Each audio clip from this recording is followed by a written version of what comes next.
Good morning. The investigations into the death of Deputy National Police Commissioner for Crime Detection, Lieutenant General Sindile Mfazi, has moved to a full-scale murder investigation. His death occurred in July of 2021. It was attributed to complications from COVID-19. Recently, reports emerged alleging that Mfazi might have been assassinated through poison. Yesterday, the police cold case unit raided at least 4 properties in Centurion in Pretoria regarding the murder investigation. A person of interest is being questioned. Police are also looking at other persons of interest and have seized a number of electronic devices. Mfazi's name has featured at the Matlanga Commission linked to a 286 million rand drug bust. Police spokesperson Ethelinda Mate says the investigation is at a sensitive stage. Let's not say much, but just to confirm that the police are investigating a full-scale murder investigation. We have raided 4 premises, 2 offices and 2 residential premises, and investigations are ongoing. I did highlight that it is a combination of high-profile persons and other persons that we are pursuing in terms of the murder case of Lieutenant General Mfazi, and I think that's all that we can say for now. The Matlanga Commission of Inquiry has heard allegations that suspended Deputy Crime Intelligence Head Feroz Khan used crime intelligence resources to help tobacco manufacturer Carnelings to target its competitors. Carnelings has been linked to businessman Muhammad Sayed, a close associate of Khan. Evidence leader Advocate Matthew Chaskelson told the Commission that Khan appointed the late Viandre Pretorius, a former police reservist, who conducted raids on behalf of Carnelings, while Khan allegedly used crime intelligence resources to facilitate those operations. What we have is a crime intelligence officer whose job it is to police the illicit tobacco market, who is complementing a player in the tobacco market for essentially doing the work of crime intelligence in relation to a competitor of his. And it looks very much like what is going on here is that the crime intelligence resources are being used to enable Carnelings to take out a competitor or to raid a competitor in the name of the law. Free State detectives have opened an inquest docket following the death of a 77-year-old woman during a fire at a complex in Parys. The incident happened on Sunday. Police spokesperson Josephine Rani says police responded to a report of a fire that had broken out at the residential complex. Upon arrival, police found 4 units had already been engulfed in flames. Following the extinction of the blaze, the body of a 77-year-old woman was discovered inside one of the units. She was certified dead at the scene. Rani says investigations in the matter are continuing. The investigation by the Public Service Commission into the State Information Technology Agency has identified systemic and cross-cutting weaknesses in governance and financial controls. Among the findings is over 2 billion rand in irregular expenditure, which was flagged by the Auditor General across 4 audited years between 2020 to 2025. The report found that more than 200 procurement matters took longer than a year to finalize, mainly due to internal administrative failures. Communications and Digital Technologies Minister Solly Malatsi addressed the media in Pretoria. The Public Service Commission has outlined key areas for immediate intervention, and we both agree with the spirit and direction of those. And to outline them is that 1, in the next 30 business days, the SETA board must submit a board-approved stabilization and recovery plan together with verified procurement backlog baseline. Within 60 business days, SETA must submit a comprehensive governance reform plan to strengthen procurement controls, record keeping, board administration and executive accountability.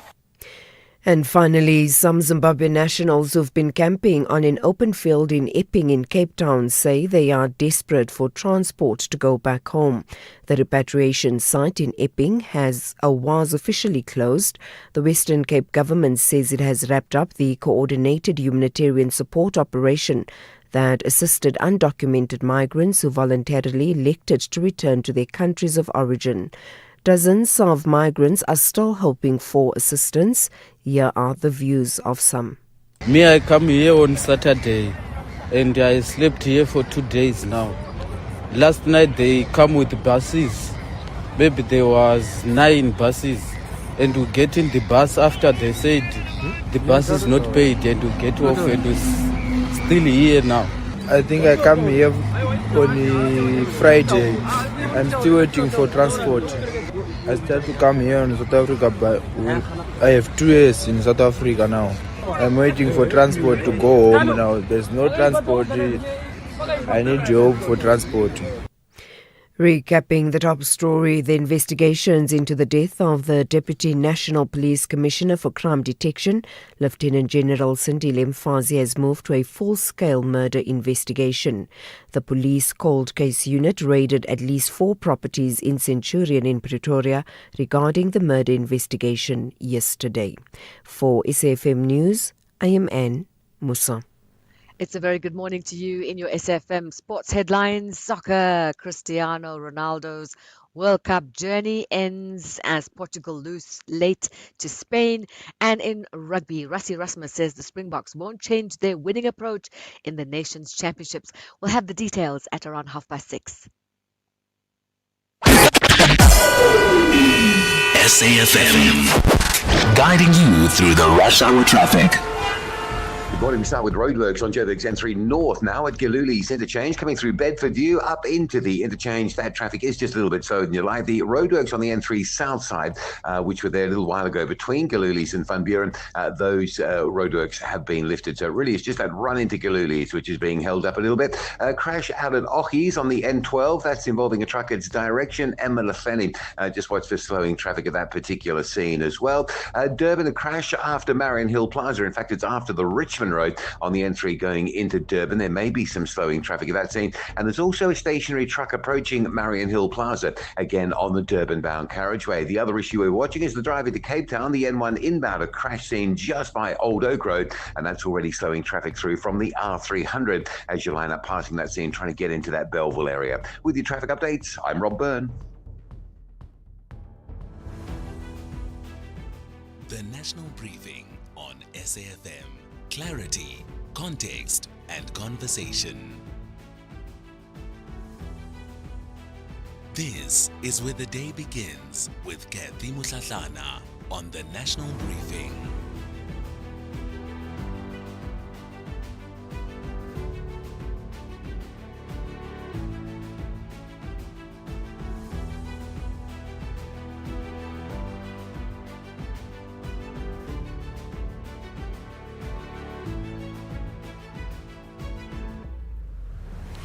It's 8 after 6 o'clock. You're listening to the National Briefing. A warm welcome to the show.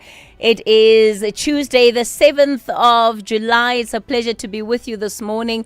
As you get ready to get into your day, of course, we'll be walking the journey with you. Lots that you can expect on the show in the next 3 hours. So we'll start it off with this, and it's really good news, right? The Department of Basic Education says every single one of the 3,372 schools flagged in the 2018 pit toilet audit now has safe sanitation. It is a significant moment for the country, but within hours of saying that, Amnesty International has now stepped in. They're calling for a brand new audit because the 2018 list was never the whole picture. So we'll speak to the Education Minister, Siviwe Gwagube, in the second hour on this matter. And then the State Information Technology Agency. This is the machine that is supposed to keep Home Affairs, the police, the courts running digitally, while it's been laid bare by the Public Service Commission. more than 2 billion rand in irregular expenditure, 1 in 4 tenders that simply never got awarded. The minister, Soli Malatsi, says that the weaknesses rather are systemic, and he's given the SETA board 30 days to put a rescue plan on his desk. He also joins us after 7 o'clock, and of course there are other questions that we'll be able to put to him, in particular around the matters surrounding Resolve and the opportunities that it sought to create links between private individuals, the lobbying, right, and state work. So that'll happen also in the 7 o'clock hour. And then we'll also take a look at this story with Zai in your sport. And it really is a story where sports and politics collided, right? While most of us may have potentially already been sleeping, FIFA made an extraordinary decision. The US striker, Folarin Balogun, had been suspended after a red card at the World Cup.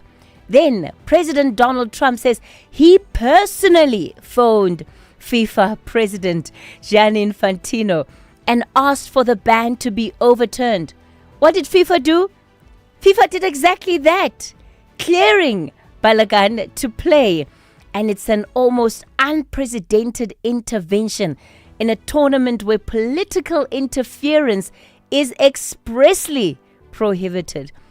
Take a listen to what Trump had to say.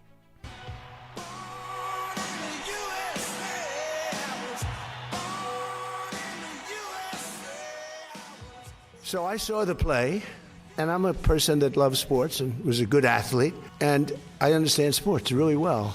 And that wasn't a foul. That wasn't even an infraction. That was 2 guys running full speed that happened to crash into each other.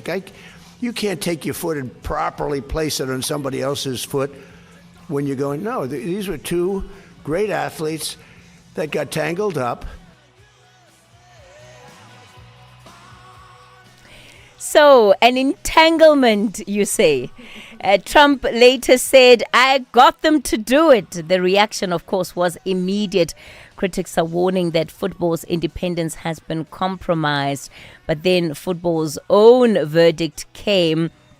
Balogun played and Belgium thrashed the United States 4-1, ending the host's World Cup dream. I wonder what you make of the latest coming out of the World Cup. We can have that conversation. The numbers to use this morning on the line, 086 000 2032. That's for our studio line, 086 000 2032. On the WhatsApp voice note line, 0614 104 107. That's where you can send your voice notes and text messages, 0614 104 107. Rob has your traffic, Zai has your sport, and Ntauleng has your latest market updates.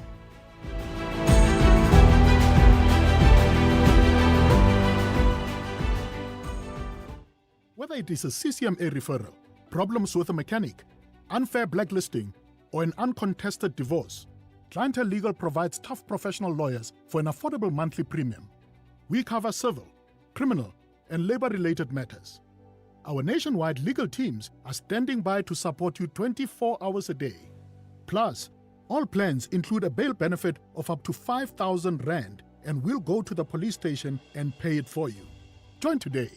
SMS SAFM to 32195. That's SAFM to 32195. And we'll call you back. SMS now. Clientele General is an authorized FSP and licensed non-life insurer. T's and C's online. Standard rates apply. You are listening to the National Briefing with Kathy Mutlatlana. All right, it's 14 after 6 o'clock. Let's look at what's making front page news on the country's national newspapers. I'll start off with the Business Day. World Bank advises 15% corporate tax at all SEZs. Now, the study lauds SA potential as Daw's officials weigh tax breaks and zone overhauls. And that really has to do with the special economic zones, right? And the World Bank recommending that South Africa consider extending a preferential 15% corporate income tax rate to all special economic zones. The country has the infrastructure and institutional capacity to run a world-class SEZ program, the Washington-based institution said this is in its latest report. And the Trade and Industry and Competition Minister, Park Stow, says the department will assess the tax proposal and study other recommendations as it looks to expand the project. So, yeah, that is then the recommendation coming out of the World Bank. And South Africa currently has 12 special economic zones at play, and all of them focusing on different industries. The front page of The Citizen today, deported kids suffer, reads the headline. And that story there is really about how thousands of children risk losing years of schooling after the deportations. They've spent their entire schooling in South Africa, but now face being withdrawn because their parents are being deported or are leaving the country. And many, of course, are saying that, especially where they have to go back to their home countries, they've singled out Zimbabwe, where schools have no maths literacy or life orientation. And they say it's a surefire recipe for education disaster. So what do those transitions look like for the young people who are affected, right, by all of the challenges that are coming out of the migration crisis and the deportations and the repatriations, because it is having a real-time impact on people's lives. All right, the front page of the Sowetan, texts reveal Khan's tender dealings. Yeah, another day of explosive evidence, right, at the Madanga Commission. Madanga inquiry shows WhatsApp chats linking crime intelligence top cop to the awarding of a 50 million rand contract. And in one message in June 2021, entrepreneur Ismail Vali tells Khan, "We need another source of income, bro. Make it happen, bro. What are you going to do about it, bro?" So that's effectively the kind of relationship. When you look at those WhatsApp texts of Khan, he was an intermediary. He was a facilitator. And the talk was always about business, how to make money. And the Madanga Commission has been unpacking that. But another thing that has also drawn quite a lot of scrutiny is around his declarations, right? For the most part, he only ever declared owning an Uno as a car, right? And then in 1 year, his list went from one car to 30 cars. How does that happen? And by the way, these are not just normal cars. These are high-end luxury vehicles. So lots of questions that are stemming from Khan's evidence being read into the record. And of course, we know today that Vusimusikat Matlala is not going to be appearing. His lawyers are expected to go to the commission, however, where they will basically then have discussions around a postponement and potentially when he will be set to appear before the Madanga Commission. The front page of the Star, ATM calls for paternal rights reform in South Africa, and Parliament is being urged to address the issue of fathers being denied access to their children. And this is such a big story, right? And sometimes I don't think that we are ready to have a very honest conversation about this. And ATM is bringing this matter before the Portfolio Committee on Social Development to look into the issues of fathers being denied meaningful access to their children, which it claims is growing but mostly ignored. And they've urged Parliament to ensure that this matter is attended to as a matter of urgency, and they've described it as a silent crisis that receives far too little attention from policymakers and legislators. And often it's about the relationships, right? What happens when two adults separate? Where are the children located in all of that? And to what extent does that also then inhibit the ability of fathers to access their children? Because in most instances, you would find that the full custody is with the mothers of those children. And sometimes they're unresolved issues. But how do those tensions ultimately play out to the experience that children have? Are we ready to have an honest conversation about that? So that's what's on the front page of your country's newspapers. Kathy Mutlatlana on the National Briefing. Well, let's take a look at your weather for today. There are no warnings or advisories. Pretoria fine, 6 and 21. The expected UVB sunburn index is high. Johannesburg fine, 3 and 21. Vereeniging fine, 1 and 20. Mbombela partly cloudy, 9 and 19. Polokwane fine, 6 and 20. Mahikeng fine, 4 and 23. Vryburg fine, 3 and 23. Bloemfontein fine, 0 and 22. Kimberley fine, 9 and 24. Uppington fine, 12 and 27. Cape Town cloudy with morning fog in the morning, otherwise fine. Wind light and variable, 14 and 21. The expected UVB sunburn index very high. George fine, wind light and variable, 9 and 20. Gqeberha fine, wind moderate to fresh southwesterly, 9 and 20. Kugombo City fine, wind moderate southwesterly, 14 and 23. Durban fine, wind light westerly to southwesterly in the morning and evening, otherwise light to moderate northerly to northeasterly, 14 and 26. The expected UVB sunburn index very high. Richards Bay fine, wind light to moderate northerly to northeasterly, reaching fresh at times, 17 and 27. Pietermaritzburg fine, 7 and 28.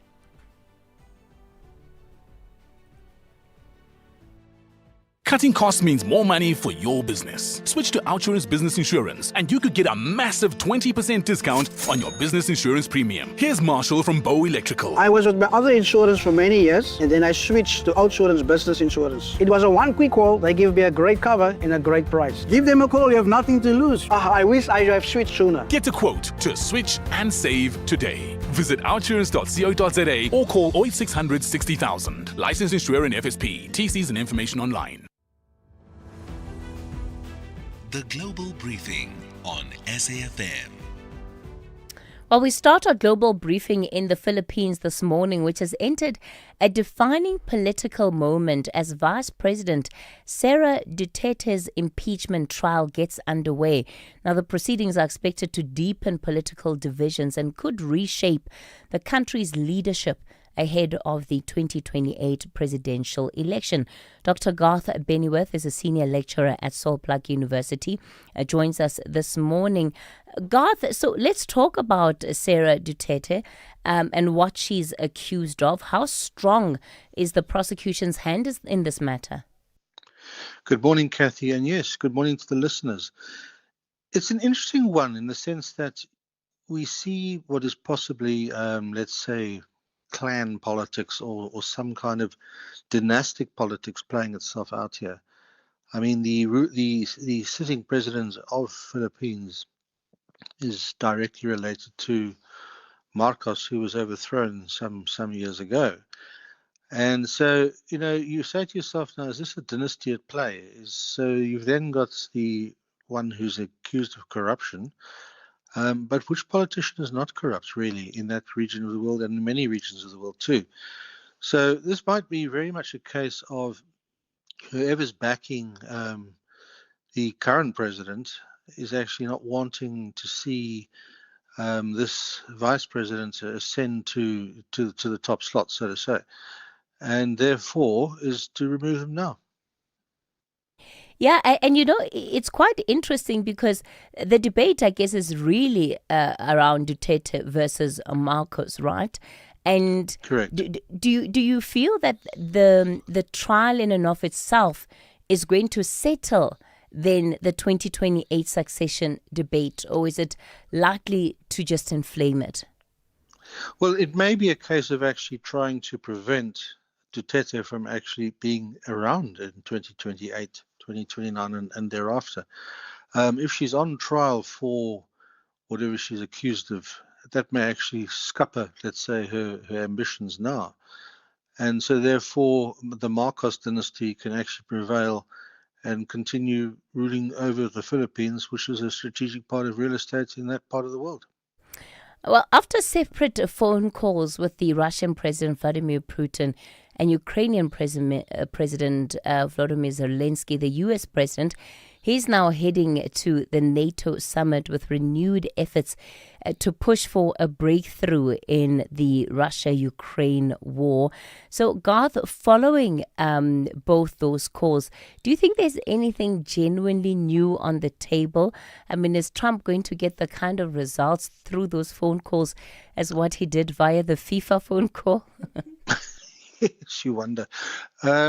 Look, at the end of the day, the bottom line is that the war in the Ukraine has now actually, in terms of time, continued longer than the First World War, which in itself is a staggering sort of concept. The Ukraine would have collapsed had NATO not actually backed the Ukraine from the very beginning.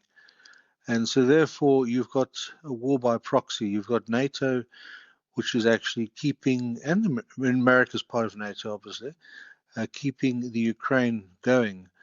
But the casualty figures are staggering. I mean, the Russians are said to have lost maybe 1.5 million people.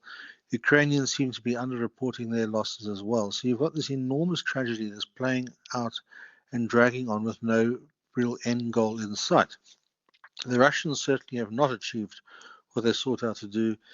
The Ukrainians, in a sense, have achieved what they've sought out to do, and that's actually, sort of keep their country intact as such from complete overthrow.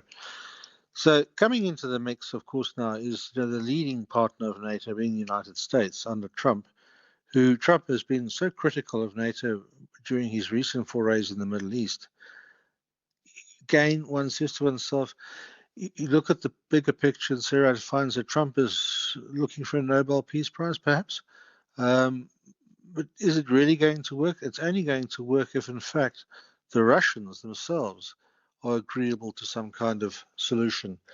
The Ukrainians certainly appear to be. NATO certainly appear to be. The Americans obviously appear to be. But are the Russians really under Putin? That's the big question. Is Putin actually prepared to save face and accept some kind of solution, or continue? Yeah, it's unbelievable that this conflict has lasted as long as it has, really. Let's wrap it up with Bangladesh, right? The newly elected Prime Minister, he's chosen China and Malaysia for his first overseas visits since taking office. What does this really tell us about where Dhaka thinks its bread is buttered? And do you think India and the West are going to be looking at this with concern? Yes, they would, because in fact, in that part of the world, India has really always been the sort of the power in terms of Bangladesh and Sri Lanka and elsewhere. So, is this now a case of the newly won prime minister going to sort of meet his backers? In which case, the Chinese are probably the ones that have actually got him into power in the first place. Malaysia is interesting. That's the interesting angle, in the sense that, Malaysia too has also faced, let's say, Chinese assertion in the Pacific, in that particular area.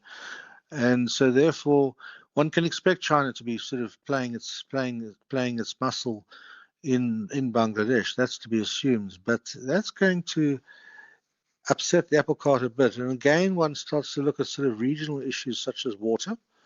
There's the whole concept of potentially water wars, or not concept anymore, it's actually a fact in the world, where water is going to become the primary resource that people may actually go to war over. And therefore there's suggestions coming out of that part of the world that in fact China is trying to play a role, or assert its role in actually controlling water in Bangladesh that in fact impacts on India. that's got some very interesting dynamics that are going to play out in the very near future. Dr. Garth Bennyworth, let me thank you for your time, Senior Lecturer at Saul Blackie University. All right, let me bring in some of your early voice notes that will lead us into the 6:30 news headlines. Good morning, Sis Kathy. Good morning to the SAFM listeners. I don't know why we all act surprised after Donald Trump instructed FIFA to reverse the decision of the red card for this US player. Money is power. That thing must sink in our head, and we must understand that money is power. When United States of America speak, everybody listens. Sawanele Pretoria. Good morning, Kathy. My view on the FIFA saga is that the president must retire along with all his the committee. That committee, the committee of appeal, they must all be fired and resign. That was embarrassing to fear Donald Trump like that. Thank you.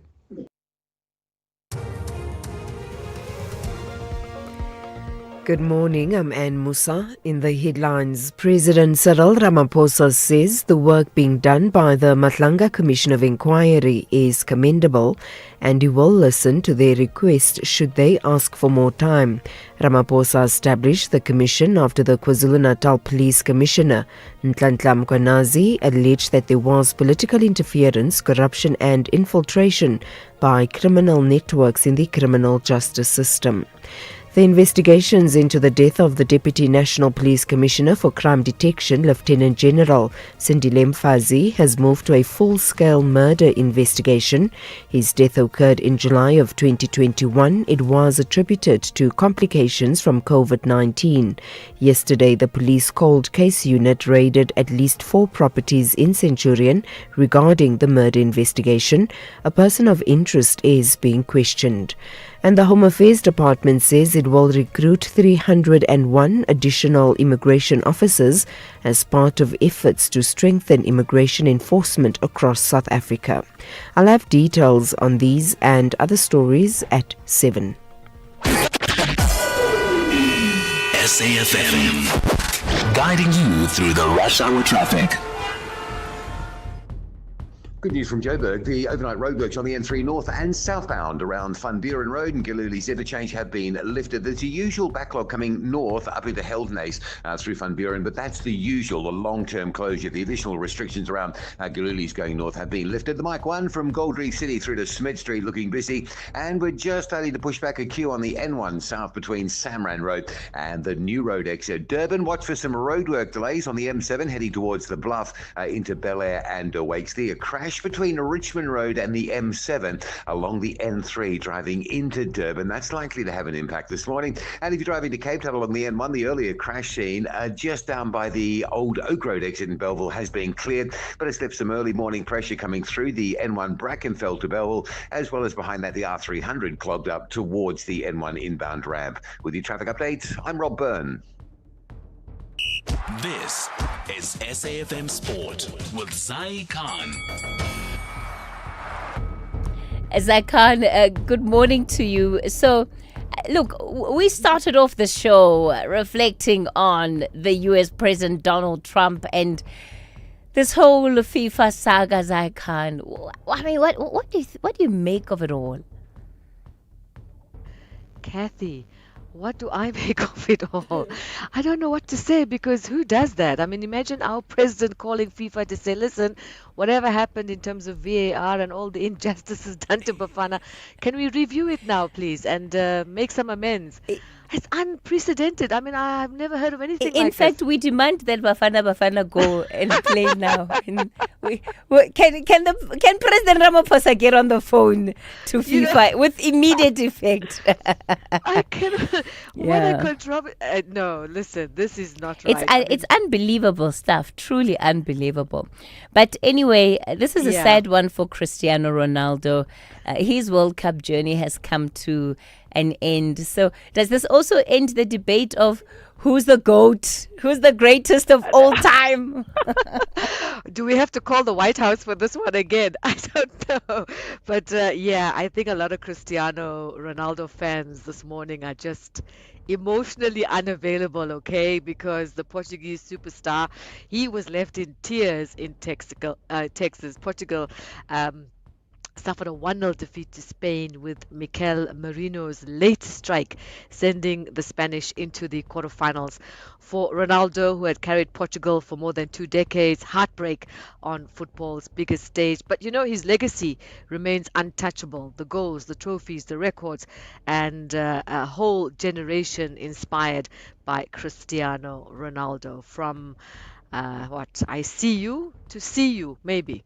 I don't know. We'll have to see when we next see Ronaldo on, a big platform as this. In the meantime, the USA coach Mauricio Pochettino saying that following Balogun's controversy was not to blame for their FIFA World Cup exit. The striker was cleared to play against Belgium despite a red card suspension row after a call from US President Donald Trump to FIFA, and that has sparked worldwide debate. But after Belgium's 4-1 defeat, Pochettino admitted it was simply a bad day at the office. Let's go to Springbok coach now. Rassie Erasmus says the Boks won't be tempted into changing their DNA despite a try fest in the opening round of the Nations Championship. With 54 tries scored across 6 matches, Erasmus praised the beautiful rugby on display, but says for South Africa, the priority remains simple, and that's winning test matches.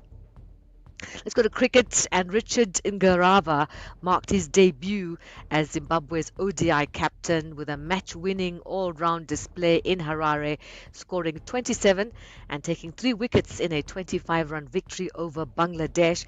Zimbabwe were bowled out for 141, with Nahid Rana producing figures of 6 for 21, the best by Bangladesh in ODIs. But Bangladesh collapsed to 116 all out with only 3 batters reaching double figures. And finally, tennis. Belgium's Elise Mertens reaching the Wimbledon singles quarterfinals. She beat Marie Buskova 6-4, 6-4. And the Czech 9th seed Linda Noskova, she powered past Madison Keys. And that's where we leave it for now on the tennis court. We'll be back with more sport on the National Briefing. I'm Zai Khan. This FNB Market Brief is brought to you by FNB Business, empowering South African entrepreneurs with the relevant insights they need to grow and succeed every day. The Market Brief with Ndauleng Lechela on SAFM. Ndauleng, good morning to you. So this is not good news. Microsoft is slashing thousands of jobs as it ramps up AI spending. But AI is not supposed to replace people. So what's going on? Exactly right. We've been talking about this productivity boom that's going to come from AI, Kathy. But I guess these companies are battling to make sense with the spending bill versus other input costs, and they are slashing jobs where they can. Chatting to economists, one said to me that the productivity boom is likely to come in the later phase of the AI infrastructure rollout plan, and that we're still quite early in this rollout. So we probably will only see those economic benefits within the next 2 to 3 years. Now back to Microsoft. To be exact, the firm is cutting 4,800 jobs, which is about 2.1% of its global workforce, as it restructures its Xbox gaming business and sharpens its focus on efficiency. Now, the overhaul includes 3,200 gaming-related roles and the divestment or spin-off of several game studios following years of heavy investment, including the acquisition of Activision Blizzard. While Microsoft says the layoffs are not direct AI replacements, it acknowledges AI is changing how work gets done. Cuts, of course, come as big tech faces pressure to generate returns from massive AI investments, with companies streamlining operations to offset rising infrastructure costs. Investors are now looking for a stronger AI-driven revenue growth rather than cost-cutting alone. Sticking in tech, South Korean chipmaker SK Hynix is set to list on the Nasdaq on Friday, targeting a record $29 billion in what would be the largest ever IPO by a foreign company. Now, the listing follows a 770% rally in its share price over the past year, fueled by demand for memory chips used in AI systems and its position as a key supplier to NVIDIA. Investors are treating the IPO as a litmus test of sorts for appetite toward AI-linked stocks after months of heavy spending on data centers and chips. Now, a strong debut could reinforce confidence in the AI investment cycle, while a weak performance may raise concerns that valuations have outpaced fundamentals. Now, tech stocks continue to drive market sentiment, with a rebound in chip makers helping lift Wall Street. US markets closed mostly higher, and that positive momentum has filtered through to Asia today, where stocks are trading in the green. But investors remain cautious ahead of the release of the Fed's latest meeting minutes later this week, looking for clues on the path of interest rates. And that caution weighed on precious metal prices, in turn dragging the JSE All Share 0.3% lower. The rand, however, continues to hold on to its recent gains, trading at 16.23 to the dollar, 21.74 against the pound, and 18.56 versus the euro. I'll pause the market update there and hand back to you, Kathy, for today's business tip. Well, let's get into our F&B business tip of the day. AI works best when it handles routine tasks and gives people more time to focus on customers, on growth and decision making. The most successful businesses are not using AI to think for them. They're using it to spend less time on administration and more time running their business. This week, ask yourself, if AI gave you an extra hour every day, where would you invest that time? We'll explore that further on Wednesday. The F&B Market Brief was brought to you by F&B Business, your dedicated partner with decades of expertise building and growing South African businesses. F&B, help changes everything. F&B Business is proud to partner with SAfm's The National Briefing. We stand shoulder to shoulder with South African entrepreneurs and businesses because we know building a business is a 24/7 commitment. Whether you're managing cash flow, planning for growth, or navigating challenges, we deliver the sharp insights and practical solutions you need to move forward with confidence. From smart funding options to expert business advice, F&B Business is right there with you. Visit fnb.co.za/business. FNB, help changes everything. Africa in Focus on SAfm. Well, let's get into Africa in Focus this morning with Boikhutso Mfusi, who's standing in for Advocate Mandula. A refreshing morning to you, Boikhutso. A very good morning to you, Sis Kathy. Good morning to the listeners. Madiniki Africa. This morning we're going to start off with Namibia.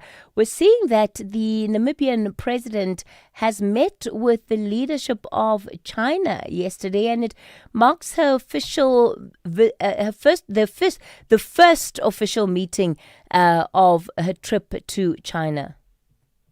Yes, Sis Kathy, Namibia's President Notumbo Nandi Ndaitwa met with the leadership of Guangdong province yesterday, marking the first official meeting of her trip to China. The delegation met the secretary of Guangdong Province Party, Huang Kungming, who also serves on a political bureau of the Chinese Communist Party Central Committee. According to the Office of the President, as said on a social media post yesterday, Huang expressed confidence that the visit would elevate China-Namibia cooperation to the new heights, further deepening bilateral relations and strengthening the long-standing friendship between the two countries. Namibia President said she had deliberately chosen Guangdong as her point of entry into China because of its significant economic profile, and expressed confidence that the visit would create valuable opportunities for the Namibian delegation and accompanying business community. Let's move on now to neighboring Malawi, where we're seeing university fees double, and students are worried that they're being priced out. Malawi government defends university fee doubles as students fear being priced out. Malawi's 5 public universities have doubled their tuition fees after the government approved a 100% increase as an emergency measure to address a deepening financial crisis in the higher education sector. The Secretary for Education, Dr. Ken Ndala, confirmed that the universities had submitted formal requests to the Ministry of Education, citing inadequate funding and mounting operational challenges. 3 options were put forward. First, it was full economic cost recovery fees, a 60% cost recovery model, or an immediate 100% increase in current fees. The fee hike has sparked concern among students and parents who are already struggling with the rising cost of living, and this will increase pressure on the government student loans program to expand its reach and speed up to release of funds. And then to wrap it up, so we're seeing the United Nations, they're calling for the regulation of artificial intelligence. The United Nations Secretary General calls for regulation of artificial intelligence, yes. The Secretary General Antonio Guterres has called for the creation of a global system that will govern artificial intelligence, warning that technology is advancing faster than the world can manage. He spoke about this at the UN Global Dialogue on AI governance in Geneva. Guterres said AI must be developed in the service of humanity and not allowed to shape humanity's future without clear rules and accountability. He warned that artificial intelligence is transforming economies, workplaces, elections, and global security at a pace that governments and institutions are struggling to keep up with. Guterres further stated that stronger international cooperation is urgently needed to ensure the technology is safe, that it is fair, and respects human rights. Lastly, it is important to highlight that Africa's response to AI is defined by an Africa-centered, developmental, and ethical approach. The continent aims to leverage AI as a catalyst for economic growth, social inclusion, enhanced public services, and cultural preservation. At the same time, it strives to ensure that AI development aligns with African values. It prioritizes human security and supports sustainable development goals. Well, thank you so much for that insight today. Boikuzo Mfosi in for Advocate Sipho Mandula.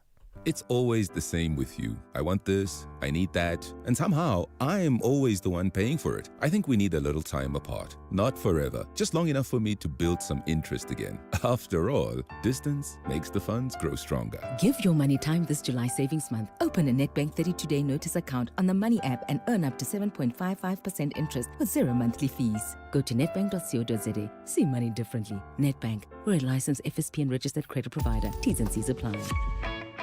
SAFmRadio is turning winter bookings into winter wins, and you still have time to join the fun. Book flights with us this month for travel anytime, and stand to win the value of your airfare back as a SAFmRadio voucher. That means your money comes right back to you for a future flight with us. It's all part of SAFmRadio's winter win back. Book now at SAFmRadio.co.za. Excludes taxes and fuel surcharges. SAFmRadio, for the love of flying. T's and C's apply. Kathy Mutlatlana is streaming live now on Facebook, YouTube, and X at SAFM Radio. SAFM, guiding you through the rush hour traffic. Good morning. A very heavy backlog running north out of Soweto on your way through to Randburg and Rudaport this morning. There's a queue and a half that's built up from the Albertina Cecilia Road Bridge all the way through to Gordon Road. Like one from Boyson's right through to Parktown to Oxford Road is heavy. And good news, all the overnight roadworks around Bedfordview have been lifted. There is the usual backlog of traffic heading up through Heldenace into Van Buren, but that's the long-term roadwork restriction there that's holding that. Coming out of Durban's Chatsworth area, Higginson Highway towards Havenside is slow. And a lot of pressure in Cape Town's Epping area this morning. There's been a crash on Gunners Circle just south of Viking Way, but that's sort of holding you up going in and out of that Epping industrial side, and that means Viking Way coming across from the N7 Jakes Kerbell Drive. It's quite heavy trying to get through to Gunners Circle or trying to push through that and link up towards Jan Smuts Drive. With your traffic updates, I'm Rob Byrne. Hey, we buy cars. How does it work if I want to sell my car? We'll drive to your place. You can visit our pods. Even if you don't have space, then at the mall in a parking lot, we've got lots of depots all across the land. Contact We Buy Cars. You're in safe hands. Safe hands. Wow, that's great. We Buy Cars, the easiest way to sell your car by far. You may not be able to drop the price of your child's school fees, but switch to OUTsurance and you could drop your car insurance premium. You could save big, like 36-year-old Jill, who saves a jaw-dropping 471 Rand a month on her 2025 Hyundai i20. Don't pay more than you need to. Get a quote from OUTsurance to switch and save today. SMS out to 30754. That's out to 30754. OUTsurance, licensed insurer and FSP. T's, C's and information online. This is where the day begins with Kathy Mutlatlana on the National Briefing. Well, it's 6:51. Let's get into this story now. Parliament's deadline for submissions to the constitutional review process was marked yesterday. And the South Africans for Constitutional Reform, that's SACR, says it's made one of the largest independent civil society submissions in the country. The organization says its nationwide public participation campaign attracted more than 135,000 inputs from South Africans across all 9 provinces. They've now been consolidated into its submission to Parliament. Princess Mtombeni is the founder of South Africans for Constitutional Reform. She joins us now. Princess, 135,000 inputs. It's really a remarkable number. Take us into what it is that South Africans have largely told you about what they want. Maybe just 3 changes that you can list. Thank you so much, Kathy. As you mentioned yesterday, we formally submitted our constitutional reform proposals, 17 proposals, Kathy, which, as you mentioned, is the largest independent public participation initiatives on constitutional reform in South Africa. But what people want, what our consultation revealed, we took about 5 major themes, but I will discuss 3 at this moment. Firstly, Kathy, as you would have expected, South Africans want a constitution that prioritizes South African citizens where public resources are limited. So there's quite a number of sections that we proposed in the constitution that should be changed to address particularly this. And also they want greater economic opportunities, particularly for South Africans participating in the informal economy. As you have seen on social media, Kathy, where the Minister of Small Business Development was sort of attacked with regards to the funding that he provided for spaza shops, which she has not revealed until now. So we want to make it clear that such funding or even such opportunities, they should be reserved for South Africans only. But also, what they want they raised concerns about housing affordability, Kathy, and suggested that Parliament should have constitutional space to regulate residential property ownership by non-citizens when necessary.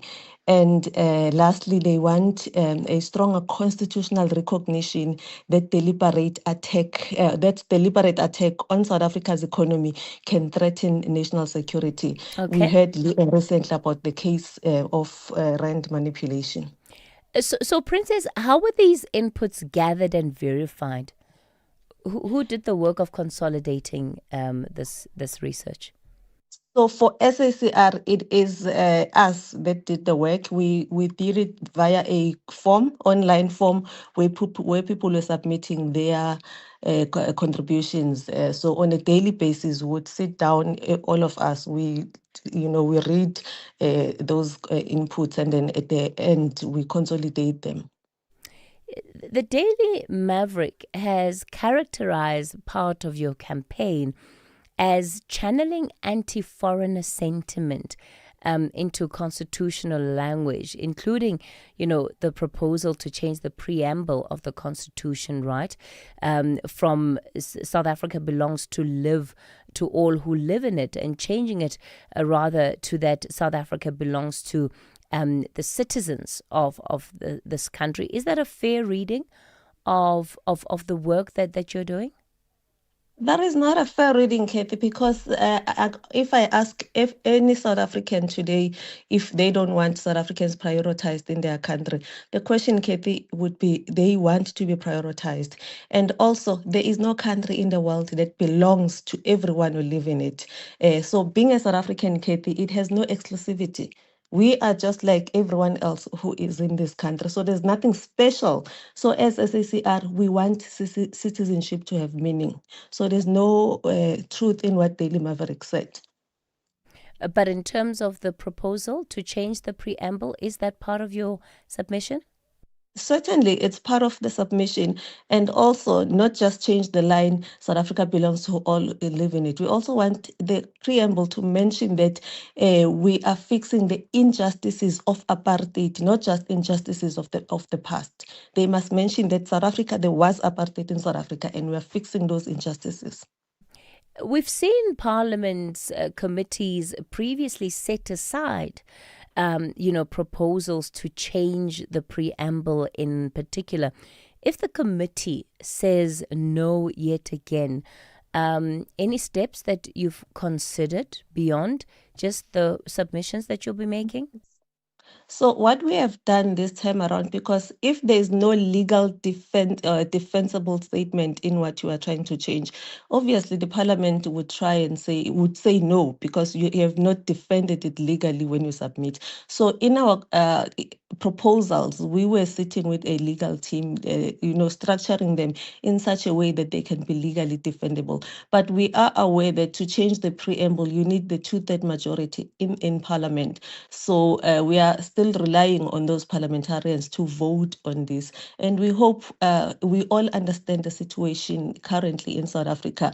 And all of us, including those parliamentarians, are willing to sort it out, because this preamble have shown us that there's a problem in this country. And the same government has been in court many times, losing cases, and judges referring to the same preamble. Princess Mtombeni, founder of South Africans for Constitutional Reform. Call SAFM now on 086 000 2032.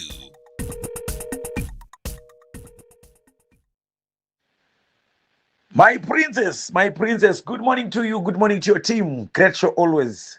It's good to hear your voice. What's on my text this morning? Malawians have gone. They are still going.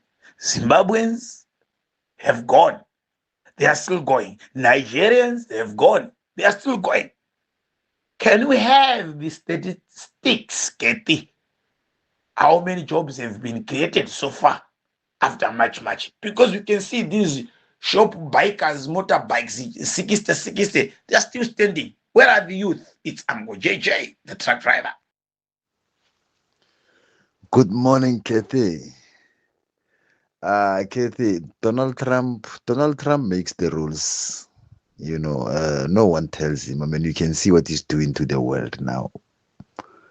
He's bombing Iran, he's bombing Palestine, he's telling Israel to bomb Lebanon, he's reversing red cards. The man owns the world, and no one says anything about that. So it's unfortunate, but his day is coming. Morning, Kathy. It's Chris in Capital. While I agree that the special areas need to have their own tax regime, but also that should be coupled with certain targets, including employment targets, particularly for young people. We cannot just give them tax rebates for free as if we are Father Christmas. They need to meet certain targets. If we need to change something, we need to be also think innovatively. To change employment crisis in South Africa, those special economic zones need to also employ young people, especially young women, as well as the environmental targets, that those need to be included there. Thanks. All right, thanks for those early voice notes coming through right here on the National Briefing. We'll continue the conversations on the other side of the hour. For now, it's 7 o'clock, and Musa is standing by with your latest news update. And good morning. Outsurance Essential is made for older cars. Claims are paid in cash within 5 working days, and you choose your own panel beater. SMS CAR to 43185. That's CAR to 43185.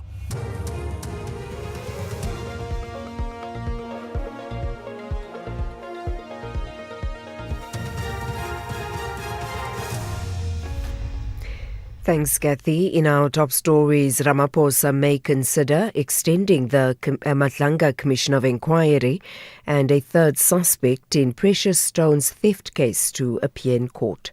Good morning. President Cyril Ramaphosa says the work being done by the Matlanga Commission of Inquiry is commendable and he will listen to their request should they ask for more time. Ramaphosa established the commission after the KwaZulu-Natal Police Commissioner, Nhlanhla Mkhwanazi, held a media briefing last year, July, alleging there was political interference, corruption and infiltration by criminal networks in the criminal justice system. Ramaphosa spoke during a visit at Kamata Great Place in the Eastern Cape. In his capacity as ANC President, Ramaphosa led the launch of the Chris Hani Volunteers Drive ahead of the 2026 local government elections. Obviously, I am very pleased with the work that is being done with the Matlanga Commission. It may well be that they need a little bit more time, and I'll listen to that request if it comes. And obviously, the report that they now need to give is a critical one that will enable us to have the ability, the wherewithal to reform our police service. The investigations into the death of the Deputy National Police Commissioner for Crime Detection, Lieutenant General Sindile Mfazi, has moved to a full-scale murder investigation. His death occurred in July of 2021. It was attributed to complications from COVID-19. Recently, reports emerged alleging that Mfazi might have been assassinated through poison. Yesterday, the police cold case unit raided at least 4 properties in Centurion regarding the murder investigation. A person of interest is being questioned. Police are also looking at other persons of interest and have seized a number of electronic devices. Mfazi's name has featured at the Matlanga Commission, linked to a 286 million rand drug bust. Police spokesperson Athlenda Mate says the investigation is at a sensitive stage. Let's not say much, but just to confirm that the police are investigating a full-scale murder investigation. We have raided 4 premises, 2 offices and 2 residential premises, and investigations are ongoing. I did highlight that it is a combination of high-profile persons and other persons that we are pursuing in terms of the murder case of Lieutenant General Mfazi, and I think that's all that we can say for now. A third suspect is expected to appear in the Johannesburg Magistrates Court today after handing herself over at the Edenville Police Station in connection with the alleged theft of precious metals and stones worth almost 15 million rand in Johannesburg in 2023. The two other accused appeared yesterday in the same court. Their case was postponed to the 16th of this month for a formal bail hearing. A Public Service Commission investigation into governance failure at the State Information Technology Agency has raised concerns about board records, including missing meeting packs and incomplete resolutions. The finding points to the lack of evidence on how decisions were made at the institution. In recruitment processes, the investigation identified corruption exposure arising from weak controls, incomplete audit trails and weak vetting, among others. Chairperson of the Public Service Commission, Professor Somadota Fikeni, addressed the media in Pretoria. At one stage, the report says 86% of MD roles were acting or interim. And that does not just confine itself to the sitters per se. We have raised issues even with the acting director generals across government departments. So it's a systemic problem that we are saying for stability, for organizational culture ought to be addressed. Of course, the other finding is the one of the inconsistent application of consequence management. Sometimes to apply consequence management inconsistently, it's to weaponize it. And finally, the Home Affairs Department says it will recruit 301 additional immigration officers as part of efforts to strengthen immigration enforcement across South Africa. The department currently has 868 immigration officers nationwide. It says the additional appointments will increase enforcement capacity by 35% and form part of broader reforms aimed at building a more secure, digital and efficient immigration system. Home Affairs Minister Leon Schreiber says the recruitment drive will strengthen the department's ability to enforce immigration laws and protect the integrity of the country's immigration system. The increase from 868 to 1,169 officers will enhance enforcement capacity by 35%. This is being done in conjunction with other initiatives alongside National Treasury to secure additional resources that further boost digital transformation and capacity building initiatives. The recruitment drive forms part of the department's broader reforms to build a secure, digital and fit-for-purpose immigration system that serves the national interest. The Home Affairs at Home reforms are about building an immigration system that works from beginning to end. Recapping the top story, President Cyril Ramaphosa says the work being done by the Matlanga Commission of Inquiry is commendable and he will listen to their request should they ask for more time. For SAFM News, I'm Anne Musa. Theft, accident, and 1 million rand third-party cover for your older car. Outsurance Essential has it all. Get a quote. SMS CAR to 43185. That's CAR to 43185. Your older car may not have parking assist, but Outsurance Essential Car Insurance has got you covered. 43-year-old Qeniso pays only 510 rand a month for his 2012 Hyundai Sonata and gets third-party cover of up to 1 million rand. Ready to stop paying new car insurance premiums for your older car? Get Outsurance Essential Car Insurance today for unfinanced cars older than 5 years and valued at less than 150,000 rand. SMS CAR to 43185. That's CAR to 43185. Licensed insurer and FSP. T's, C's and information online. It's a very good morning to you in your SAfm Sports Headlines. Soccer, Belgium, they've ended America's World Cup run after the red card controversy dominating the build-up. And in rugby, Rassie Rasmus says the Springboks won't abandon their DNA despite a tri-fest start to the Nations Championship. We'll have all the details at around 7:30. SAFM, guiding you through the rush hour traffic. Well, the big backlogs we had out of Soweto on the way to Roodepoort this morning starting to ease. It is busy between the Soweto Highway and Gordon Road, but a lot easier than it was earlier. The bike one from Boyson through Oxford Road, heading up into Parktown, and maybe just a little bit beyond that into Houghton is very slow. N1 under pressure now from Samran down to New Road. That's all fairly standard, no obstructions, just pure weight of traffic moving through there. Durban side this morning, it's not a bad run around town. The N2 going north is queuing the Westwood Mall, but not as bad as it could be. You will sit on the M4 Southern Freeway off-ramp to the embankment. Coming off the Southern Freeway into central Durban, that ramp onto Victoria Embankment is slightly slower than you might be expecting. And Cape Town, a crash involving a pedestrian on Viking Way at Epping. It's near Gunners Circle, so traffic heading into Epping from the N7 Jakes Kerbell Drive, trying to get through to Gunners Circle or push through to the Jansmuts Drive. Maybe you want to get into Old Mutual. That whole area snarling up as a result. In and out of Epping Industrial quite slow. With your traffic updates, I'm Rob Byrne.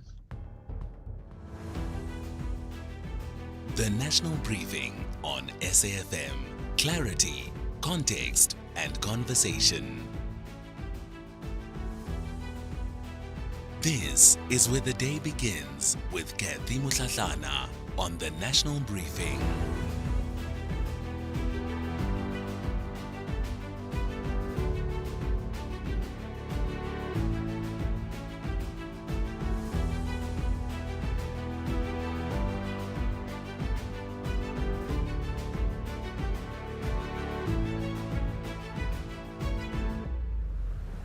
It's 9 after 7 o'clock. You're listening to the National Briefing. A warm welcome if you've just tuned in. I'm Kathy Mutlatlana. We're with you until 9 o'clock.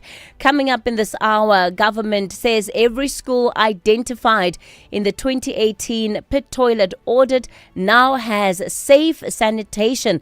It's a milestone worth recognizing, but is the job actually done? We'll ask the Education Minister that question shortly. And then the Communications Minister, Solima Malatsi, joins us after a damning report into the State Information Technology Agency. More than 2 billion rand in irregular expenditure, procurement paralysis, and years of weak accountability among some of the issues identified there. We'll, of course, then also get into our reality check of the week, and we'll bring in our contributor for this week, who's really going to be pushing our thinking even further, and that is Abongile Kantini. She's going to continue the journey with us, and today she'll be asking, what if the greatest barrier to our future is not difference, but our discomfort with it? All of that coming up shortly. Of course, I'll take your calls on 086 000 2032. That's 086 000 2032 on the WhatsApp voice note line 0614 104 107.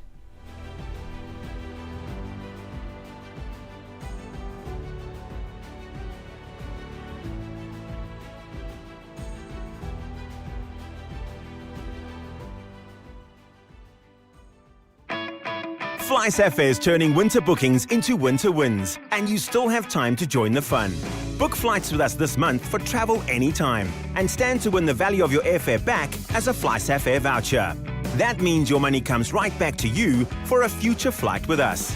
It's all part of SAFmRadio's winter win back. Book now at SAFmRadio.co.za. Excludes taxes and fuel surcharges. SAFmRadio, for the love of flying. T's and C's apply. Outsurance knows that when it comes to insurance, trust isn't built on clever advertising and promises. It's built on how fairly an insurer pays claims.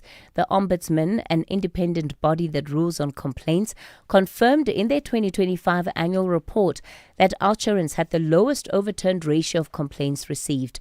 Make today the day you switch to Outsurance, where you always get something out. Call 08600 60,000 or visit outsurance.co.za today. Licensed insurer and FSP, T's and C's, and information online. Kathy Mutlatlana is streaming live now on Facebook, YouTube, and X at SAfmRadio. All right, it's 13 after 7 o'clock, so let's get into our first big story then of the morning. And it's really around the audit, right, that the Department of Basic Education has announced, and that it's completed the 2018 SAFE Initiative backlog. And that's where 3,372 schools were identified as having inappropriate sanitation facilities. Siviwe Gwahube is the Minister of Basic Education, joins us on the line. Minister, good morning. You stood at Dimbaza Primary yesterday and declared that the 2018 backlog has been cleared. Does this mean that every child in the country now has access to safe sanitation at their schools? Good morning, Kathy, and good morning to your listeners. Kathy, it's very important to clarify that back in 2018, a safe backlog, so an audit was done to identify pit toilets that existed in the country. And as you said, over 3,300 schools were identified. And it has been a great frustration of mine that we were not moving with pace to try and at least clear that backlog. Because, of course, Kathy, infrastructure is a forever moving target. And so while we have completed now 100% of those sanitation facilities, we now need to make sure that provinces are consistently checking whether or not there are other outstanding sanitation facilities, either that were not captured in that initial audit or that have since become that have since arose. But it's important that we are consistently having a live audit so that we can make sure that every single child has access to good sanitation facilities. While this is a good milestone, but this is not where it ends, and we have to consistently make sure that we look to the backlog. We know that we've got 120 billion rand infrastructure backlog, so that's not a small feat. Yeah. So then, Minister, where does this leave your announcement? Because even in the explanation that you've given, it sounds to me that the work is in fact not done. So then the idea of saying that the backlog has been cleared, because we know that that's what South Africans have been crying about, right? That every child should have access to safe sanitation. So does that mean that the statement is somewhat premature? No, not at all. I mean, Kathy, it's important to mark these to mark these milestones. I mean, the truth of the matter is, the President Ramaphosa announced the safe backlog back in 2018, and the frustration has been that even that backlog, that those schools, those 3,372 schools, were not done as yet. And so it was important to then say we now have finished that backlog, and now it is up to provinces. Remember, this is the end of the national intervention now for us. Now the infrastructure maintenance and looking after the sanitation facilities now fall squarely within provinces. Now our responsibility now is have to be monitoring and making sure that provinces are living up to those promises. But if I just want to clarify, Minister. I just want to clarify, if the intervention itself and then the numbers on that list was flawed from the beginning, and this came as a national intervention, can you truly say that as national, we are done with our bit? I'm sure you would have seen the likes of Amnesty International, right? That very quickly issued a statement as soon as you came out with this news to say, but how can you say it's done when the audit itself was never a credible base of information? Yes, it created a starting point, but it certainly did not encapsulate the fullness of the problem nationally. Look, I mean, I take the point from Amnesty International, Kathy, but the truth of the matter is, this was money that was allocated to be able to look at and eradicate those 3,372 toilets. Now, provinces have a 16 billion rand that is allocated to them to make sure that they are responding to any other infrastructure issues. Whether or not, I mean, if Amnesty International is saying the audit itself was flawed to begin with, the truth of the matter is that is the baseline with which we were working on. And to say we've completed it is the truth. And now what we have to make sure is that where provinces like Eastern Cape and KwaZulu-Natal, where there are still outstanding projects that they are aware of, we need to then make sure that we follow through and make sure that we monitor those provinces so that they can do what they need to do. But the SAFE initiative, as we know it, has now been complete. And the national intervention is now ends here.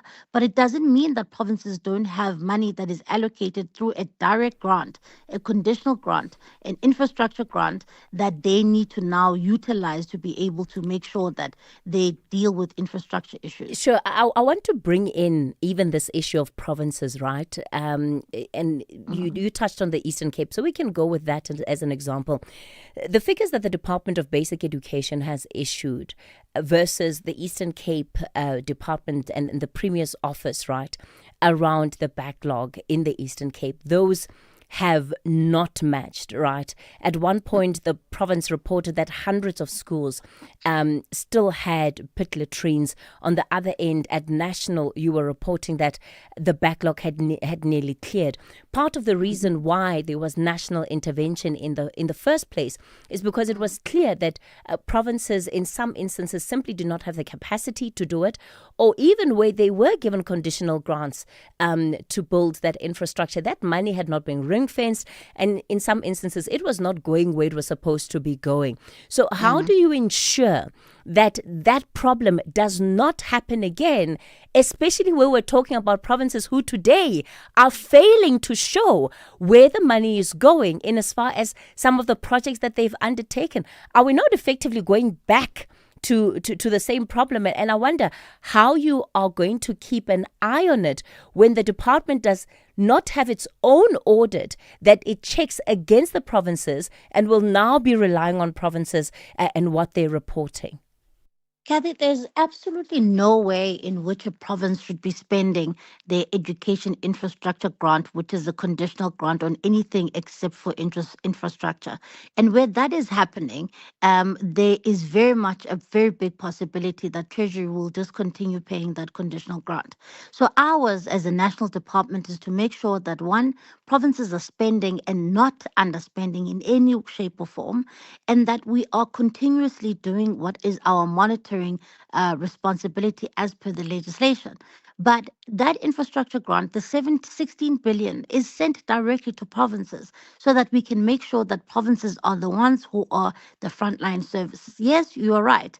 The SAFE initiative was established because there was a crisis in the country at the time, in which then the 3,300 schools were then identified.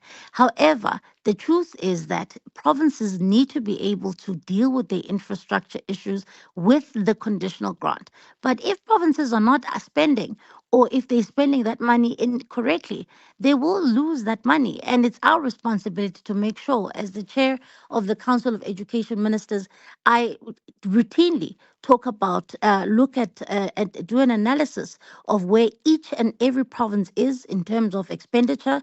If there's a risk of under expenditure, we flag it with the province. If there's a risk of over expenditure, we flag it with the province. So this is not a hands-off approach, Kathy, but it's about saying provinces now, it's time for you to take over what is really your responsibility. Okay, so just so we're clear as we end off the interview then, the number of schools with pit latrines that were on the SAFE list, the 2018 audit, those have sanitation, but it does not mean that every school with a pit latrine in the country now has access to alternative or safer sanitation. That's correct, Kathy. Right. But we have to make sure that the ones that are left, if there are any that were missed, that they are rectified. Minister Sibuwe Gwahube, let me thank you for your time on the National Briefing. You are listening to the National Briefing with Kathy Mutlatlana. Well, let's move on to this story now. The Public Service Commission's investigation covering 2020 to 25 has found weaknesses in, it calls, systemic and mutually reinforcing. So more than 2 billion rand in irregular expenditure flagged across 4 audited years. The findings have certainly been alarming. Solima Ladze is the Minister of the Department for Communication and Digital Technologies. He joins me this morning. Minister, this report has found really so many weaknesses within this SETA, but I want to start following these revelations, right? Have you identified who are the individuals that need to face disciplinary action, or even in some instances have matters referred for criminal investigation? Good morning, Kathy, and to your listeners. So the report has not gone into identification of individuals. What it has done, though, is to be able to identify thematic issues that cut across various units of the State Information Technology Agency, and specifically with the unethical behavior that happens around supply chain management. And it has said that the board and the management need to ensure that one of the instruments that they use is to be able to effect disciplinary actions on those discoveries that have been found.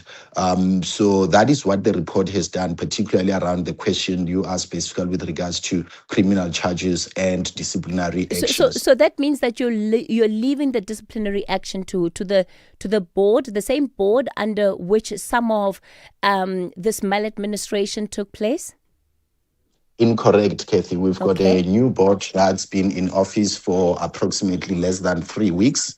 That board now has the responsibility and, in fact, has welcomed the report by embracing its findings. And there are various actions that should be done by several parties in the process. One, on my end, I have to hold the board accountable for implementation of the findings of the report. The board has to submit within 30 days a reform plan around addressing those weaknesses that have been identified there. And then within 60 days, the board has to submit a report detailing corrective actions that need to be done throughout the organization in order to fix the systematic issues that have happened. A lot of what has been allowed to fester at SETA also speaks to the issue of persistent leadership instability. If you look at the organization between the period 2020 and 2025, which is the period under which this investigation focused on, there were several boards, there were several acting managing directors, and in fact, even before the conclusion of the report, we have already started moving forward with fixing the aspect of leadership instability. You've had the likes of Home Affairs, the police, departments of justice, all seeking exemptions, right, to escape SETA. So if the state's own departments want to flee use of the IT agency, speaks to a model, right, that is likely broken. I mean, do you think that the SETA monopoly around government departments needs to end, because it's clearly not also servicing government departments in the way that it should? Look, what we have done, right, is, in fact, let me take a step back. There are certain services which in the current legislation must be procured from SETA. But equally so, what we have done in November 2024 was to trigger Regulation 17.8, which allows government departments, if they are able to present a business case, they can show that they can procure outside of SETA at a price lower than SETA and at a turnaround time faster than SETA. They can then procure outside of SETA. The second aspect is monopolies on their own can lead to complacency. And across government, you've already cited several departments which have expressed some of their frustrations around the quality of service they've historically gotten from SETA. There's been slight improvement in the last couple of months with regards to that. But the most important thing is that everyone needs to have value for money. Okay. And so must government departments. And it is the responsibility of the leadership in there to ensure that government ICT needs are met with the highest level of quality. All right. Where that doesn't happen, there has to be consequences. Minister, I want to ask you now about the matter that, of course, has been causing great debate in the country, and it's around the former leader of the Democratic Alliance, your party, Tony Leon, and his communications company, Resolved. I mean, you had to deal with some of these questions yesterday, right? And you, in your letter to Parliament, confirmed that Resolve Communications had reached out to your office directly to you by phone, whatever the outcomes of those meetings were. There is a serious issue that has been raised around a politically connected firm that enjoys a channel not only to you, but to other DA ministers in office that an ordinary company would not necessarily enjoy without that DA royalty effectively on its letterhead. As you reflect on the conversation, do you think that it's appropriate that this is what has been happening? Look, the reality of the responsibility of being in executive office is that you are always going to be approached by multiple stakeholders. The most important element is to make decisions without pandering to what could be perceived as, improper influence at all. In my case, as I said in my letter, and I've repeatedly said in all the engagements that I've said, I've never met Resolve. Resolve, I interacted with them on 2 occasions.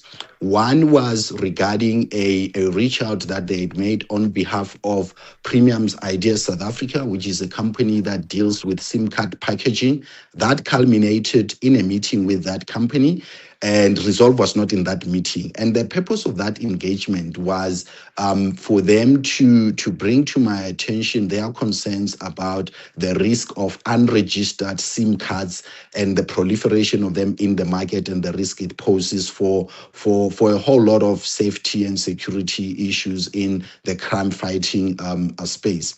The second interaction was around a radio license, amendment that affected one commercial radio station. We were initially meant to meet with that radio station, but after referring the issue to ICASA, we saw no need to proceed with that interaction. I think what is important in dealing broadly with the question that you asked is that political principles have independent minds and abilities to be able to determine potential conflict of interest and be able to not allow themselves to be caught up by it. Is that not what you've opened yourself up to, though? Because now you of course had meetings with Starlink, and the whole pattern, right, of the department's policy articulation and stance on Starlink is now being seen in the context of the work that Resolve was doing for Starlink. No, so it's also important to be factual and consequential. And I would encourage you to re-look at my letter if you haven't had a chance to do it. The process, for instance, of formulating a policy agenda for the ministry, which culminated in the submission to the medium-term development policy framework, which is the GNU's policy statement for this term, started as early as July. And those submissions were finalized. My interaction with Starlink was in September 2024, and it did not even get into details around license applications. As part of my efforts to understand issues that are relevant in the portfolio, I've met with several low Earth orbit satellite providers from, SpaceSail, Amazon Leo, and none of these conversations discussed individual license applications, So, and none of these, let me finish this point, Kathy, yeah. it's important, and none of these had a direct outcome in terms of the policy outlook that I pursue in office. And that is important because the sequence of events will showcase what we have been working on, contrary to what is being tried to be linked to this. So, Minister Malati, effectively, you see nothing wrong. No, I do not. You are saying that it is appropriate. Do not put words into my mouth. Remember, that's the question that I asked you. I asked you if you think it's appropriate. So, that's part of what you've been answering. So, I want to get straight to it. Is it appropriate in your view? Yes or no? It is appropriate for ministers to interact with all stakeholders in society and including make those, independent, including those that involve their political affiliates. As long as it does not influence and dictate the actions is the that whole they point take. about it not to influence, though? No.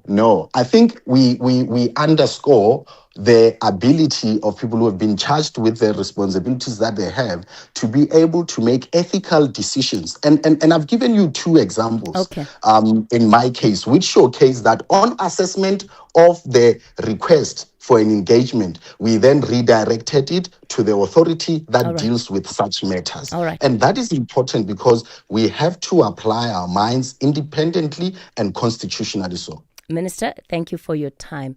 I do apologize. We're late for news. And Musa, good morning.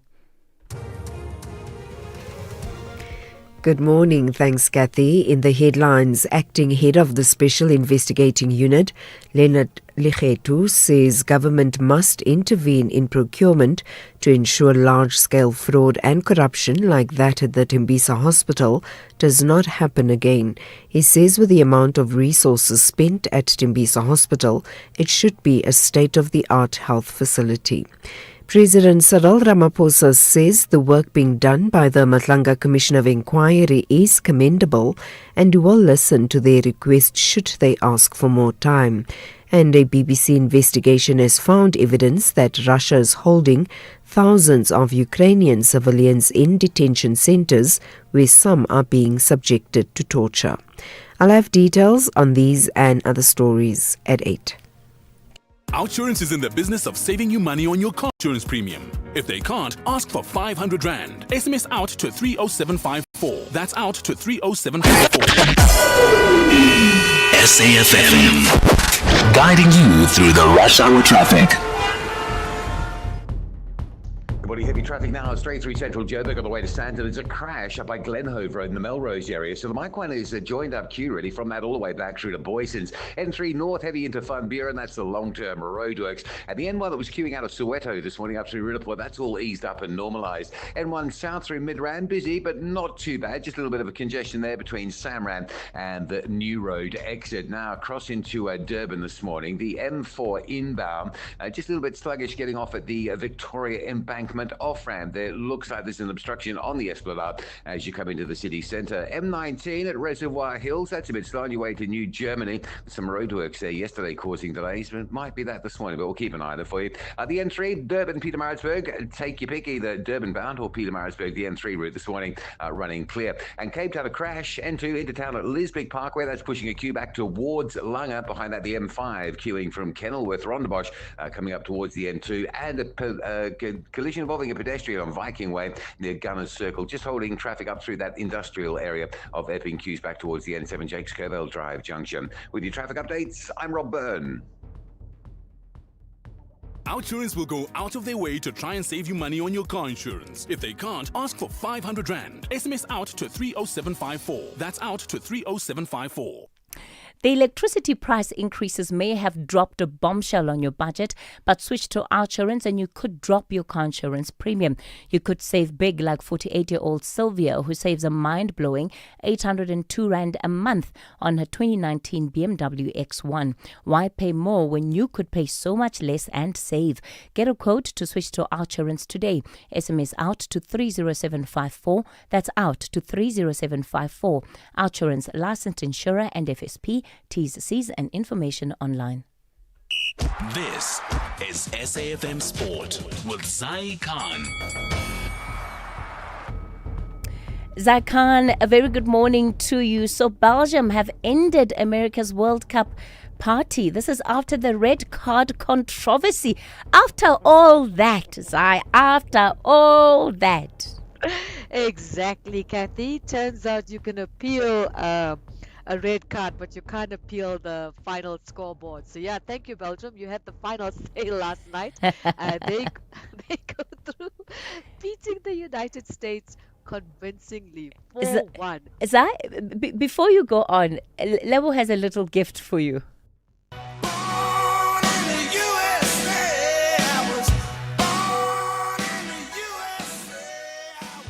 He made a call that nobody could believe. You know, when you see it in fast motion, it will look like two guys collided, which is really what happened. They got sort of entangled.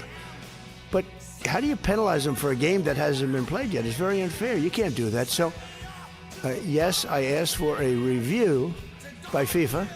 All I did, I asked for a review because I didn't think it was a foul.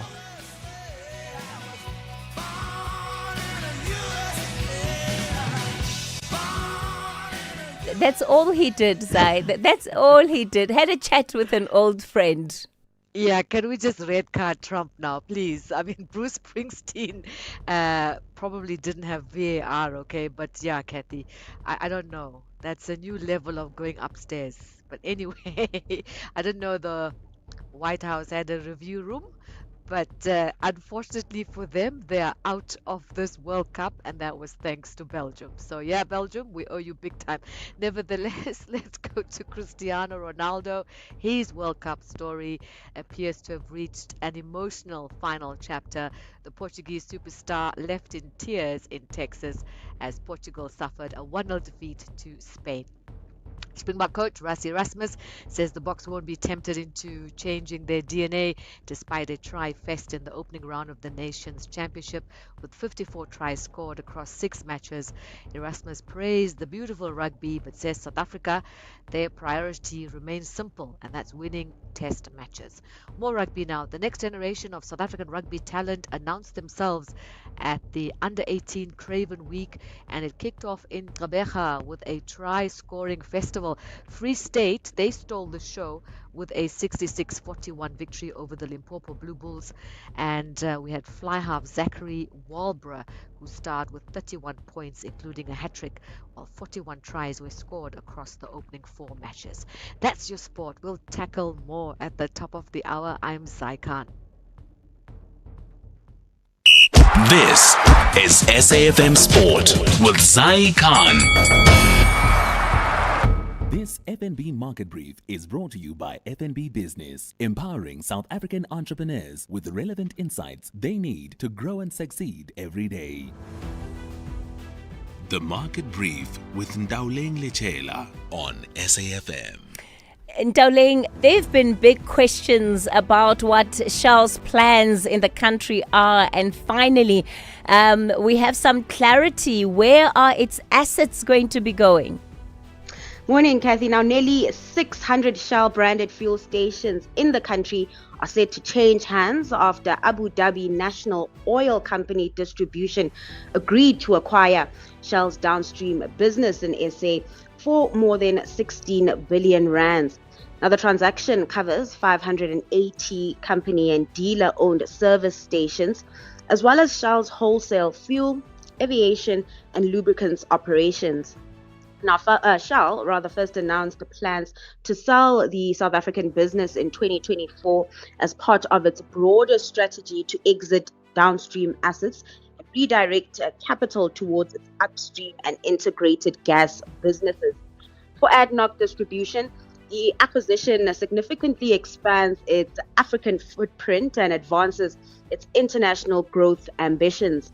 Now, the company also intends to retain the Shell brand through a long-term licensing agreement, while a 28% stake in the business is expected to be sold to a local empowerment partner and an employee share ownership scheme after the deal is completed, which is slated for next year. Moving over to more macro news and looking at Johannesburg's finances in particular. Despite mounting financial pressure, the city of Joburg has received a vote of confidence from Moody's Ratings. The agency affirmed the metro's BA3 credit rating and assigned it a positive outlook, signaling a potential upgrade if governance and financial management improve. Now, the decision comes as the city battles a 2.1 billion rand funding shortfall, mounting debt to state utilities, and the possible loss of 8 billion rands in national funding. While the city's finances remain under strain, avoiding a downgrade helps preserve investor confidence, and a future upgrade could lower borrowing costs, making it easier to fund infrastructure projects and improve service delivery. Now let's take a look at what's playing out in markets. As investors await the release of the Fed minutes, caution is likely to keep trading mixed on the JSE today, with fluctuating precious metal prices expected to weigh on sentiment. Providing some support though, oil remains subdued, holding below $73 a barrel.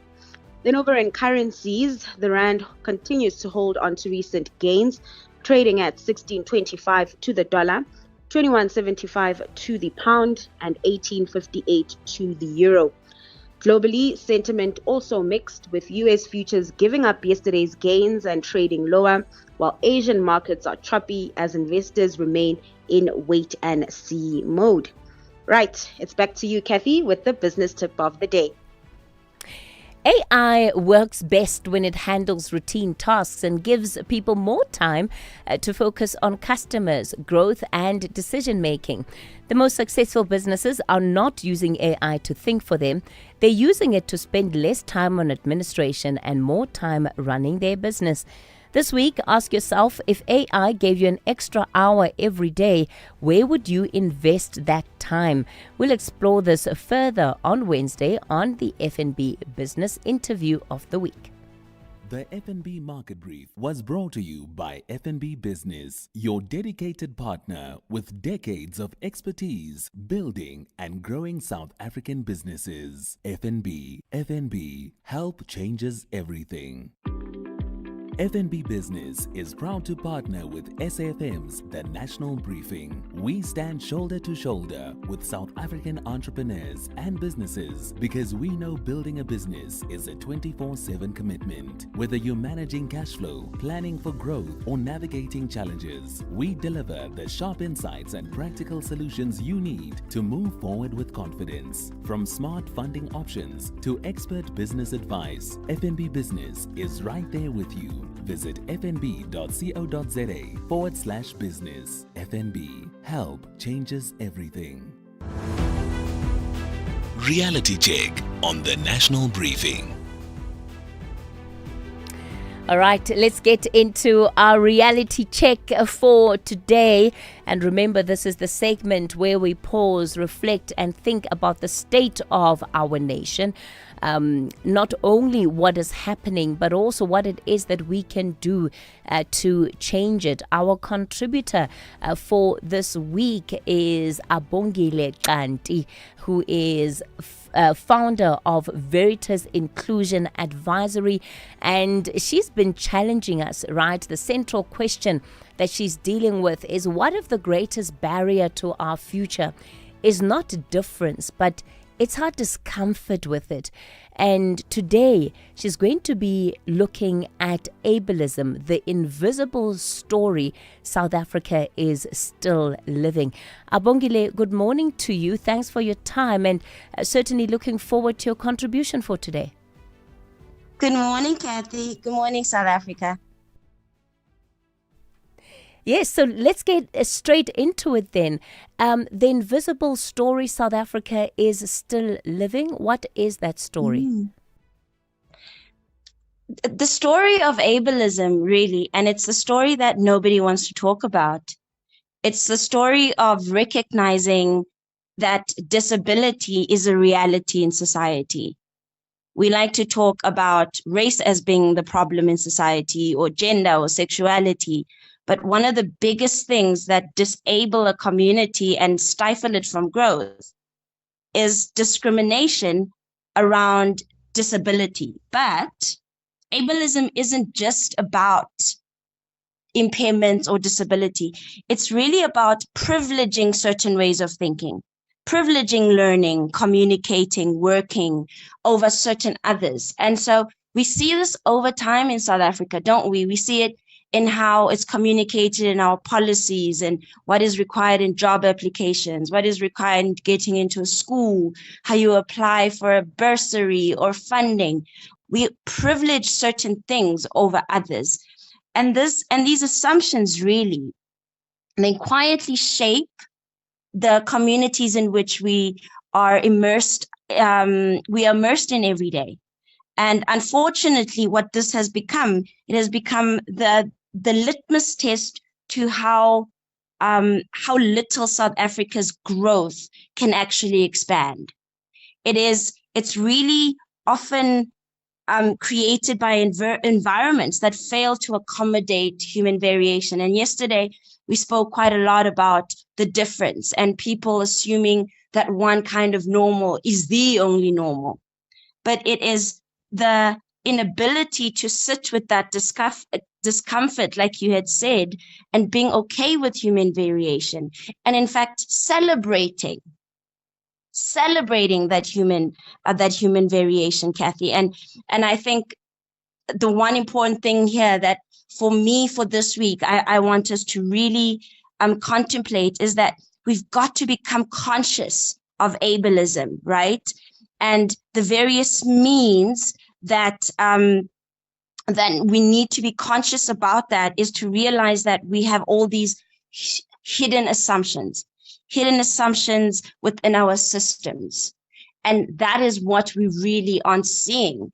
And it's really about interrogating those. And we've still got a lot of interrogation to do as South Africa, not just about race and gender and economic status, but really how we are stifling human variation. You know, the point that you make, Abongile, is that there are ways in which society teaches people whose way of being belongs. And I'm just curious, right, about if you reflect on your own life and your own journey, what are the ways in which you've had to contend with that and ultimately come out on the other side? Thank you so much for asking this. And I think this is the power of this conversation, isn't it, this week? So, you know, in radio, people can't really see who you are, right?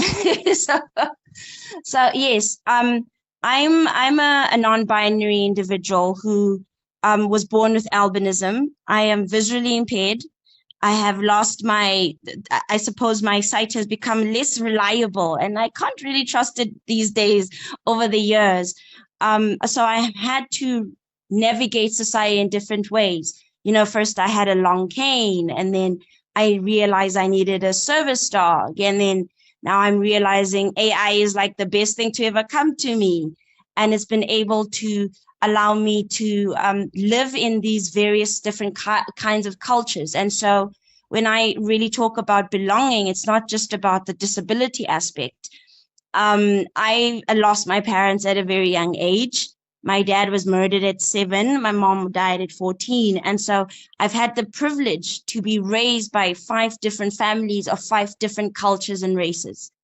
And this has made such a nuanced experience and worth for me to understand that belonging isn't just one of those things. It's not just the race. It's not just the culture. It's not just the impairments. It's all of that tapestry.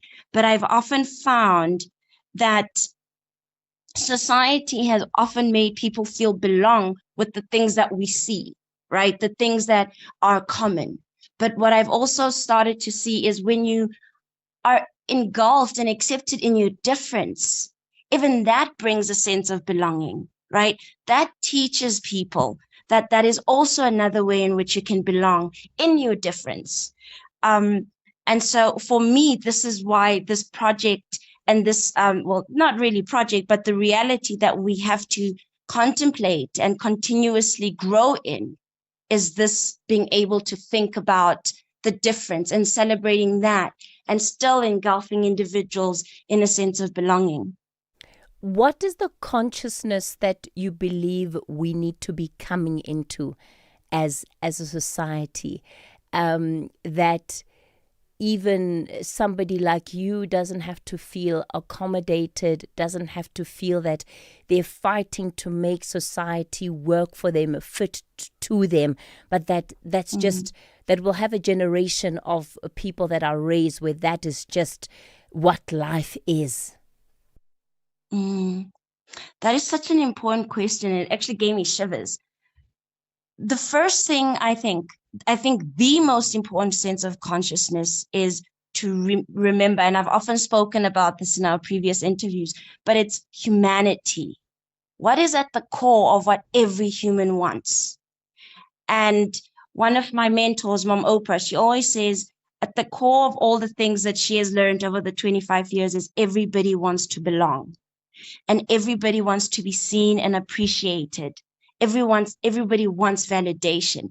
But in that, it's the humanness of me. Can you see the humanness of me? And the second one is understand that people have every bit of autonomy, and that it is not our responsibility to enforce our own perceptions of perfection, of rightness, of normality onto them. And it's that understanding that ableism is determining or feeling that you have the privilege to tell somebody, yeah, no, this is right now. If it's a size 8 font, you must read abs. It's being able to be okay and say, this is a human variation. This is an autonomous reality that somebody can actually say, this is what I need, and that is okay. And we've got to be okay with what is not okay with us. We've really got to be okay with the discomfort of somebody saying, actually, this is my right. And being able to expect that difference is what conscious human integration is. That is what it is. Abongile Kantini is our reality check guest for the week, founder of Veritas Inclusion Advisory. SAfm, guiding you through the rush hour traffic. Centurion Nell Mapius a little bit slow around the college area if you're around sort of Nell Mapius Main heading to the R21 or coming off the R21 on Nell Mapius into Irene. It's all very slow going through there. N1, no major obstructions, but just a bit of a pushback between Samran Road and New Road. The Mike 1's slow today from Boyson's up through to about Melrose, including an earlier crash up by Glenhove Road. Crossing to Durban, still queuing up on the M4 Southern Freeway, just off-ramping to the Esplanade.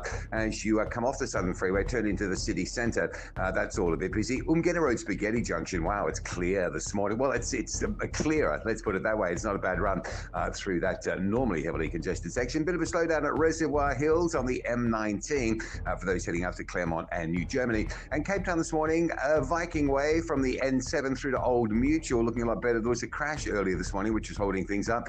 There is a crash on the N2 inbound at Lisbeth Parkway. That keeps the traffic slow from Bunga Avenue from Langa, and also behind that, the M5 is quite heavy today with queues from sort of Crombourne Road territory all the way up towards that busy N2. With your traffic updates, I'm Rob Byrne. 10 chefs, one title, and a life-changing opportunity. This is the Taste Master Professional. Weekly cooking challenges test their skills, teamwork, and ability to run a professional kitchen, all under the critical eye of renowned chef Bertus Besson. With over 800,000 Rand in prizes, including a brand new car to the value of 440,000 Rand, and the chance to lead the new Taste Master Deli and Restaurant in Paarl, who will rise up and claim this exciting new career opportunity. Find out on the Taste Master Professional. Sundays at 7, repeat Saturdays at 4:30 and Sundays at 3:30 only on SABC2.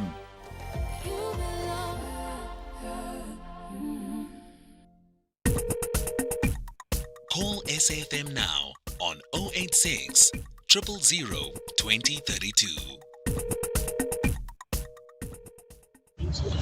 Good morning, Kathy. It's Veli Mdluli of Richards Bay. I'm a trucker. I'm coming from the place called Kwasokol.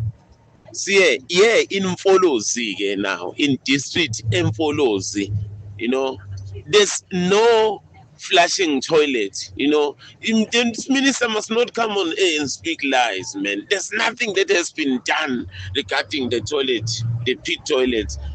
For them to come and talk, they dissect to the question, they answer in their own way. No, man. Thank you.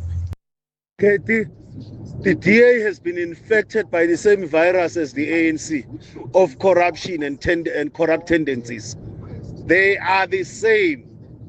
Bayafana bonke. Usoli nje is struggling, is eating, it's a wet salad that responds. Call SAFM now on 086 000 2032. All right, let me go to Kimberly. Lee, good morning. Good morning, Kathy. Yes, good sir. morning to the self-owners. Yes, I'm phoning in the connection and the topic that you have about fathers not being denied access to their children. Well, it is happening to me. My son is now 14 months, and I haven't seen him for the past year now. And now, on the 20th of April, he turned 1 year. I went to the Kimberley Family Court. I've made an application, and up till today, I haven't had no response yet from them. Lee, when have you tried to engage the families in this matter? Maybe both your family and the mother's family? My family is currently staying in Johannesburg. But from her side, her family is how can I put it? It's more on her side. So I did go to the local social worker, and we came to a brief solution. Whereas I only saw the child for about 3 months, and up till December last year, 25th, it was the last I'd seen my son. Everything I buy for him, what happened to the agreement that you had with the social worker? she broke it. What were the reasons for that?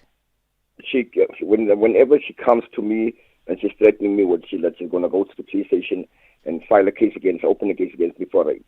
So I opted in and having a restriction or order against her.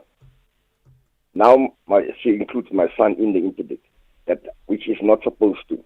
So I went to the family court to explain to them what is the situation, and so far for the past, since then I haven't received any phone call. I went there yesterday and I was given the up and down, the run around again. Okay. So I do not know what to do anymore. All right. So clearly then, Lee, it sounds to me that your matter is a bit more complex simply because there are also allegations of violence, right? Yes. Between the two of you. Now, from her side, yes, there is, because I've been to the police station several times of the way I've been abused physically. It was just too much for me. I couldn't. That's why I had to open an interdict against this woman just to stay away from me, because the abuse was too much. Yeah. Look, Lee, I mean, for me right now, there's nothing that I can offer up, right, as advice. But I think certainly hearing your experience is probably part of why the ATM is taking on the matter. But the reality is that these things are so complex, and every case, right, has its own nuances. There isn't a one-size-fits-all. But I wonder if there aren't ways in which the processes can be expedited, can be mediated, so that you don't find that it's a back and forth in the court while, children are growing up as all of that happens. But certainly where there's violence involved, I think that too brings in a different dimension to the conversation too. Lee, thanks for calling in with that matter. All right, it's time for your latest news update, and good morning. Outsurance is in the business of saving you money on your car insurance premium. If they can't, ask for 500 Rand. SMS out to 30754. That's out to 30754.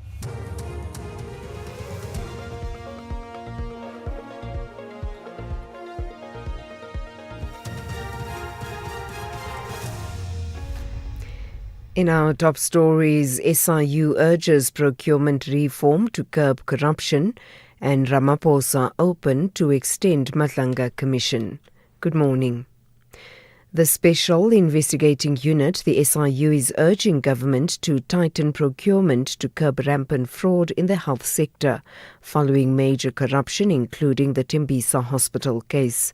Acting head Leonard Legetu says with the amount of resources spent at Tembisa Hospital, it should be a state-of-the-art facility. He was speaking at the Board of Health Funders Conference and noted that 25 of the 33 health investigations are complete, with investigations into Tembisa still active. He also stressed that current systems must be changed to prevent further mismanagement. 75 company has conducted business with Tembisa. Really, we have to do something there. And also the procuring of medical device, where you see that there's procurement of very, very different medical device. And if you see what has been procured and what has been spent, Tembisa should be the very, very high class, hospital in the country. President Cyril Ramaphosa says the work being done by the Madlanga Commission of Inquiry is commendable and he will listen to their requests should they ask for more time. Ramaphosa established the commission after the KwaZulu-Natal Police Commissioner, Nhlanhla Mkhwanazi, held a media briefing last year, July, alleging there was political interference, corruption and infiltration by criminal networks in the criminal justice system. Ramaphosa spoke during his visit at Kamata Great Place in the Eastern Cape.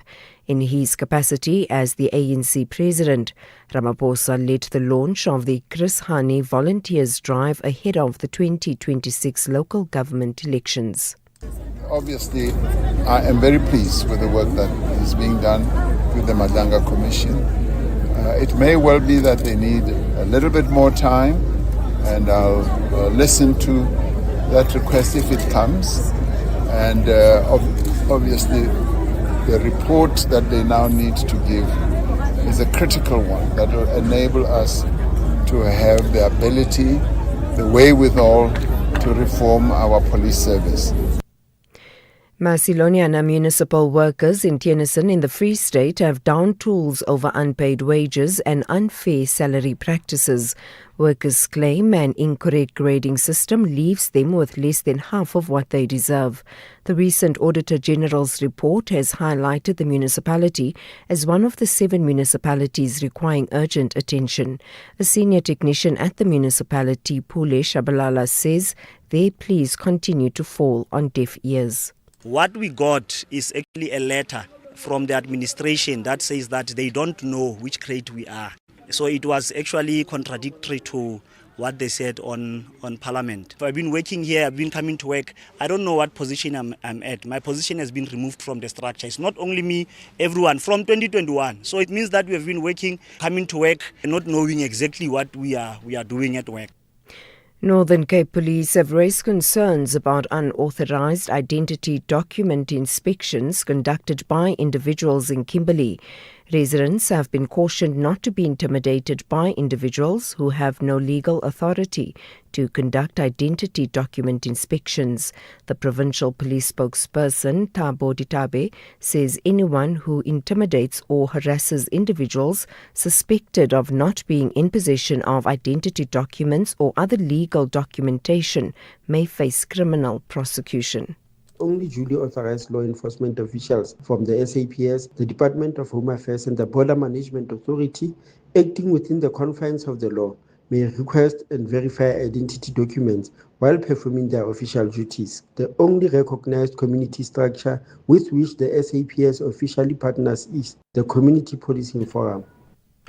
And finally, a BBC investigation has found evidence that Russia is holding thousands of Ukrainian civilians in detention centres, where some are being subjected to torture. The BBC's Tanya Chechenko has more details. Since Russia occupied parts of eastern Ukraine in 2014, an estimated 16,000 Ukrainian civilians have been detained or disappeared. One woman who was released told the BBC she'd been accused of spying. She insists she was helping out in orphanages and providing food for soldiers. She said she'd been sexually assaulted and forced to eat raw food mixed with soil and garbage. In response to the BBC's allegations, the Russian embassy in the UK said that Russia has consistently advocated respect for the rule of law, and allegations of war crimes being committed are investigated by the Russian authorities.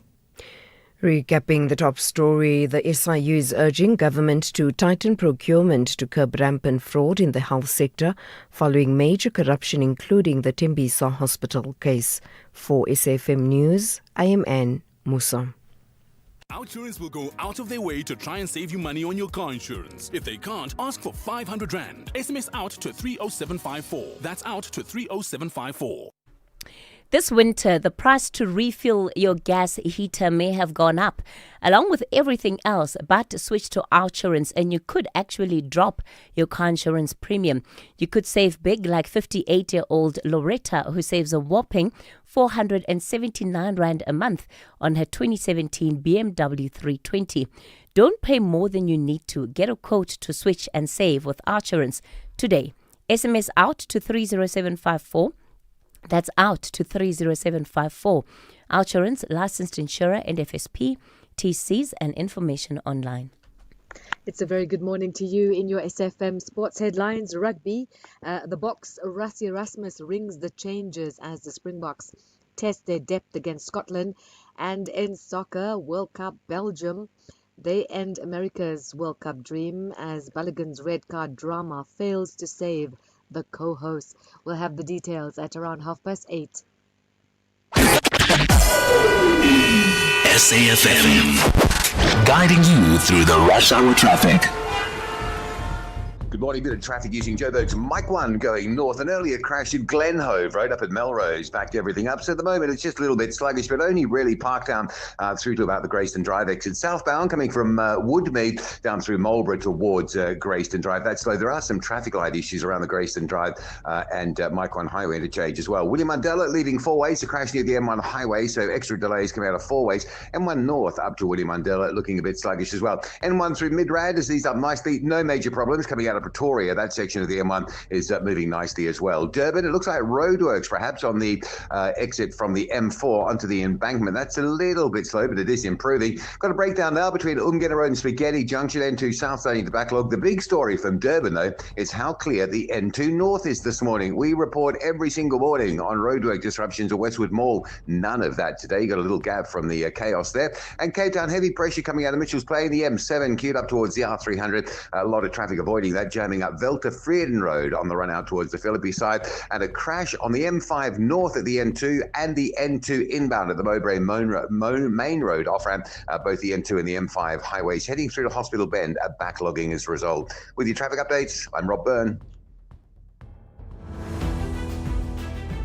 The National Briefing on SAfm. Clarity, context, and conversation. This is where the day begins with Kathy Muhlahlana on the National Briefing.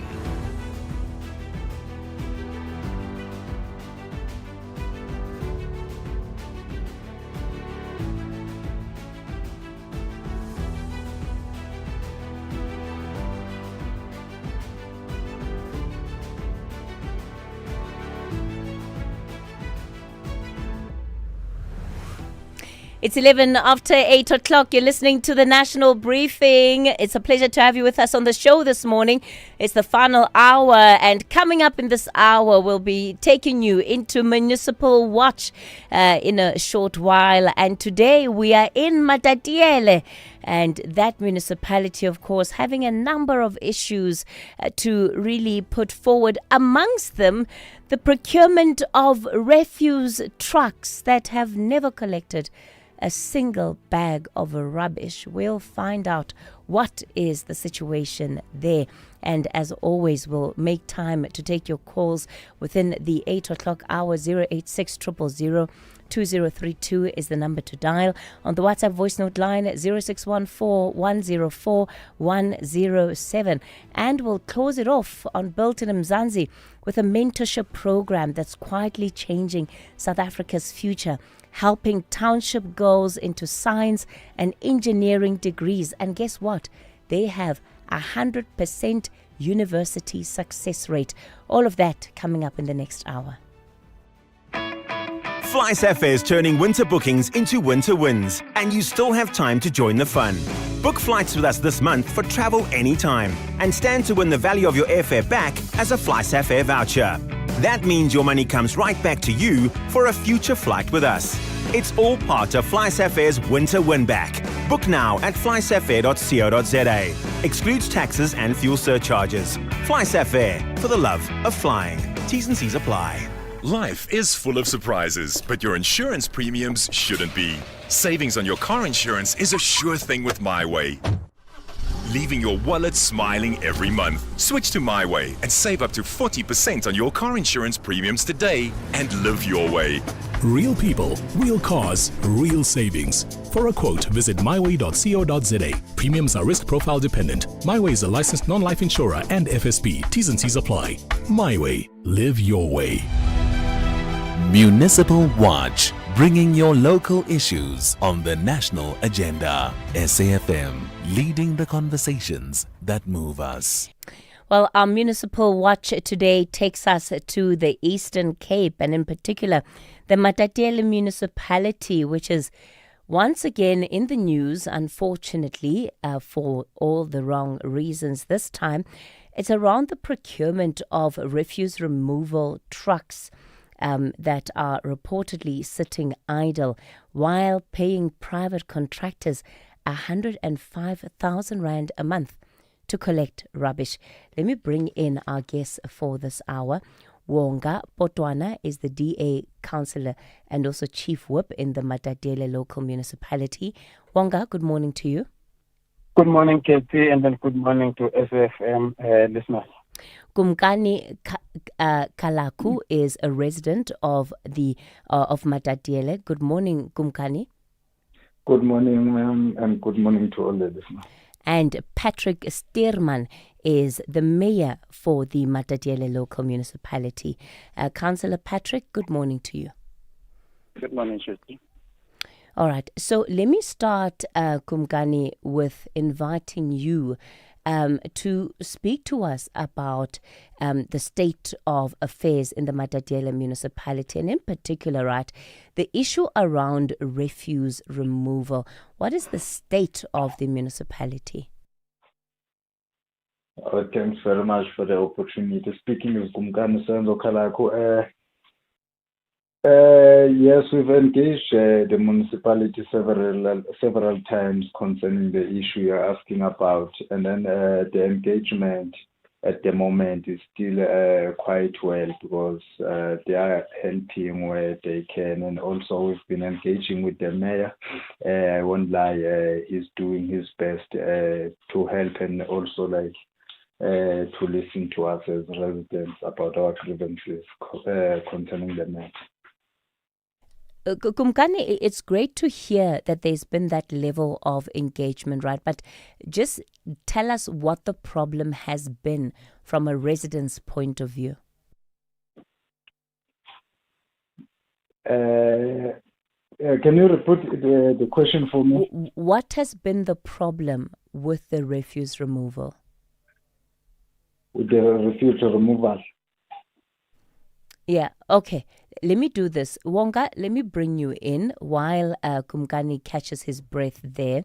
Let me give you then an opportunity to speak about this issue. Thanks very much, Katie. The problem here, I've raised this question in council several times and then I don't get a response. As one of these few parties that are in council with the majority of the ANC.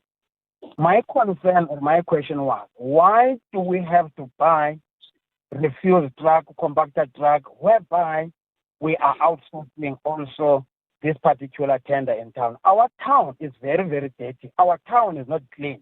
Our town is full of non-finished jobs. A month ago or two, it was removed because it was not doing a good service. To my surprise, they hired a truck, a company with a 4-ton truck. That tells you that SAFM policies have never been followed, right? The logic there, you cannot fail to collect with a truck of about 8 tons, then you think you can collect with a 4-ton truck. Apart from that, Katie, I've also raised many questions. Councillor Sturman will concur with me. And let me put it this way. Councillor Sturman is doing very, very well. But the problem, so there are things that go behind him. One, I've raised a question whereby the municipality has paid 4 million rand to a debt collector company, but we don't see the 40 million collection based on the 4% that we have paid on the paperwork. Again, in November, an amount of 4 million rand was written as if it bought furniture from the Department of Community Services. But when you look at the report and other things, you find out the only thing that has been bought here is the furniture for 63,000. So you ask yourself, where is this particular money, where it went? Again, you go to there's a hall here in town, which is called the Nokwezi Hall. The Nokwezi Hall was budgeted according to the purchase plan or the procurement plan, 500,000. But the company that bid for that particular tender went to 800,000. They awarded that particular company. You ask yourself, where are they going to get this 300,000? How are they going to get it? Is it through environment or is it through a deviation? That tells you, in simple terms, that should have been taken back and be re-advertised. Then again, KG, we had a problem, I think, a year ago again of a TLB. Dantu wanted to bail company in Pietermaritzburg. When it gets to Pietermaritzburg, they charged us 280,000. The municipality got that particular TLB back. They gave someone here in town who doesn't have even a garage. That person charged us 480. The same person who charged us 480, he took the truck to bail in Pietermaritzburg. That means he made a profit of about 200,000. Last month in June, there's a company which is not even part and parcel of our architect in the municipality. That is dealing with the design of the traffic department. So Wonga, let me just pause you there. So effectively, what you are saying is that there are procurement decisions that are being made by the municipality that don't make sense, but also that don't comply with the MFMA. Is that correct? That is correct. All right. Let me bring in then the mayor, Mr. Steerman, to answer to this matter. So you've heard the allegation, Mayor, more broadly, right? And I want to start again with these refuse removal trucks that have been in the municipal yard since last year, that are unlicensed, and yet you've allegedly been paying a private contractor 105,000 rand every month to collect rubbish. Is that true, Mayor? No, thank you very much, Chetty, once again, and also the panel members which are part of the program, and also our listeners. First and foremost, let's appreciate the opportunity that has been given to the Matate local municipality to present these reports, probably in the form of these allegations that are put before the municipality. However, let me appreciate that Honorable Councillor Potwana is saying that he raised this particular matter at the level of council. Probably the standing rules and also the structures of council are clear to say that we've got many structures, your standing committee or executive committee and the council. However, we did receive these reports that he brought before council, but you also recall that council has got a standard agenda that must followed on daily basis. But however, let me take this opportunity and respond on this issue of track. First and foremost, I think it's correct to say that the issue of cleaning it's an issue that is a responsibility of us as a municipality. But in terms of the capacity that we have, we ought to have a service provider to assist us in terms of cleaning the town.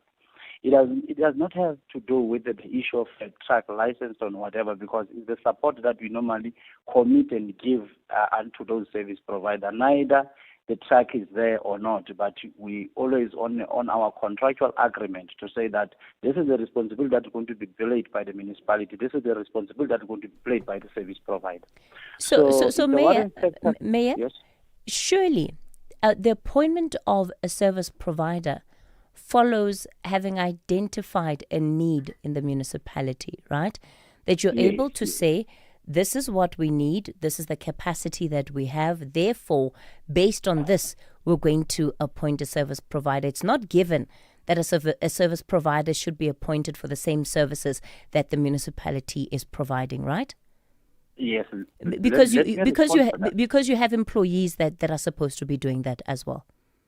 Yes, let me come to that, because we do have employees that are doing that, but Councillor Potwana knows very well that in terms of our employment ratio, we are at 37%. So some of the work, we need to outsource them, and then for many years, these contractors were working. The issue here is that we terminated a contractor that was underperforming. We employed a new contractor that is now performing. So the issue of dealing with subjective issues to say that the track is doing what and whatever, I think I will just appreciate if Councillor Potwana is the reason to say that there's no compliance, there's a non-compliance on the appointment of a contractor, because we appointed a contractor on a deviation basis when we're trying to intervene on the issue where we find that the contractor that was on site was having about 3 years contract. He was unable to perform to satisfactory in terms of the municipality. Okay. And the manner in which I want to go back before we bring in.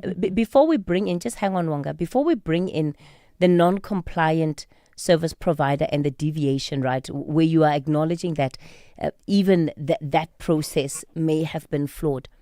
Let's start with the trucks, Mayor. The trucks that you procured, right, for 2.4 million rand of taxpayer money. Those trucks, have they been operating? So far, not yet, according to the report that I had. So they've been sitting in the yard for a year. Yes. Why? Because of these challenges that have been raised. No, what are those challenges? I think it's the issue of roadworthy, that they were getting some delays around that, and then. So you bought unroadworthy trucks? Yes. Why? The why might be correct, but it's a purely administrative issue that ought to be followed up. But no, it's not a purely administrative issue. It doesn't affect the service delivery as we speak. We have it should, Mayor. This is what is fundamentally wrong with your approach. It should affect service delivery. Why else then do you justify having spent 2.4 million rand? No, I don't want you to bring. I don't want you to bring advocate. I don't want you to bring Councillor Potwana in just yet, Mayor. I'm asking you very simple questions. You went and you spent taxpayer money buying trucks that are unroadworthy. How do you explain that? I don't know whether you want me to respond or you want to address me, the manner in which you want to address me. Because the point that I'm raising is to say that we are aware of the trucks, and then we appreciate that we did bought the truck to support the cleaning of the town. So that's the point we're understanding. You bought them to support the cleaning of the town, yet they don't work. They are unroadworthy. The point is to say that to register, the process of registration. That's why I said it's a purely administrative issue that ought to be. I will make a follow-up around that, because it's an administrative issue. As a political head, I can never be asked about such petty issues at that particular level. The town is clean. We have got an award of a greenest town in the Eastern Cape after a long time. We've competed in the district, we've competed in the province, we have won the award, and we did receive the money. Councillor Potwana must appreciate that, but he can't appreciate that. But instead, he's thrown a stone to the municipality. So let me understand, Mr. Stearman. You spent 2.4 million rand of public money on these trucks that have been sitting for a year. there clearly has not been enough effort to try and get these trucks working on the road. So what happens to all of the individuals that have been employed by the municipality, right, to go and clean the municipality, that are on your payroll every single month? What do those people do? Okay. The manner in which we do this cleaning services, we have got a program of EPWP, which is a program that it's a national program. Those people, they are just complementing the work that is being done by the service provider. The town and the areas which needs more services to be done, and especially on cleaning, we have outsourced that work for many years. For that matter, we normally have 3 years contract on those contractors who are cleaning the town. So the support. So basically, you have outsourced the core functions of the municipality, for which you have employed people for, but those people are now the ones that are providing a complementary service to private service providers. Is that what you're saying, Mayor? I'm not sure now, because which means all the services are responsibility of the municipality. Whether doing the road, you're going to still hire a service provider. So it does not say that there's nothing wrong to do this. I'm saying we were doing this even 2006. This thing, there was a service provider cleaning the town on behalf of the municipality. Because I said to you, the ratio of employment of you need to know that in terms of your operational budget, you must not exceed 40% in terms of your labor cost around that. So that's the understanding that you must do. You must understand the nature of the budget of the municipality before you do this. That's why I've said, Honorable Councillor Porter knows that in terms of the ratio, we're at 37%. So just imagine if we're going to say that we're going to employ employees that are going to clean the town, and then we put them under the payroll of the municipality, which means we will be above the ratio, which will be unacceptable by treasurer, and which is going to be against our norms and standard in terms of the budgeting process. Wonga? So the capacity of the municipality, it warrants us to outsource these services of this nature, while at the same time not doing what you need to ensure that the municipality itself is well capacitated to deliver the same service. Wonga? That thing should be a complaint from a contractor, the one that who's supposed to say that they don't get the support that we're supposed to give them. Wonga? The ratio that the mayor is bringing up, it's an old thing. We all know. Maybe you can ask him, why did they opted to do a tender process of purchasing those trucks while they know that the ratio is high, while they know that those trucks, when they are here, they have to be having operators or drivers. Number two, you still need to ask, maybe the mayor can just tell us how possible it is to have a truck registered. Because me and you, Katie, we buy a car this month. Next month, the same municipality will write to you and then say, you've got this temporary license for 21 days. Why are they not having 21 days temporary license? Why are those trucks are rotting there? Even there's a truck that is in need there, which has been purchased for 4 months. It's a cherry picker truck that was bought for 2.4 million. Apart from the 2.4 million of compacted trucks, that truck still is not licensed. Last week from Saturday until, I think, yesterday, we had no electricity in town because everything is dysfunctional. But all right. The reality of the matter, Katie, Councillor Spillman, many things are being shielded away from him. He has not been given the full information by whoever is failing to give him. Okay, Wonga, let's pause it there. Do you accept that view, Mayor, that you don't have full insight, you don't have credible information on which you can make decisions? The municipality is very proud. I don't want to argue on this point that has been raised, Honorable Councillor, which is raised by Honorable Councillor Potwana on this issue of information. But I can never also say that maybe the point is wrong or correct. But the point is to say that you can't deal with subjective matters. We are dealing a political arm of the institution, we got the report from the administrative arm, and to make sure that we play an oversight. I think Honorable Councillor Potone, even he himself, he must bring this information in to us, so that we can deal with this information, so that we make sure that the municipality moves smoothly and moving forward. Okay. Make sure that we bring service delivery to the people. All right. So it's a collective effort that ought to be taken. We're going to have to leave it there on this conversation for today. We're out of time. Let me go over to Anne Musa on the news desk. Anne, good morning. Good morning. Thanks, Kathy. In the headlines, Communications and Digital Technologies Minister Solly Malatsi has defended his engagements with Starlink and public affairs firm Resolve Communications, owned by former DA leader Tony Leon. He says his policy position on satellite operators was established long before any meetings took place. The SIU is urging government to tighten procurement to curb rampant fraud in the health sector following major corruption, including the Tembisa hospital case. And Cuba has begun to slowly restore electricity after its national power grid collapsed yesterday. Cuba's electricity operator said it was providing power to some vital services, including hospitals. I'll have details on these and other stories at 9. SAfm, guiding you through the rush hour traffic. Joburg's N3 North taking a bit of strain this morning. There is now a crash near the cement factory, so you've got that to deal with. And then, of course, you get into the roadworks at Heldney. So the run through from Eland's interchange up through to Van Buren remains busy. Mike 1 easing on the northbound side. Busiest on the southbound Woodmead through to Greyston Drive is a bit of a problem. William Mandela out of four ways. A crash at the M1 highway. So some big traffic leaving that four ways area. William Mandela back almost as far as the Vic Coppin Road junction. Pretoria, N1 South, Midrand, N1 South, very doable this morning.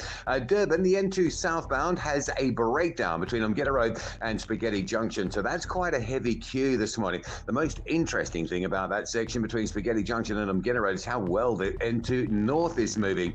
Quite remarkably clear. You get a good run, and that's a big change up. Normally you're sitting very heavy traffic this summer morning. It's been pretty good for about the last hour or so. There is a crash between Linfield Park and Ashburton.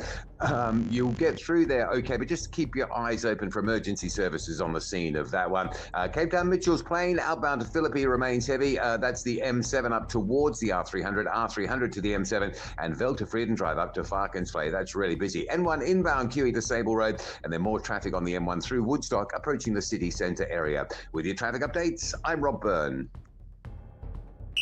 This is SAfm Sport with Zai Khan. Zai Khan, good morning yet again. So in rugby, Rassie Erasmus, his ringing changes as the Boks unleash a new look side against Scotland. You know, Zai, I don't like whenever there's changes in the Boks team. I'm like, I don't like where this is going, because we must accept that the older players are not going to be with us forever, right?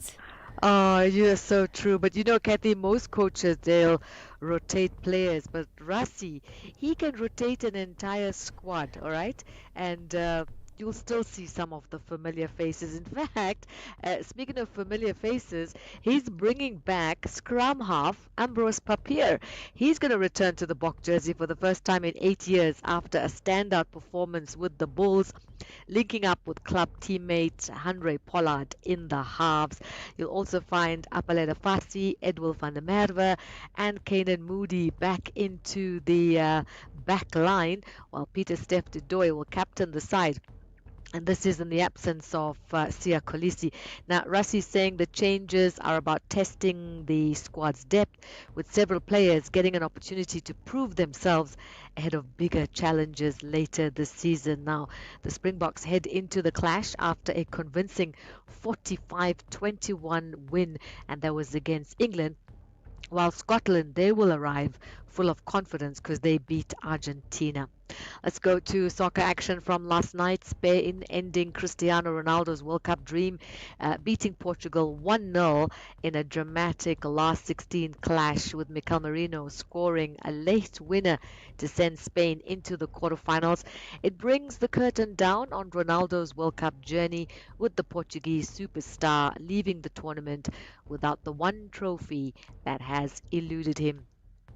Meanwhile, the United States, their World Cup came to an end on home soil as Belgium powered to a 4-1 victory, despite Folarin Balogun's, being cleared to play following that controversial red card decision involving FIFA and a call from President Donald Trump. Let's head now to Wimbledon, the quarterfinal lineup taking shape at the All England Club. Britain's Arthur Fray continued his dream run yesterday, stunning Grigor Dimitrov in a 5-set thriller to reach the last 8. Taylor Fritz powered past Alexander Bublik in straight sets, while Italy's Flavio Cobolli also booked a place in the quarterfinals. In the women's draw, Jasmine Paolini, Marta Kostyuk and Elise Mertens all progress, keeping Wimbledon title hopes alive. And finally, cycling, Tadej Pogačar has made his move.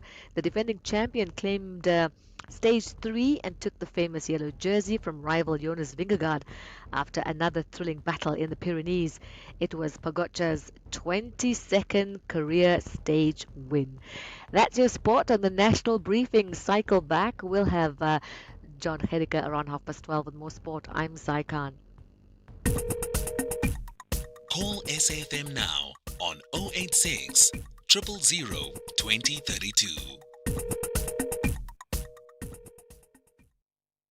Good, Kathy.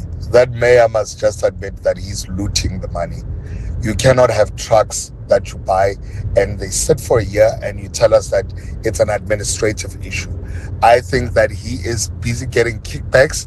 You cannot tell me that EPWP is a supplementary service because those people are employed. So they're getting paid just to help one who's getting paid already. Man. Morning, Kathy. Tumi Guruman. The mayor is out of order. The mayor is out of order. As the head of council, they oversee the administration of the municipality. He is the chief overseer. Thank you, Kathy. I mean, he's saying he's going to follow up. Follow up now. Where has he been sleeping all this time? After 1 year, fire him. Morning, Kathy, and good morning to the other listeners. Kathy, her answers were very political. If you're asking her, Uguti, are the pit toilets eliminated completely?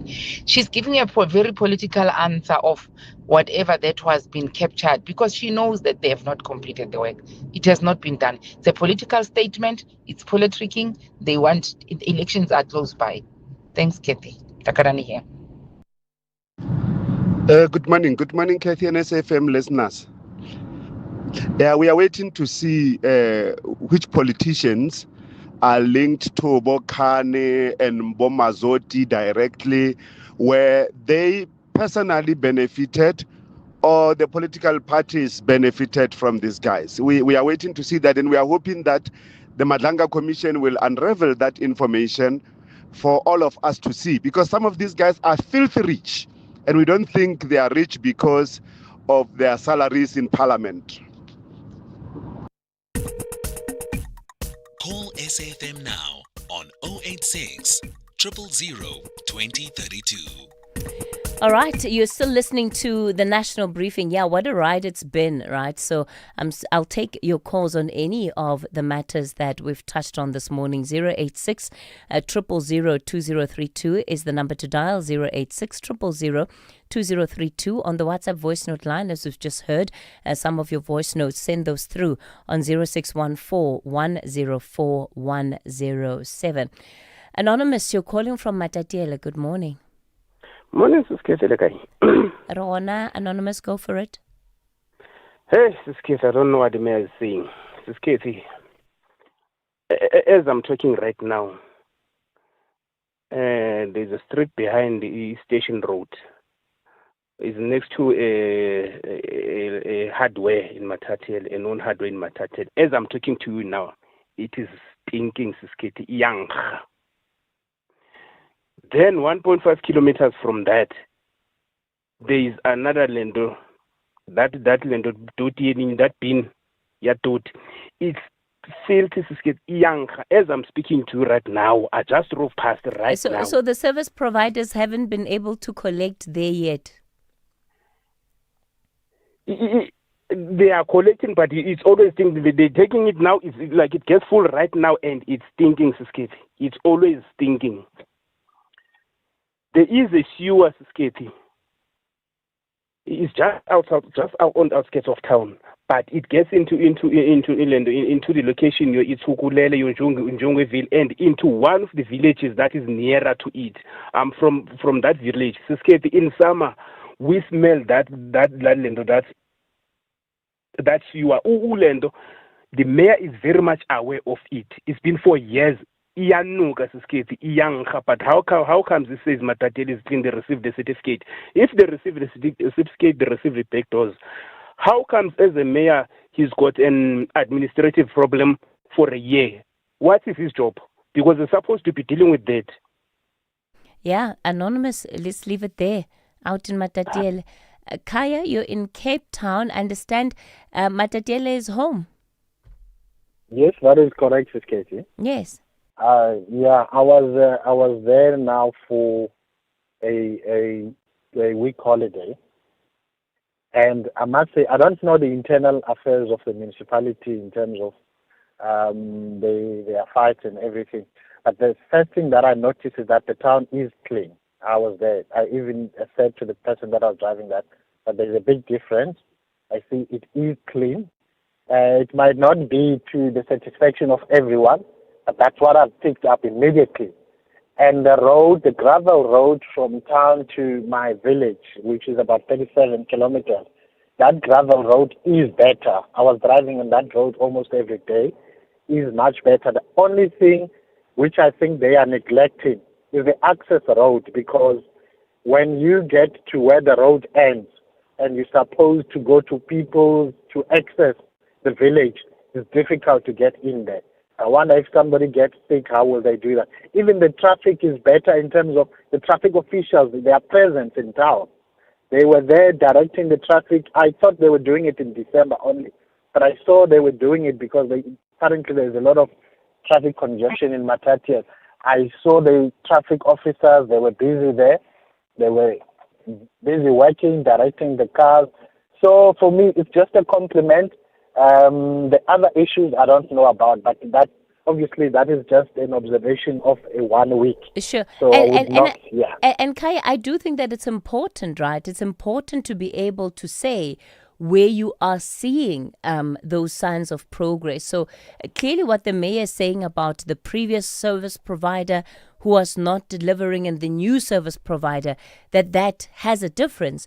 But of course, the mayor must still account for what is happening administratively in the municipality, especially where the duplication of costs that might not need to be there, at least not in the way that the municipality is dealing with them right now.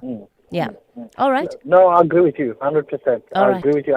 I just thought I should just give that one compliment, which I think they deserve it. Okay. Kaya, thanks for that. Kaya out in Cape Town. I'm still taking more of your calls on 086 000 2032. That's 086 000 2032. Good morning, Kathy and your listeners. Uncle JJ, the truck driver. For the foreign nations to be here in the country, it was illegal. And yes, jobs are created, especially more in the restaurant. For the foreign nations to bribe to be in the country, it shows you how desperate they are to be in South Africa, losing Gauteng. Good morning, Kathy. FIFA President Fantino turned the World Cup into a joke, a total joke.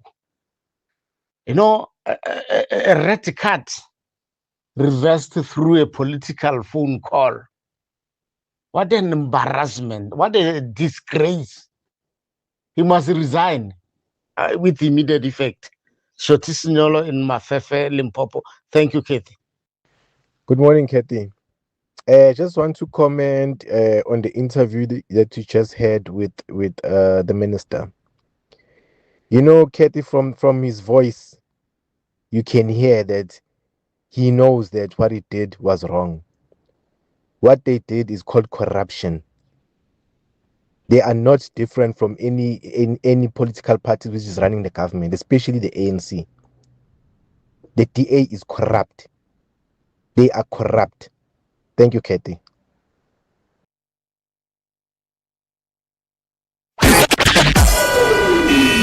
SAfm, guiding you through the rush hour traffic. Good morning. Crashing on William Mandela coming out of four ways at the M1 highway. That traffic remains quite heavily backed up today from Vickoppen Road, Leslie Avenue, trying to get into William Mandela, quite slow as well because of the congestion. Staying north, there's roadworks on Rivonia Road at Akta. That's the M1 North off-ramp intersection there. And that's causing a pushback on Rivonia Road, trying to get through the M1 highway and up into the congested Vidkoppen Road section. Mike 1 southward, be down to Grayston Drive, looking slow. The northbound track of the Mike 1, busy around Parktown, but not too bad. And a crash near the cement factory this morning on the N3 North, still there. So coming through Elans, past that, then up into the roadworks at Van Buren, stay slow. Good news, we're coming out of Pretoria, on your way to Joburg, N1 looking okay, Pretoria and Midrand sections. Across into Durban, the N2 southbound has been an issue today with a breakdown before Spaghetti Junction, still a bit slow and sluggish on that run from Umgena Road. Northbound through Westwood Mall, remarkably clear today. Cape Town, the M7 out of Mitchell's Plain, that's eased up. The Veldt to Vreden Road leading Mitchell's Plain towards Philippi side towards Varkensvlei still busy. And the highways are carrying a bit of extra volume this morning. N2 inbound from Langa, M5 from Rondebosch going north, N1 inbound to Sable Road, and then again as you come through Woodstock onto the elevated freeway behind that Marine Drive, sluggish joining in through Pardon Island. With your traffic updates, I'm Rob Byrne.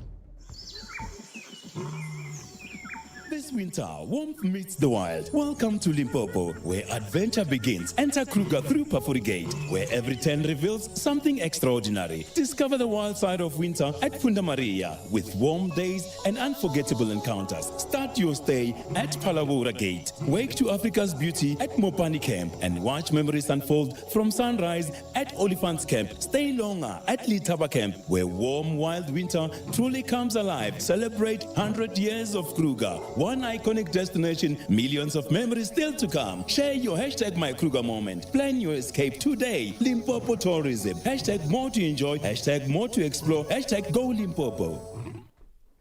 Looking to save money on your business insurance? Well, switch to Outsurance Business Insurance, and you could get a massive 20% discount on your business insurance premium. Switch today and get a guaranteed non-escalating premium for 12 years. Even if you claim for convenience stores, restaurants, beauty salons, pharmacies, and all other businesses. Make the smart business move and switch to Outsurance Business Insurance today. Visit outsurance.co.za or call 0800 60,000 today. Licensed insurer and FSP. T's, C's and information online. Call SAfm now on 086 000 2032. All right, you're still listening to the national briefing. Let me bring in just some of your last calls before we get into Built in Mzansi. Dangi, you're in Benoni. Good morning. Oh, my name is Kate. Yes, sir. Yeah, mine is very short. I would like to comment about what is going on in Matagel. I think what I've seen, or my observation, is that almost everywhere where there are EPWP workers, the permanent employees happen to sit back. I think the behavior supervisors of some sort, but they no longer perform their duties. And these poor EPWP workers are the ones who are treated like donkeys, or I don't know. But I think it's something that is happening everywhere. Yeah, look, there's nothing wrong, Dangi, where a municipality acknowledges they don't have the capacity, right, to be able to provide a service on their own. But the record must show that they have tried everything that they can. The record must show, as you are saying, exhausted employees who simply cannot fulfill the task at hand. It can't be that you don't even have the tools of trade to get the municipality functioning at capacity, but it's so quick to bring in service providers. Yeah. This is what the Auditor General tells us with the auditing, right? It's the same with the financial statements. You've got individuals that are sitting in finance, but look at the bill for financial consultants. Sometimes they're not even submitted on time. Sbusiso, you're in Durban. Good morning. Hello, Kathy and the listeners. Yes, I'm calling about the super president, Mr. DJ Trump. You know, the next call that Mr. Infantino will receive from him will be saying that, hey, just reverse all those 4 goals by Belgium and make America the winner. Or otherwise take the World Cup elsewhere. I don't want it played here without America. You understand? Exactly. That's part of what's wrong with the whole picture, right, Busiso? You can't just do that. You can't just do that. Okay, bye, Kathy. Yes, Busiso out in Durban. And the fact that he claims to see nothing wrong, I don't know. I'm not convinced. I think that maybe it's all part of the act. Don't you think so? That he has to act like he doesn't see anything wrong, because then it looks like it's more permissible.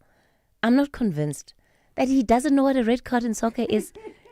I mean, he doesn't need to understand the sport to get that if it's an offense. I'm not buying it. I'm not falling for it.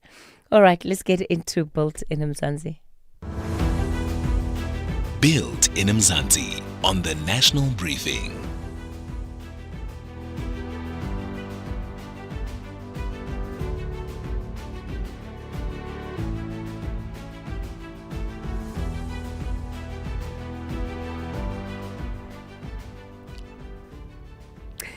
Well, let's get into our final interview of the morning. And the initiative we're looking at today is called STEM Mentor, and it's an academic mentorship program.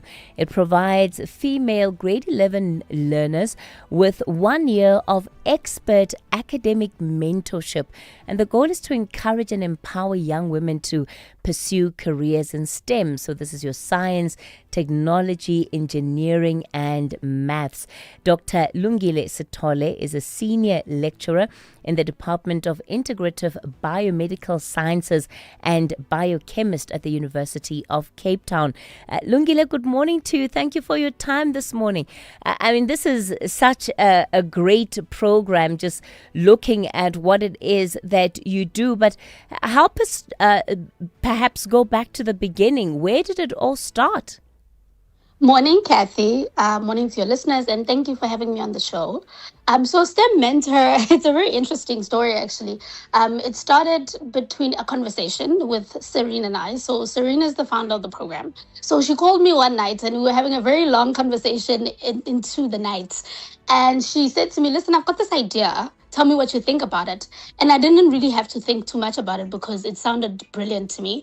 And that's essentially how we started STEM Mentor. So it started in 2022.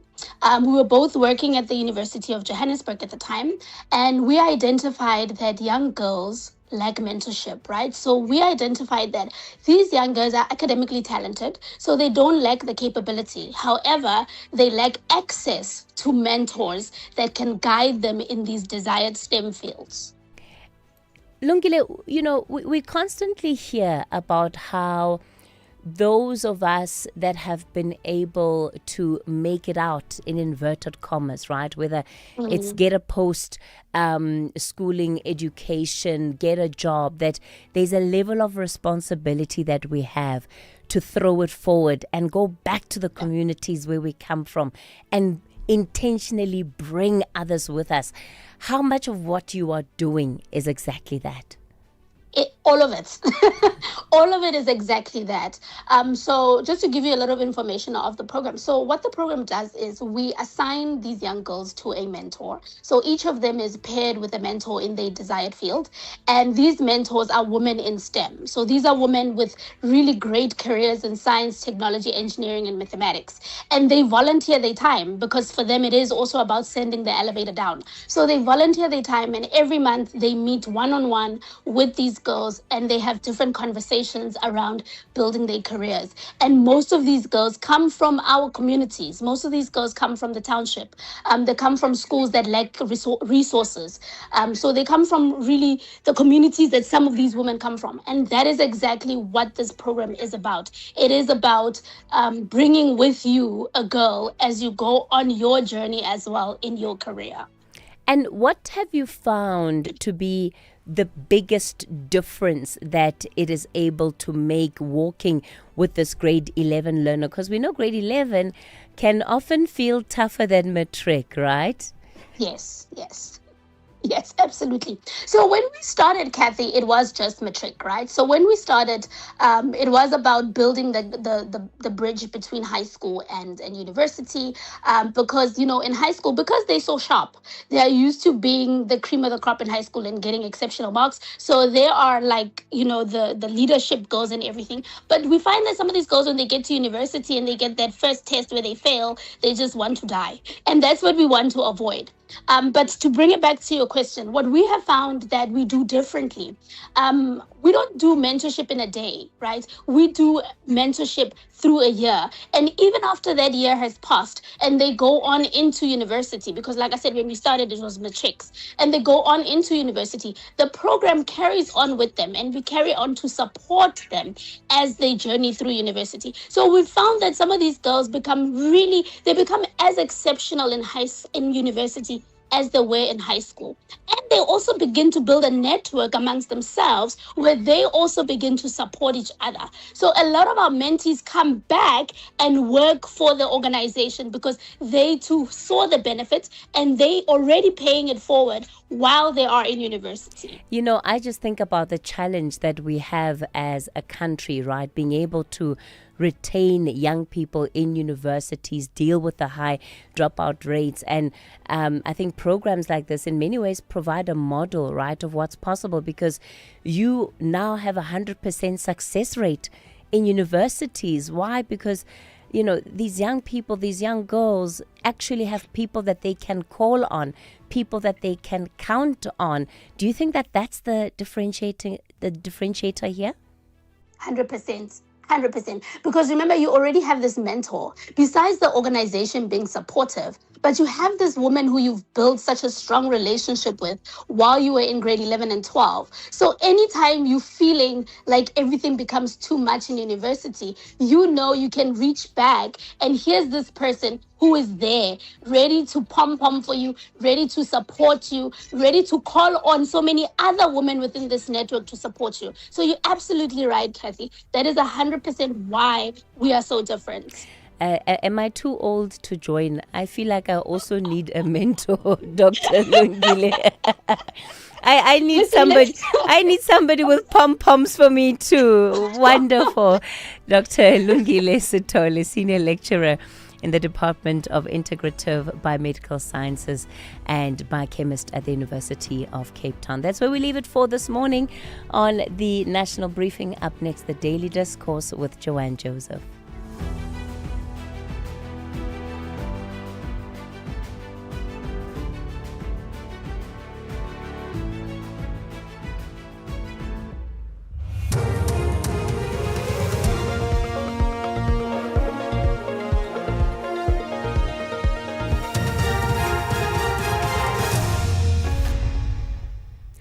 In our top stories, Malatsi response to Starlink influence allegations and Home Affairs Committee to visit Musina Repatriation Centre. Good morning. Communications and Digital Technologies Minister Solly Malatsi has defended his engagements with Starlink and public affairs firm Resolve Communications owned by former DA leader Tony Leon. He says his policy position on satellite operators was established long before any meetings took place. This after allegations of undue influence surfaced against Malatsi following an interview by former DA leader John Steenhuisen, where he claimed that Resolve facilitated meetings between DA ministers and private clients, including Starlink. Malatsi has responded to the allegations in a letter to the chairperson of Parliament's Portfolio Committee, where he says his engagement with Starlink was neither unique nor secretive. When the Government of National Unity started putting together the medium-term development policy framework, which is the aspirational document for what this administration seeks to achieve, the full recognition of equity equivalent investment programs in the ICT sector was already a submission that we had made as the department. And as I say also in my letter, we indicate that the work into my ministry's submission into the work of the MTDP process started in earnest in July, way before I even met with Starlink, which happened in September. A teenager has been shot dead in Elsie's River on the Cape Flats. Police spokesperson Ndake Gwala says they were called out to the scene of a shooting incident at the corner of 24th Avenue and 27th Street in Norwood last night.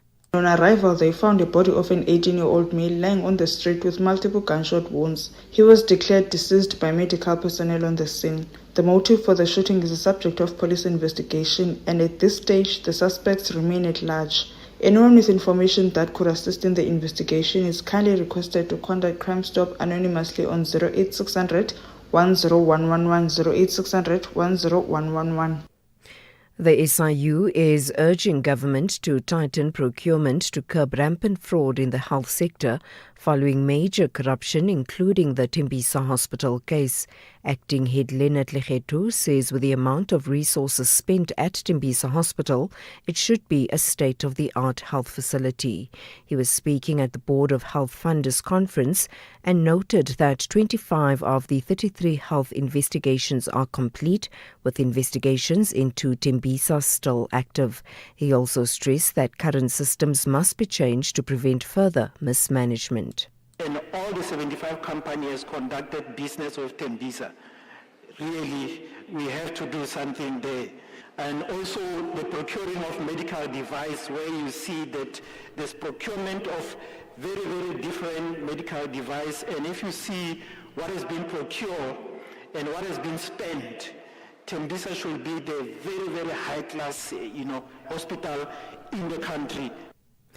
Parliament's Portfolio Committee on Home Affairs will today start a 2-day oversight visit at the Musina Repatriation Centre and the Beitbridge border post in Limpopo.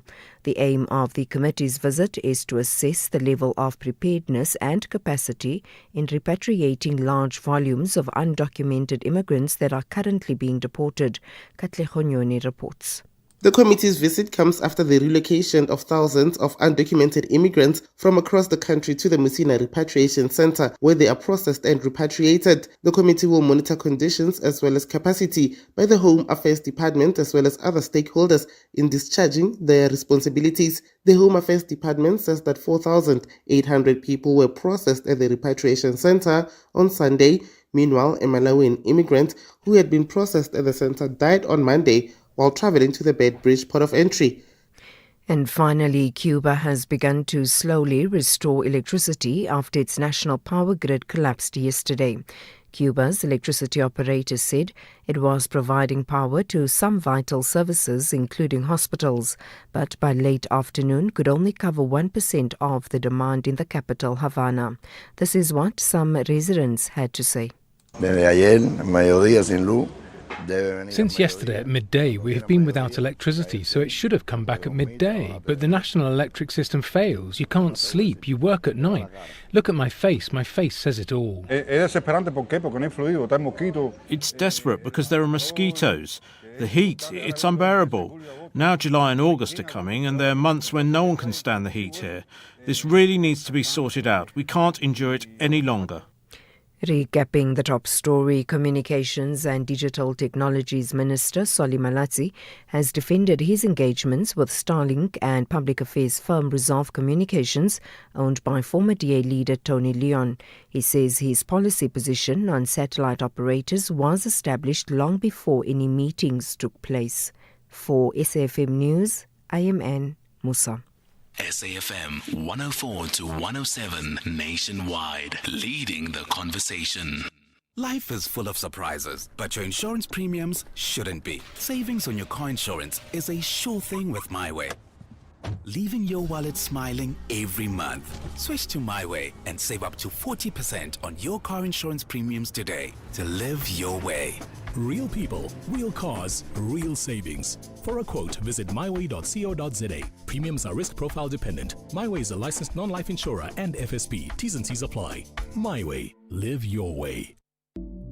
Looking for exclusive content, live events, and special broadcasts like the Madlanga Commission? Then connect to the all-new SAfm Connect stream. The Madlanga Commission, live and uninterrupted from 9:30 Monday to Friday. SAfm Connect brings you more of the conversations that matter. Listen anytime, anywhere by visiting connect.safm.co.za or stream directly on SABC Plus at sabc-plus.com. SAfm Connect. More conversations, more access. There's much more coming. The Daily Discourse on SAfm with Joanne Joseph, unpacking the issues that matter. The Daily Discourse on SAfm, weekday mornings from 9 to 12. It's just gone 8 minutes past 9 here on the Daily Discourse. Good morning and welcome. I'm Joanne Joseph. Lovely to be with you on this Tuesday edition of the program. The team is with you. Melissa and Guinea, we're producing the show and taking your calls. Patrick is on sound. Lucky is behind camera today. Remember, apart from listening to us on the radio, you can also listen live on DSTV channel 814. You can go to our website and listen live there. You can also go to the SABC Plus app where you will find us as well. We are video streaming our broadcast as well, so you can watch us from anywhere in the world on YouTube, Facebook and X. Good morning and welcome if you're joining us from overseas. And don't forget that if you haven't managed to catch the show in its entirety, our digital team loads the podcasts onto our website, so you can catch up on all our interviews on demand there. Remember, our show always begins with an open line. We love to hear from you as early as possible in the morning, and our studio line number is 086 000 2032. Our WhatsApp line 0614 104 107. Keep those voice notes short, sharp and audible, but we had such a volume in the last few days. I'm taking as many of those as I can in between our conversations as well, so that you can all be heard if possible. All right, let me tell you what's coming up in the show today, not just in this hour, because it really is a busy one today. We're going to be talking about this case that is going back to court today, and this is the 14.9 million rand, say the 15 million rand precious stones robbery case. It actually began in court yesterday, and two suspects appeared. The third suspect handed himself over to police in Edenvale.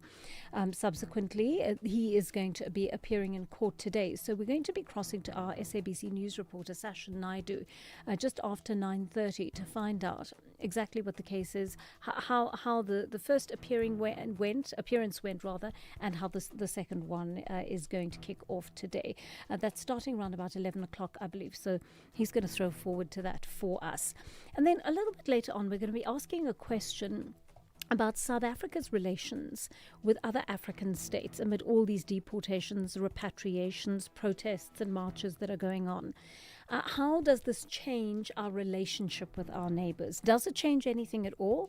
How are our neighbors feeling about us right now? And how do we manage to maintain relations on the continent while ensuring that the law is respected, right? There's tough work to be done. It's a balancing act for the president and the government. And so we need to have a conversation about that. And the spokesperson of DIRCO, Crispin Piri, is going to have that conversation with us a little bit later on. And then we hear from so many of you. I can't tell you the number of calls we actually take on the issue of Nelson Mandela Bay and the state of things there. I mean, I cannot imagine what it must be like to live in Nelson Mandela Bay right now. I mean, water outages, power outages, all manner of services that ought to be delivered just not being delivered, right?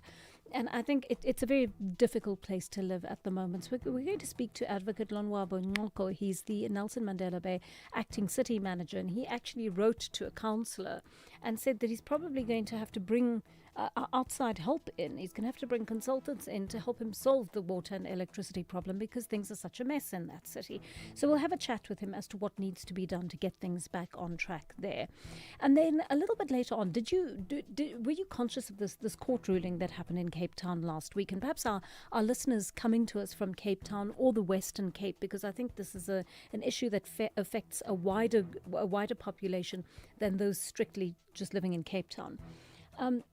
And there was a very interesting court ruling last week. It was a constitutional court ruling, and it's a long, complicated story because it started 10 years ago when the city wanted to sell a plot of land. Right, it was a school that was sitting on that land, Tafelberg, and they tried to. This is in the Sea Point area, by the way, and they wanted to sell that off to a private entity. The sale eventually fell through. But essentially, the Human Settlements Department actually wanted to use the same piece of land for a different purpose. It wanted to use that land for housing. And the city essentially went ahead with its with what would have ended in a deal of the sale of that property, they were taken to court, and they were taken to court by an NGO actually, and the NGO won. It took all of 10 years. It went from court to court to court, right? And eventually they got this finding in the Constitutional Court that actually they need to think differently about how land is used. And the Constitutional Court seemed to be worried about the fact, not that land was being allocated, because land is being allocated, to be fair to the city of Cape Town. It is allocating land for housing to various previously disadvantaged and, let's say, currently disadvantaged groups. But it's the quality of the land. Where is that land? How close is it to facilities? What are all the amenities available in that area? And therefore, the city of Cape Town also has to walk a very fine line here, deciding how it is going to give previously and currently disadvantaged groups access to living in areas where decent amenities are close by. So that's something that the court has forced them to think about. And I'd love to hear from you on that if you're living in the Western Cape and might be affected by that. And then, of course, we do our book reading just before 12 o'clock on the show. I'll take a call, first of all, from KB in the Northern Cape. KB, good morning to you. KB, hi. Hello, ma'am. How are you? Yes, I'm so well, thanks. Go for it, KB. Thank you, ma'am. I wanted to respond to the sentiments that I've been hearing that usually people would say South Africans are not xenophobic and that South Africans were living in camps in those nations. These are some of the things that underpin the belief of xenophobia here. Well, xenophobia really means the hatred and or fear of someone whom you can consider a stranger. Yes. So when people are calling here, you can hear from the tone that they really are speaking about strangers when they are referring to black immigrants. And then they always associate them with illegality. So they will say, these foreigners. They will say, illegal documents. In the case of the people that were found to be refugees in Cape Town, they are not illegal in South Africa. They are legally here as refugees, asylum seekers. Mm-hmm. But people are calling and saying, let them go home. Why are they there?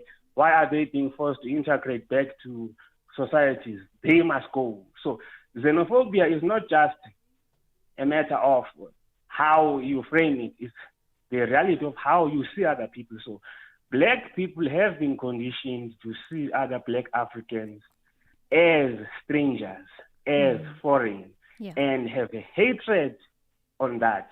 And the proof of that is the fact that they are dehumanizing them even in the conditions of in winter. They are being homeless, they are sleeping in the rain, they are hungry, they are treated as animals. people are laughing at that, and this is something that they are enjoying. So that is a sense of being xenophobic. All right, KB. On this other issue that Yes. people like to say about South Africans didn't assist, they didn't abuse, or they didn't abuse the systems of those nations like the foreigners do today. Those people actually are playing games. South Africans, when they were fighting apartheid, cost those nations millions. They cost those nations war. Those nations were attacked. The South African apartheid military machine had nuclear weapons, had the support of the US and other Western nations, and could destroy those nations, bombed those nations. Lesotho was bombed, Botswana was bombed. Nations like Zimbabwe, they fought alongside the armies of the struggle for freedom from South Africa in those nations. So that cost those people went through is not something that you can dismiss today because you want to fulfill your sense of people abahambe. So yes, there is a reality that South Africans are xenophobic, and it must be addressed to the core. And I think that its origins are the differentiations of apartheid as well as the tribalism and the spiritual ideologies of it.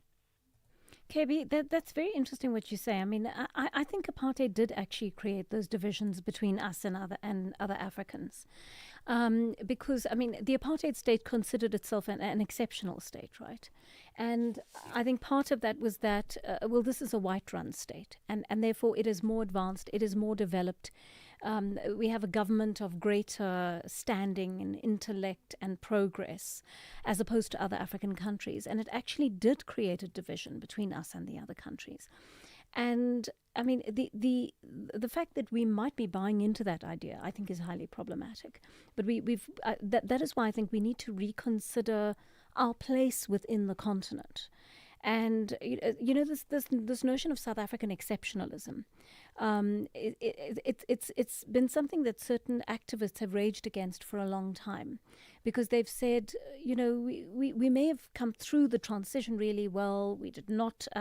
We avoided a civil war. There were some really important achievements that South Africa actually does have under its belt, doubtless.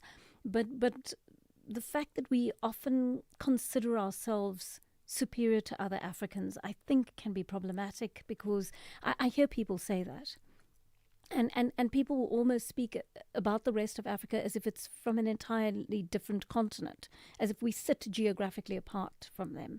And we're not. We are all African, right? And we need to think about what it's going to take for us to rebuild that sense of combined African identity. Benny in Richards Bay is on the line to us. Benny, good morning. You want to talk about Madlanga, Benny? Morning to South Africa and Alman and SAfm. Yeah. Okay. I wanna narrate my story in this way. As much as we know, Madlanga Commission are discovering things day by day, and it seems as if the time frame that were given could not be enough, or can pass before they finish. I believe so that if an action can be taken now, so that, the president should allow them to give them time now, so that, take much time as you need, and then we're going to be supportive, than to wait for it to come to an end where you find they're going to be paused, because I think it is going to not sound good in that particular way. It's going to affect a lot of things. It can be delays.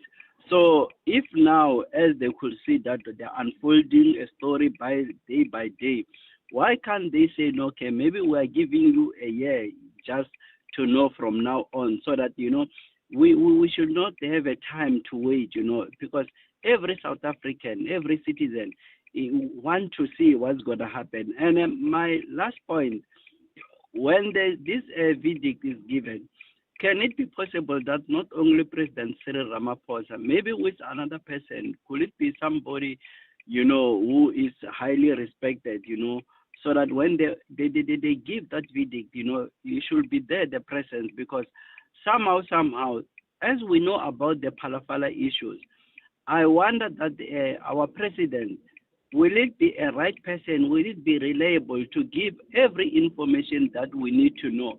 Or perhaps he will be selective. Perhaps some of the things, if directly or indirectly is affected, will it be easy for him to come and talk? This is the findings, I doubt if that can be done well. I'm not saying he will not do it, but I doubt.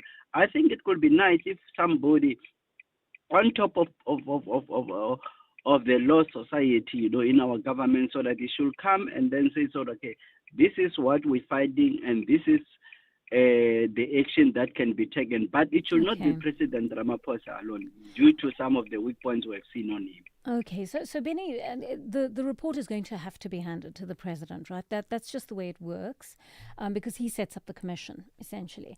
I mean, for me, it's the relationship between Phala and what's happening at Madlanga. There isn't a direct connection there, right?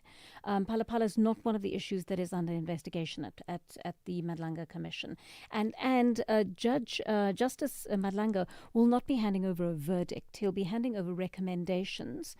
And essentially, investigations can be done based on those recommendations. And then if those investigations suggest that, certain people are guilty of wrongdoing, potentially, then arrests will be made and those cases will be further investigated and potentially taken to court. So I don't know if we are in terrible danger of the president... Of the president, what can I say, misrepresenting the issues that are in the final report. The report is the report. He will have to, when they go public with it, that report will have to be have to be shared as it is almost with the public. And if the president were to in any way misrepresent what happened at the Madlanga Commission, in how he conveys the recommendations to the public, then the Madlanga Commission will probably step in and say, no, that wasn't quite correct. This was actually what we said.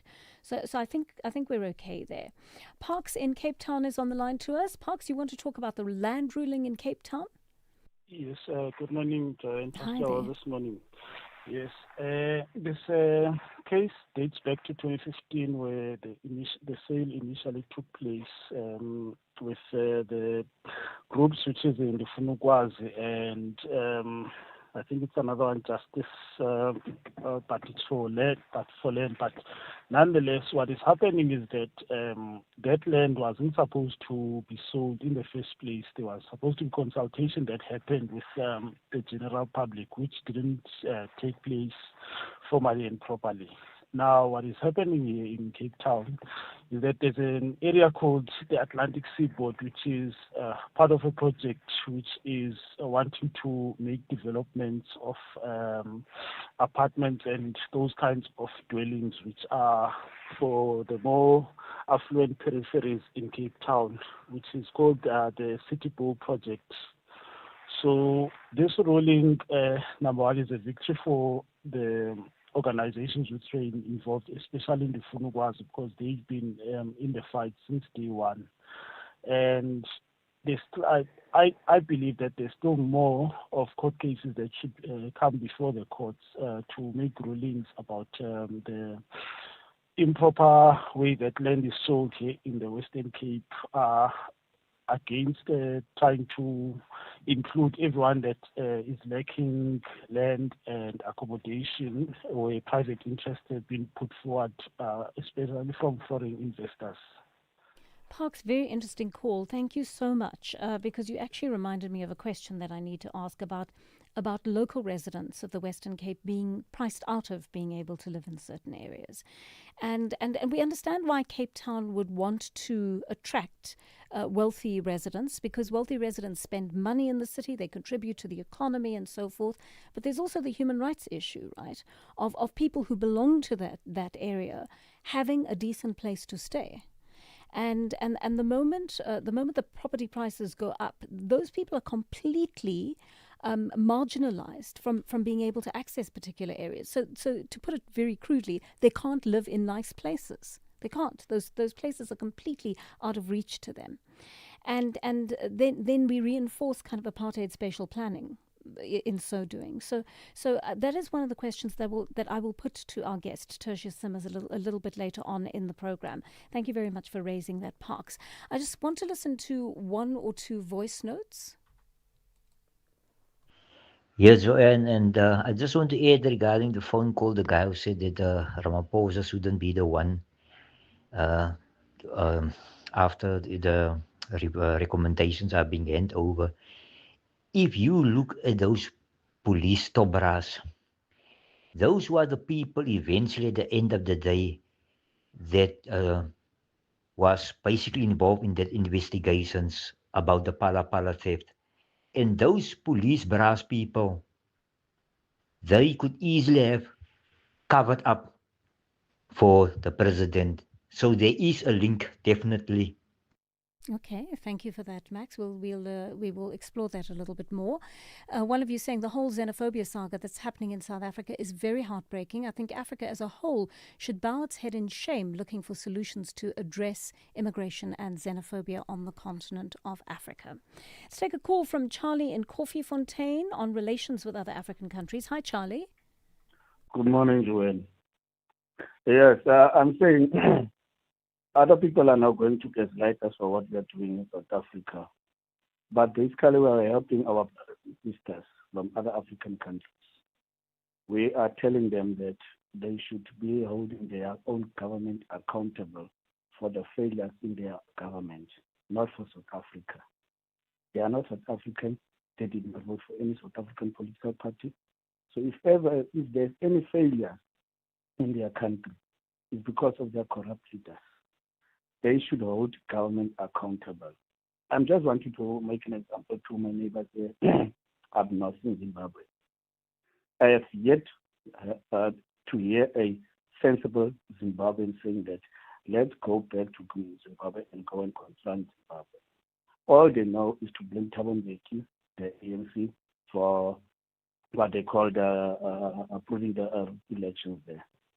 Unfortunately, that is going to sound like harsh, but we cannot be a dumping ground for all African failed states. Charlie, I asked a question. Yes. and maybe you can answer the question that I asked, which is, because you said you were going to do this when you spoke to my producers, and yes. and you're repeating a lot of stuff that we hear on air all the time. But how do we maintain our relations with other African countries amidst what is happening in our country right now? By encouraging the citizens and by also telling those governments that they need to do what the government job is. South Africa cannot do the job of Zimbabwe just because now because they've got this political history. To maintain those relationships, South Africa needs to be honest with their counterparts on the continent and say it cannot be where you are failing, then ours need to fix up to the issues of those countries. So you're saying South Africa needs to speak to, our government needs to speak to those other governments and say you need to get your house in order. Yes, they need to be honest and tell them you guys are doing a lot of mistakes and those mistakes are costing the citizens. Now, the citizens are running away and they are coming to South Africa. We cannot adopt all of them. Do what you are supposed to do because we are voted into government by the people. Okay. You promise them things, deliver on those promises. All right, I think that's They did not vote for South African government. They voted for their own government. So they should hold their own government accountable. I think that's a fair comment, Charlie. Thanks very much for that. Hi, Joanne. This is Mabena in Mpumalanga. Yeah, I want to say that no amount of intellectualizing or gaslighting, speaking down on March and the other groups is gonna bring a stop to what is already carrying on right now. So I can assure you that different places, whether in rurals, whether in townships, the motion is on. You see, as intellectuals and professors, whoever analysts, they come on air and talk, evil of the ordinary men out there, calling them xenophobic and things. One thing they must know that the move is on. You see. It's funny how some people think you either have to be intellectual or you have to be in march and march. You can't be both. I think the way you characterize that movement is problematic in itself. 9:30, time for your latest news headlines with Anne Musa. Good morning. Thanks, Joanne. In the headlines, the ATM says the public protector's delay in investigating the police minister Senzo Mkunu's alleged political interference and the disbandment of the political killing stars team has eroded public trust in the constitutional framework. Communications and Digital Technologies Minister Solly Malatsi has defended his engagement with Starlink. And public affairs firm Resolve Communications, owned by former DA leader Tony Leon. He says his policy position on satellite operators was established long before any meetings took place. And the UK's Maritime Trade Operations Centre, which monitors international shipping routes, says a tanker has reportedly been hit by an unknown projectile off the coast of Oman. I'll have details on these and other stories at 10. You are listening to Joanne Joseph on SAfm. 9:31 on the Daily Discourse, listening to some of your voice notes now. Hi, Joanne. I was just listening to KB. He's just brushing over things. As much as some of it is raising, there's some credence to it. But you cannot call us xenophobic, and that term is only reserved for South Africans when we're fighting for our country. He's talking about people who are sleeping on the ground in cold. What about South Africans who sleep on the ground in cold because being fed drugs by the foreigners? Good morning, Joanne. Roskin Polokwan. How do we mend the relationship or sustain the relationships between South Africa and the rest of the countries? Our politicians, our government in South Africa must tell them the truth. They must not try to be politically correct and all that. They must make them understand that we are one Africa, but then each and every one of us must fix their countries so that we become one Africa that is working together, not one flocking to the other because there's problem in another country. No, we can't work like that. They must call a spade a spade. And no one will die if you tell somebody the truth. Tell the people the truth. Thank you. You know, that's a very good point indeed. I think that has been part of the problem, is that I think liberation movements in particular that became governments have this kind of sense of fraternity with each other, and they really struggle to tell each other the truth, as you've put it so well in that voice note. I think they can't, because of this kind of brotherhood that's existed, and I'm characterizing it this way because it is almost distinctly male in the way it's portrayed and the way it's exhibited in public. One male president struggles to say to another male president, hey, you need to get your house in order. We can help you to do that in certain ways. We have certain types of expertise that we can share with you, but you're going to need to do the hard work yourself, or you can't treat your people that way, right? And it's funny how people were able to, when they were fighting against white oppressors, they were able to do that. They were able to find the language to say to these oppressive governments, we will not be ruled over you in this way. You are compromising our human rights and we won't stand for it. But now that our African brothers are in power, we lack the ability to say that to them. Somehow, if they're black, they're allowed to oppress other black people and make their lives miserable as long as they're in government. Since when do we accept that coloniality? And just allow it to continue and just keep on going to each other's inaugurations even when elections have not been fair? And how do we continue supporting other countries where the human rights regime is not up to scratch, or other African citizens are suffering as a result of the way your body runs a country? I have a serious problem with that. Tell me what you think about that too. We're heading for 25 minutes to 10 here on the Daily Discourse, and the Precious Gems incident, which was first raised at the Madanga Commission several weeks ago, has been in court this week. The case has to do with close to 15 million rands worth of precious gems being stolen from a home in Killarney roughly 3 years ago. SABC News reporter Sashin Naidu is covering the story for us. Sashin, good morning to you. This case, of course, began with two other suspects appearing in court first. How exactly did that appearance go?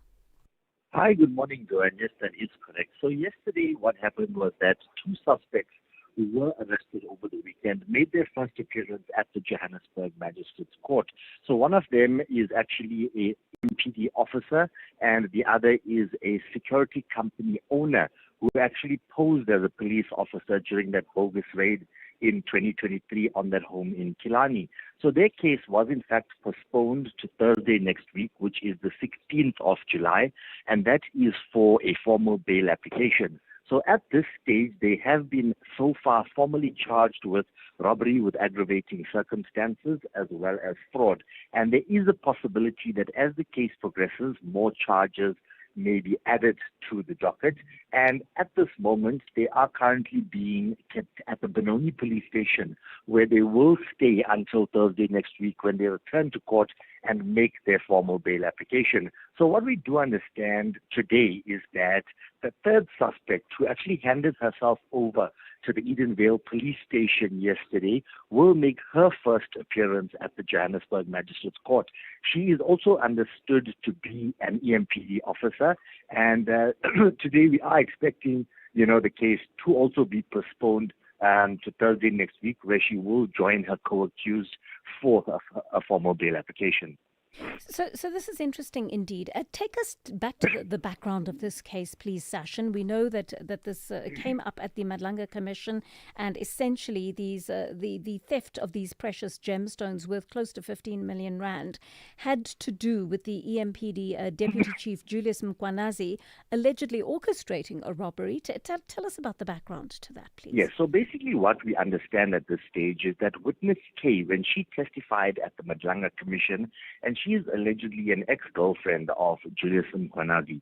So she testified that in 2023, Mkwanazi actually orchestrated this bogus raid on a property in Killarney on behalf of a third party.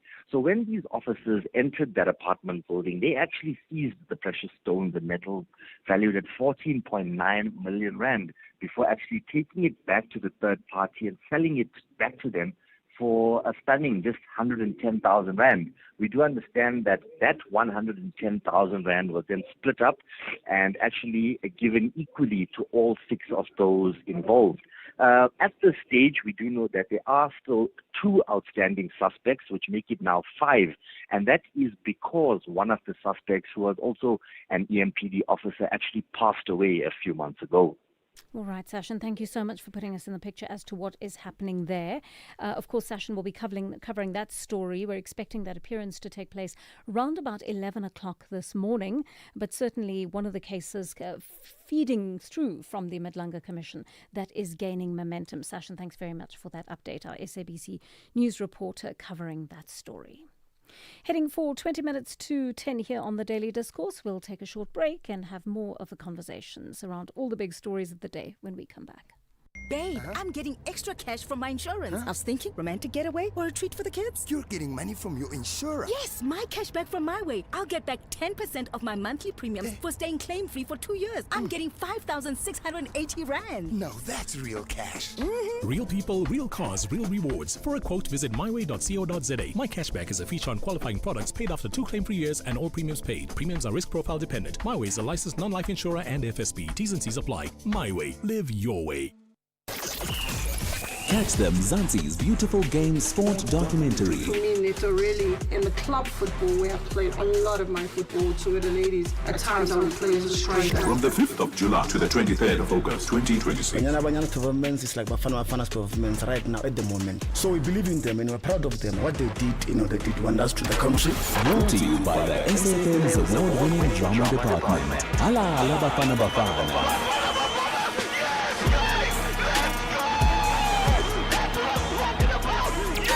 This is what we are becoming. SAfm, leading the conversations that move us.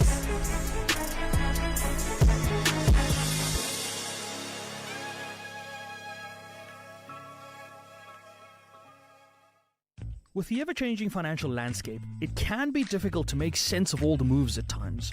Join me, Jimmy Moyaha, on the SAfm Market Update with MoneyWeb, Mondays to Thursdays, 6 to 7 p.m, as we break down the key market trends, top financial stories, and smart investment insights, all in one place.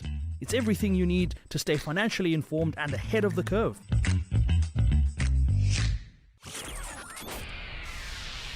The Daily Discourse. More than talk, real understanding.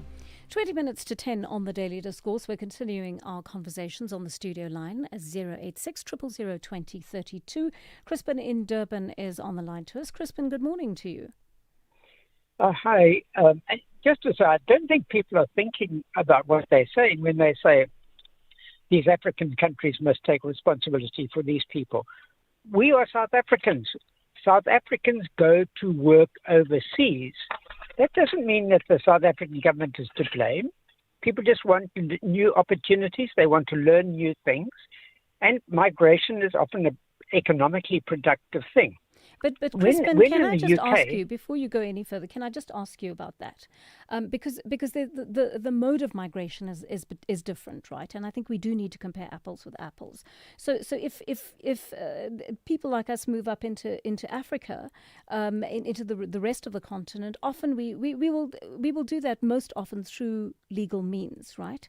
So we'll have to go through a process where if we want to go and work for a company or open a business, we will actually go through the procedures to be able to do that. I think it's different for people who are asylum seekers or refugees flooding into a country where the situation has been made untenable in those countries by the leaders who govern them. Don't you think there is a difference between the two? Look, I think to some extent, but just bear in mind that when we say dealing with legal migrants within South Africa, they are identical to legal South African migrants in, say, the UK. Now, in the UK, you've got racist right-wing groups arguing that there should be mass deportations of all black migrants, or foreigners, but in particular black migrants, Yes, not people yes, from Europe so yes, much. That's true, yes. Yeah. And that, how do we want South Africans treated in other countries? I mean, if say in the UK, there were attacks on South Africans of the way that foreign Africans have been treated in South Africa, there would be an uproar in South Africa about it, the injustice of it. Yes. So inevitably, African countries are going to respond in the same way. In reality, all of these protests, when people use terms like Makwere, which was leaders of marches in some cases were using, it's all well documented, these are leaders of the marches. That is straight xenophobia. It makes no distinction between legal and illegal. So I think the issue of illegality and legality is to some extent a red herring. It's being used simply to attack foreigners. And the assumption is that they all here illegally. And that's simply incorrect. Yes, no, true, Crispin. I think you do make a good point in terms of that. I'm worried about the slippery slope that we are on as South Africans. I'm worried about the fact that, an organization tells us that 13% of South Africans are actually undocumented, right? And this again talks to governmental failures in terms of providing the required documentation that even South Africans need, that is not always made available to our citizens. But there are stories about South Africans who are now afraid to go out, afraid to look for work, etc., because they don't have a document to prove that they're South African. And if they're asked for their documents by people who are breaking the law by asking for documents, then they might find themselves victims of an attack, because they're mistaken for being someone from another country. So I think that slippery slope is something that we need to monitor very carefully. Let's take another call. KK in Johannesburg is on the line to us. KK, good morning. Morning, Joanne, and morning to the listeners. I just wanted to contribute to the issue regarding xenophobia and migration. Yes, please. I think it becomes very isolated when we talk about migration only in the South African context, disregarding the global phenomena, the outrise of migration and how it's been handled globally and also continentally. As I'm speaking, I think last week, Ghana did its own deportation of Nigerians, of illegal Nigerians. Yes. 3 weeks back, Kenya did the same. I just want to, you were talking about foreign relations, that if we are doing this as South Africa, how are we going to relate with other countries? But I want to show the fact that every country is addressing its own migration burden. And it's not only South Africa and Africa that's doing that. Most African countries are doing that. So I wish maybe, because this is a heated period of this migration movement, a program, a radio station like SAfM can have a migration update slot where you are checking what's happening with regards to migration in all African countries and report. Daily there's deportations taking place from Africa towards other Africans. And if you can look like Japan, a lot of Nigerians were going there to open businesses. And 2 weeks back, the president of Japan changed the million rand that he needed for businesses to pay to government to open their businesses to 5 million. Last week, there was a huge march in London. So this whole thing of migration is a global phenomenon. It's not only isolated to South Africa in Africa. No, true. You're quite right about that, KK. In it's not Kampala. It's this not Ethiopia. They just deported people. So we need to speak level-minded, because what we are doing as we're reporting as if this is just the South African issues and South Africans. No, we haven't said that, KK. And if you listen to the radio station, you'll hear us talk about international migration and the right-wing move towards getting people out of countries. Yeah, but KK, let me be more specific then about why we are raising this in the context of South Africa. And maybe this will be easier for you to respond to. But because specificity is important. South Africa is a little different to some of the other countries right now in that you're right when you say that all of these countries routinely engage in deportation. All countries tend to do it, right? Because you can't have people who are undocumented in your country. So it's perfectly legal. Having said that, the situation is slightly different in South Africa in that you've had larger numbers of people coming into the country who want to be here because the country is considered to be more prosperous than other African countries on the continent. But also, you've had this system where the actual migration systems have broken down over the years, right? So they haven't worked at their optimum over the years, and people have been able to flood into the country in unusually high numbers because of an unprotected border or unprotected multiple borders, and you've had the issue of corruption as well between both migrants and certain migrants and certain Home Affairs officials and certain policing officials, right? So that has skewed the way things have happened in South Africa. In the last couple of weeks, or not more than a couple of weeks, the last few months, we should say, there are groups, the protest groups, the marchers and so forth, who have said to government, we're giving you an ultimatum. And that has drastically changed the picture, because whether government wants to admit it or not, it put government under particular pressure to accelerate migrations or deportations and repatriations out of the country, right? This is not happening in other countries. This is not happening in other parts of the world now. This is a unique South African situation. And with that comes the human rights issues of where are people kept, under what conditions before they leave the country? Are they being fed? Are we fulfilling our constitutional obligations to them? And if they're to be deported, government ought to have the funding to be able to manage that. And those are the factors that are probably going to make it very difficult for our relations. They're going to impact negatively on our relations with African countries. So I'm talking about the factors that are unique to South Africa, right? That are a bit different to routine deportations and repatriations. How do you respond to that, KK? Are you still with us?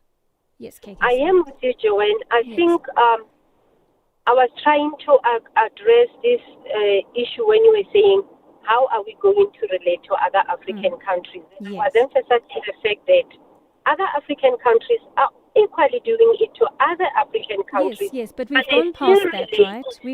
I've explained to you a more specific. I'm giving you a more specific situation. Here's my big question: how do we reset the button? Because the button has to be reset.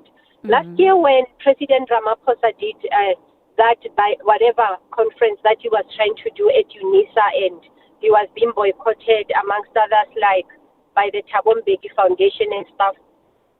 That was a process to start a constitutional reform, because a lot of people are unhappy with how our constitution has been framed and how it disadvantages the South Africans. But then, whether we want it or not, we need to press a reset button. The question of migration is lawful, that people should come into. So we need to acknowledge that, yes, we had loopholes in our migration system, but we need to reset the button. Okay, but how And do we do that? unfortunately- That's my question. I mean, you can use that phrase, reset the button, and it sounds very easy if you couch it that way. But how I'm not a do we much do and that? much. I'm not a much and much member, but much and much did give the government an ultimatum, and I think that was the right way to do that. Okay. Unfortunately, they also want to be part because the police and foreign affairs became corrupt. But we have to hold our government accountable. You know, one day I went to somewhere and there was a queue and people were starting to fight each other, that others were not on the queue and now they are coming in. And I said, this is not my job to fight for my right on this queue. I called the worker in that department and I said, you must be the one to manage this queue.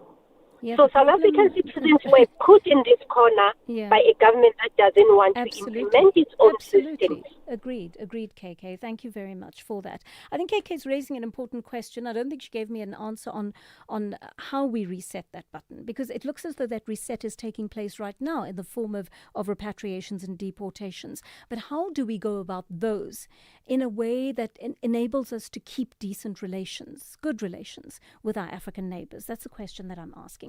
Jacques in KwaZulu-Natal, sorry, Jacques, you want to talk about something entirely different, the pass rate. Go for it, Jacques. Yeah, good morning.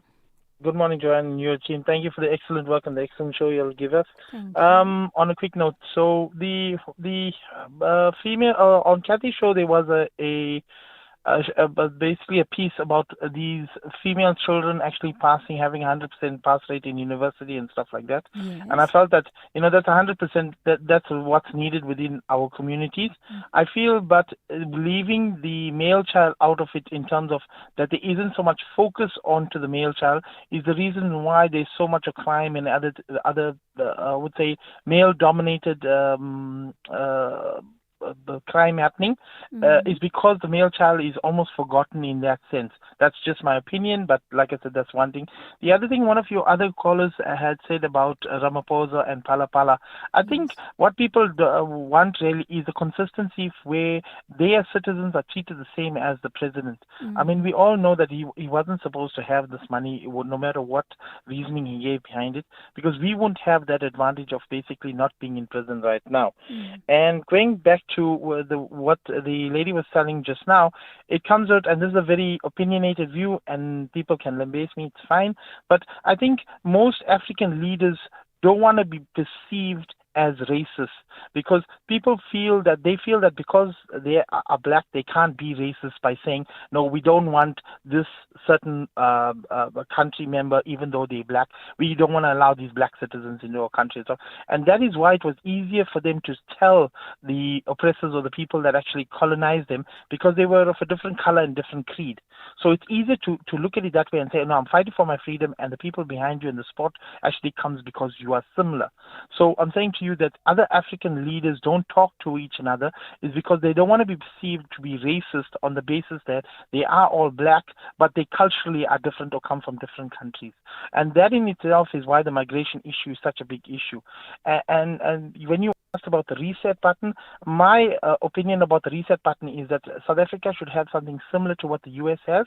They have a lottery system, and you allow a certain amount of foreigners, no matter which country they are, if they show value or a certain standard, they're allowed to be in the country for 5 or 6 years, not commit a crime, and then thereafter they would become a citizen of the country. That would allow the reset to happen, meaning we are allowing foreigners to come into the country that are literally good for our country, that want to assimilate to become South Africans, and that will adapt to our culture, not for us to adapt to their culture, and for the community to see that and be willing to accept it, because obviously they are changing from their culture to a culture which is ours, which is South African completely and utterly. Well, there's assimilating, yeah. I mean, I think Yeah. some of them will maintain their culture, but they'll have to assimilate into South African society. Okay, Jacques, some interesting thoughts that you've shared there.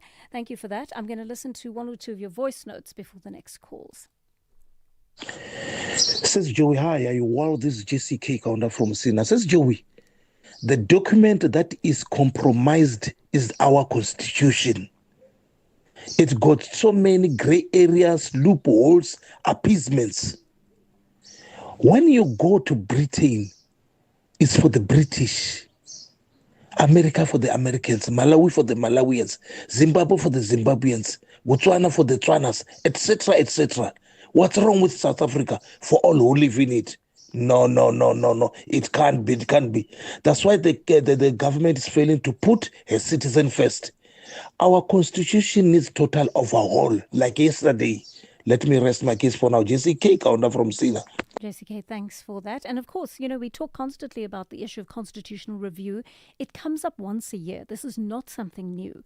So you as a citizen, if you differ with the way the constitution has been worded or its contents, once a year you make that submission to Parliament, and Parliament takes cognizance of that and sees whether it's something that needs to be discussed at a higher level. As South African, we are not xenophobic, we are not hating other black Africans, but the main problem, the people who are harassing us right now are blacks from other African countries, not whites. Nigerians are not white. Lesotho people who are doing zamazamas are harassing the people of the Western are not white. So why you say we hate other African blacks? We don't hate them, we hate their behavior. I'm Ponene Chero from Saberfontein, Sekhukhune, Limpopo. Okay, keep those voice notes coming over the course of the show. Tulani in KwaZulu-Natal is on the line to us. And Tulani, I believe you want to talk about an approach to immigration. Yes, Joe, and I wanted to talk about that, that we are sliding on a slippery slope when we begin to be parochial in our public discourse. You see, in my view, we are not supposed to lose our heterogeneous element in terms of the opinions and the approach. True. And the character that when you are standing on the other side of the view, you get blackmailed, you are labeled and so on. It is not good. It is not enriching the discourse that we're supposed to have. I think we have gone past now a stage where we are in agreement that immigration is a crisis in our country. Now, what should we do? We must accept that we are a state and put pressure on government to facilitate the repatriation of all the people who are here illegally. I think that is my view, Joanne, that we should be broad-minded. There are a lot of factors which give rise to the situation that we have. Now, when we begin to blackmail each other, we're not going to come up with a quality solution to the problem. Because this is not an isolated issue as some of the some of the listeners are saying. A lot of factors, pull and push factors. Yes. When we have agreed already that illegal immigration is an issue, we need now to advance in terms of our discourse to say, what are the solutions that need to be put in place? How do we deal with it? Because it's an intertwined kind of a complicated phenomenon. When you deal with one aspect, you inevitably touch other aspects in the process of correcting. Now, when we begin to be rebellious, dismissive, not willing to listen, the chance is we are not going to come up with a very qualitative kind of a solution to this thing. And as such, we are going to fail to come up with a long-lasting solution to this crisis that we are facing as a nation. Tulani, lovely call. Thank you so much for that. I think what you've said about listening and learning and also, I mean, we don't want to live in a homogenous society, right? South Africa is the fantastic country it is because we've enriched each other with our different histories, our cultures, our languages, and that kind of thing. We want to maintain that, what did Kathy's guest call it this morning? A variation, the variations in identity and the variations in culture. That is what enriches a country. That is what makes it different to other homogenous cultures around the world. And so we've got to think very carefully about how we maintain that. Riswa, I see your call. We're going to go to the news first, and then we will take your call right after that. That brings us to 10 o'clock here on the Daily Discourse. Let's connect with Anne Musa for your latest news bulletin.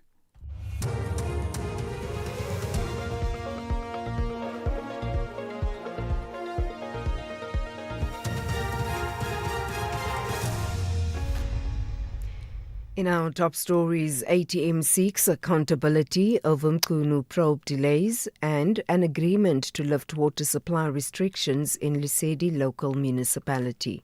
Good morning. The ATM says the Public Protector's delay in investigating Police Minister Senzo Mkunu's alleged political interference and the disbandment of the Political Killing Stars team has eroded public trust in the constitutional framework for holding the executive accountable. The ATM's parliamentary leader, Vuyo Zungula, has written a letter to the Portfolio Committee on Justice and Constitutional Development to summon Public Protector Koleka Kaleka to account for why Parliament has not received a report into Minister Mkunu, who was placed on special leave by the President Cyril Ramaphosa.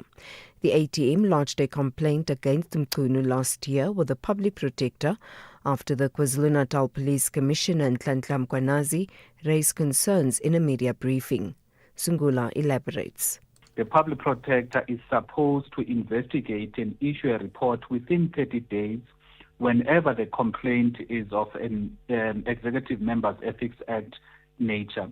So the fact that in over a year, it is a reason for South Africans to be concerned, because it should not be taking this long, because the issue and the nature of the complaint was whether Minister Mkunu acted in a manner that was unconstitutional, unethical by disbanding the political killing task teams. Residents of the Lesedi local municipality has been given temporary relief after Rand Water suspended its planned 20% water supply reduction after several days of protest. The decision follows a meeting between the Gauteng Provincial Government, the Department of Water and Sanitation, Rand Water and the municipality.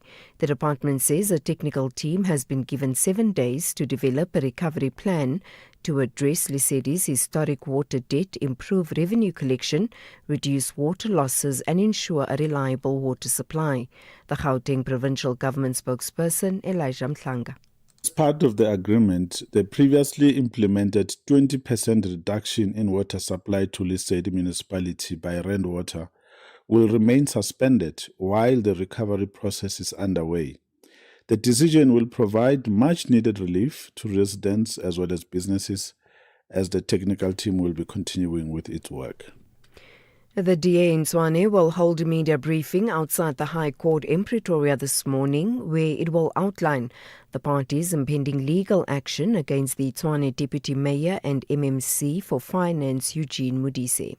Forensic investigation found that Modise had failed to declare his interest in a security company, Triotic Protection Services, that allegedly had a contract with the city of Tshwane. DA Tshwane mayoral candidate Celia Brink says he will detail the reasons for the challenge and what it means for governance. It's incumbent upon all councillors to declare your interest in a company doing business with the municipality. But more than that, you can't actually own shares or benefit from that contract. Now, Modise kept mum all of this time until a forensic investigation then found all of this out. Modise lied. He said he had divested his shares. The forensic investigation found that he had not, that there was no evidence of that. And this morning we are announcing legal steps in which we want to rectify this. Communications and Digital Technologies Minister Solly Malatsi has defended his engagements with Starlink and public affairs firm Resolve Communications, owned by former DA leader Tony Leon. He says his policy position on satellite operators was established long before any meetings took place. This after allegations of undue influence surfaced against Malatsi following an interview by former DA leader John Steenhuisen, where he claimed that Resolve facilitated meetings between DA ministers and private clients, including Starlink. Malatsi has responded to the allegations in a letter to the chairperson of Parliament's Portfolio Committee, where he says engagement with Starlink was neither unique nor secretive. When the Government of National Unity started putting together the medium-term development policy framework, which is the aspirational document for what this administration seeks to achieve, the full recognition of equity equivalent investment programs in the ICT sector was already a submission that we had made as the department. And as I say also in my letter, we indicate that the work into my ministry's submission into the work of the MTDP process started in earnest in July, way before I even met with Starlink, which happened in September. And finally, the UK's Maritime Trade Operations Centre, which monitors international shipping routes, says a tanker has reportedly been hit by an unknown projectile off the coast of Oman, close to the Strait of Hormuz. The strike caused a fire on board, but there has been no reports of casualties. The incident comes despite a ceasefire in the US-Israeli conflict, with Iran and negotiations over securing safe passage for shipping. Recapping the top story, the ATM says the Public Protector's delay in investigating Police Minister Senzo Mkunu's alleged political interference and the disbandment of the Political Killing Stars team has eroded public trust in the constitutional framework for holding the executive accountable. For SAFM News, I am Anne Musa. SAFM 104 to 107 nationwide, leading the conversation. Babe, I'm getting extra cash from my insurance. I was thinking romantic getaway or a treat for the kids. You're getting money from your insurer? Yes, my cash back from my way. I'll get back 10% of my monthly premiums for staying claim-free for 2 years. I'm getting 5,680 Rand. Now that's real cash. Real people, real cars, real rewards. For a quote, visit myway.co.za. My cashback is a feature on qualifying products paid after 2 claim-free years and all premiums paid. Premiums are risk profile dependent. MyWay is a licensed non-life insurer and FSP. T's and C's apply. MyWay. Live your way. July is Mandela Month on SAFM, a month to ask the difficult questions. 30 years into our democracy, what have we built? What have we broken? And what remains unfinished? This July, SAFM examines the legacy of Mandela through the realities of South Africa today. Inequality, leadership, social justice, nation building, and the responsibilities that belong to every generation. Because the question is no longer who Nelson Mandela was. The question is, what have we done with the country he helped create? Join the national conversation only on SAFM, the home of real conversations.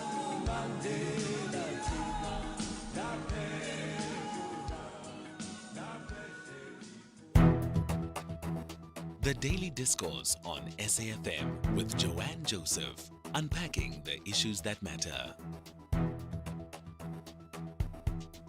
The Daily Discourse on SAFM, weekday mornings from 9 to 12. 8 minutes past 10 here on the Daily Discourse. I'm Joanne Joseph. Welcome to the second hour of the show. Lovely to be with you. We've been having some fascinating conversations about migration, among other issues, in the last hour. And I'll take one or two of your calls on that in a moment. Let me just tell you that in this hour, we are going to be speaking to Crispin Piri. He is the ministerial spokesperson of DIRCO. We're going to talk about the relationship between South Africa and other African countries in the wake of the deportations and repatriations and the protest marches that have been taking place recently. How do we maintain those relationships? It's important that we do, right, for all sorts of reasons, not just for a sense of fraternity, but also for trade purposes and everything else that we benefit from as they benefit from, you know, in terms of maintaining relations. So let's have a chat about that as well. And then I'm also going to be speaking to the Nelson Mandela Bay acting city manager. The power outages there, the water outages there, it's become untenable for the residents. They cannot stand it anymore. You phone us quite often as our listeners, and you report back to us what is going on in that community, and it just sounds awful. So we're going to find out, or try to find out, how they are going to resolve that, and I'd love your calls on that too. I promised Vuyiswa, who's holding for quite a long time, that I would take a call right after the news. Vuyiswa, thank you so much for your patience. Good morning to you.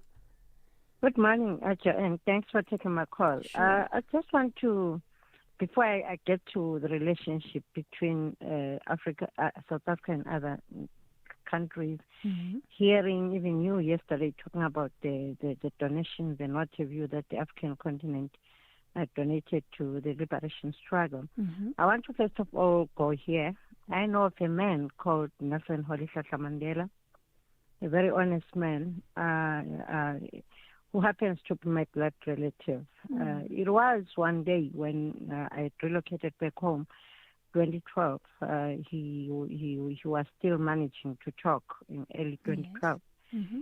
There was a meeting at a school in Kono, which is my village, and there was a guy from Ghana, and that guy stood up in that meeting after he raised his hand for a question. He actually told Madiba about his frustration that he came from Ghana and he's been trying to get documents from the Home Affairs. So he was asked by the old man, how did he come?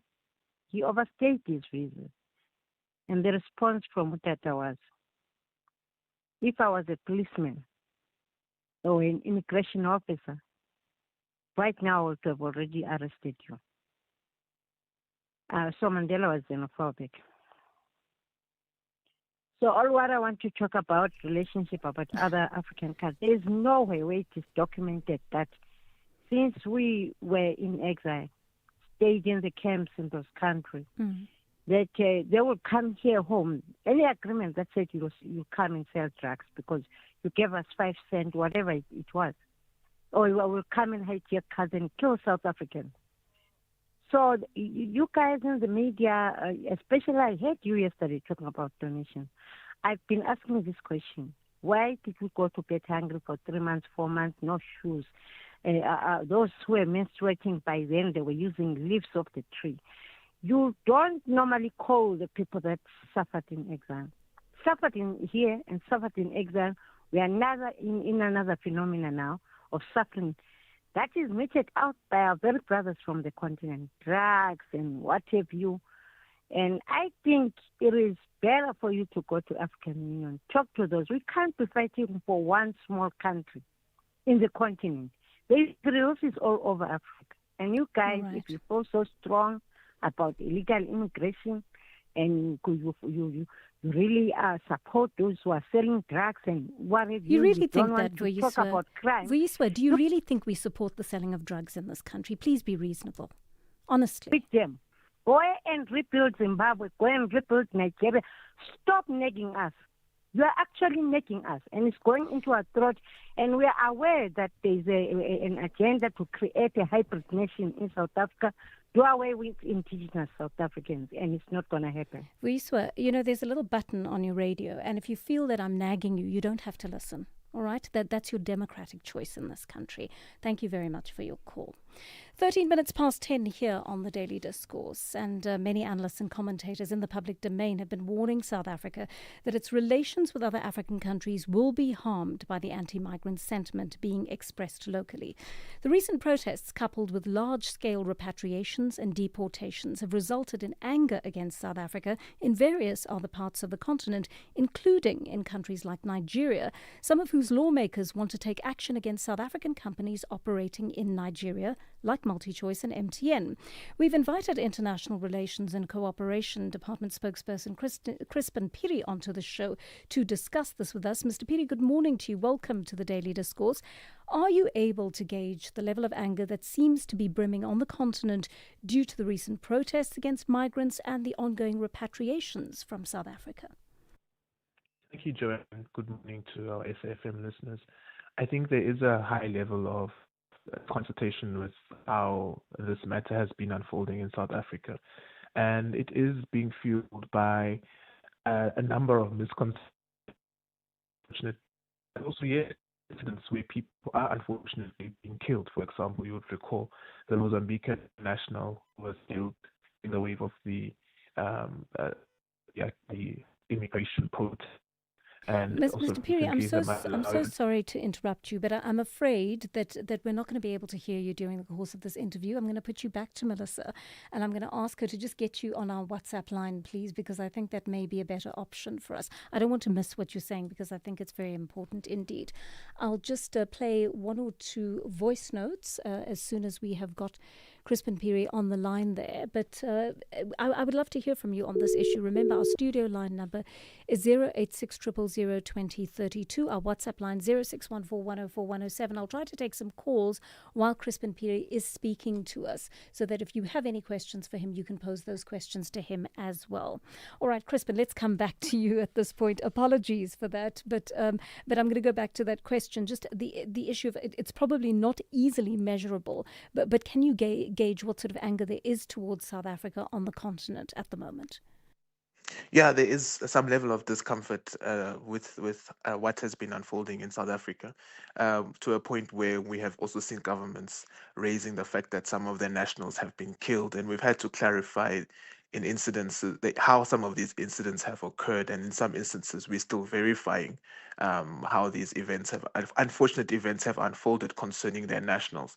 Indeed, we've seen, for example, legislators in Nigeria stating that they would like a particular approach towards South African companies. We've also seen on the other side legislators, for example, in Ghana, raising concerns about how this matter is being, if you like, litigated between the two countries in the public domain, which I think is also a fair concern. All of these are fair concerns. And I think what is clear and what is quite evident is that in our approach in international relations, we do rely on other African countries for various matters, whether we have South African-led companies in those countries. And I say South African-led because, in a sense, even though MTN, for example, is a South African-owned company, in Nigeria it is run by Nigerian nationals. So it's as much as a Nigerian company as it is a South African company in that country. Ghana, the same. A company like Standard Bank as well has got a number of interests across the continent. All of these economic interests have a direct bearing on our own economy, on jobs in South Africa. So there is a level of cooperation that we are very interested in maintaining for the benefit of our own economy, but also for the mutual benefit of those countries. So that is a conversation that we are very interested in sustaining, so that we maintain these economic interests for our own mutual benefit across the length and breadth of Africa. Mr. Piri, what is interesting is a question one of our listeners asked us. She actually used the phrase, pressing the reset button. And clearly that is what we need to do in South Africa to make sure that we get immigration back on track again. It has to be lawful. There's no other option for us as a country, right?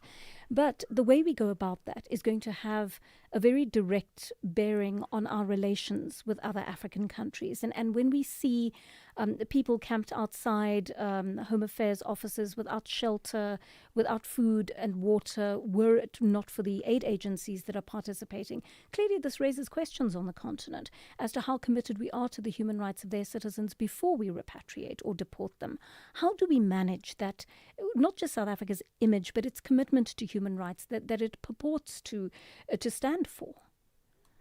I think I want to just reiterate what you started. There is absolutely no debate that migration should be regular, it should be legal, and people in a country from another country should be documented. I don't see any justification for a different model. And to be fair, other countries are not advocating for such.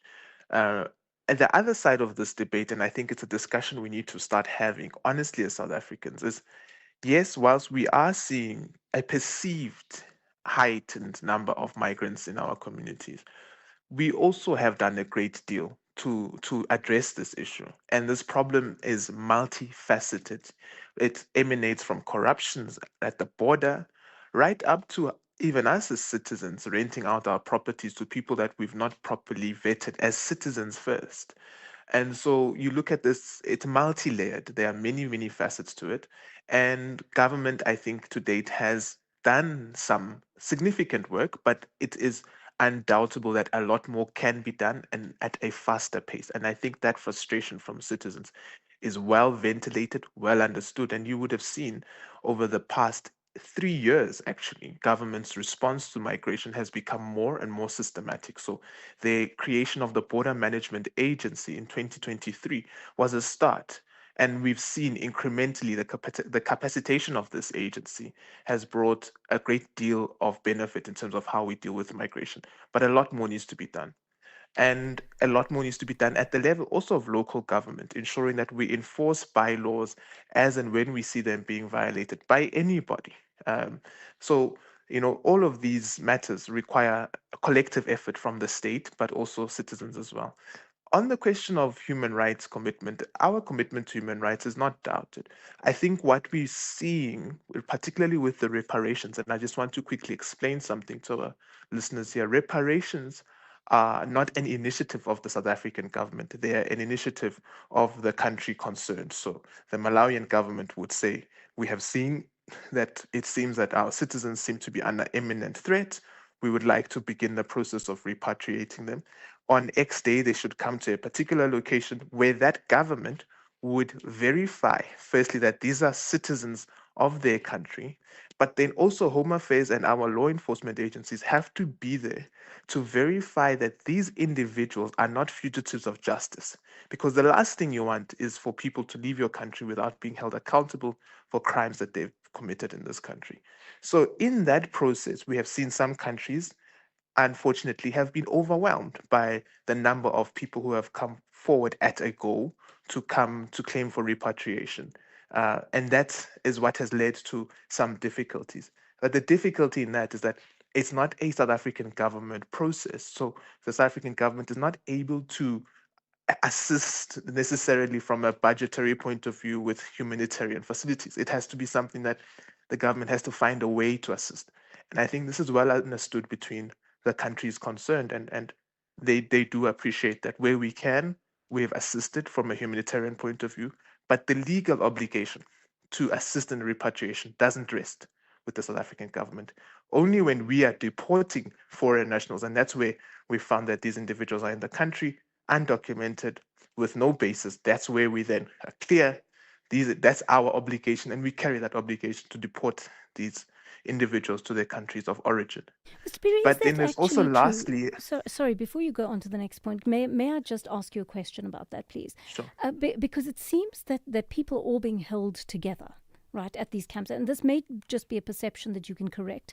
But it seems that, we're at the point where so many people move into these areas when they're told that buses are arriving for them to return to their countries, that they're all being kept together, that there is no distinction between those who are being deported and those who are being repatriated. And consequently, it seems to be all up to the aid organizations to look after everybody, regardless. And it's not clear to me whether the South African government is actually fulfilling its obligations to those who are supposed to be deported.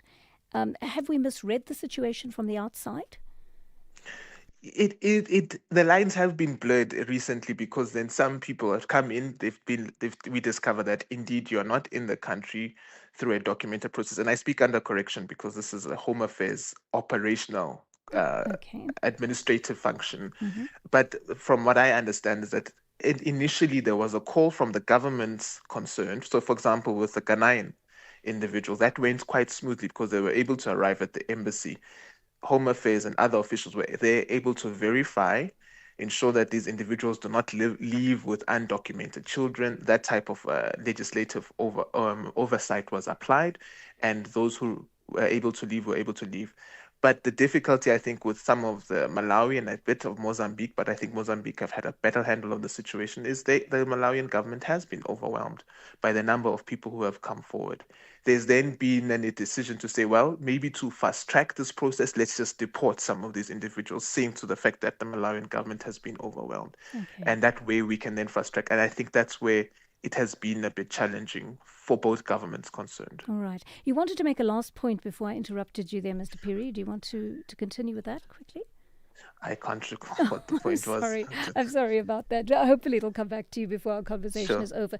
We have a couple of calls from our listeners and some voice notes. I just want to play one of those first. Hi, Joe and Gwena here. To Kristen, in the hierarchy of diplomatic relationship, what's the nature there? Because these African I can't seem to hear it on my side. Most of them, they're not interested in helping. Okay, what I'm going to do is I'm going to ask our technical producer to play that out for you. Sorry about that.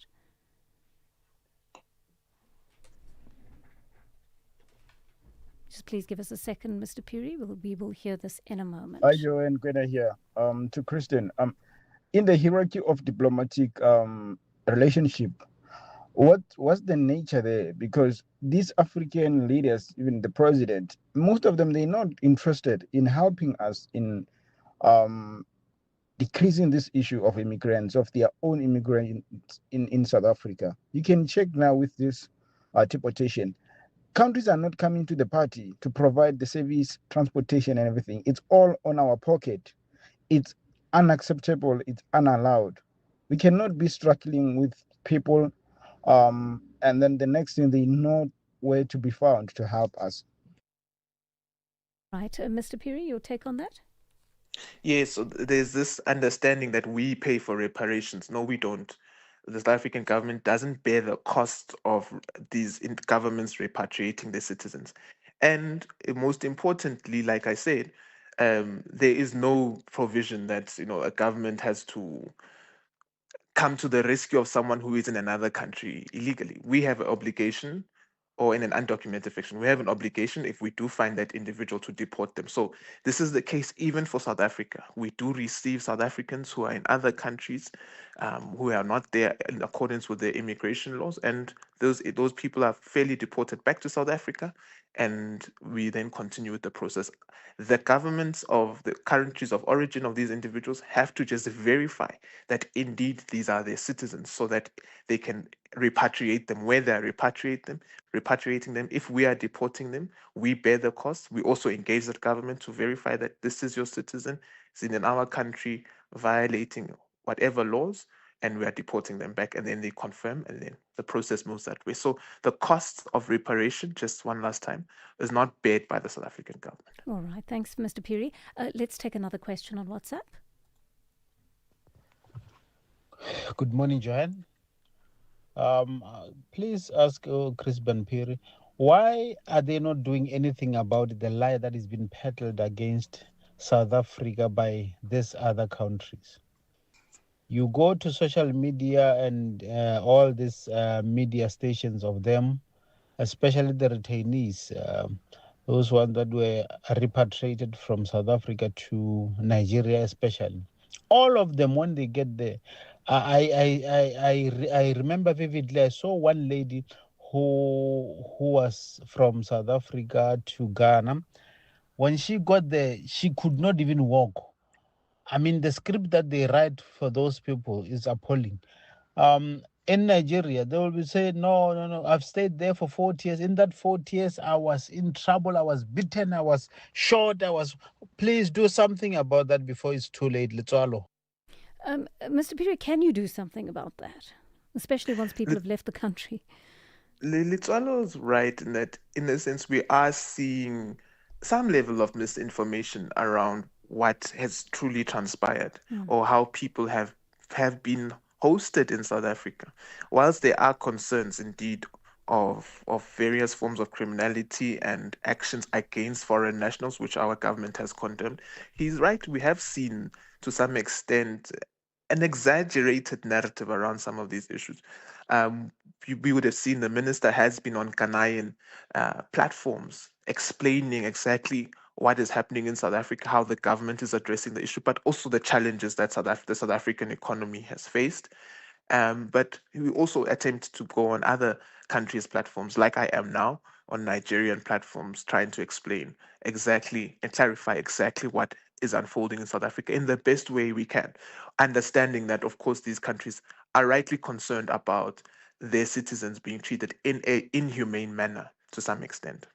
Right, that sounds like a very good approach. Let's take a call from Magdalene in Bloem. Magdalene, a quick one, please, before we go to the news.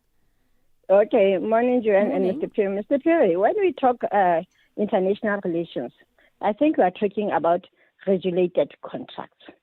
And moreover, we're talking about investment.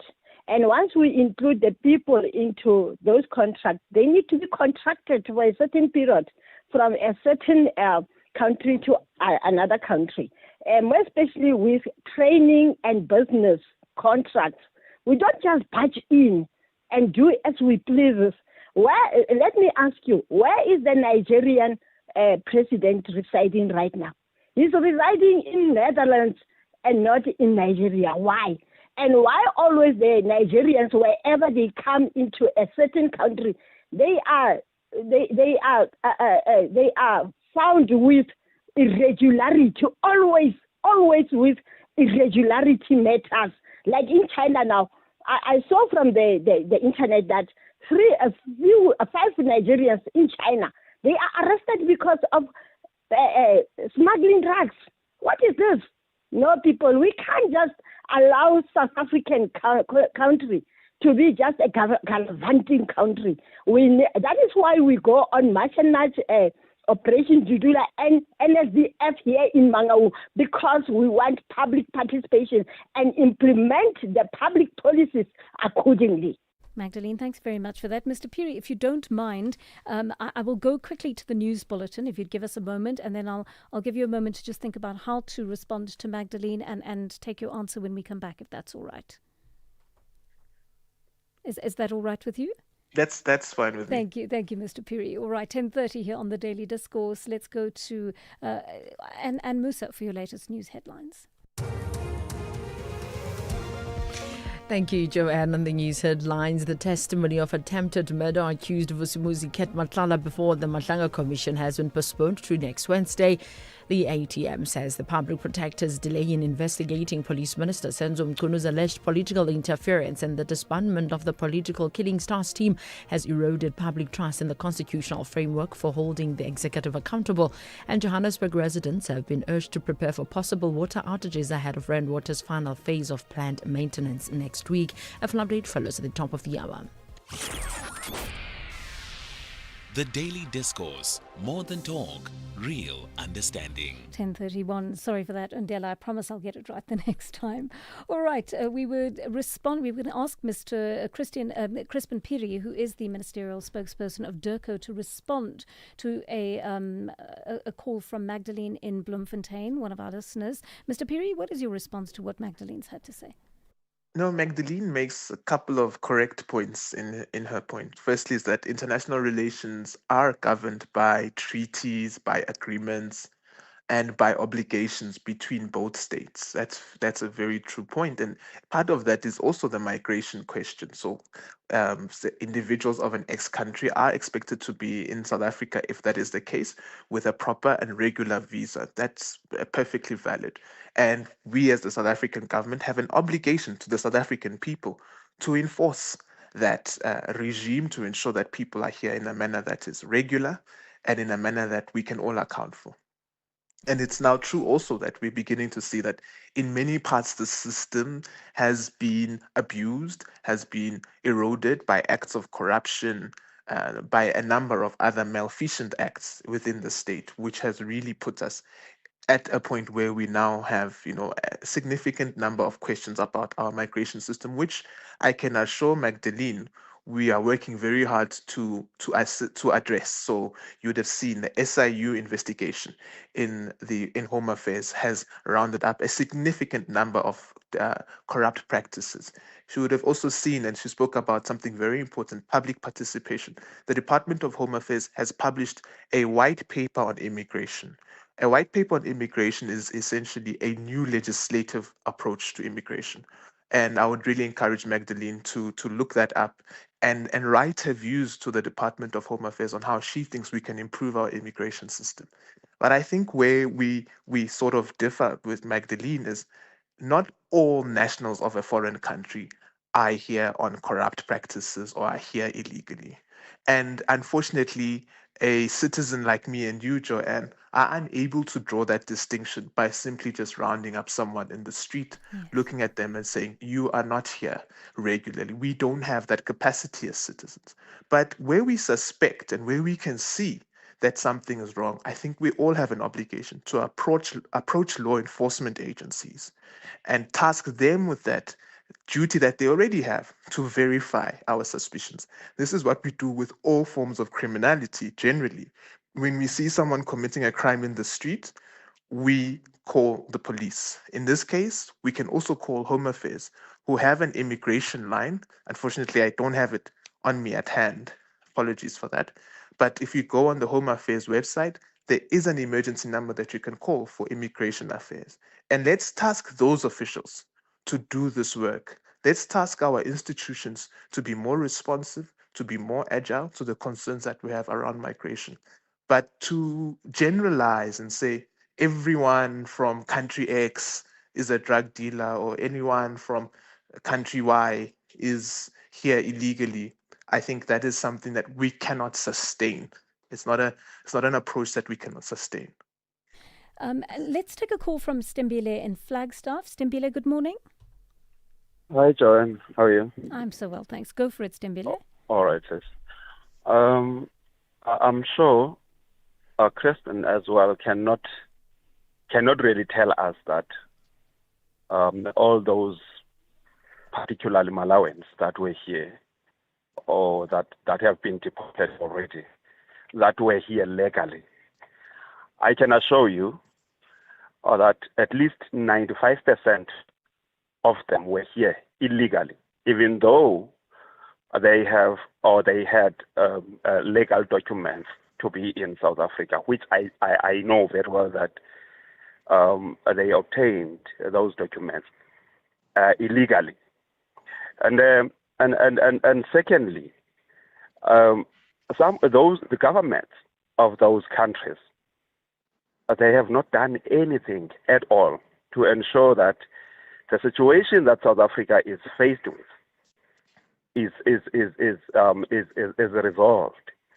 We have tried by all means, as ordinary South African citizens, to speak to our government in South Africa to do away with this, or to ensure that the situation that we are in is resolved. Government has done nothing. Even now, this guy that you are talking to right now says the officials at Home Affairs will be able to deal with this, but we have not had anything to say.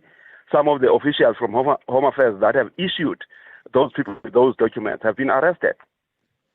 He cannot tell us that ever since Joanne, the March and March Operation Dudula and all other organizations that have started this, he cannot tell us that there are some officials that have been arrested. A lot of them, because there are many people in Home Affairs and our government that have done all the wrong things but have not been arrested yet. All right, Stembile, let's give Crispin a chance to understand, to respond rather. Mr. Piri, I know you can't speak for the Home Affairs Department, but from your point of view as a government spokesperson, what do you know about what's been done from a legal point of view? Yeah, I'd like to start by where Stembile there's a part where he said 95% of these individuals, he knows for sure they are here illegally.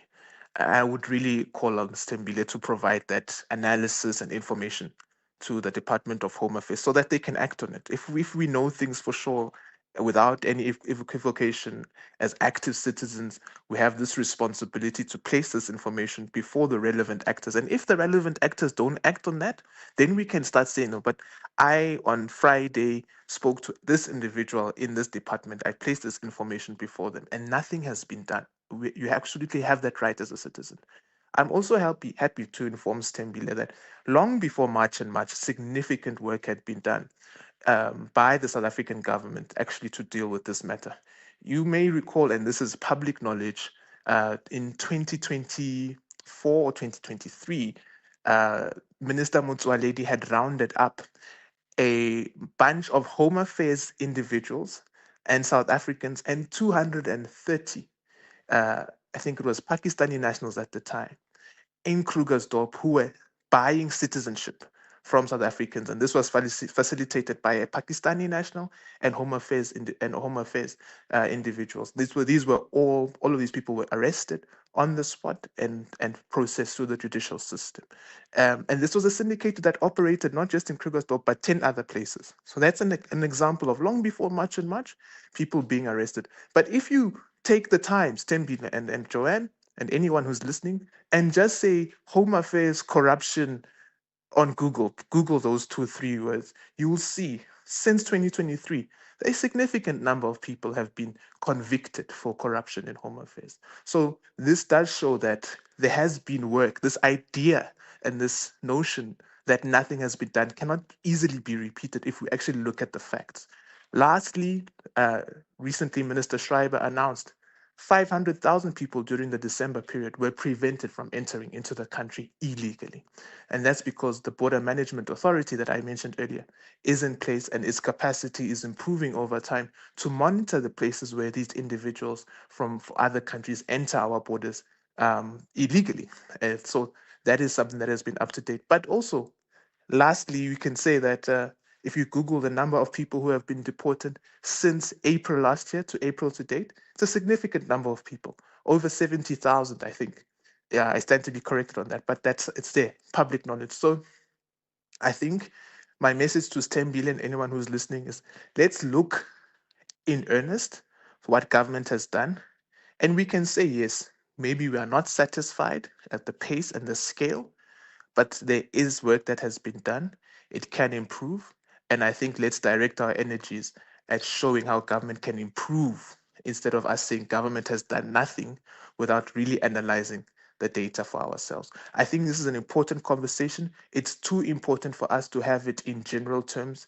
Everyone who talks about this must have this from a factual perspective, must speak about it, having just equipped themselves a little bit with what government's approach has been to this. But also, lastly, Joanne, we are living in an era of he said journalism. True. And that means you will see a country X saying this is happening in South Africa, and the frustration on our part is journalists who live with us and see the lived realities in South Africa would just simply put the position of almost a symmetrical approach, there's a moral symmetric approach to some of the information that is put there around South Africa. So X is happening in South Africa, then the journalists will come to say, oh, country X says this is happening, what is your view? And we know very well that in our lived reality, this is not what we are seeing. So I think that also clouds the perception of how we are perceived by other countries and how citizens see other countries reporting on South Africa.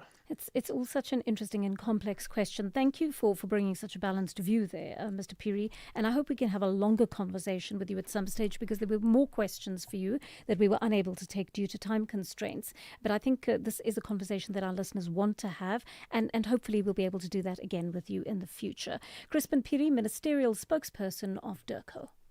Thank you. Life is full of surprises, but your insurance premiums shouldn't be.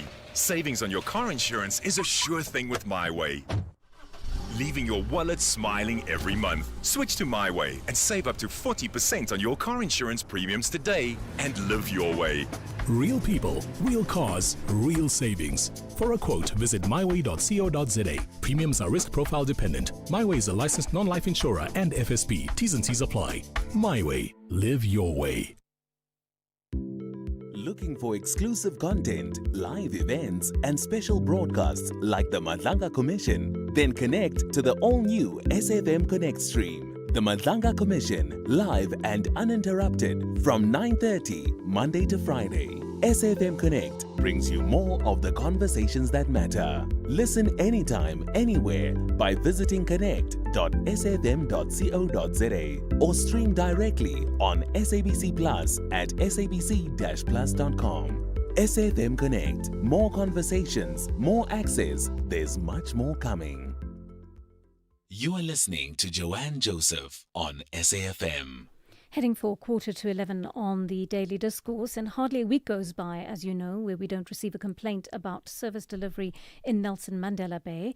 Now, the Daily Maverick's reporting that Nelson Mandela Bay Acting City Manager Advocate Lonwabo Nqoko has written to Councillor Gustav Rotenbach to say he's asked for outside help to fix the metro's water and electricity crises because the situation's become unbearable. They're on about it. Nelson Mandela Bay Acting Executive Director for Infrastructure and Engineering, Joseph Tsatsire, joins us on the line now. Mr. Tsatsire, good morning and thank you for your time. Just paint us a picture of how bad the water and electricity situation has become in Nelson Mandela Bay. Good morning to you. Good morning to your listeners. Thank you for the opportunity. And I will be able to take you through, obviously the water-related situation in the Nelson Mandela. Currently, we are experiencing water disruption in some communities, mostly to the western side of the city. And these are, suburbs like Westering, Lorraine, Kapika, Handers Retreat, Bridgmint, Keicha, and also to the southwestern part of the city around Lovemore Heights, Warmer Heights, Fairview, Newton Park. And this is primarily due to water deficit in the system. And if I may possibly elaborate as to some of the reasons why we are getting water shortages, is mainly because, after the rain on the 4th of May, we experienced high turbidity in our water system. And this has compromised, the treatment processes in our water treatment plants to at least about 50%. And obviously, this is due to the fact that most of the treatment plants were not designed for this kind of turbidities, which actually elevated to about 500, and the normal one would be around less than 200. And obviously, we actually had reduced input from treatment plants by at least half, meaning that, ordinarily, if we used to get, about 300 megaliters of water into the system, would get possibly, around 160 megaliters of water into the system. And it meant that, most of our reservoirs were actually then depleted.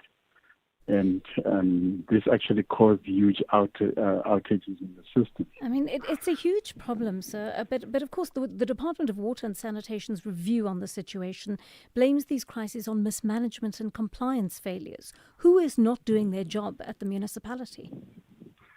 Yeah, I wouldn't know what that means if it's mismanagement, but I think if you are quite aware and follow the history of the Nelson Mandela, is that just before the May, we actually experiencing looming day zero because most of our dams were actually running low. And obviously, this is due to climatic conditions that we actually receive in this region. Ordinarily, if you follow, every 4 years, there has been actually a perennial drought that has been experienced in the city. And obviously, that would have a consequence in terms of water distribution. And I think this has been well documented. Right, and that's true. We are completely aware of that. However, that kind of situation requires a different kind of response, right? It requires additional agility. It requires, above and beyond action, so to speak, right? Beyond the normal day-to-day running of the municipality. It requires you to put in measures that essentially respond to a crisis situation. Why hasn't that been done when you've got prescribed norms and standards that require you to actually act in an agile and urgent manner? Yeah, I think, and again, if you follow the drought pattern in the metro, as well as the intervention that has been put in place by the metro over the past possibly 10 years, you see that we're actually trying to deal with the issue of perennial drought, reduce, the risk of exposure to climatic hazards. We have diversified, our water distribution systems to add, groundwater development. As we speak, I think over the past 10 years, we have added 30 million liters of water into the reticulation green from a different source that ordinarily would actually be affected by drought. We have got invested in the diversification of resources. I think there has been, water that now is actually primarily coming from the Free State. Ordinarily, we used to get water from the Western sources. And again, all this project has been investment that goes to about 1.2 billion over the past 10 years or so. And I think we continue to invest, and the idea is to get to a point where we future-proof the city from this risk. And I think it's a journey, and it's a progressive journey that one going to have to. There is no microwave solution to it. I think there has been resources, deliberately so, and intentional by the municipality to put resources to ensure that we build our resources so that we can arrive at a day where we say we are future-proofed, from hazards going forward. If one were to listen to you alone, Mr. Tsatsi, you would think that Tsatsire, you would think that the situation is entirely under control. That's not what the experts are telling us, and the people overseeing you are telling us. And I wanted to throw some figures your way. My understanding is that your municipality only scored 35% in financial asset management of your water infrastructure. Come again? You scored your municipality only scored or your metro rather, only scored 35% in financial asset management of your water infrastructure and 45% for operation and maintenance. That's the one issue, right? You've got a prescribed set of norms and standards that means you have to address leaks, you've got to deal with illegal connections, you've got to increase your water conservation, you've got to ensure that management fulfills its duties. But your revenue collection has also fallen by 10%. I mean, that says to me that there are failures on multiple fronts. It is not just the climatic and the geographical situation of your metro that makes it so difficult. It's the lack of proper management in understanding what you have to do to resolve these problems. I also don't want you to underscore, to underestimate the issue about climatic change. Because I'm not underestimating it at all. Yeah. Not at all. I'm not writing it off, sir. What I'm saying to you is how you are managing the issue of climatic change is a problem. Yeah, I want to get to a response. Mm-hmm.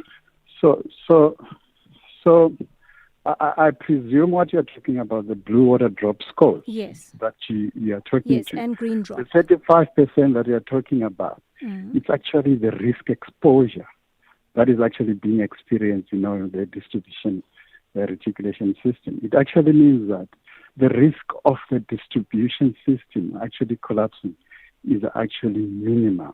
That's the first thing. However, I also need to mention that from the blue drop score as well, you mentioned an issue about asset management. Yes.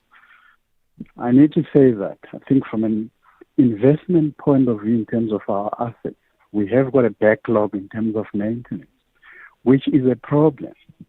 Obviously, that leads to leaks and so forth. However, I think on a year-to-year basis, there is repairs and maintenance budget that is actually putting on into our capital budget for us to be able to deal with this. Again, it's not going to be a one-year solution or a microwave solution. We're going to actually have to then invest systematically over a number of years to ensure that we deal with the backlog and ultimately, reduce, the leaks that we actually see in our distribution. Every metro, every city in the world does experience, aging infrastructure. And again, it's about the discipline of consistently investing into the assets. I'm not painting a picture that says everything is under control. I'm saying if there is consumers that's going to go one day with water disruption, it's a crisis. And that's the way we are actually treating it. On a day-to-day basis, there are operational adjustments that we're doing on the system to ensure that at least we mitigate the risk of people going out without water. And I think we continue to do that. And again, deliberately so, there needs to be resources that are being put to ensure that we go forward. The Metro is currently participating in what we call trading services reforms, which is sponsored by National Treasury, wherein we have now ring-fenced resources, financial resources, to be able to do the rehabilitation that I'm talking about. So I'm not painting a picture that everything is okay, but I think there are interventions currently to mitigate in the short term to ensure that there's continuity of supply to everyone in the city. I wonder whether that will be achieved, Mr. Tsitsire, and this is based on what Daily Maverick is reporting, and I'd ask you to please comment on that, saying that the Nelson Mandela Bay Acting City Manager, Advocate Lonwabo Ngobo, has written to Councillor Gustav Rotenbach to say that he's going to ask for outside help to fix the Metro's water and electricity crisis because it's become unbearable. It says to me that he's not putting much faith in the people who are currently employed to do that. If this is true, he's saying, I'm going to have to bring outside people in to fix the problem, presumably because my people inside can't fix it. How do you respond to that? I'm not aware of the context of that comment which was made by the city manager, but I can tell you that I think from the technical part, we are doing our very best on a day-to-day basis to ensure that, we turn the situation around.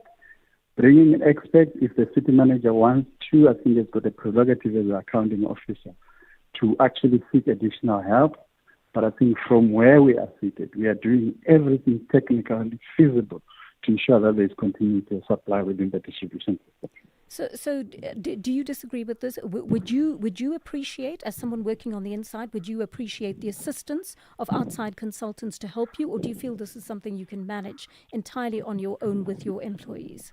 From where I'm seated as a technical manager, we are up to the task to be able to deal with the problem. I mean, if you remember 4 years ago, we also had a prevalent day zero. And again, the same technical staff managed actually to put interventions and the mitigation plan to turn around the city. Still the same continuity that we're going to, energy and passion that we're going to put into this to ensure that, we mitigate communities running out of water. All right. Thank you for speaking to us today. Joseph Tsatsire, Acting Executive Director for Infrastructure and Engineering from the Nelson Mandela Bay Metro. I'd like to hear from you if you live in that area. Are you convinced by what Mr. Tsatsire has just had to say to you? He feels that if it's true that the city manager, the acting city manager, did indeed ask for outside help, he has the right to do that as the accounting officer, but he's saying we don't need that outside help. We can manage the situation on our own, and we will never let it get to the point where we hit a day zero. What do you think about that? If you live in the Nelson Mandela Bay Metro, have you been convinced by that? Are you convinced that the expertise is there within the Metro to be able to deliver what it ought to? I'd love a call or a voice note from you on that, 086 000 2032 or 0614 104 107. The Daily Discourse, more than talk, real understanding. I suppose the voice notes on the Nelson Mandela Bay Metro will start trickling in a moment. But to go back to some of the issues we've been looking at, migration was what we discussed with Crispin Piri from the DIRCO. And one of you says, "Morning, Joanne, the fact that we see police exchanging gifts with illegal immigrants and you have to report them to the same police leaves a bitter taste in my mouth. Talking about Home Affairs officials is painful. They are shameful to this country," says Vukani from eThekwini. Thank you very much for that, Vukani, and I can well understand how you feel about that, because to be let down by the people that you have to report to, you have no guarantees that it is going to be investigated the way it ought to be. But the question is, how do we keep it all lawful? And therein lies the dilemma. Morning, fellow South Africans, one of you says, maybe we are missing information about our immigration law concerning immigration. Have African leaders signed a secret pact with South African leaders that after defeating the apartheid regime, you, South Africa, have to let our citizens as a payback method, says Papedi Pasha in Gamolebedi in Limpopo. So obviously, this is not some kind of pact, but I think I think there is some feeling of reciprocation there, to be honest, Papedi, where we feel, okay, African countries did this for us, we ought to reciprocate in some way or the other. One of you is asking where we would go were there to be a war. Hi, Joanne and your listeners. Kindly allow me to just put a picture here to say, if we were to have a unforeseen situation wherein Trump and Netanyahu decides to do what apartheid racists decided to do to us, militarily and otherwise, where would we go? And where would we get support from if we're treating our own brothers and sisters in a manner that you are doing? Just a thought, just a hypothesis. Thank you. Yes, an interesting hypothetical question. How would we answer that? Where would we go? And as far as I'm concerned, nothing is off the table anymore. There was a time when we said there would have been no way Russia could have invaded Ukraine, for argument's sake, right? And let the world watch that. And despite all the threats and so on, it's been 4 years and that war is still going on. So we never know what could happen. Although it is hypothetical, perhaps it's a question to think about. Good morning, JJ, and good morning to SAFM listeners.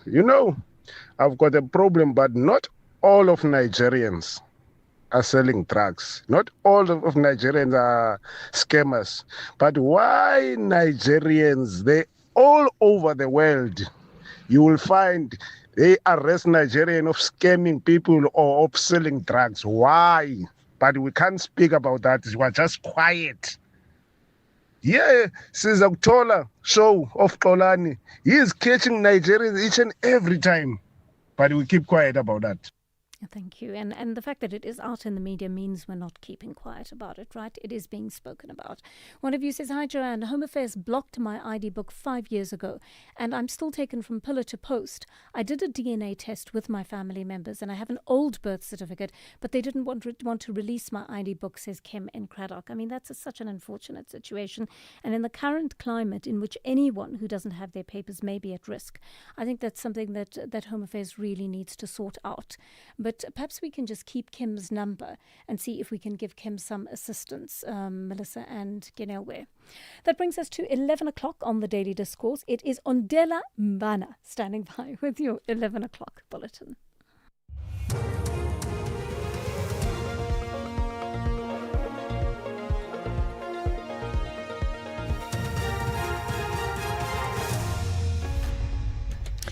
Thank you, Joanne, and a very good morning. On the top stories, Ket Matlala's testimony postponed to next Wednesday, and Joburg residents urged to prepare for water outages. For SAfm News, I am Ondela Mbana. The testimony of attempted murder accused Vusimuzi Ket Matlala before the Madlanga Commission has been postponed to next Wednesday. Evidence leader advocate Matlape Silo told the Commission that Matlala's witness statement is not yet ready, prompting a request for an extension. Matlala, who appeared via video link, was represented by advocate Annelyn van der Heever. Commission Chairperson Justice Mbuyiseli Madlanga granted the postponement but ordered that Matlala's statement be filed by tomorrow. Mr. Matlala, the hearing of your testimony is postponed to 15 July 2026. Correct. That's one. Two, your statement must be filed by tomorrow. The 8th of July. 8 July 2026. Correct. Thank you, Mr. Matlala. The ATM says the public protector's delay in investigating Police Minister Senzo Mkunu's alleged political interference and the disbandment of the political killings task team has eroded public trust in the constitutional framework for holding the executive accountable. The ATM's parliamentary leader Vuyo Zungula has written a letter to the Portfolio Committee on Justice and Constitutional Development to summon public protector Koleka Gcaleka to account for why Parliament has not received a report into Minister Mkunu, who was placed on special leave by President Cyril Ramaphosa. The ATM lodged a complaint against Mkunu last year with the public protector after KZN Police Commissioner Nhlanhla Mkhwanazi raised concerns in a media briefing. Zungula elaborates. The public protector is supposed to investigate and issue a report within 30 days whenever the complaint is of an Executive Members Ethics Act nature. So the fact that in over a year, it is a reason for South Africans to be concerned, because it should not be taking this long, because the issue and the nature of the complaint was whether Minister Mkunu acted in a manner that was unconstitutional, unethical by disbanding the political killing task teams. Johannesburg residents have been urged to prepare for possible water outages ahead of Rand Water's final phase of planned maintenance next week. The 12-hour shutdown is scheduled for 17 July from 7 o'clock in the morning till 7 o'clock in the evening. Some areas may experience low water pressure or no water during the work. The utility says supply may not return immediately after the maintenance, as affected systems could take several days to fully recover. Johannesburg Water spokesperson Nombuso Shabalala says residents should store enough water in advance and use it sparingly while the system stabilizes. During this 12-hour maintenance, customers supplied by the Sandton, Midrand, Linksfield, South Hills, Crown Gardens, Commando, which comprises of Brixton, Crosby and Hurst Hill, Randburg, Rudeport, Soweto and Lenasia systems will experience low water pressure to no water for the duration of this 12-hour maintenance. Residents are further encouraged to store enough water for essential household use ahead of the maintenance. Johannesburg Water will provide regular updates throughout the maintenance period. Dozens of Malawian nationals have spent another night sleeping outside the Durban's old drive-in decommissioned temporary repatriation site. The remaining group of more than 300 people has been camping outside the closed site, waiting for transport to Musina in Limpopo before being repatriated to Malawi. Leader of the Malawian community in KwaZulu-Natal, Adam Ali, says he's still engaging donors in an effort to secure more buses. One of those waiting, Leonard Chikawala, says many continue to arrive after being allegedly threatened and forced from their homes by landlords to growing tensions. He says although conditions are difficult, with limited food and people sleeping on the ground, they remain hopeful they will soon return home. We're expecting more people to go home. We are happy here. We're sleeping on ground, but we are happy that we are going home. No matter what, but we have a peace now. We need the organizer Ali to make sure that maybe there is a certain sort of fast so that we can go home as soon as possible. There is pregnant women, there is old people, there is sick people, but we are forced to be here so that we can waiting for the bus to go home. Meanwhile, a Mozambican national who claims to have been sleeping outside the old drive-in for 6 days says he has been promised a seat on one of the buses leaving the site today. He says the hardest part of the journey is leaving behind his newborn daughter, who was born on 27 June and spent his last money buying essentials for her. It's hard because my girlfriend called me yesterday crying and begging me to come back, saying we'll figure things out together. But I told her that I can't. Instead, I'll bring more problems for her. And I can even end up not having a space to stay. So it's better if I can go home. President Xi Jinping has called for an urgent all-out rescue operation after extreme weather in several parts of China left at least 15 people dead and thousands displaced. In the central Hubei province, severe storms have swept through several cities and districts, killing several people. Meanwhile, heavy rains and flooding from Typhoon Maisak caused fatalities in the southern region of Guangxi. Recapping the top story, the testimony of attempted murder accused Vusimuzi Ketmatlala before the Madlanga Commission has been postponed to next Wednesday. I'm Mondela Bana for SAFM News Headlines at 11:30. SAFM 104 to 107 nationwide, leading the conversation.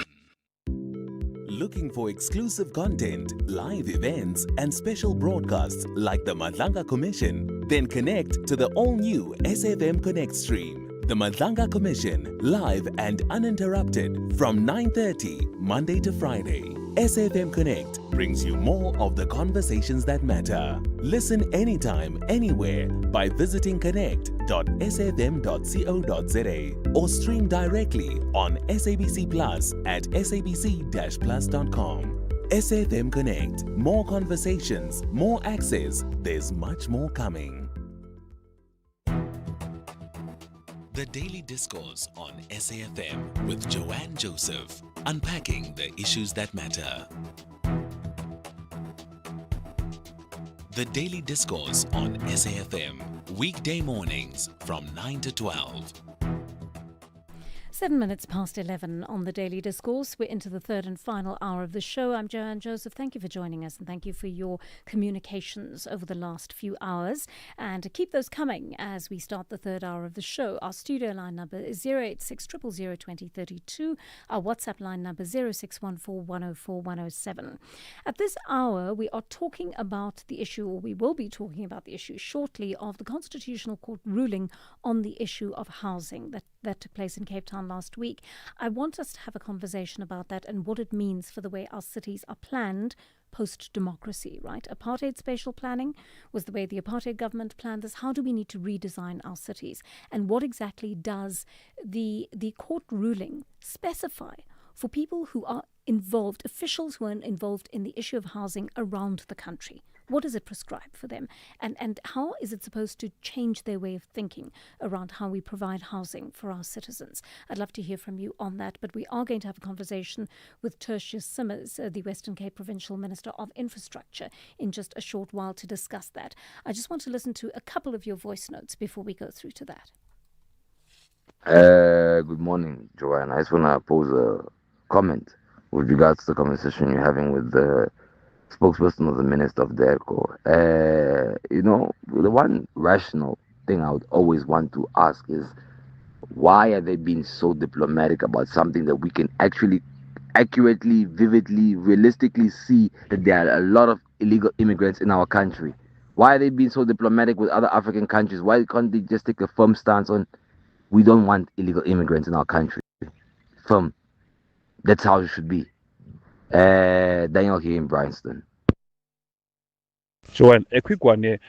Mr. Piri talks about the fact that we let in people in our places without vetting them. How do I vet that when it's been said that as a South African citizen, I do not have a right to inspect documents and only the law enforcement can do that? Then how does it expect me to vet if the people are in the country legally or not before I rent them a room or something? Thank you. It's important for free area. So Mpho, just I'm sorry that you weren't able to ask that question while Crispin Piri was with us, but essentially the way one does it is you ask for the documents and then you've got to check that the documents are legitimate, and you can check those documents with Home Affairs. Home Affairs has an inspectorate that deals exactly with that. So it is possible and it is important, if you're going to rent out, to verify everybody's documents before you rent out to them. All right, that brings us to 10 minutes past 11 here on the Daily Discourse, and a few days on from the Constitutional Court's housing judgment involving the Western Cape government and the city of Cape Town. Government is concerned with housing, and it's of course considering what this will mean for future housing considerations. In 2013, the Provincial Transport and Public Works Department tried to sell a school property in Tafelberg in Sea Point, although Human Settlements wanted to use it for housing. That sale eventually fell through, but the court still ruled on the matter because it felt the city should have given more thought, shall we say, to whether it could actually be used for affordable housing. Joining me now is the Western Cape Provincial Minister of Infrastructure, Tertius Simmers. Mr. Simmers, good morning to you, and thank you very much for your time on the Daily Discourse today. What implications does this ruling have for your department? Good morning, Joanne, and good morning to your listeners. Now, first and foremost, we do respect the outcome of the Constitutional Court judgment. It does ask specific questions to me and my department, but while we were awaiting the judgment, a lot has been happening since 2019. This focuses specifically on our ability to ensure the development of mixed-use, mixed-income developments that focuses on affordable housing within the inner city. The way that as a provincial government, but also to the city, how we do future planning in terms of our land, but obviously the national government also owns land in the same area identified by the court. So this will also now, ask for them to refocus on how they seek to relinquish their land within the city bowl specifically, which is what the judgment focused on. But I think on the national discourse and the national discussion, the issue of affordable housing has now been brought forward by this Constitutional Court judgment, given that its implication extends beyond the city of Cape Town and the Western Cape government, and it does beg certain reforms at the national policy level, because certain projects are funded through grants, which does get received from the National Department of Human Settlements. So how will this ruling change the way living spaces are allocated in the Western Cape? And perhaps it's not just this ruling, but also the way you've changed the manner in which you have begun to allocate living spaces. Indeed, look, the judgment reinforces, which the Western Cape government and the city of Cape Town has been working on since 2019. It reinforces the importance of well-located affordable housing in well-located land. So practical examples of what we have been doing in accordance with the Western Cape strategy, we have Conradie Park, which seeks to integrate different income streams, but also social housing. We released a number of inner city developments in terms of Founders Garden, Prestwich and Leeuloop, which are at implementation stage in terms of the procurement process. But also we have a number of projects in that pipeline. So what this does now ask of us and our future partners, who will now be utilizing our other identified land parcels which are in our pipeline, closing in on being implementation ready, is the composition of what portion is affordable housing, what portion is social housing, which is a rental option, but also how that specific component, which is social housing, which was also contained in the court's broader judgment, how will we seek to address that which is why I said the three spheres of government now need to ask ourselves, how do we implement this? How do we ensure that these projects and the lands that we own within the inner city or closer to urban centers, how do we maximize that usage?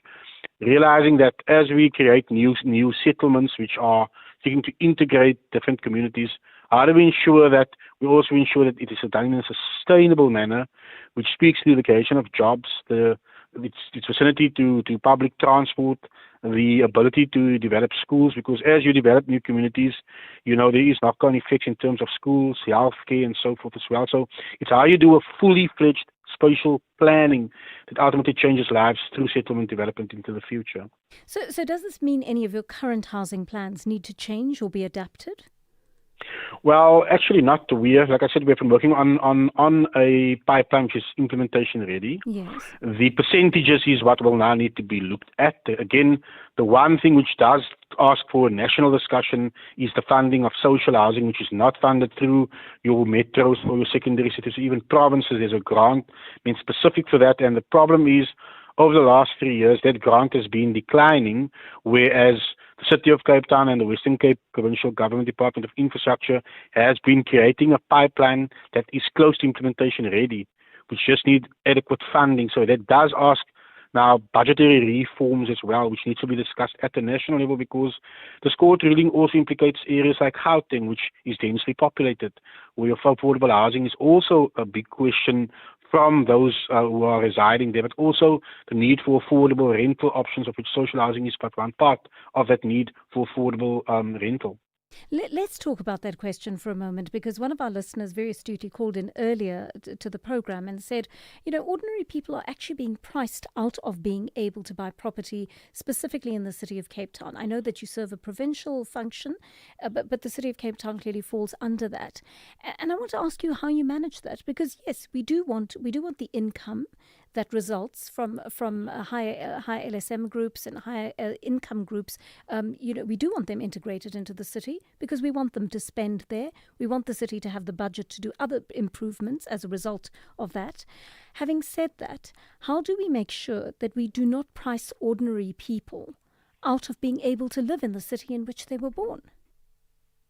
No, that's a very good question. And it all comes to the economic principle of supply and demand. Now, again, we have introduced a number of inner city developments which will focus on mixed use, mixed income, affordable housing, which does actually seek to address that. At Conradie Park, which has been a project where we have now gone to phase 2, parts of that question has been able to answer by ensuring how do we cross-subsidize an economic model for settlement development closer to business nodes, closer to the inner city, where we can get those who ultimately drive our economy, who work in the city center but live far out. How do we get them closer?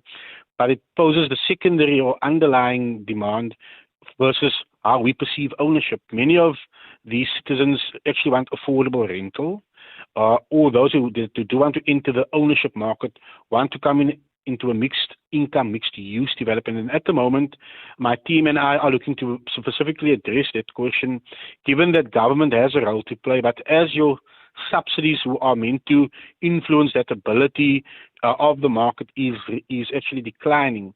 It's how do we formulate a new funding model which will seek to bridge that, given where the Western Cape government is, where the City of Cape Town is, and the fact that we have projects which can influence the supply and demand question. But the funding required from the central government or the national department will never be adequate for us to unlock that, and our own budgets can only do to a certain extent, and the supply and demand can only be influenced if we step up. And as we now engage the private sector, as we rethink the financing of the need of the inner city developments, the question will always remain, how do we fund that? How do we unlock that? How does government release the land, which is meant for public good? And how do we use that to influence, like to use your instance, somebody that is born here to actually live here, either to can afford an affordable rental unit or be able to ensure that they can actually own an affordable unit which they can buy through various processes, which is why, as the Western Cape government, we have done not one but two housing studies which obviously is busy influencing our policy approach. And later on in the year, we'll be making some key announcements in how we believe in partnership with the private sector. And yes, the three spheres of government do need to work together, where we are focusing on how infrastructure-led spatial transformation does play a key role in unlocking affordable housing reform, which is a national discussion actually that is required at the moment. I want to ask you this question because apart from the economic element, there's also a racialized element to this. And one of the court's main criticisms of your housing plans in the Tafelberg case is being interpreted as saying housing provision in Cape Town is still based on racial divisions and apartheid spatial planning. And as it is, working class families will never live in areas that have lots of facilities nearby because they are black. And it's largely the formerly white areas that have got those facilities. And quite frankly, never the twain shall meet. Look, if we focus on I'd like to expand on what you're asking me, because there seems to be a narrative which sadly has been created over a number of years. The provision of services in terms of the city's own budget and even our province spends focuses on areas which needs to be enhanced, improved in terms of our infrastructure investment. That is, I just need to correct that, which covers predominantly the former areas, your colored and your black communities, which were left behind because of apartheid. And over more than 15 years, actually, we have seen a steady increase in the budgetary spend as we seek to address the historic backlog in terms of infrastructure investment.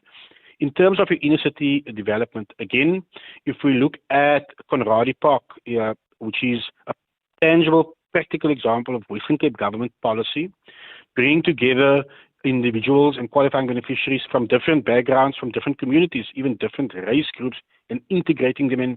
We have seen some phenomenal success in terms of phase one. And as we now prepare to award Founders Garden and Prestwich and Leeuwloop at various stages, you will see more and more the objective of seeking those individuals who apply, who want to live a better quality of life in the city, closer to their work. And again, at the end of the day, who the qualifying beneficiaries are is going to be dependent on the affordability, which we seek to assist them with.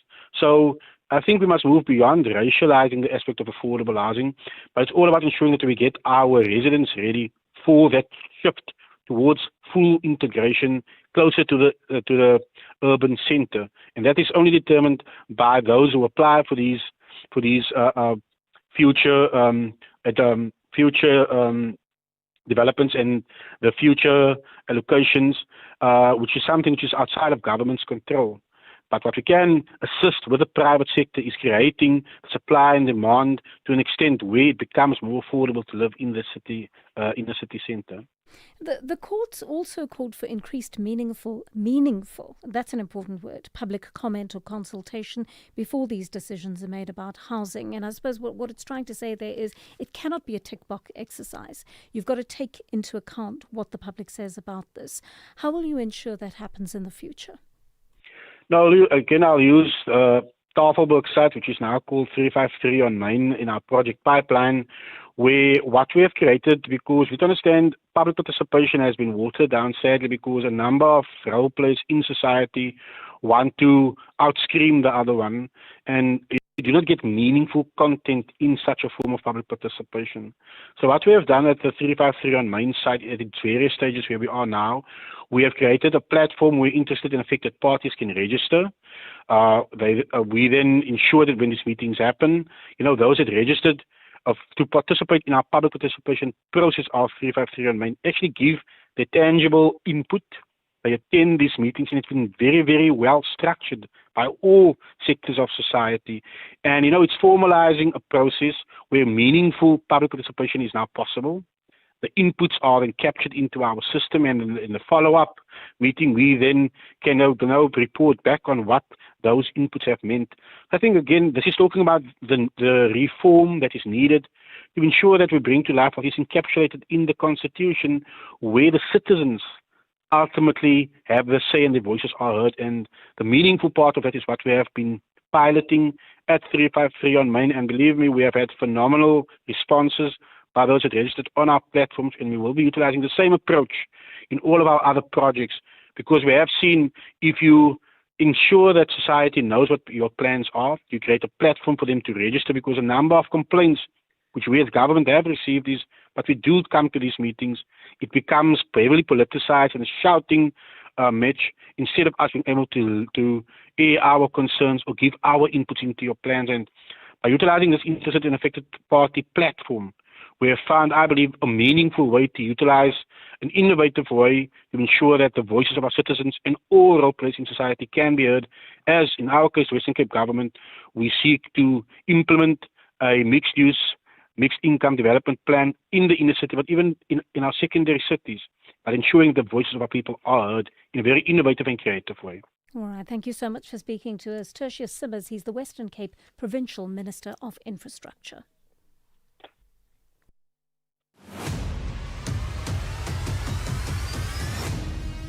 SAFM is streaming live now on Facebook, YouTube, and X at SAFM Radio.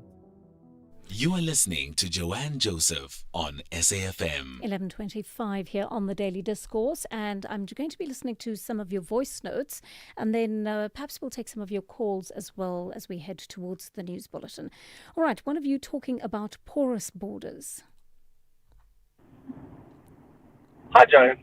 I think the biggest issue here is, and there's an elephant in the room that everybody seems to be ignoring, and that elephant is that in our society, we have this propensity to accept public officials who think that their rubber stamp is a means for them to make personal money. Now, as long as we accept that, we as a society think that that is acceptable, when our mothers aren't shamed when they know that their son is using his stamp to collect bribes, then we can forget about it. We can deport all we like, but the borders will still be porous and people will still come in. We need to get rid of this idea that if you've got a government job, that you can use it to enrich yourself. And until that problem is solved, we can forget anything about getting rid of this issue. This is Chris in White River. Chris, thanks so much for that comment. I mean, I think it's interesting, and I think it's not only in government as well. I think in corporate South Africa, we see the same. We've seen the same in labour. Sometimes we see the same in civil society. In government, of course, it happens on a huge scale.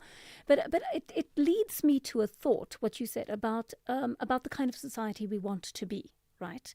When we elect corrupt officials, people whom we know are to be corrupt, or people whom we strongly suspect based on existing indications that they may be corrupt. We elect those people into our society. We allow those people, we allow their thoughts and their habits and their value system, or lack of a value system, or lack of ethics to filter down to the rest of us. And often it has a material effect on our society. And we start doing things like paying bribes to policemen on the roads, or shooting through red robots, for example. I'm just thinking of silly little examples, but we start breaking the law consequently. And then we come back and we complain because the laws that have broken have affected us. But actually, we've become a lawless society, and in some ways, we've contributed to that. And I think we need to give ourselves an ethics check in regard to all of this and ask ourselves some very serious questions about where we are all losing our sense of ethics as a society, and how that is having a material effect on the lives of our citizens, because it's very sad indeed what is happening in this country. And one of you says, "Hi JJ, it is worrying that when callers have different views to yours, you tell them not to listen to the station. Please allow people to express their views and not to chase them away," says Pro, thank you for that. So I've not done that before. Vuyisa was the first one whom I asked, if she does not want to listen, not to listen. Because we are trying to have a conversation at a certain level, right? Every day. We try and do this because I don't want to insult your intelligence as a listener. I assume that when you come to listen to SAFM as a talk radio listener, you come with a certain level of interest, you come with a certain level of whether you're self-educated from just reading or from interest in politics, in socioeconomics, and whatever's going on in the country. I assume that you come here because you want to speak at a certain level. When a listener says to me, "You people are in favor of people selling drugs in our country," and that has never ever happened on this show, I can guarantee you. Nor can I can also guarantee you that it has neither happened on any of my colleagues' shows on this. It makes it difficult for me to have a reasonable conversation with someone like that. When she says to me, "You are nagging us and nagging us," listen, I didn't wake up in your house this morning and I didn't follow you around from room to room. You made a choice to listen, right? And you were allowed to come onto the show and to give your opinion as well. Unfortunately, you're not able to present a reasonable opinion that takes our body of knowledge forward as both presenter and listener. And we are not compelled to listen to people who make no sense. All I ask is that if people come onto the program, that they speak sense, they don't make generalizations, they make fact-based comments. And even if you're talking about something like your emotions, we had a beautiful call from a listener, Andile, a few days ago, who spoke about why South Africans are angry. Very deeply driven by emotion, very authentic. Having said that, he did not make dangerous generalizations. He did not say anything that actually is contrary to what we are doing to build ourselves up as South Africans and as a country. So if you have a meaningful contribution to make, by all means, please call into the program. If you have things to say that may be potentially nonsensical, then I struggle to understand how we are going to have a reasonable conversation. Perhaps you can explain that to me. 11:30 here on The Daily Discourse. Here's Ondela Mbana with your latest news headlines. Thank you, Joanne. On the news headlines, the Matlanga Commission has heard allegations that suspended Deputy Crime Intelligence Head Major General Feroz Khan used EFF leader Julius Malema to advance his own agenda in Parliament. Gauteng police say no arrests have been made following an attempted murder case involving Mamelodi Sundowns defender Divine Lunga in Hillbrow in Johannesburg. And the FF Plus has raised concern over President Cyril Ramaphosa's failure to appoint members from the parties within the GNU to strategic positions in government. A full update follows at the top of the hour. The Daily Discourse. More than talk, real understanding. 11:31 on the Daily Discourse, and I'm going to continue with the voice notes now. We're having a bit of a problem with our phone lines. Melissa says people are struggling to hear her when they call in, so I'm going to ask you to just be patient with us, please. As soon as we've sorted that problem out, I will send you the signal, and then you can give us a call. But right now, you are more than welcome to use the voice note line, which is 0614104107, and you can send a text there, which I'll also read out. Here's one on mass deportations. Good morning, Joanne and the SAFM listeners. I believe there is no country in the world which doesn't do any deportations. The only difference with this type of deportation which is happening here is mass deportations. And the way it's being handled is sort of inhumane. That's where the difference is with all the other countries which are doing deportations. Deportations happens throughout. But mass deportations like this are very, very inhumane. Thank you very much for that. Look, I think I agree with you in regard to the circumstances that are being created on the ground. That, it's difficult for the South African government, especially if it's working with a government from another African country that just doesn't have the funds to be able to fund these repatriations or deportations along with South Africa. Right? Actually, I should not say along with South Africa, because Crispin Piri made it clear to us this is based on the other countries to which their citizens are being deported. But if they're not able to do that, then somebody has to step in to assist with that.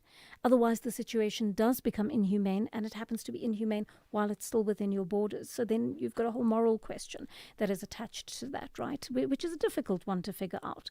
Thankfully, we have these organizations, the aid organizations that are on the ground that are helping these citizens, and I ideally hope, I really do hope, that the other countries who are critical of South Africa are taking note of the work that our aid organizations are doing on the ground, because these are South African aid organizations, and they are stretching themselves right now to make sure that they are able to provide people with shelter where possible, with food, water, sanitary towels, and that kind of thing.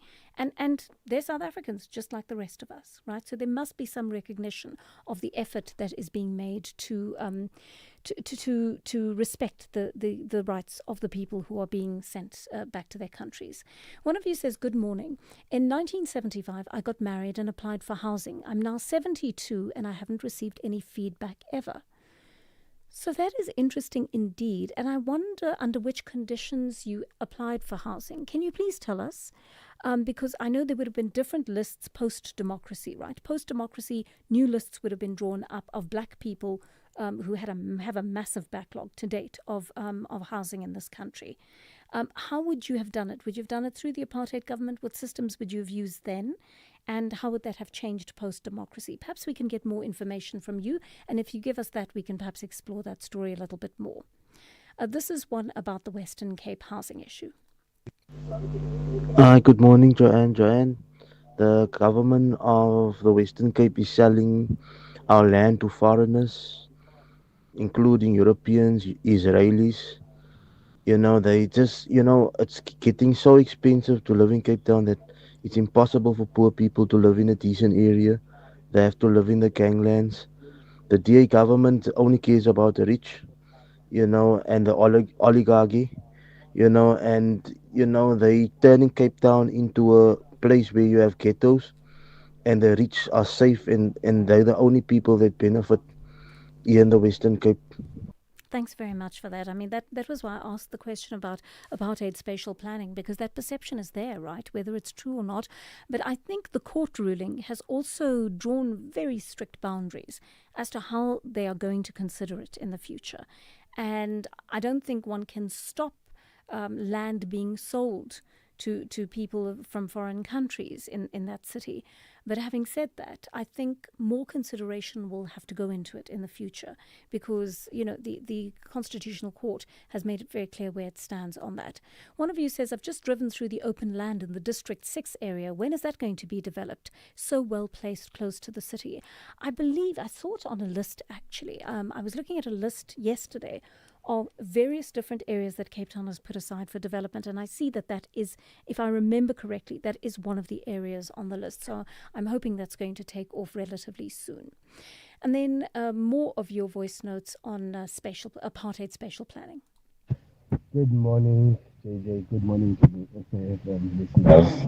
The reality is that the Western Cape government has never had interest in integrating or reversing apartheid spatial planning within the inner city.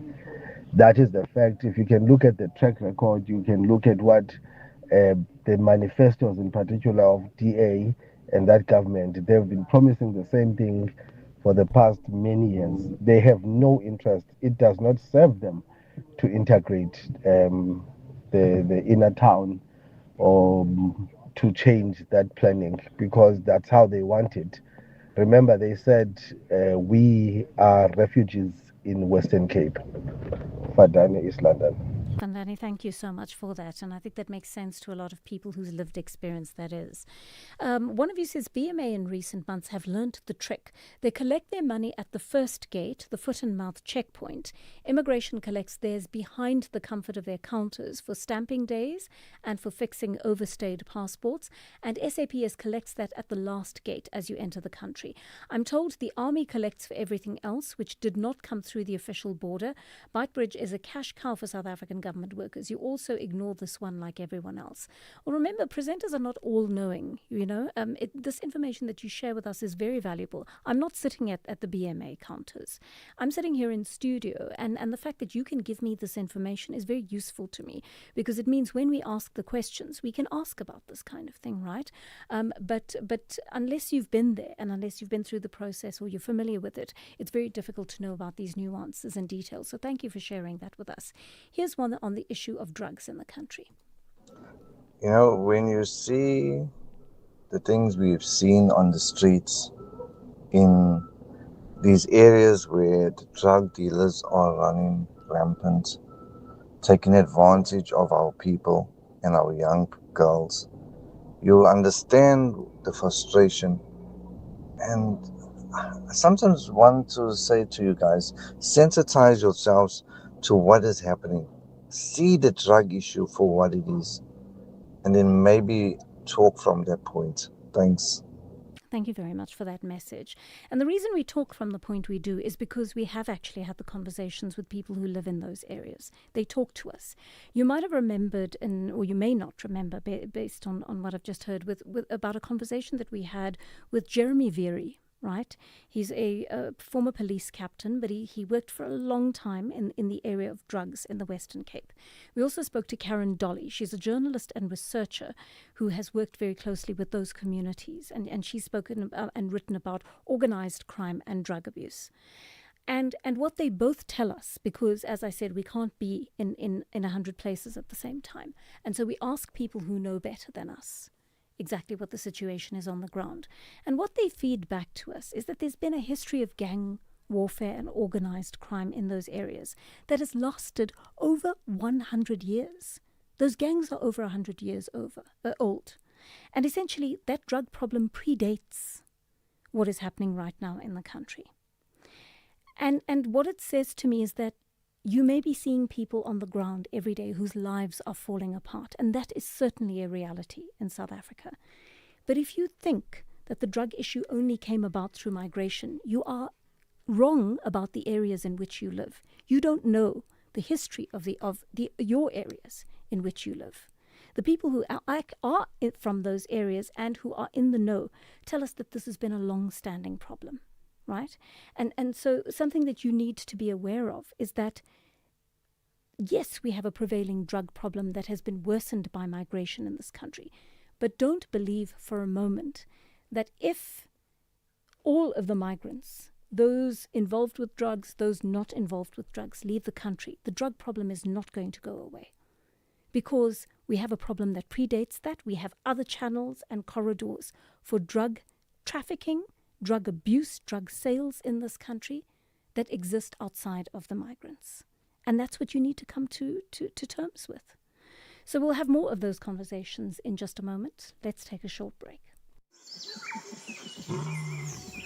This winter, warmth meets the wild. Welcome to Limpopo, where adventure begins. Enter Kruger through Pafuri Gate, where every turn reveals something extraordinary. Discover the wild side of winter at Funda Maria, with warm days and unforgettable encounters. Start your stay at Palabora Gate. Wake to Africa's beauty at Mopani Camp and watch memories unfold from sunrise at Oliphant's Camp. Stay longer at Litaba Camp, where warm, wild winter truly comes alive. Celebrate 100 years of Kruger. One iconic destination, millions of memories still to come. Share your hashtag #MyKruger moment. Plan your escape today. Limpopo Tourism. Hashtag more to enjoy. Hashtag more to explore. Hashtag go Limpopo. Yo, how is your trolley so full these days, friend? It's my way, Jomi. I save up to 40% on my car insurance premiums every month. My way insurance? Yes! Now I have more money back in my pocket, even though hubby switched to my way. Manja, we're both saving, which means we have more money to focus on the things we love and live our way.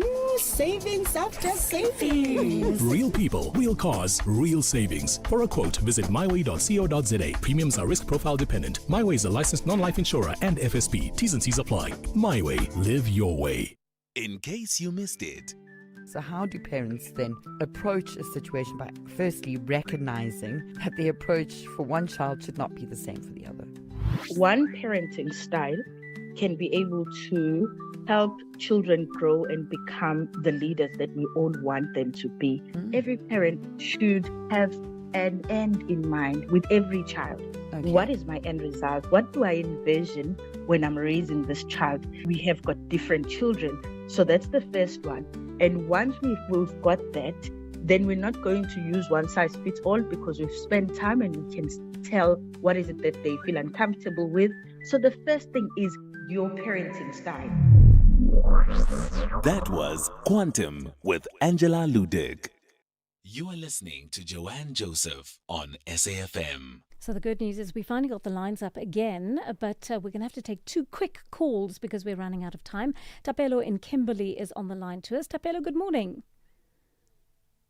JJ, I've been holding on, but it's okay. Sorry, I'm gonna Tapelo, say we had a this. problem with our lines, Tapelo. Sorry. Yes, I hate the I'm going to say this, JJ, because this needs to be said. And I hope that you don't interrupt me or cut me off before I finish. Well, as long as you're quick and have respect for time, Yes. I'm okay with that. Go for it. JJ, before you hosted this show, as SAFM listeners, we were listening to SAFM. Yes, and there's something that you like doing. You like to speak over people and cut them off while they are still talking. And then after that, you cut them off, and then you take 2 to 3 minutes putting your view across. We also want our views to be heard. We are not only listening to SAFM to hear your views, to hear what you think, and we also want our views and our concerns to be raised on our radio station. So this thing that you like to do, when someone is talking and then you speak over them, just especially when someone is not agreeing with you, or when someone is saying something that you don't like or you don't agree with, it's not working for us.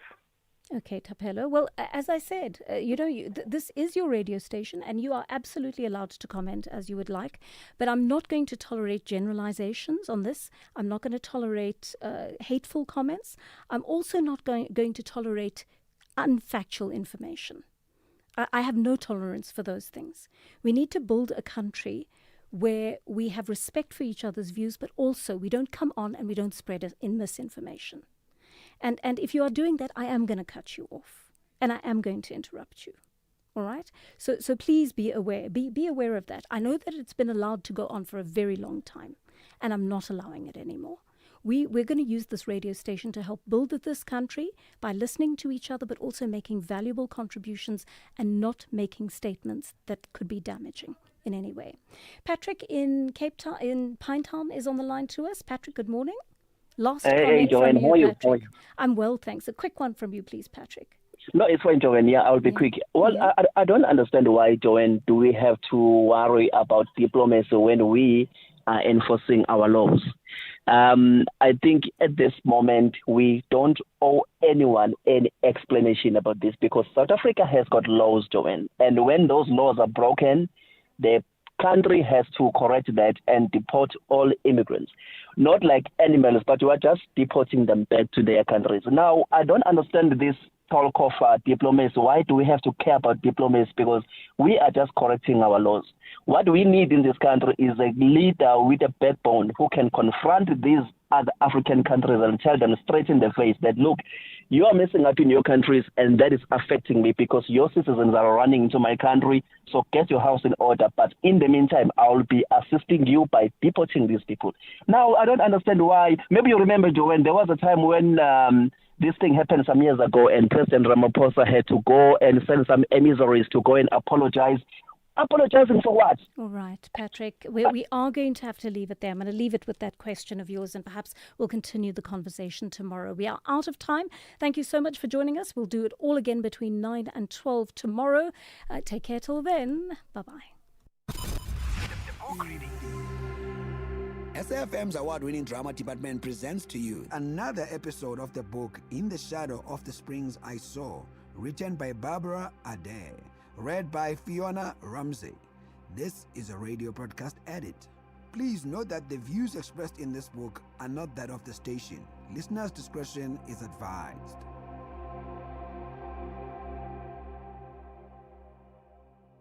A red car, an old 1950s model Chevrolet, an Art Deco piece of motor art, is parked in the shade just beyond the roadhouse. The car is long and sleek.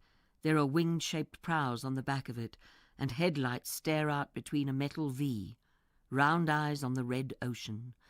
The car seems as if it was painted yesterday. There are no scratches on it, and the red paint gleams.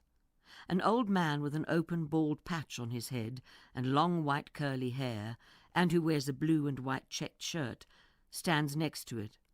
He walks around the car and opens the bonnet. The engine shines, and the silver metalwork reflects the roadhouse sign.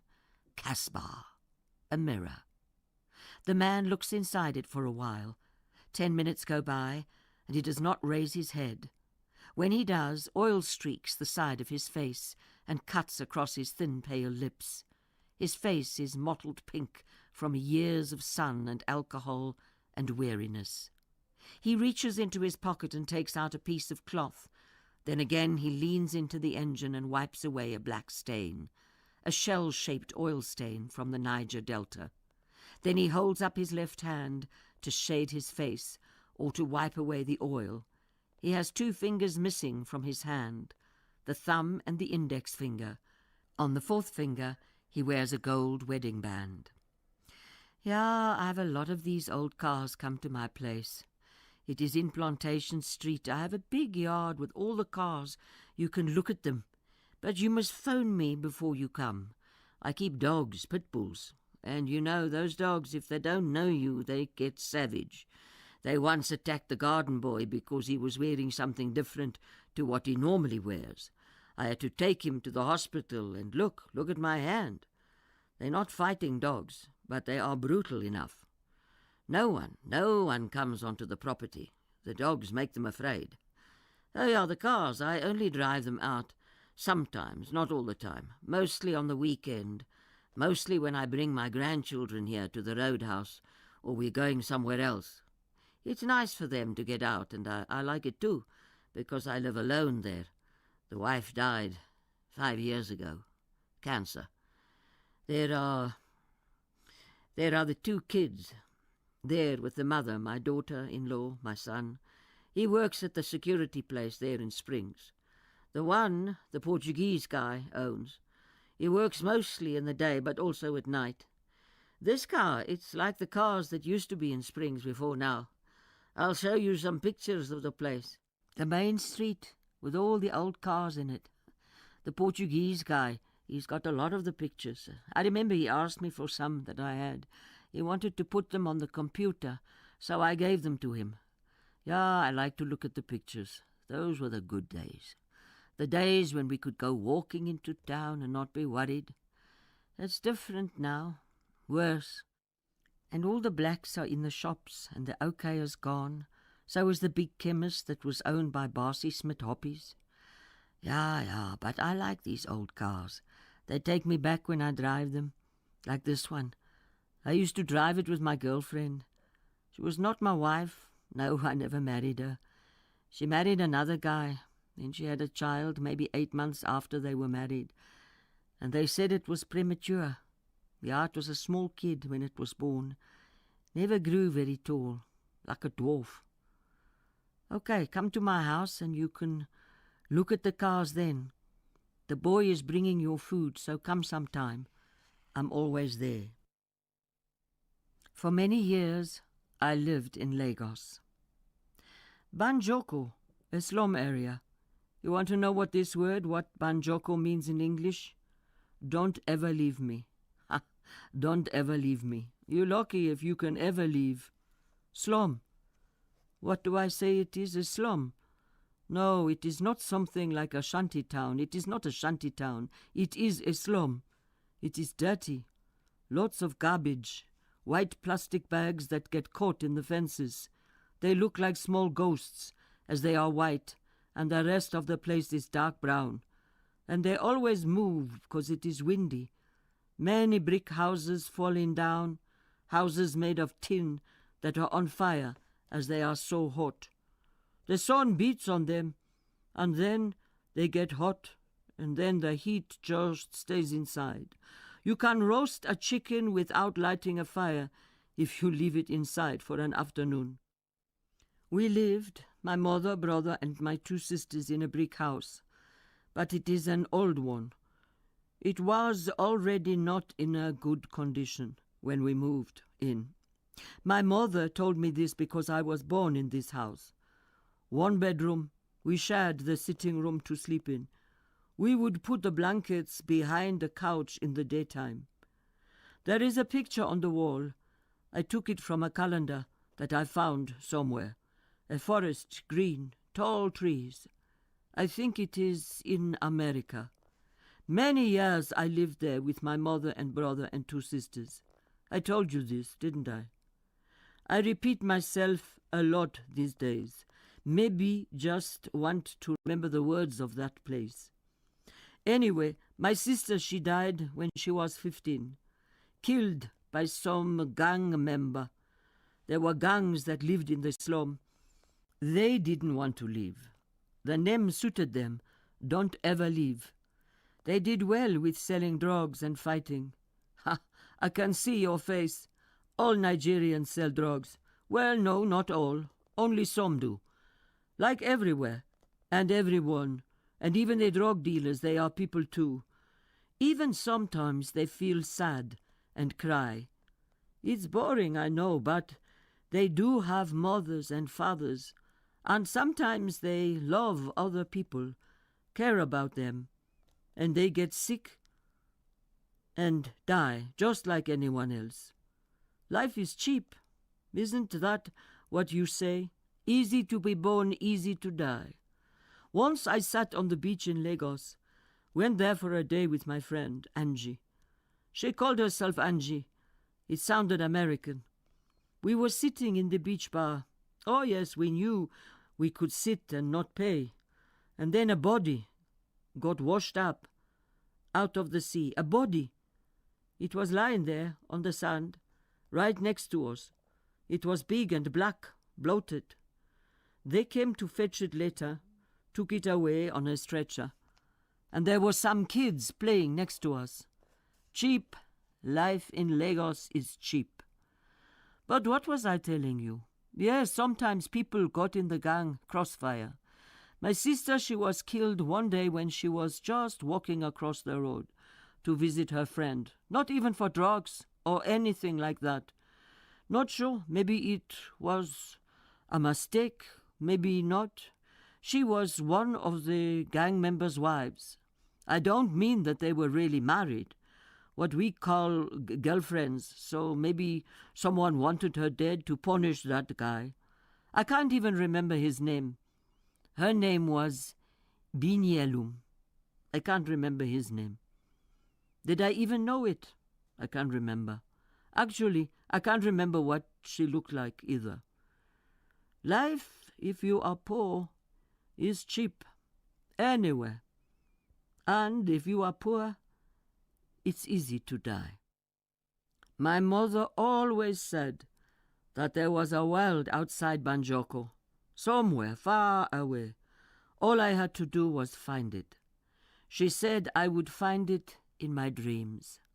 But I didn't want to just dream. So every day I walked down the main road. It is called the Sandayo Road, to the railway station to look for this way, because I didn't only want to find it in my dreams. It's a long road, Sandayo. It is tar, but with holes in it and many people and cars. Sometimes I would get work in the small shop that sold cigarettes and videos. Nigerian videos, knockoffs, and Nollywood stuff at the station. And other times I would just hang out there and watch the people get on and off the trains. The trains came into the station only 2 times a day, but every time they came, or every time I watched, some of the people looked so elegant. Not all of them were like this. There were some who just hung on the sides of the train, and they were dirty, and they made me afraid. Even some of the third-class ones made me afraid. But the people who got off from the first class, there were a few of those. They were the well-dressed ones. They wore suits, even though it was very hot. Mostly it was men, but some women sometimes. I think the men came for the women. There were a lot of whores in Banjoko. But maybe they had family there. A mother or a father, I don't know. I liked to watch the trains. They were old. One day, I would get on one, get into first class with a handsome man and go somewhere else, go somewhere that was out of Banjoko. One day, I wanted to be lifted out of there, lifted out by someone great. And of course, they must be unknown to the police, so I would be free. Then a man got off the train. He was very tall, and I thought he was very handsome. But maybe this was just because he looked rich. He might be able to get me out of here, I thought. He was pitch black, not like me. I am brown. He was black. He was big, very big. He had a gold tooth in the front of his mouth. I think it was his left front tooth. It's the fashion to have a gold front tooth. Expensive, too. He came to me and started to talk. We talked for a long time. Then he took me to the station cafe for lunch. Just a sandwich. I remember it was a goat's meat sandwich. It had 2 pieces of tomato in it. He said we should be friends, so I went with him to his friend's place that was close by and had sex with him, and he gave me some money. From that day, I met him often. I think I knew that he would be that great bird that would lift me out of Banjoko.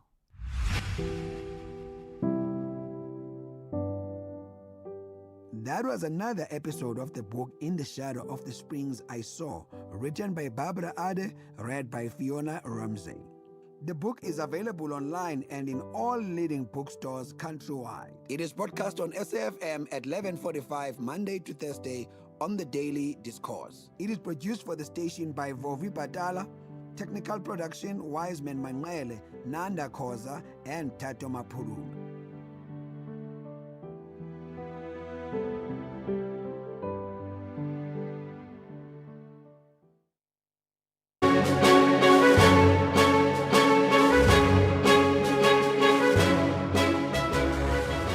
It's 12 o'clock on Tuesday, the 7th of July, 2026. A very warm welcome to Update at Noon here on SAFM. Leading the conversation, I'm Sakina Kamwendo. Coming up in the next hour... Capital B of the Refugees Act are inconsistent with the Constitution and invalid. The High Court's order of constitutional invalidity must therefore be confirmed. The Constitutional Court has upheld the Western Cape High Court ruling declaring certain provisions of the Refugees Act unconstitutional and invalid. And National Treasury has withheld July funding from several municipalities over non-compliance with the Municipal Finance Management Act. Coming up in sport... Egypt can join Morocco in the quarterfinals of the World Cup, but they're going to overcome Argentina. That's in also Switzerland against Colombia today. We bring you some Springbok ticketing news as well. Oh, ticketing again. Yep. All right. So John Jericho with those details coming up in the second half of the show. In the meantime, let us know what's on your mind. 41391 is the SMS line number. You can also write to us via X at SABC News_radio. And you can send us a WhatsApp voice note on 0826923909. These and more stories coming up on this Tuesday edition of Updated Noon. First, though, here's the latest news with Onde Lambana.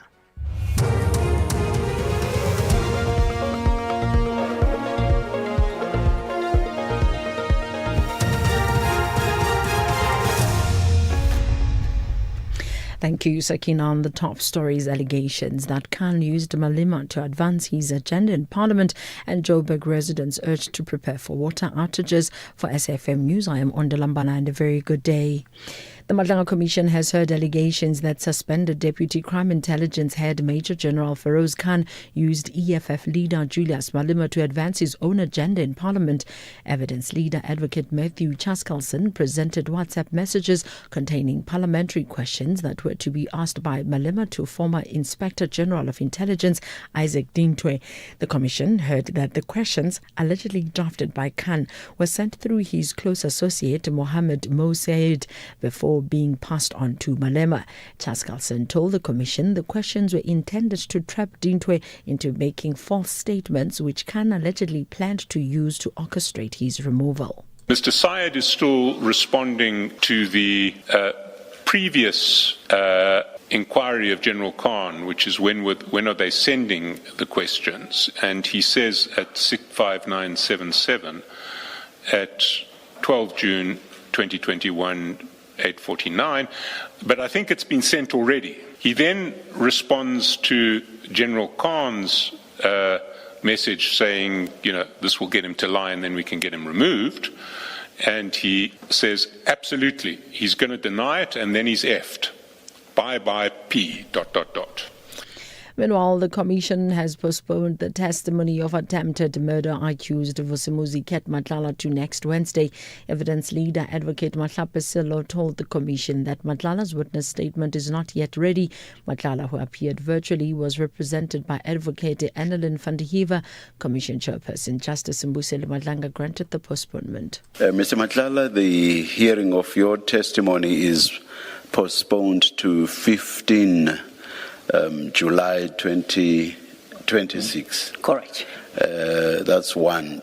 Two, your statement must be filed by tomorrow. The 8th of July. 8 July 2026. Correct. Thank you, Mr. Matlala. Gauteng police say no arrests have been made following an attempted murder case involving Mamelodi Sundowns defender Divine Lunga in Hillbrow in Johannesburg. Lunga was travelling with friends on Sunday when an unknown suspect allegedly opened fire on their vehicle after mistaking them for undercover police officers. No one was injured in the incident. Police spokesperson Tintwalo Sibeko says investigations are continuing. I can confirm that a case of attempted murder was opened at Hillbrow Police Station following an incident that occurred on Sunday, 5th July 2026. No injuries were sustained and no arrests have been made at this stage. Police investigations are ongoing. The FF Plus has raised concern over President Cyril Ramaphosa's failure to appoint members from the parties within the GNU to strategic positions in government. This follows the appointment of ANC member and former State Security Minister Ayanda Dlodlo as South Africa's ambassador to France. Dlodlo's appointment has drawn criticism from the FF Plus as well as the DA. This follows allegations that surfaced against her during the State Capture Commission, claiming that she had attempted to suppress an inquiry into former President Jacob Zuma's alleged private intelligence network, amongst other things. FF Plus leader Dr. Corneille Mulder also criticized the president for failing to consult GNU members over Dlodlo's appointment. It's also concerning that this is yet another appointment that comes directly from out of the ANC support base. When is the president going to consult and start appointing also ambassadors from within the ranks of some of the member parties within the Government of National Unity? That is not happening at this stage. And then obviously there are some controversies with regard to this appointment. But my concern is further that the president is not consulting with the other parties in the Government of National Unity. Johannesburg residents have been urged to prepare for possible water outages ahead of Randwater's final phase of planned maintenance next week. The 12-hour shutdown is scheduled for 17 July from 7 o'clock in the morning till 7 o'clock in the evening. Some areas may experience low water pressure or no water during the work. The utility says supply may not return immediately after the maintenance, as affected systems could take several days to fully recover. Johannesburg Water spokesperson Nombuso Shabalala says residents should store enough water in advance and use it sparingly while the system stabilizes. During this 12-hour maintenance, customers supplied by the Sandton, Midrand, Linksfield, South Hills, Crown Gardens, Commando, which comprises of Brixton, Crosby and Hurst Hill, Randburg, Rudeport, Soweto and Lenasia systems will experience low water pressure to no water for the duration of this 12-hour maintenance. Residents are further encouraged to store enough water for essential household use ahead of the maintenance. Johannesburg Water will provide regular updates throughout the maintenance period. Recapping the top story, the Madlanga Commission has heard allegations that suspended Deputy Crime Intelligence Head Major General Feroz Khan used EFF leader Julius Malema to advance his own agenda in Parliament. I'm on Lambana for SAfm News Headlines at 12:30. Update at noon with Sakina Kamwendo, midday to 1 p.m. Update at noon with Sakina Kamwendo. Thanks so much, Lambana. Good afternoon, everybody. It's 8 minutes after 12 here on Update at Noon. Thanks so much for joining us. Well, it has been a short morning, in terms of time at the commission that we've had a look into, but it's been quite eventful. He was meant to appear before the Madlanga Commission today. His evidence will now be heard next week on the 15th of July. And in part, it is because, remember, he has entered into a plea agreement there was a plea agreement that had been agreed upon between his legal team and the NPA. But of course, the magistrate then in the Commercial Crimes Court felt that what they had agreed upon was not just, and instead of an 7 or 8 year custodial sentence, increased that to 12 years, among other things. And he has been given, has Vusmuzi Katmatlala, until the 13th, which is next Monday, to decide whether he and the NPA will agree to what the magistrate said, or they will then decide to take it or leave it. And then we'll see what happens. But as a result of that, as one of the issues, and also the great media interest in what is to come in terms of his testimony before the Madlanga Commission, it has now been postponed until the 15th. That's next Wednesday. And then after that, it was a continuation of the WhatsApp messages extracted from the devices of Major General Firoz Khan. And this time it was read into the record by Advocate Matthew Chaskelson, who's the chief evidence leader of the Madlanga Commission, and went into more of the messages and then more evidence coming to light, among others, how Julius Malema Khan had sent messages through his associate Mo Sayed, and about questions that he wanted Malema to ask in Parliament on his behalf, so as to further whatever ends he was trying to achieve. So far, that's what's come out. As I say, it wasn't much time this morning before they adjourned, but that is what's come out of the Commission so far. And also an indication by the Commission spokesperson that the Commission is, of course, they are discussing, the presidency has indicated that they are yet to meet with the Madlanga Commission regarding the Commission saying that it is considering a request for another short extension.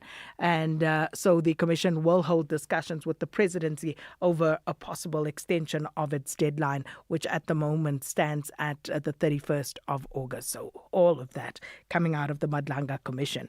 And then a story that's come through, National Treasury says that it's in a process to temporarily withhold July 2026 funds to 69 municipalities. And we'll just try and get word from the Treasury about that, and, you know, the possible implications that it will have for the said municipalities. We'll also try and get you a comprehensive list of where those municipalities are, so that if you reside in one of them, you'll be in the know. Some of the other stories, the public protector, Koleka Qaleka, she's briefing the media on investigations about alleged failure by the functionaries of the city of Cape Town to provide basic municipal services at Langa Flats as well as Khayelitsha Township. So as we understand, that's supposed to take place anytime now. So we'll keep an eye on that. And also the Border Management Authority expected to give further briefings on the processing and repatriation of undocumented immigrants at the repatriation center in Musina, hoping to speak to the Border Management Commissioner, Dr. Michael Masiapato. So these are just some of the stories. There are so many, but of course, let me park that there in the interest of trying to get to as many of those interviews as we can. Sakina Kamwendo on SAFM. It's 12 minutes after 12. Now, National Treasury says that it's in the process of temporarily withholding July 2026 funding to 69 municipalities across all 9 provinces. And this over the persistent financial mismanagement failures by these municipalities. Treasury says that the move is intended to enforce fiscal discipline, also to improve accountability and address unauthorized, irregular, fruitless and wasteful expenditure. The affected municipalities allegedly failed to comply with the Municipal Finance Management Act, and this despite repeated support and engagement from Treasury. But for more on this, we are joined by Second Deputy Minister of Finance, Asho Sarapin. Mr. Sarapin, thanks so much for your time and welcome to Update at Noon. Thank you. I'm happy to be on. So, firstly, Mr. Sarapin, and I think, you know, many listeners listening in right now are thinking, I'm hoping it's not my municipality. 69, that's quite a few. So what does this withholding of funding mean for these municipalities in terms of the amount of money, that they could lose as a result of it being withheld by Treasury? So let me start by saying this isn't a new thing that we're doing. It is the first time we're doing it at this scale.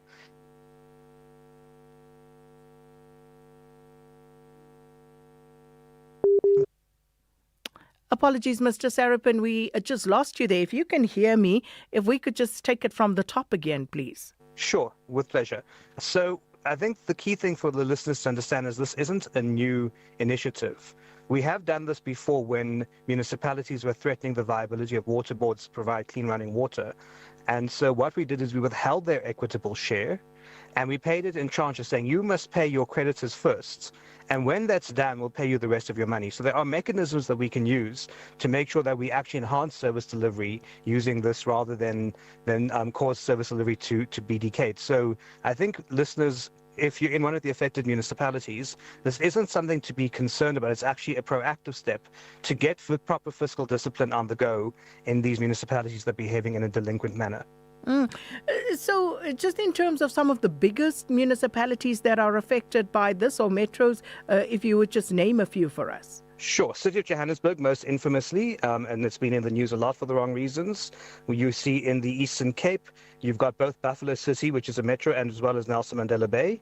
And the Free State, Mangaung Metro Municipality as well.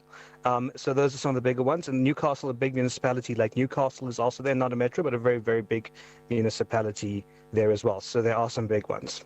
Indeed. Speaking of the city of Johannesburg, I remember having a conversation with the executive mayor some weeks ago. And this was after there was, again, a notice from Treasury to which he denied, the liabilities that he said the city had as compared to what Treasury was stating. And at that point, I must say I was at a complete loss, because what is the real story? Look, the honest leak letter. The city has signed a wage deal that it cannot afford, a politically facilitated agreement over and above the collective bargaining agreement reached at Selga. For example, that adds 10.8 billion to its wage bill. It has routinely underpaid Eskom, and Eskom has indicated that it is not happy with that. Its internal financial affairs are a mess. Its budget may well be unfunded. The budget is dependent on a collection rate that has not been achieved in the last 5 financial years, for example. So there are many, many things that you can pick out in the city of Joburg to show that there is poor financial management, weak financial controls, non-compliance with the municipal.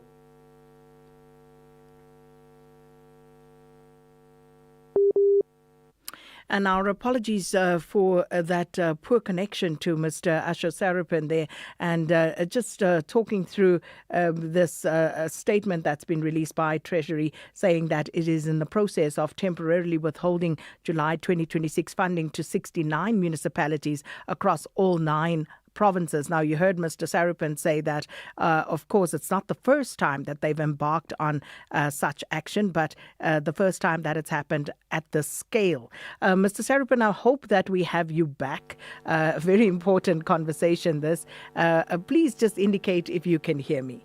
Yes, I can definitely hear you. Oh, great stuff. You were in the process of talking about unfunded budgets, and unfortunately, we lost you again. Yes, well, I said the city of Johannesburg may well have an unfunded budget, as its collection rate in the budget has not been achieved for the last 4 financial years. And so it is entirely possible that they will not be able to actually meet their financial commitments in the budget they've passed. The Minister of Finance warned them of all of this, and they proceeded regardless.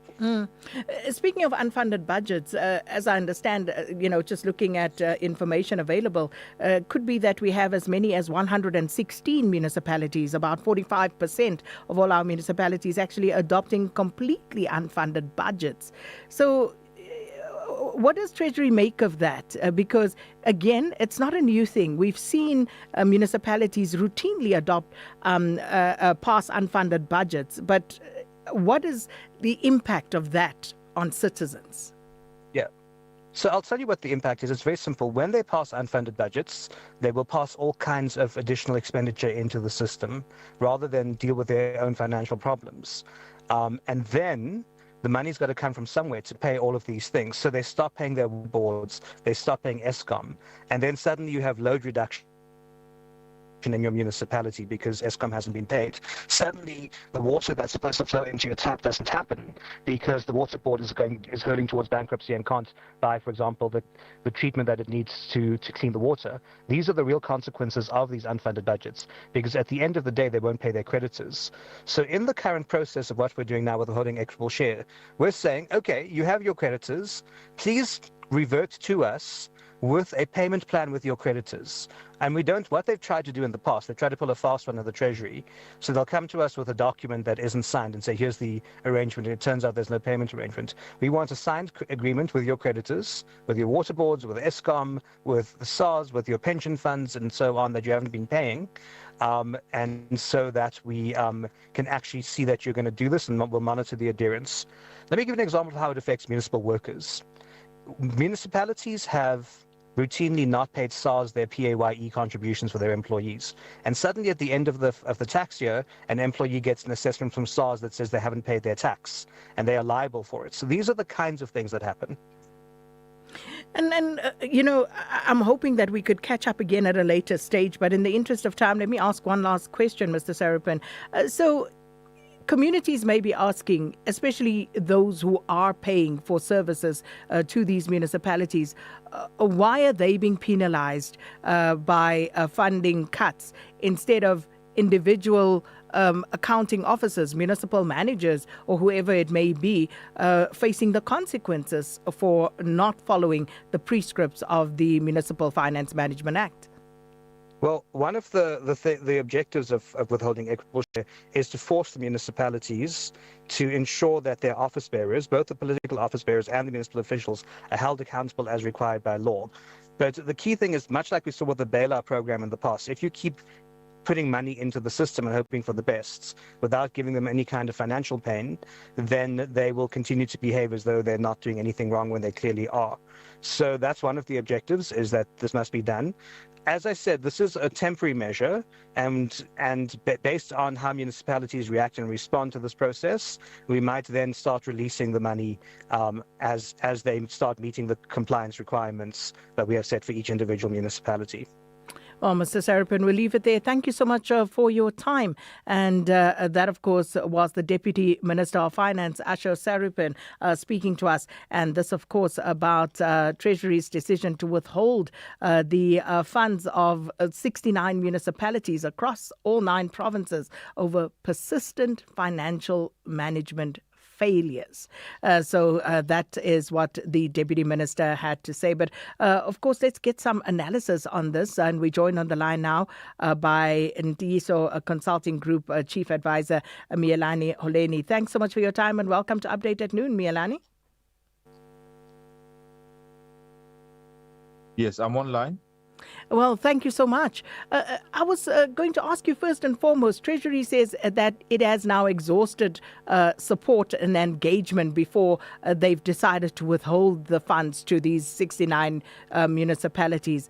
What's your take on that? And what does that decision reveal about the current state of municipal financial governance across South Africa? Good afternoon, and good afternoon to the listeners. I think the point that National Treasury is raising is not the first time that they've been raising the same issue. I'm hoping that it should be the last time that they're having to do take drastic measures. First and foremost is that compliance is sacrosanct within the local government space. It is a highly legislated space, and it requires for each one of the officials who are within local government to observe all of the pieces of legislation. What National Treasury also does is to send as well circulars, which they are explaining exactly the position with regards to how municipalities should treat certain pieces of legislation, or at least how to approach matters of whether it's fruitless and wasteful expenditure or unauthorized fruitless and wasteful expenditure, and a host of other subjects. So compliance in terms of local government is very, very important. And those 69 municipalities, I think it is a sign now that they are now asking for consequences because they are not able to see consequences being applied within the municipalities themselves. So with regard to that, and this is not something new, as Mr. Sarapin himself indicated. It's not the first time that Treasury has had to embark on such measures. We have seen this over and over. We see this occur annually, and it's highlighted in the Auditor General's report as well. So how are things likely to change without people being held directly accountable? I think firstly we must at least, agree that wherever there are people who have been charged with particular responsibilities within the offices that they hold, there is at least an accountability that they should have to the institution, to the legislation that governs the entire functioning of local government and the institution itself. So firstly, I think we must then agree that what National Treasury is attempting or is doing is to enforce those consequences to ensure that there is better behavior and there is compliance within the space. Where we believe municipalities perhaps may be missing the plot here is where they don't have particular departments or sections within the municipality that deal with compliance. And I draw a parallel with how banks and other financial institutions have specific departments which are there to enforce compliance. And I'm not talking just about the Municipal Public Accounts Committee, because that is a committee that would deal with special matters that are being raised, including some of the compliance aspects, but we're dealing with compliance on a day-by-day basis. And we're not talking about an internal audit department because they audit post facto. So this is the opportunity for municipalities to take a view where they start creating the compliance departments which are going to look across the board with regards to legislation. And this will support how they would approach audits, how they approach processing of financial information. So there is hope, but I think what we must then understand is that the local government system, to get to this point, there's something fundamentally wrong, and there needs to be a revision that changes how municipalities work. And perhaps that's the more pertinent point, because if we're being honest, many of the affected municipalities are repeat offenders. There have been previous interventions, including financial recovery plans, including oversight mechanisms, and they've all failed to produce lasting improvement. So just in terms of what you mentioned about Salga themselves have also at points mentioned, again, funding to municipalities as a particular issue that needs to be addressed. At what point do we look at that and say, in some instances, these municipalities really cannot generate revenue from their residents and the services that they actually produce in order to run effectively? So the point is that with what we are seeing, it's emphasizing the point that within a municipality, there's always a balancing act, and it's often a delicate balancing act. What we are seeing is that there are vacancies where particular positions are not being filled to carry out functions that would be supporting a position where municipalities are able to deliver services fully to the residents, are able to administer the functions that are there within the municipalities, both functions of which would touch the customers and which would have to satisfy the legislative framework.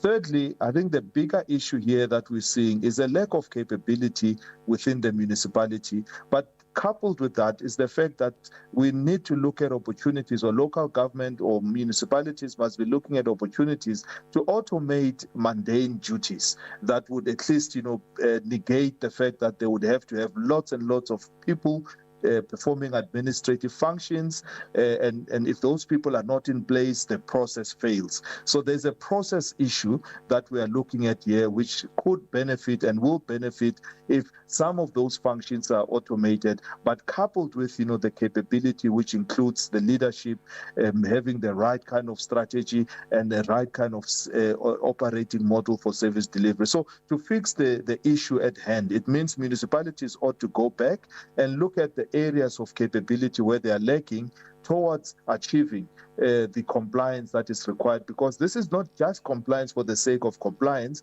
but it's a compliance in terms of accounting for how public funds are being deployed, for service delivery, how they are being deployed for capital projects, how they are being deployed to run the institutions that are going to enable people to receive these particular services. So the issue here is at the core of how municipalities are currently organized and what their operating models look like, but also to look at, opportunities of how to automate the mundane processes that can start taking them forward with regards to meeting some of the compliance requirements, but also the service delivery requirements. I can already see the unions coming in and kicking back against that one. But just a final question, Yelani, with regard to the sentiment that there should be stronger personal consequences for accounting officers. How do you feel about that? I think, as I opened, with the responses that we local government is highly legislated. Whoever accepts a position as a municipal manager becomes the accounting officer. And thus, if things do not function, you always look at, the topmost official within the municipality.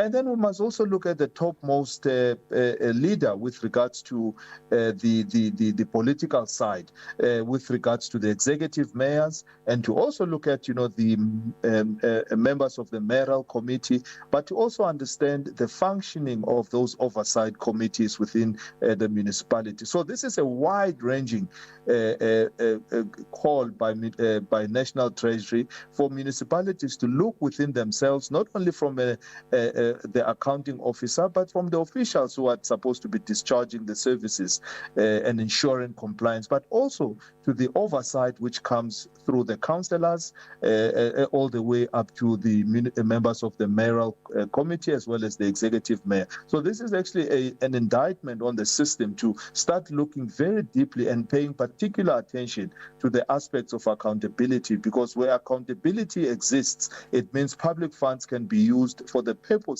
that they are meant for, as well as making sure that the purpose that the funds are used for amount to service delivery and changing of lives on the grassroots level.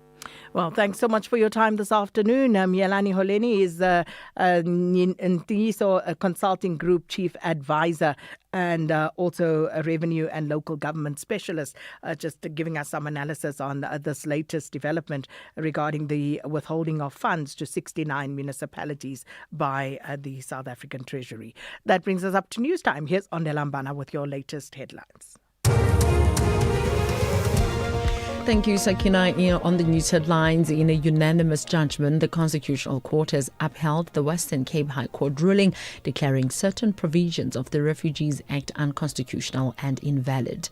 The Matlanga Commission says it is engaging the presidency to request a short extension to complete its work, and 3 people have died and 14 injured in a crash between a mini bus and a light motor vehicle on the N2 between Heidelberg and Swellendam in the Western Cape. A full update follows at the top of the hour. Economic news on SAFM. Facts and figures you can count on. The rand is trading at 16 rand 21 cents to the US dollar, 21 rand 62 cents to the pound sterling, and 18 rand 52 to the euro. The euro currently trading at $1.14 and the dollar's at 162 yen 15. In Brazil, 1 US dollar will buy you 5 real 16. In Russia, 77 rubles 89. India, 95 rupees 43. And in China, 1 US dollar is changing hands at 6 yuan 79. Asian markets extended gains at closing bell. Japan's Nikkei lost more than 2%. Hong Kong's Hang Seng is off 0.5%.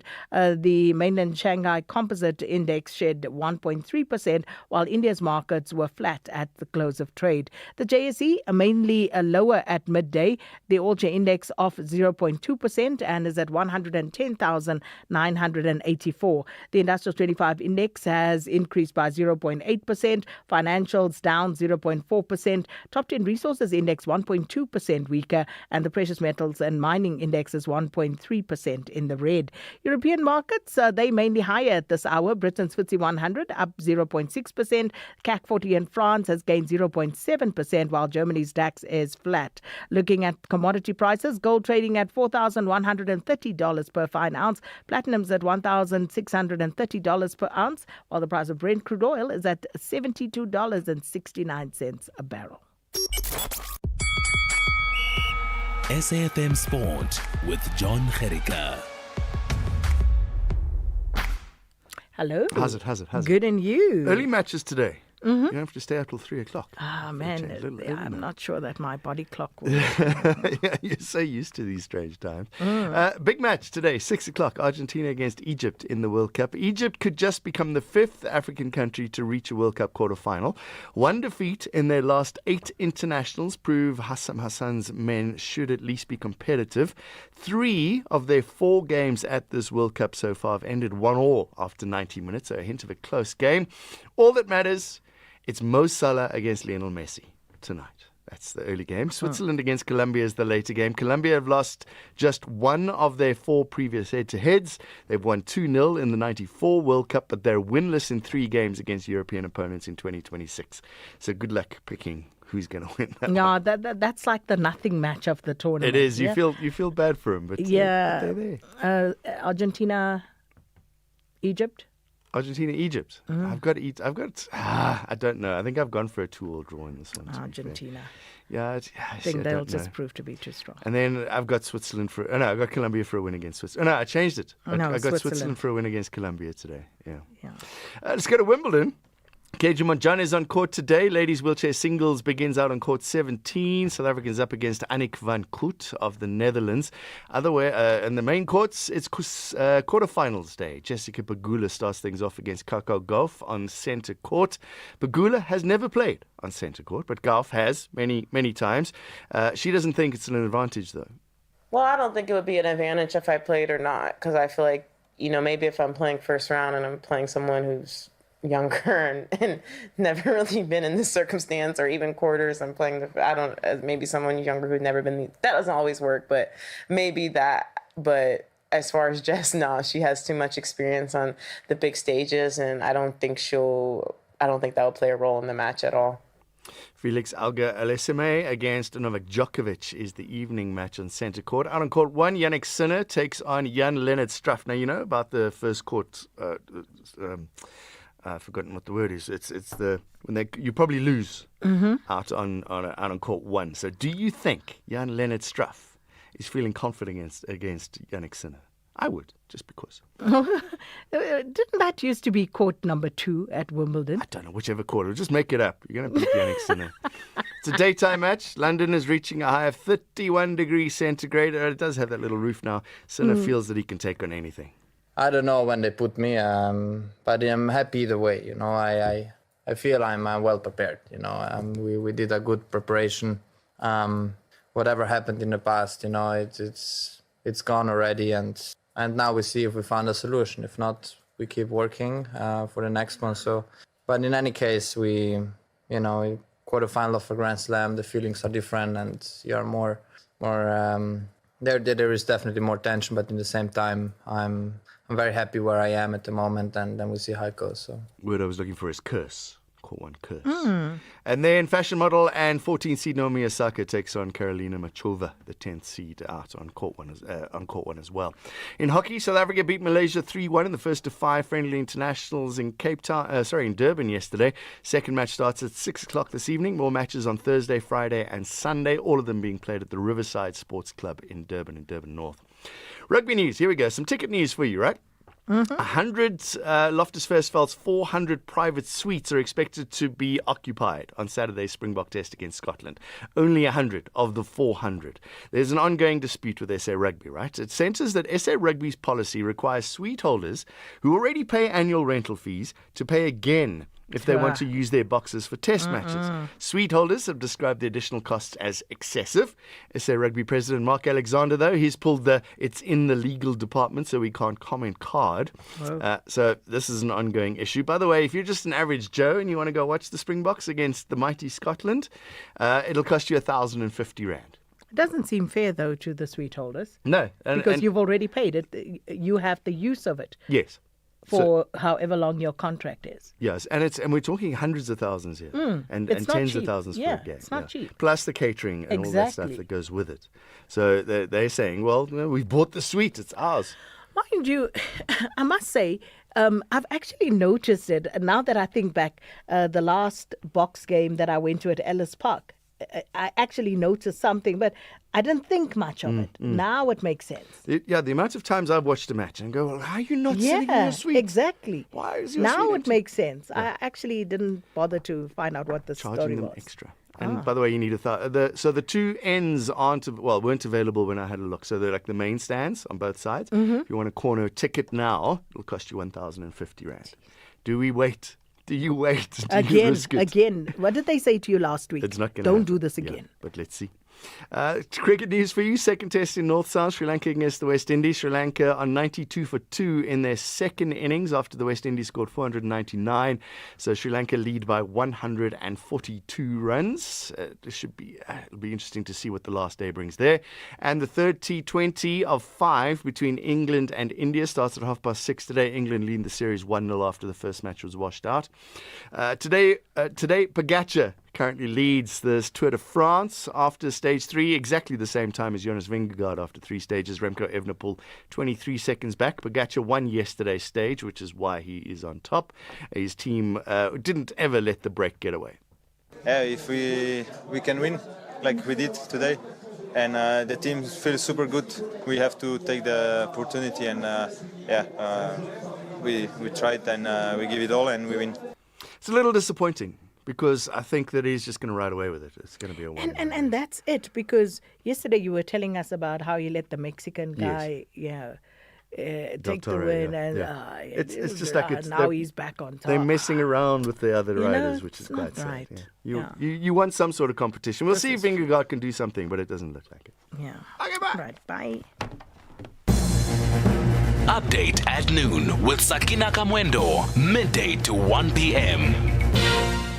Our president certainly has got us guessing. I have to say, when he appointed Dina Pule, I did worry about our president's, let's just say, I thought maybe he's just getting a little old, but that was a crazy appointment, made no sense. And now he's gone and extended the Madlanga Commission, which we all would have put money on that he wouldn't do that.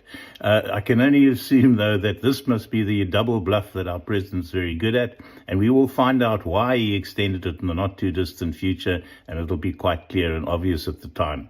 Mike Newlands. Sakina, how are you? Wow, this JCK Kaunda from Sina says, Sakina, the visit by the parliamentarians to Musina vis-a-vis illegal immigrants. It's not on. That is fruitless and wasteful expenditure, plus irregular expenditure. The money that they are using to go up and down could have been used for better use, for service delivery. Dudula has been warning government for donkey years, and they've been calling Dudula thugs and everything. Look today what is happening. The government should have done the right thing first time. Let me rest my case for now. JCK, Kaunda from Sina. Sakina, it's Chris in Campertown. Treasury's actions are commendable, because for the first time now action is being taken and there are consequences. However, unless these consequences are directed at the pocket of those who cause these administrative problems, it will only hurt the public who had no hand or cause to the misadministration or ill administration, as well as the wastages in all these municipalities. Let them hit directly those who cause them. Hi, Sakina, Errol, yeah. Hope you're well. Well, look, it's about time Malema came before the Madlanga Commission. He's been involved in so many dubious things. First of all, there was reports that he had applied for an illegal tender in the Northwest for some company, and he has there was allegedly reports that he had a close relationship with 2 generals, Sabia and Khan.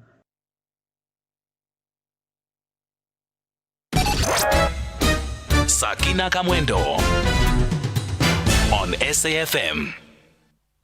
Well, thank you so much for those messages. And I can tell you that the public protector is currently giving that briefing on what she has described as service delivery failures in Khayelitsha and I think it's Langa in the Western Cape. So she's going through that report after investigation about the alleged failure by what she's called the functionaries of the city of Cape Town to provide basic municipal services in Langa and Khayelitsha. Right, but before we get to that, let's quickly go to this. The Border Management Authority has just finished giving further briefings on the processing and repatriation of undocumented immigrants at the repatriation center in Musina. Thousands of immigrants have been processed and repatriated, and the center is still receiving some migrants coming from various parts of the country. For more on this, we join on the line now by the Border Management Authority spokesperson, Meme Mkhotsi. Thanks so much for your time and welcome to Update at Noon. Thank you, Sakina, and greetings to the listeners. Ms. Mkhotsi, this morning the Portfolio Committee of Home Affairs, led by Musa Chabane, they visited the temporary repatriation processing center in Musina. What was the purpose of that visit apart from just an oversight? Was there any more to it? Yes, you are correct, Sakina. It is actually an oversight visit, and moreover to receive a briefing, not from mainly the Border Management Authority, but from the Department of Home Affairs, which is in charge of this processing and activities at this repatriation processing center. So they are the lead department in terms of various services that are taking place here, but there are other organizations as well, including the South African Police Service, including the Musina local municipality, which is assisting with basic services in terms of water provision and other aspects. You know that the Department of Home Affairs is in charge of the processing here, ensuring that each person that is being repatriated is given documents that will assist them to come to us as the Border Management Authority at the port of entry. So the process starts here. So buses would come from various areas.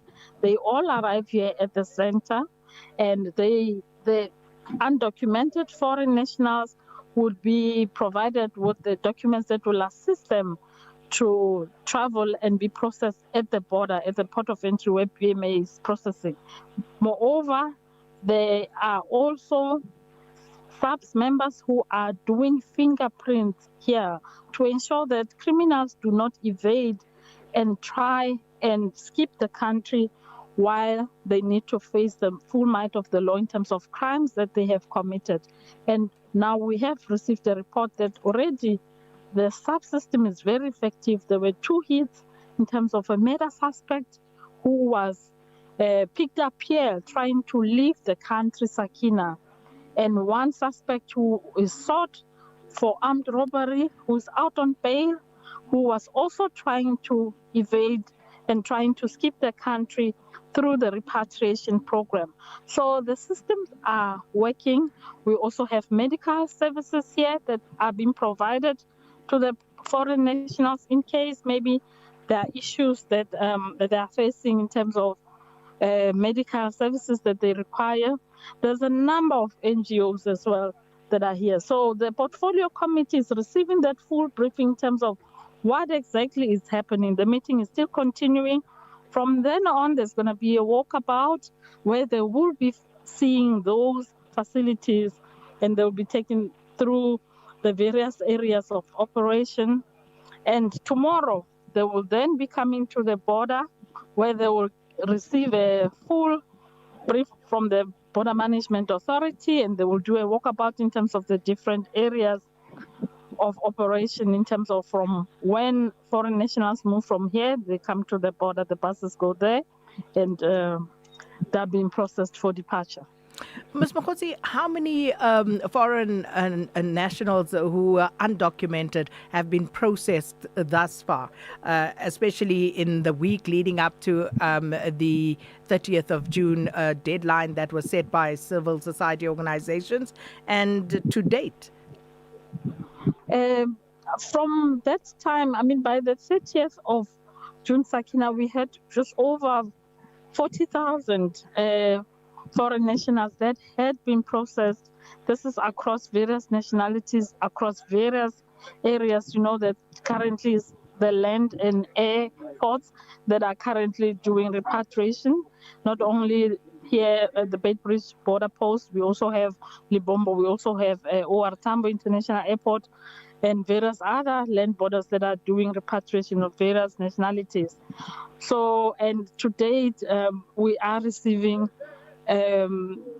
numbers of just over 50,000 that, are still being processed now, but that's the mark that has been reached.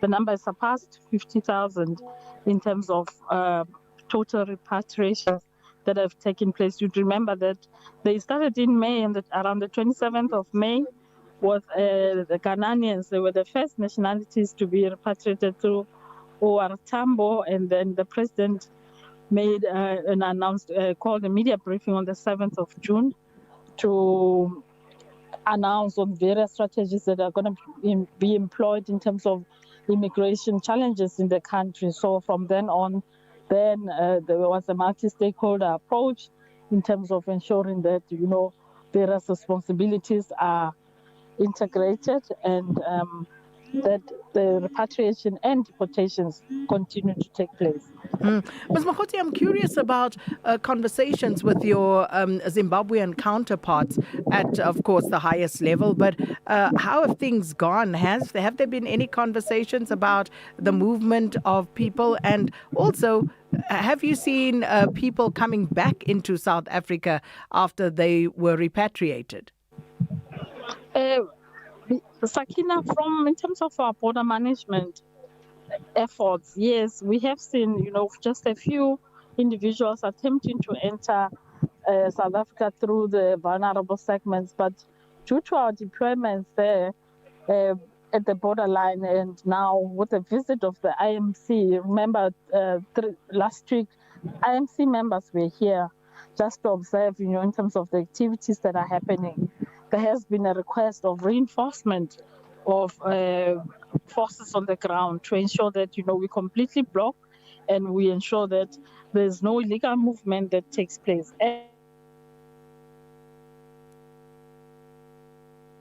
We seem to have lost Ms. Mkhotsi there, spokesperson for the Border Management Authority, but giving us a good briefing there on what is happening at the Border Management Authority and the Department of Home Affairs, that repatriation center that has been set up in Musina. So apologies I must extend to you for the poor sound quality on the telephone lines this afternoon, beyond our control, but we try and work through it as best we can, but our sincere apologies for that.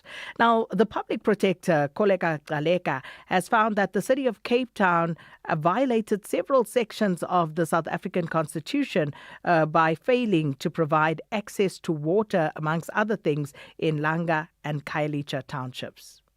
The city's sustained failure to restore functional fire hose rails and extinguishers, despite multiple commitments, violates Section 152, subsection 1D of the Constitution and exposes residents to life-threatening risks that could be mitigated through reasonable alternative delivery approaches within the municipality's constitutional and statutory powers. Regarding SST Marikana, access to water, the city has not provided residents of SST Marikana with access to adequate water in violation of Section 27, subsection 1B of the Constitution, which guarantees the right of access to sufficient water and undermines the rights of local communities in terms of Section 5 of the Municipal Systems Act to receive services from the municipality.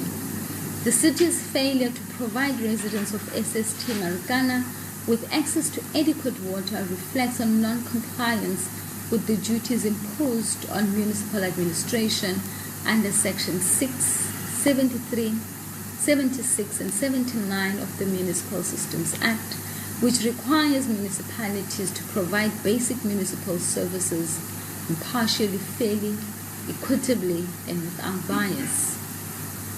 Non-functional high mast lights. The city has been unable to repair the high mast lights at SST Marikana, exposing residents to the risk of violence from criminal elements during the night, offending the rights of residents to freedom and security of their person, protected in Section 12 of the Constitution. The city has not been able to engage with Eskom prior to the relocation of residents in breach of Section 41, subsection 1H of the Constitution, requiring all spheres of government to coordinate their actions to avoid prejudice to communities' welfare, safety, and security. By relocating residents without facilitating engagement with Eskom to ensure service continuity, the city breached its positive duties under Section 152(1)(b) and D of the Constitution to ensure sustainable service provision and to promote safe and healthy environments. However, following further interventions, the city has subsequently engaged with Eskom. Despite the city having met its obligation to engage with Eskom during the relocation process, residents remain without electricity.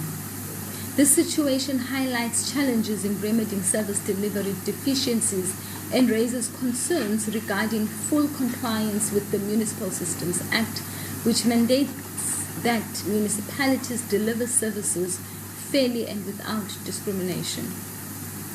Regarding Matthew Goniwe and Town 2 clinics, the smoke and fire detectors, the city failed to install smoke detectors to Matthew Goniwe and Town 2 clinics for prompt detection of a possible fire, which places the safety of staff and healthcare users at risk of prompt escape should a fire break out, which is a breach of Section 8, subsection 2C and Section 9, subsection 1 of the Occupational Health and Safety Act of 1993. Regarding security, the city failed to install CCTV surveillance at Matthew Goniwe and Town 2 clinics, which is a breach of its constitutional obligations under Section 27, subsection 1A of the Constitution to ensure equitable and safe access to healthcare services, and as reinforced by the National Health Act's mandate for municipal health facility safety standards.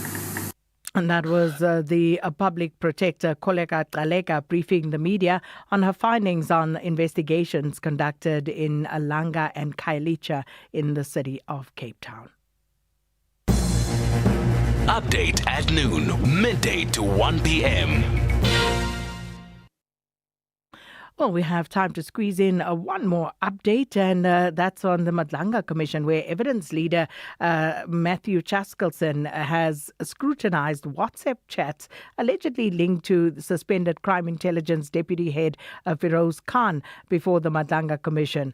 Now, Chaskelson argued that messages suggest that Khan used an intermediary to channel parliamentary questions to Julius Malema through businessman Mohammed Mo Sayed. He contended that the apparent aim was to trap the former Inspector General of Intelligence, this is Dintwa, into making false statements to Parliament, potentially paving the way for his removal. The issue that we as evidence leaders raise with this process is not that General Khan raised questions about the relationship between the Inspector General and an alleged drug dealer. What the issue is that the chats suggest that the primary purpose of General Khan in raising the issues in the way that he did was to trick the then Inspector General of Intelligence, Dr. Dintwe, into lying, so that if he did lie, he could be removed from his position, a position in which he was exercising oversight over General Khan. And if General Khan had been genuinely concerned about the relationship between Dr. Dintwe and Mr. Marumutu, we would have expected him to take the issue up through the appropriate channels. Instead, what he did was he used his relationship with an alleged tobacco smuggler to plant questions to the Inspector General through the EFF in the hope of trapping the Inspector General in a lie to Parliament. That was what his purpose was. There is a secondary concern. And the secondary concern is that this process suggests that something of a quid pro quo was taking place, if we look at the chronology. We've already seen that immediately preceding the exchanges relating to the Inspector General, a day before, literally a day before General Khan formulated his draft question, a message had been communicated by Mr. Sayed to General Khan, ostensibly on behalf of Mr. Malema and apparently asking for the arrest of persons making threats to foreign nationals on behalf of Operation Dudula. That took place on the 10th of June, that message, that series of messages.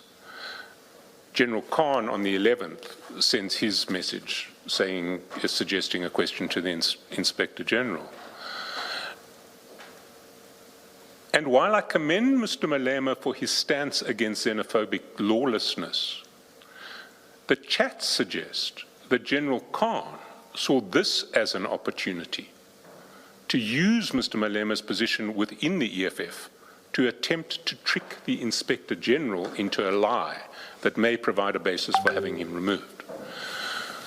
So Mr. Malema sends essentially a complaint about a threat of lawless action by Operation Dudula on the 10th and calls for action to be taken. The next day, General Khan writes back with a question for the Inspector General. It has the appearance of a quid pro quo. There is a... Sorry, what are we to make of the use of a conduit or a third party in these exchanges?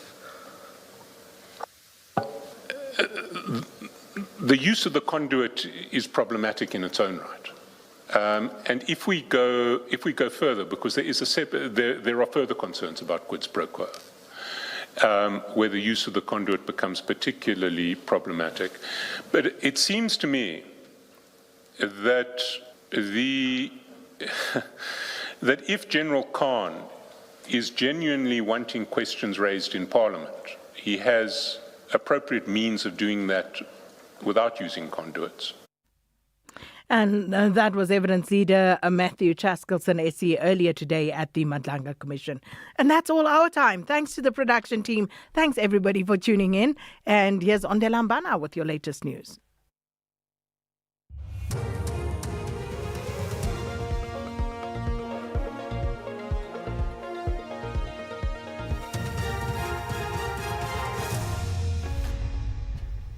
Thank you, Sakina and the team on the top stories. Concord upholds High Court ruling on Refugees Act and allegations that Khan used Malema to advance his agenda in Parliament. For SAFM News, I am Ondela Mbana, and a very good day. In a unanimous judgment, the Constitutional Court has upheld the Western Cape High Court ruling declaring certain provisions of the Refugees Act unconstitutional and invalid. Delivering the judgment, Justice Steve Majid said asylum seekers cannot be deprived and refused refugee status on the basis of failing to provide required documents or having failed to report to authorities within the 5-day window period. Justice Majid also reaffirmed that every asylum application must be assessed on its individual merits. This court holds that sections 41F, 41H, 41 Roman 1 and 21(1) capital B of the Refugees Act are inconsistent with the Constitution and invalid. The High Court's order of constitutional invalidity must therefore be confirmed. The Madlanga Commission says it is engaging the presidency to request a short extension to complete its work. Commission spokesperson Jeremy Michaels confirmed the development after President Cyril Ramaphosa said he is open to extending the Commission of Inquiry if requested. The commission, which was initially scheduled to sit for 6 months from September 2025, is expected to conclude its public hearings at the end of this month. Meanwhile, the presidency, through its spokesperson Vincent Magwenya, says it is yet to meet with the commission as public calls for extension mount. The Madlanga Commission has heard allegations that suspended Deputy Crime Intelligence Head Major General Feroz Khan used EFF leader Julius Malema to advance his own agenda in Parliament. Evidence leader Advocate Matthew Chaskalson presented WhatsApp messages containing parliamentary questions that were to be asked by Malema to former Inspector General of Intelligence Isaac Dintwe. The Commission heard that the questions allegedly drafted by Khan were sent through his close associate Mohammed Mo Sayed before being passed on to Malema. Chaskalson told the Commission that questions were intended to trap Dintwe into making false statements, which Khan allegedly planned to use to orchestrate his removal. Mr. Syed is still responding to the previous inquiry of General Khan, which is when are they sending the questions, and he says at 65977 at 12 June 2021, 8:49, but I think it's been sent already. He then responds to General Khan's message saying, this will get him to lie and then we can get him removed. And he says, absolutely, he's going to deny it and then he's effed. Bye-bye P... 3 people have died and 14 injured in a crash between a minibus and a light motor vehicle on the N2 between Heidelberg and Swellendam in the Western Cape. Provincial Traffic Chief Maxine Bezuidenhout says emergency services remain on scene, providing medical assistance and managing the incident. The N2 is currently closed to traffic. Motorists travelling in the area are advised to use the detour via Slangenrivier turnoff towards Heidelberg and to expect delays. We urge road users to exercise patience and follow the instructions of traffic officials on scene. France says President Emmanuel Macron is safe after the detonation of 2 explosive devices in the Syrian capital Damascus near the hotel where he had spent the night and was meeting civil society groups. Syrian TV says 18 people, including 4 police officers, were injured.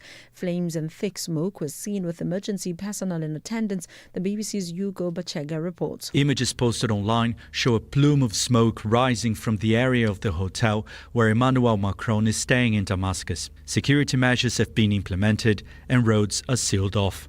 As reports of the blasts came in, Syrian state television reported the President Ahmed al-Shara had welcomed Mr. Macron at the presidential palace. French officials say Mr. Macron did not hear any explosions while on his way to the meeting. He's the first major Western leader to visit Syria since the Assad regime was ousted in December 2024. The blasts underscore the huge security challenges facing the country's authorities. Recapping the top story, in a unanimous judgment, the Constitutional Court has upheld the Western Cape High Court ruling declaring certain provisions of the Refugees Act unconstitutional and invalid. I'm on Delambana for SAfm News Headlines at 1:30.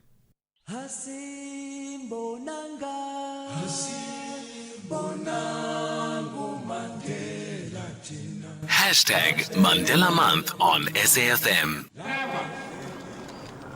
Never and never again shall it be that this beautiful land will again experience the oppression of one another.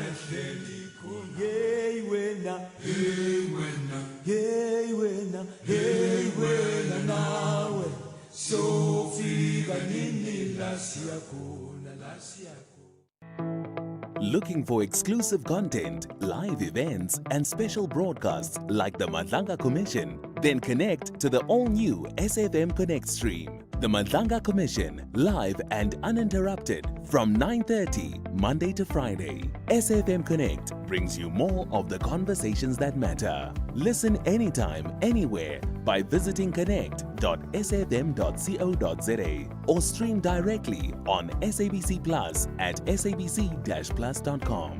SAfm Connect. More conversations, more access. There's much more coming.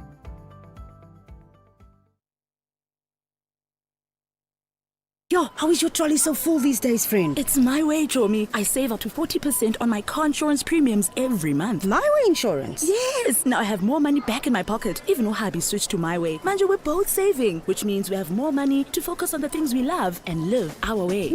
Savings after savings. Real people, real cars, real savings. For a quote, visit myway.co.za. Premiums are risk profile dependent. MyWay is a licensed non-life insurer and FSP. T's and C's apply. MyWay. Live your way. The Full Circle with Bridget Masinga, Monday to Friday, 1 to 3 p.m.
It's gonna be alright with you.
okay.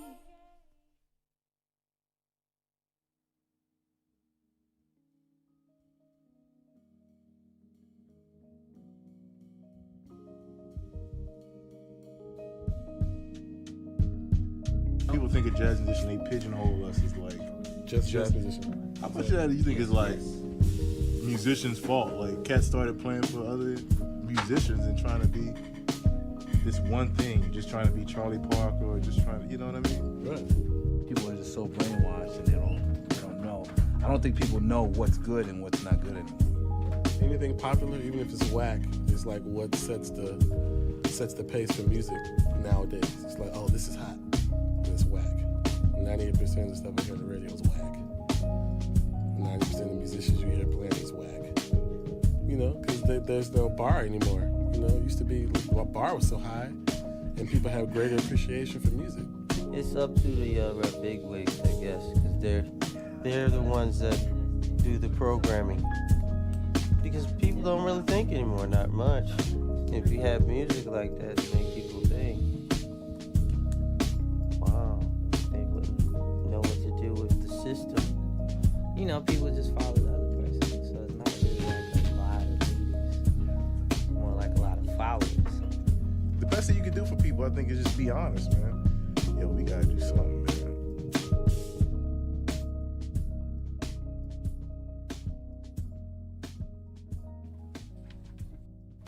A little bit of Robert Glasper featuring Lidisi with Gonna Be All Right. Last time Robert Glasper was here, there was much excitement about his coming to South Africa and his performance. He's quite beloved, in fact. He's quite beloved in the music scene in South Africa, but he left with a little bit of a bitter taste. He left with a little bit of a bitter taste, and we won't get into all that scandal, but there was a lot of scandal. A good afternoon to you. I hope you are having a chilled out day today and everything is going in accordance. A big shout out and a thank you to Shayla for hanging out with you yesterday and keeping the fires burning this side. We are back with a lot on the agenda today. We're going to unpack day 134 at the Madlanga Commission, which has already kicked off with Advocate Charkelson putting forward some interesting pieces of testimony that pertain to Feroz Khan and, of course, economic freedom fighters CIC, Julius Malema. So we'll reflect on that. And, of course, the big development is that this was the week that we were all waiting for Vusimuzi Kat Matlala to make his appearance at the commission. But that's been pushed back to the 15th of July, which is essentially next week. So we'll unpack the circumstances around that with Sibahle Mota and also check on the status of the commission, given what the president was alluding to yesterday while on a trip to the Eastern Cape, attending to some ANC business. So it seems like there is some finality as it speaks to the extension of the commission. And then pages, stages, screens, and more. We are going to be in conversation around something that I'm told you are far more clued in on than I am. Essentially, artificial intelligence in music, right? And we're talking about the Credo v. Daniels scandal. Have you listened to his music? Did you catch some of the interviews explaining who the musician was and how he came to music and what have been, or maybe it's something that your kids would have brought up in the home around, have you heard? We're going to have that conversation. And because today is Tuesday and she wasn't in last week because we were dealing with matters of March on March, she's in today. We're looking at health and wellness with Dr. Judy, Skin Deep with Dr. Judy. That's coming up on the other side of 2. Let's take a quick pause and then we'll come back with Sibahle Mota. July is Mandela Month on SAfm, a month to ask the difficult questions. 30 years into our democracy, what have we built? What have we broken? And what remains unfinished? This July, SAfm examines the legacy of Mandela through the realities of South Africa today. Inequality, leadership, social justice, nation building, and the responsibilities that belong to every generation. Because the question is no longer who Nelson Mandela was. The question is, what have we done with the country he helped create? Join the national conversation only on SAfM, the home of real conversations.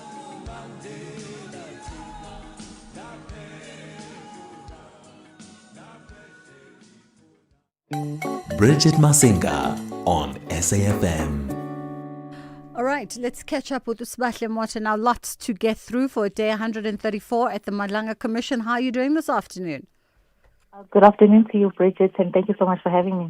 I mean, before we get to some of the housekeeping, Usbahle, maybe let's just revise on the evidence that was led by Advocate Matthew Charkelson this morning, and that was pertaining to some WhatsApp messages between General Khan and, of course, Mohammed Said in reference to EFF President Julius Malema.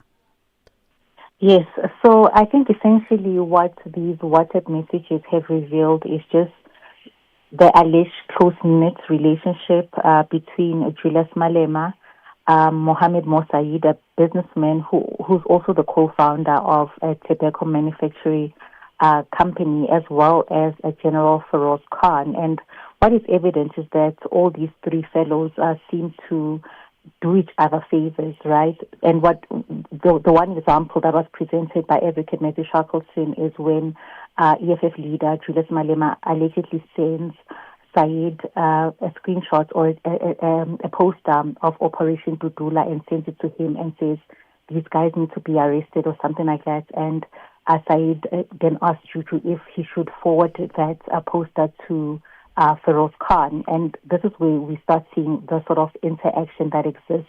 And secondly, there's also text messages between Said as well as Julius Malema and Feroz Khan, where Feroz Khan sends parliamentary questions through Said to Julius Malema that he must ask the former intelligence general Isaac Dintwe certain questions so that when Dintwe is caught up in a lie, then Khan can then orchestrate his removal. So these are the sort of exchanges that we are seeing and how each of these men are actually benefiting from each other. Yeah. Just to be clear, Sbahle, watching that engagement around those WhatsApp messages, in fact, when it's the interrogation around that poster for Operation Dudula, and I think it was Commissioner Kumalo who brought this to the light and interrogated it a little bit further. He didn't, in fact, the EFF leader didn't, in fact, say these guys need to be arrested.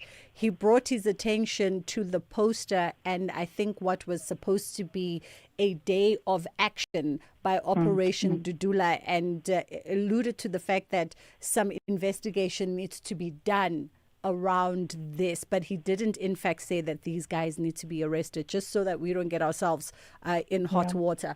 And then, of course, one of the other items that was... So we left it at that early on in the morning at about 11, right?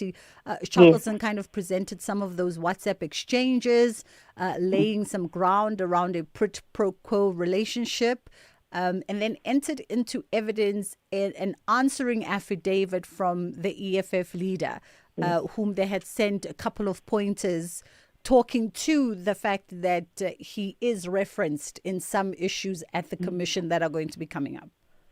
No, definitely. And one of the issues that it arises is of the Beto-Bright fleet management tender. And it's alleged that Julius Malema again sends, businessman Said information relating to that tender. And then Said then passes it on to Feroz Khan and says, I think Juju just sent to me. I think he wants us to do it.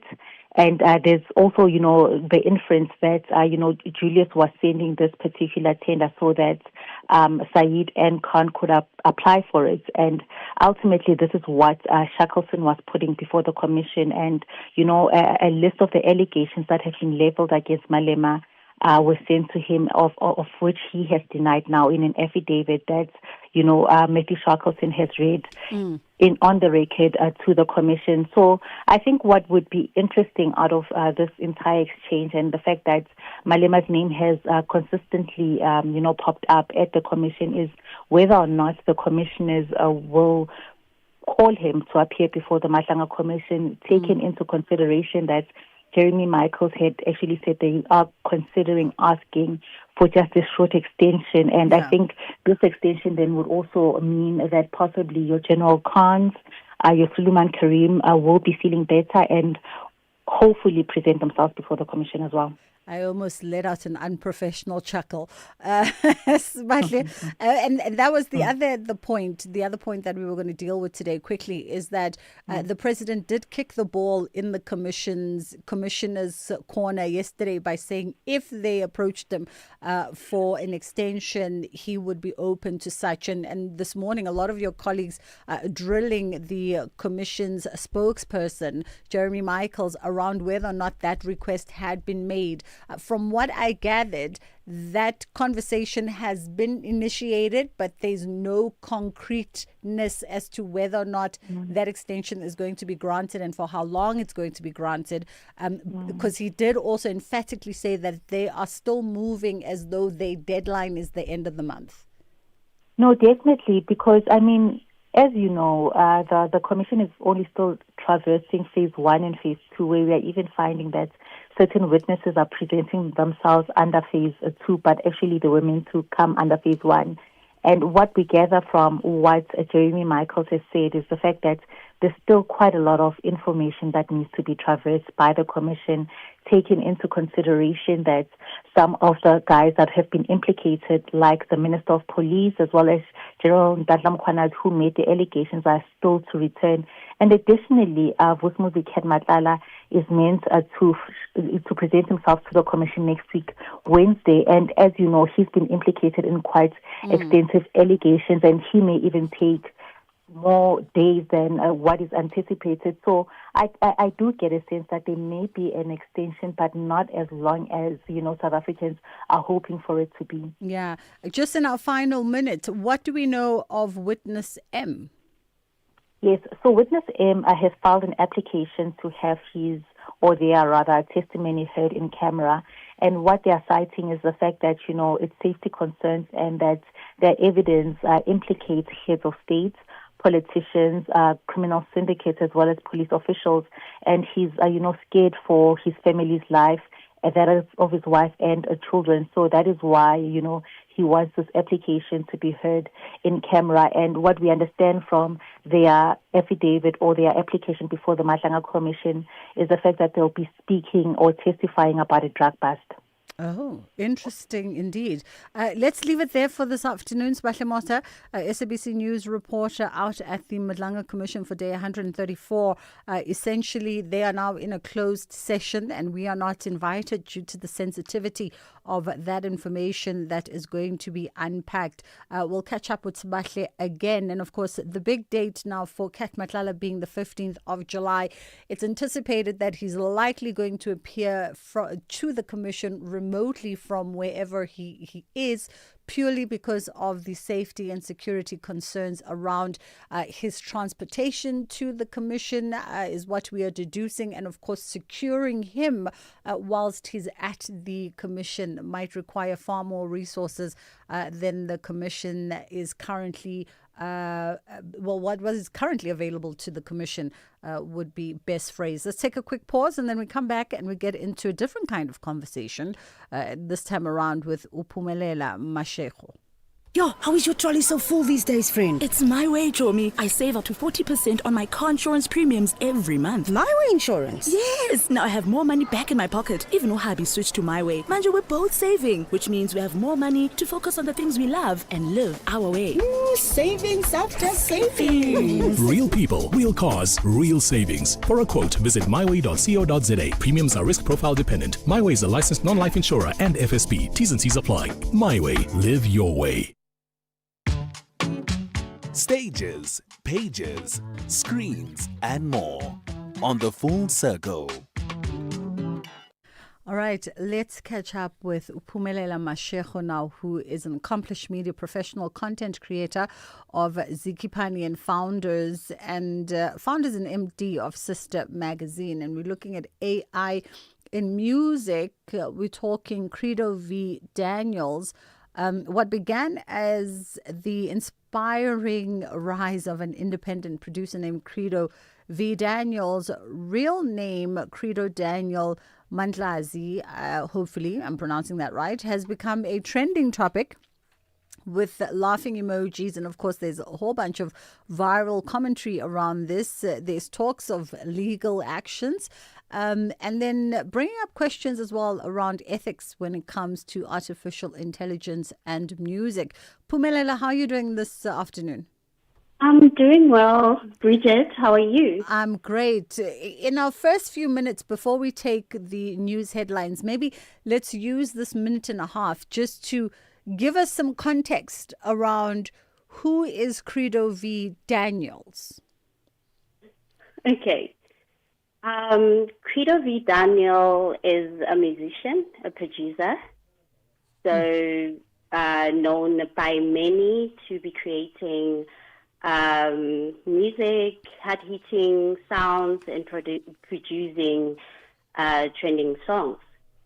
And how does he come to, this sort of pop culture notoriety?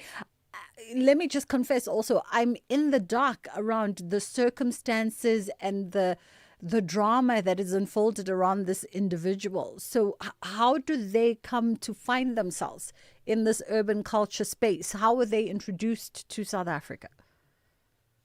Can you repeat the question, please? How was he introduced to South Africa? How does he come to be in this world of pop culture?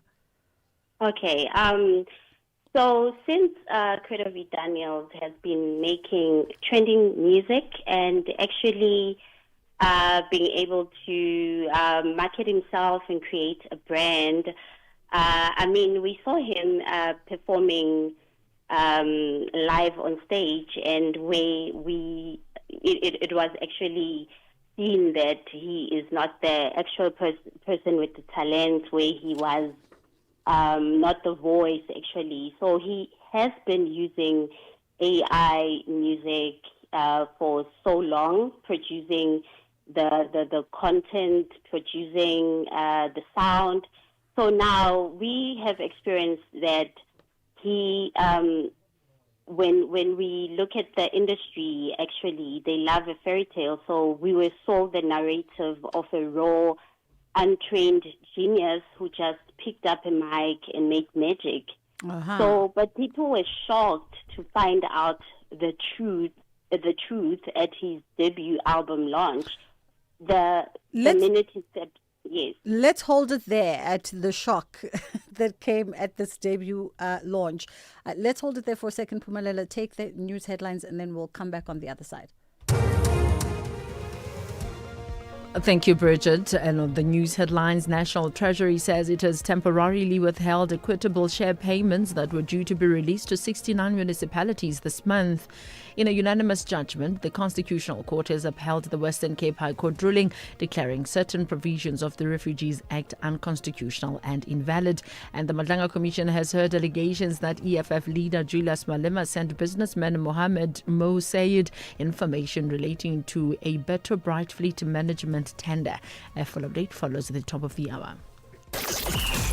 Catch them Mzansi's beautiful game sport documentary. For me, literally, in the club football where I've played a lot of my football, so with the ladies, at times I would play as a striker. From the 5th of July to the 23rd of August 2026. Banyana governments is like Bafana governments right now at the moment. So we believe in them and we're proud of them. What they did, they did wonders to the country. Brought to you by the SAfm's award-winning drama department. Ala Bafana.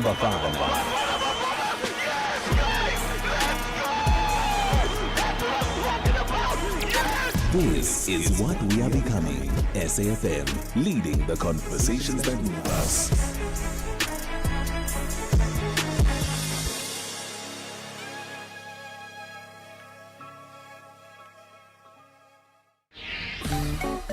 You are listening to The Full Circle. 0614104107 is our WhatsApp line. I mean, do you even know who Credo V. Daniel is? Maybe you've got kids and they've clued you in. You're a young millennial and you know these things because you're part of groove culture. I know nothing about who Credo V. Daniel is.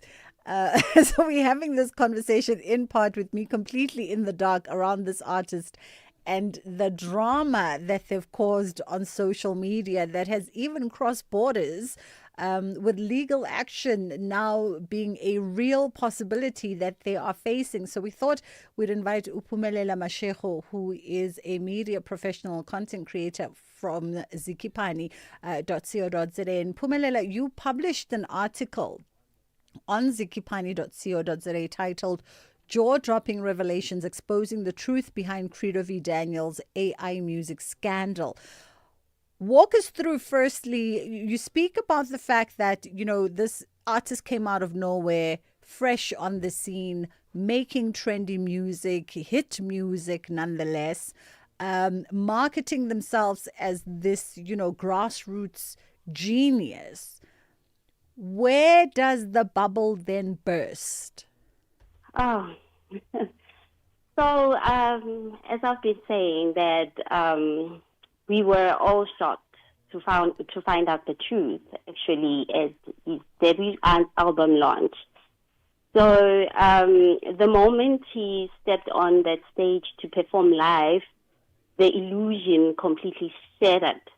It became painfully obvious that the voice people fell in love with on the studio track wasn't actually the voice coming out of his mouth. Mm-hmm. So, I mean, we all heard it right there in the audio. The mic doesn't lie, and the software did. There's a massive difference between genuine human talent and someone who is just really good at entering prompts into an AI generator. And basically, Credo V. Daniels is that person. Like, he's very good at doing that. That's what we have experienced about him. And also, I'm very fascinated about the fact that he has created a brand. His marketing strategy is very out of this world. So that's like top notch.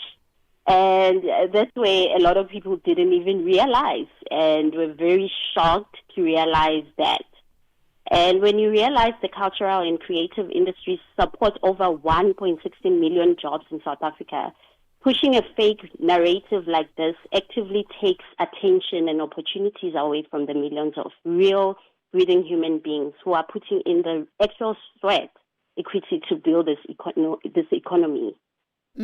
It's interesting, Phumelela, because we live in a world. So as we were talking through the story a little while ago in our briefing with my producers, I said to them that, okay, help me understand, is this an AI artist? Because we live in a world where there are legitimate AI artists.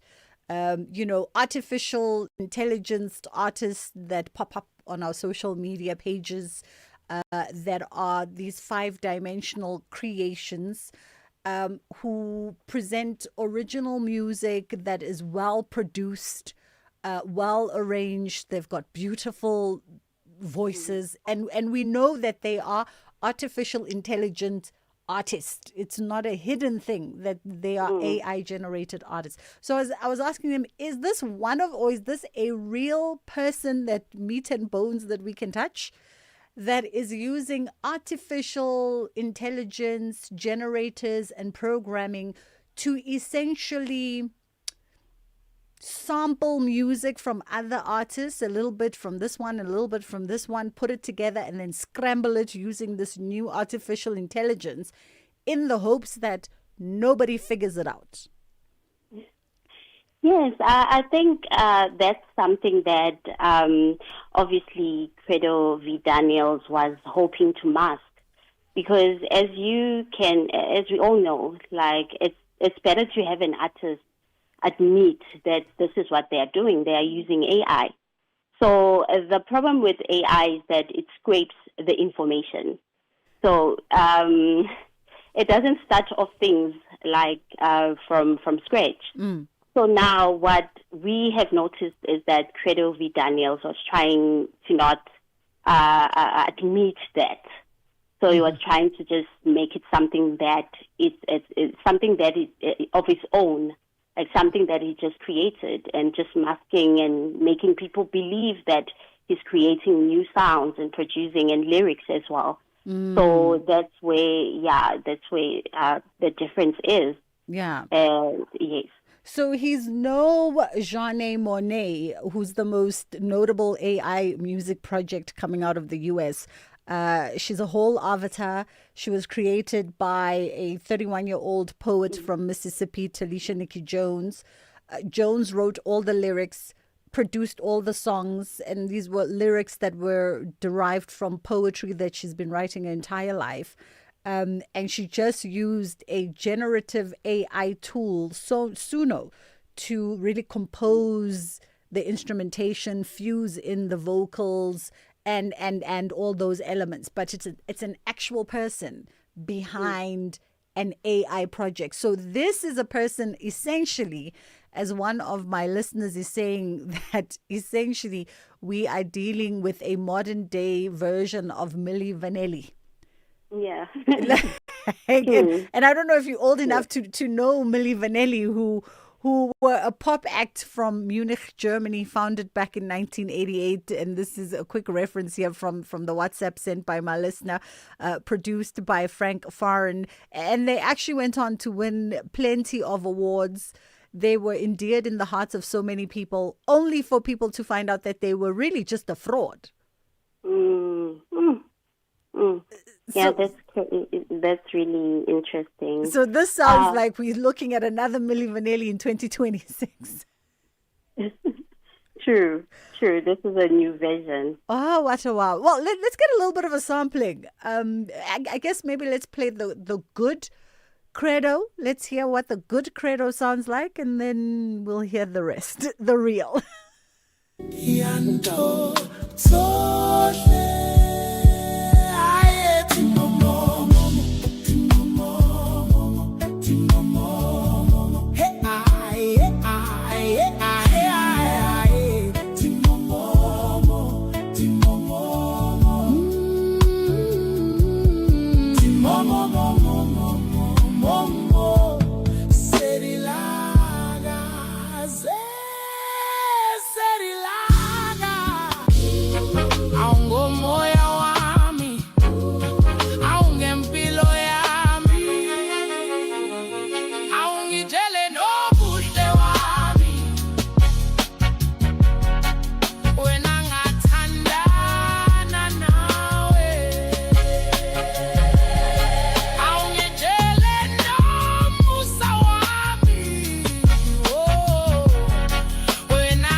Okay, I mean that was really nice. Maybe let's hear what the real Credo sounds like.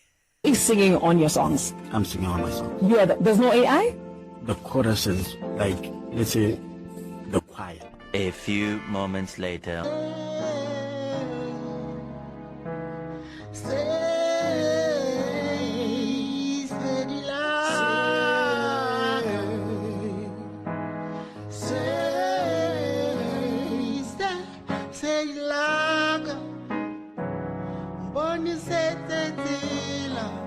No, I've heard enough.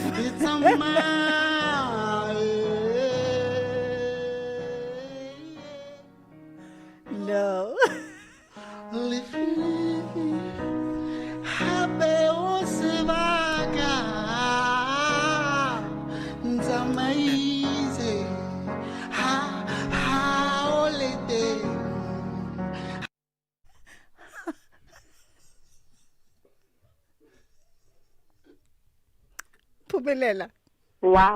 Wow. That's a wowza.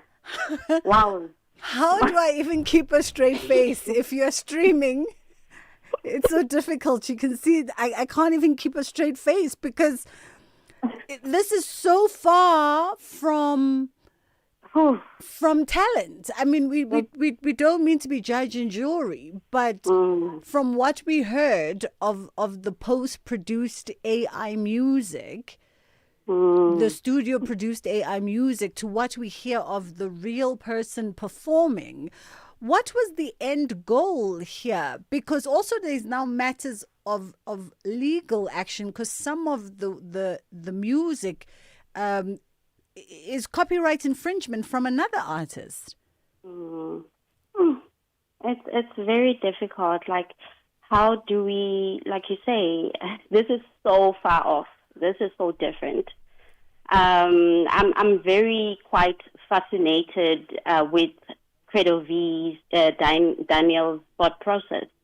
Like, what was he thinking the end results were going to be? The fact that he actually put himself in that position, and where obviously he would get exposed. Like, this is a conversation I would like to have with him. Like, what was he thinking at the end of the day? So I understand that obviously he was trying to cheat his way into success, but now it has caught up with him. And that's a story which obviously it's getting a lot of people talking. And yeah.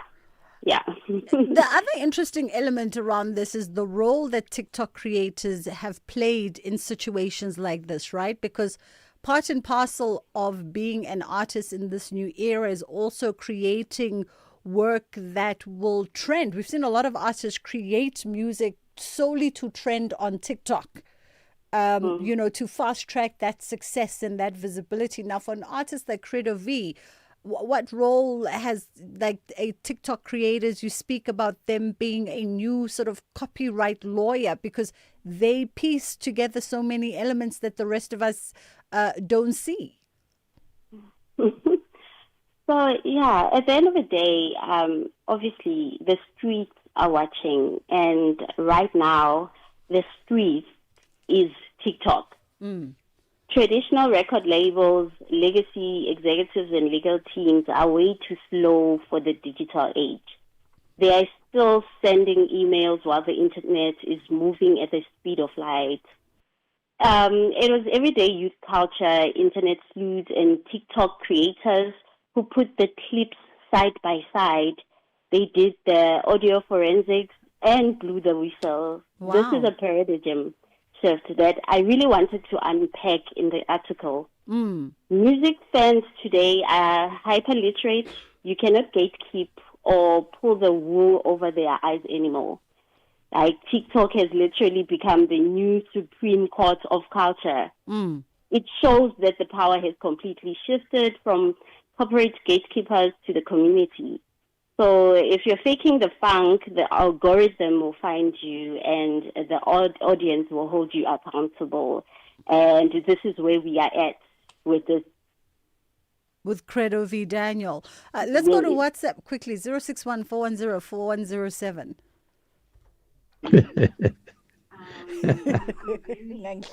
Yo, I appreciate. Hope you well, my dear sister. You know, I was like, I heard about it, but I didn't follow it. So I'm listening to your show now. It makes sense. These guys. Oh my God. Credo V, who? Yeah, no, it's a problem. AI, yeah, it's a problem.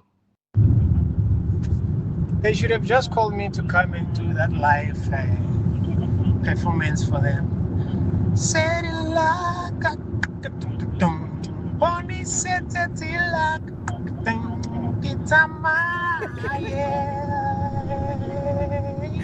Much better. You know, when I listened to that guy, I was like, what did he smoke, this one? Is he drunk? Is he... Yes! AI is a torfeza, yeah! Jimmy Kerk. Oh, it's a much better. Oh, it's a much better. I don't want to laugh.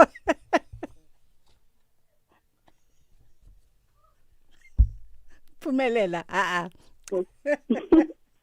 Whew, I swear, some of our listeners are saying AI will be the end of us. And honestly, at this point in time, AI will be the end of us. It's taking over. It's taking over. It really is. Well, listen, thank you for bringing this to the attention of, you know, sort of the broader masses out there via your article on zikipani.co.za, jaw-dropping revelations exposing the truth behind Critter V. Daniels' AI music scandal. That link is up on Zikipani if you want to read Pumelela Mashekho's article. That's where we'll leave it for this afternoon. Oh, what a good laugh we just had. Let's take a quick pause and then we come back on the other side. OUTsurance will go out of their way to try and save you money on your car insurance. If they can't, ask for 500 Rand. SMS out to 30754. That's out to 30754. OUTsurance knows insurance isn't tested on promises. It's tested when it's time to claim. The Ombudsman, an independent body that rules on complaints, confirmed in their 2025 annual report that OUTsurance had the lowest overturned ratio of complaints received. The question is, are you with the insurer that treats their clients the fairest? OUTsurance delivers when it's time to claim, so why don't you switch for peace of mind? Call 08-600 60,000 or visit outsurance.co.za today. OUTsurance is a licensed insurer and FSP and T's and C's do apply. OUTsurance is in the business of saving you money on your car insurance premium. If they can't, ask for 500 Rand. SMS out to 30754. That's out to 30754. The Full Circle with Bridget Masinga. Monday to Friday, 1 to 3 p.m.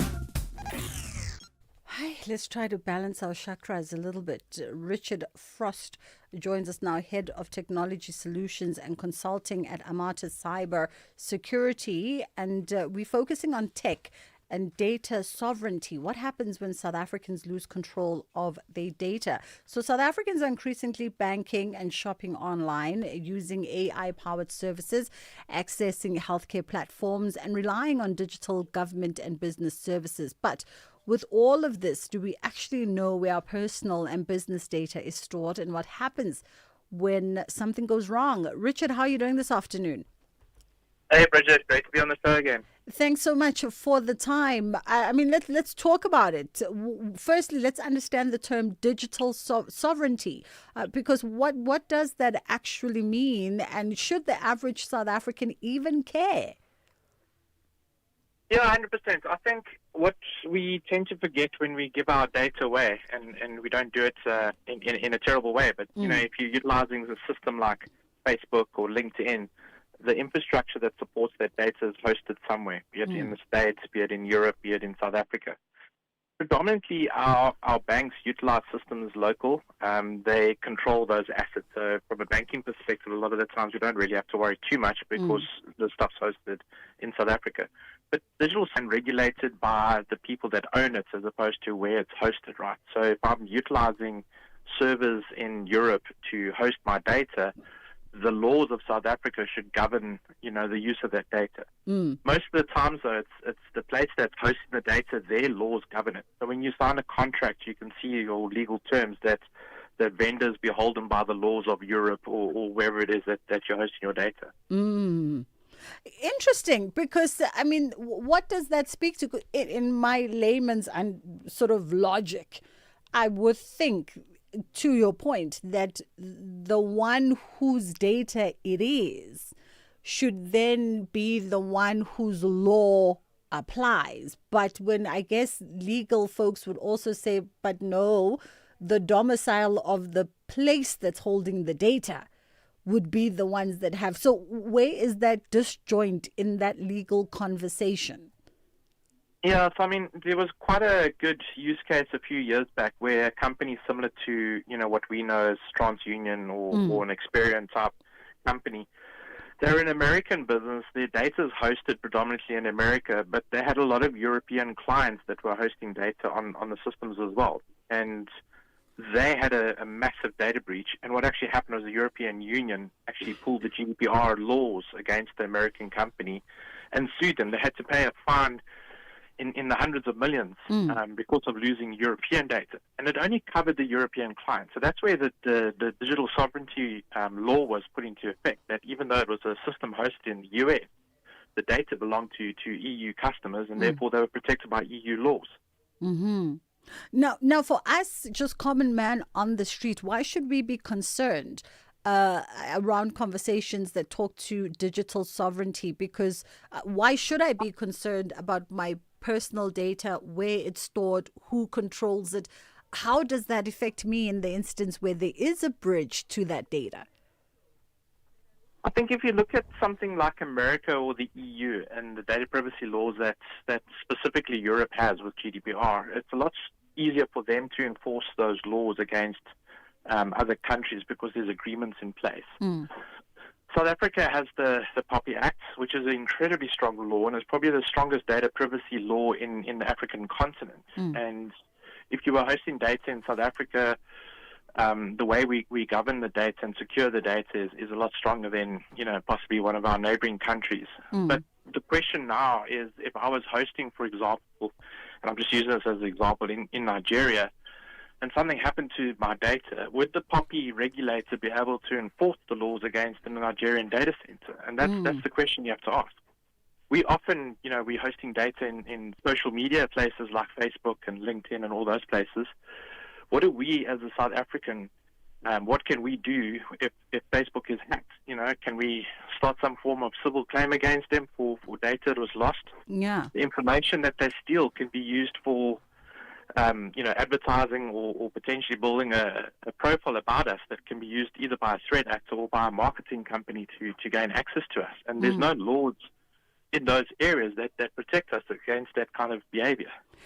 I mean, this again, I think every time we talk conversations around the sort of the rapid advancement of technology versus how laws of the land are catching up or lagging behind, because I'm wondering, should there be in this year of 2026, shouldn't there be a collective policy that governs all under one umbrella, that speaks to the safety of things like data information in the instance of loss, in the instance of bridge? It speaks to the territory of the domain of. Should there not be something by now, by way of old school treaty even, that should be signed that is like a common understanding across the nations, considering how interconnected we all are? Yeah, I mean, if you take the jurisdiction aspect out of it, there's global frameworks like NIST and ISO 27001, which is almost like a best practice for the way you store your data and how you govern, cybersecurity or IT. And a lot of people will get certified on ISO 27001 and use that certification to prove that they're doing something to kind of, enforce some level of cybersecurity or some kind of data protection. The reason why countries have and why unions like European Union have their own laws, I think, again, is, obviously if you look at geopolitical moves, trying to get two countries that don't see eye to agree to a global stand is very difficult. Yeah. The European Union, they have collaborative effort from people within Europe. And when you say European Union, that also excludes certain countries. So, Germany and France and all of them, they might come to an agreement, but then, for example, Russia might disagree, and then they'll do their own laws and their own things. It's difficult to enforce it. So you can set a global standard and try and get people to adhere to it, and if they agree with it, they'll certify against it and prove that they're compliant with it. But it's difficult to enforce it and say you have to. Even within South Africa, we have the FSCA that controls the financial institutions, and they have a joint standard 1 and 2, and they're trying to enforce those laws on financial service providers. But most of the people you speak to have never even heard of those joint standards. So, how do you enforce a law against people that don't even know that it exists? I think you always leave us with so many questions, because when you talk about good practice standards, I'm just thinking about the magnitude of Meta, and the imprint that they have in all of our social beings, and yet still they can't be held accountable in South Africa on so many issues that transpire on their platforms. Yeah, I agree, and I think we as users as well are not always cognizant of the risks, right? We typically don't understand everything that we use technology-wise as well. We open an email and we think, that's a good way of talking from one person to another or sending a message to a group. But then we start utilizing some of the new technologies that are out there, like the chat GPTs or Claude or Meta or, any of those AI platforms. We have a term in IT, we call it now shadow AI, because the users are using AI without the company's knowledge. And you could potentially be exposing yourself to a data leak because you copy the wrong thing into the AI, and now it's all out on the internet. Sure.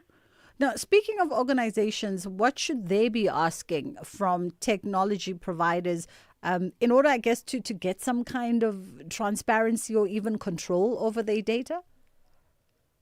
I think the first thing to do is to have a look at what are the systems and tools that you have in place, and where is your data being stored. If it's something local, for example, it's sitting on a server in your office, then you've got full control. If it's sitting, for example, in Microsoft 365 and they're using SharePoint or OneDrive, then you need to make sure that the servers that you're hosting are, South African-based systems. If you're utilizing a third-party CRM system like Salesforce or something like that, just make sure that it's being hosted in South Africa. If they don't have a local platform, then try and find the next best, which is, Germany, probably because their data governance there is a lot stronger than, the rest of the countries. But we've seen before, from a geographical perspective, a lot of vendors like Microsoft will break the world up into areas like MENA, which is Middle East Africa. Yeah. Or they'll have EMEA, which is obviously Europe, Middle East, Africa, and then your data will most likely sit in Germany or in Ireland. But if they don't have a data center presence, they'll probably put you in the Middle East or something, and then your data's sitting somewhere. And if you saw what happened now recently with the conflict in Iran, there was data centers that were taken offline as a direct result of the war. Not indirectly attacked, but they were taken offline. So, people lost data there. So just understand exactly where it is and look at the laws. I mean, I was actually talking to a friend of mine just the other day, and we were talking about how safe is Germany and Ireland, and we were saying, Ireland's governed from a tax perspective. So a lot of banks and people like Google and that host in Ireland because of tax breaks, whereas in Germany it's more about the security. But you think about a potential political uprising that could happen in Ireland, which is currently happening, or in Germany, and suddenly your data is no longer secure. So you almost need to have a redundancy where if you are hosting in Germany, make sure that there's a backup somewhere else that's outside of that jurisdiction, like Ireland or South Africa. Sure. So there's some kind of, backup that if something happens to Germany, your data is still safe in Ireland, and vice versa. If something happens in Ireland, it's safe in Germany. Wow. I mean, you open us up to a whole world that we don't understand and very seldom glimpse into as we wrap up this afternoon, Richard Frost, because now what you've just saying, leaves me with a question going, I guess as organizations, you just can't hire an IT guy and an IT department anymore that don't understand policies. And how all of these, policies around technology, innovation, artificial intelligence, how they all speak and essentially govern how you do your jobs as a department. You need to have that understanding so you can answer that simple question of where are you hosting? It's not enough to just keep the machines running. Richard Frost, we appreciate the time, head of technology solutions and consulting at Amata Cybersecurity. 2:00 on Dela standing by with your top of the hour news that will take us into our 2:00 palate cleanser.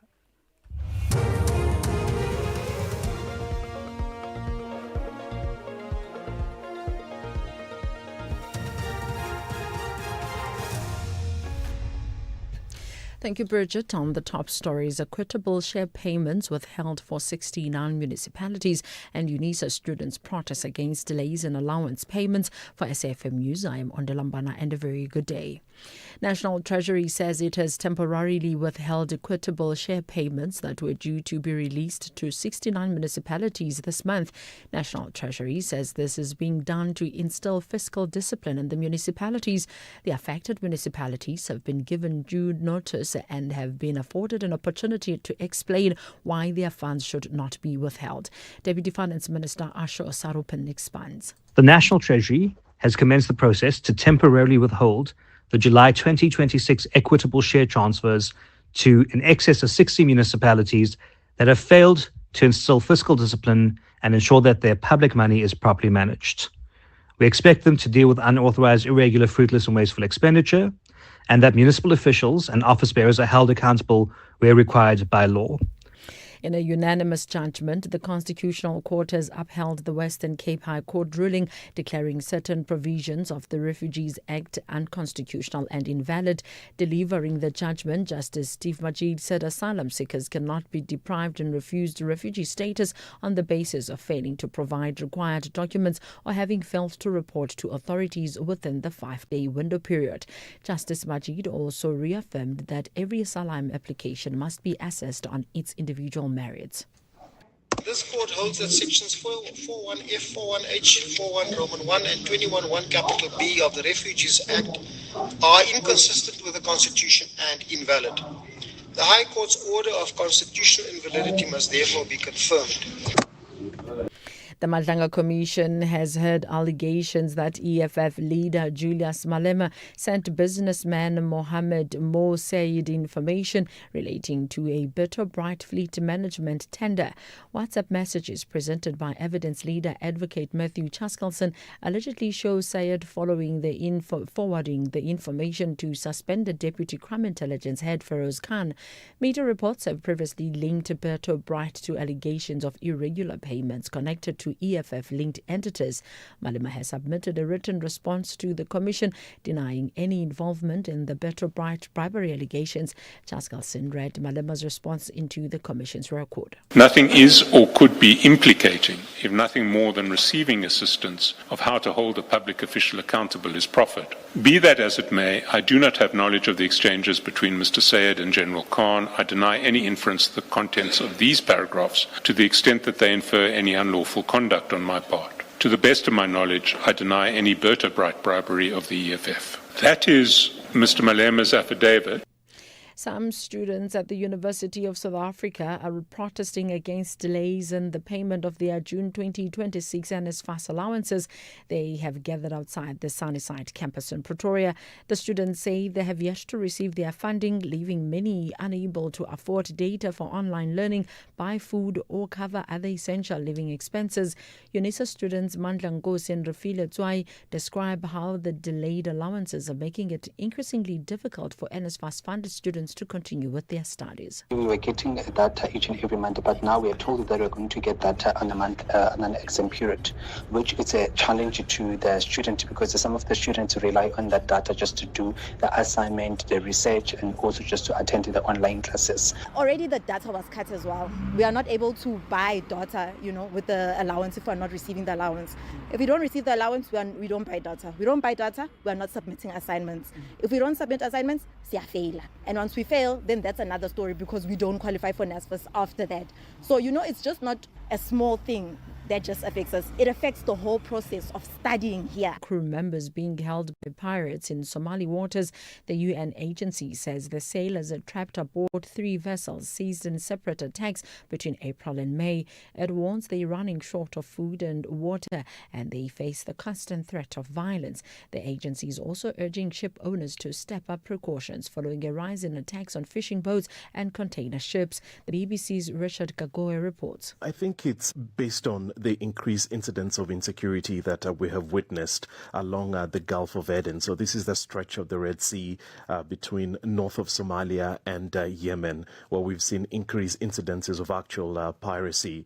And so because of that proximity, then I think also because of lax policing of the what used to be very notorious hijacking waters off the coast of Somalia, then that's why we have seen a rise of this. Recapping the top story, National Treasury says it has temporarily withheld equitable share payments that were due to be released to 69 municipalities this month. I'm on Delambana for SAfm News Headlines at 2:30. In life's most challenging moments of loss, compassion can be your greatest comfort. You shouldn't have to face the financial burden of losing a loved one by yourself. Rest assured, Clientele's funeral plans pay out cash within 24 hours. You can cover up to 13 family members on one plan, ensuring all your loved ones are taken care of, and 3 children are covered at no additional cost. With Clientele, you are not just buying a plan, you are also buying peace of mind. When the time comes, you will need to make important calls with your 200 Rand airtime you will receive when you claim. Plans offer double accidental death cover as well as a transport, grocery and unveiling benefit. Apply today, it's easy. There are no medical examinations and no paperwork. SMS SAFM to 48031. That's 48031. Clientele Life is an authorized FSP and licensed life insurer. T's and C's online. Standard rates apply.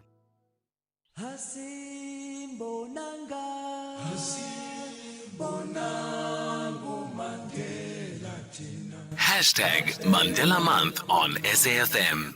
It is in your hands now. July is Mandela Month on SAFM. A month to ask the difficult questions. 30 years into our democracy, what have we built? What have we broken? And what remains unfinished?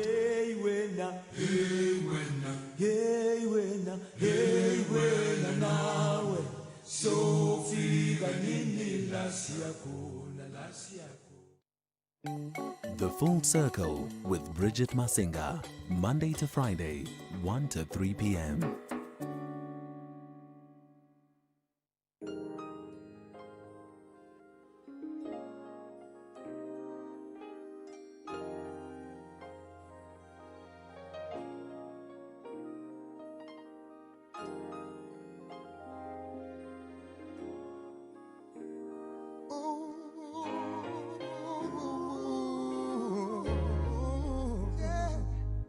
If they gleam in the sun while they're spinning, they fit on my truck, then I could remember. And if it came in a sack, no stems, no seeds in a bag, then I could remember. And if it dripped from my wrist and it looked like it shined like blue, then I could remember. But oh, girl, I forgot to be a lover.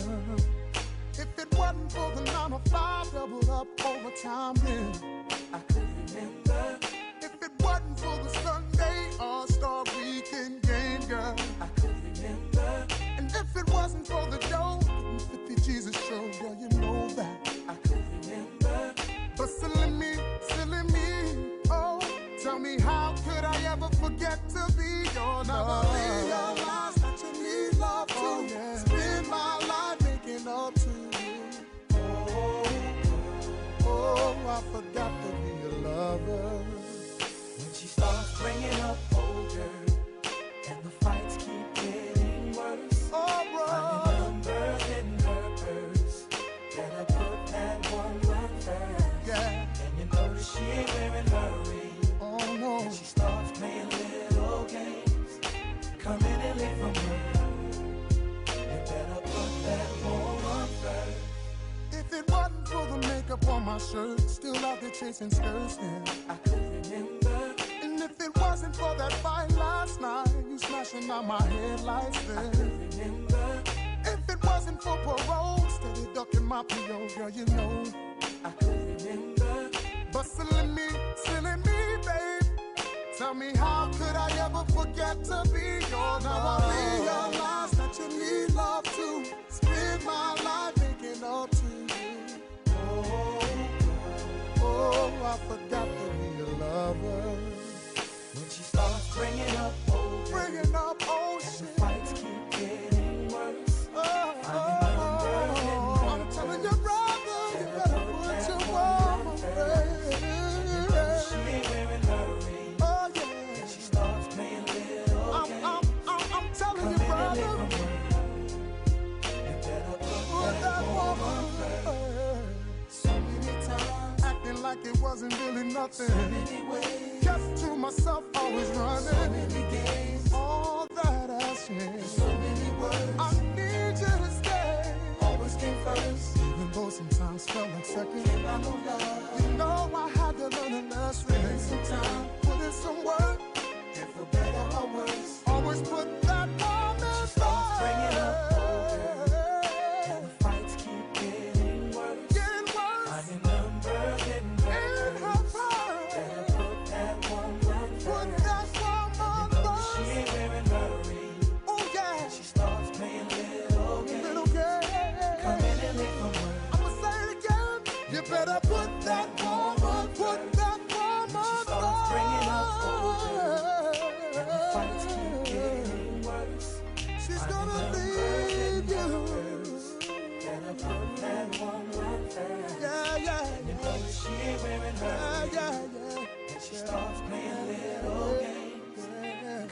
click a word.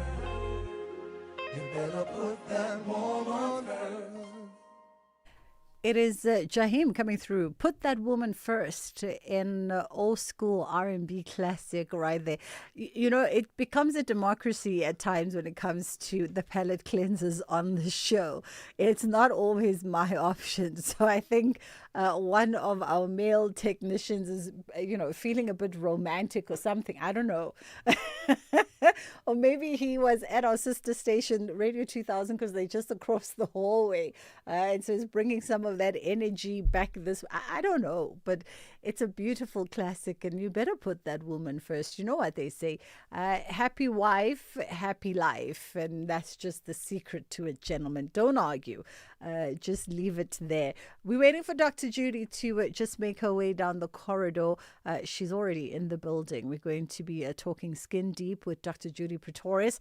Every other Tuesday, every second Tuesday of the month, she comes through onto the show, and we have enlightened, in-depth conversations around skin development, skin technologies, and skin issues indeed. And she's always quite keen and open as well to field any questions that you might have if you are having a struggle with an issue that talks to your skin, if there's been a change in something that you've done or something that you are experiencing, you're more than welcome to field that to her. Today we're talking skin and contraceptives, so that conversation's coming up. Let's just let her settle in, and then we'll come back on the other side. July is Mandela Month on SAfm. A month to ask the difficult questions. 30 years into our democracy, what have we built? What have we broken? And what remains unfinished? This July, SAfm examines the legacy of Mandela through the realities of South Africa today. Inequality, leadership, social justice, nation building, and the responsibilities that belong to every generation. Because the question is no longer who Nelson Mandela was. The question is, what have we done with the country he helped create? Join the national conversation only on SAfm, the home of real conversations.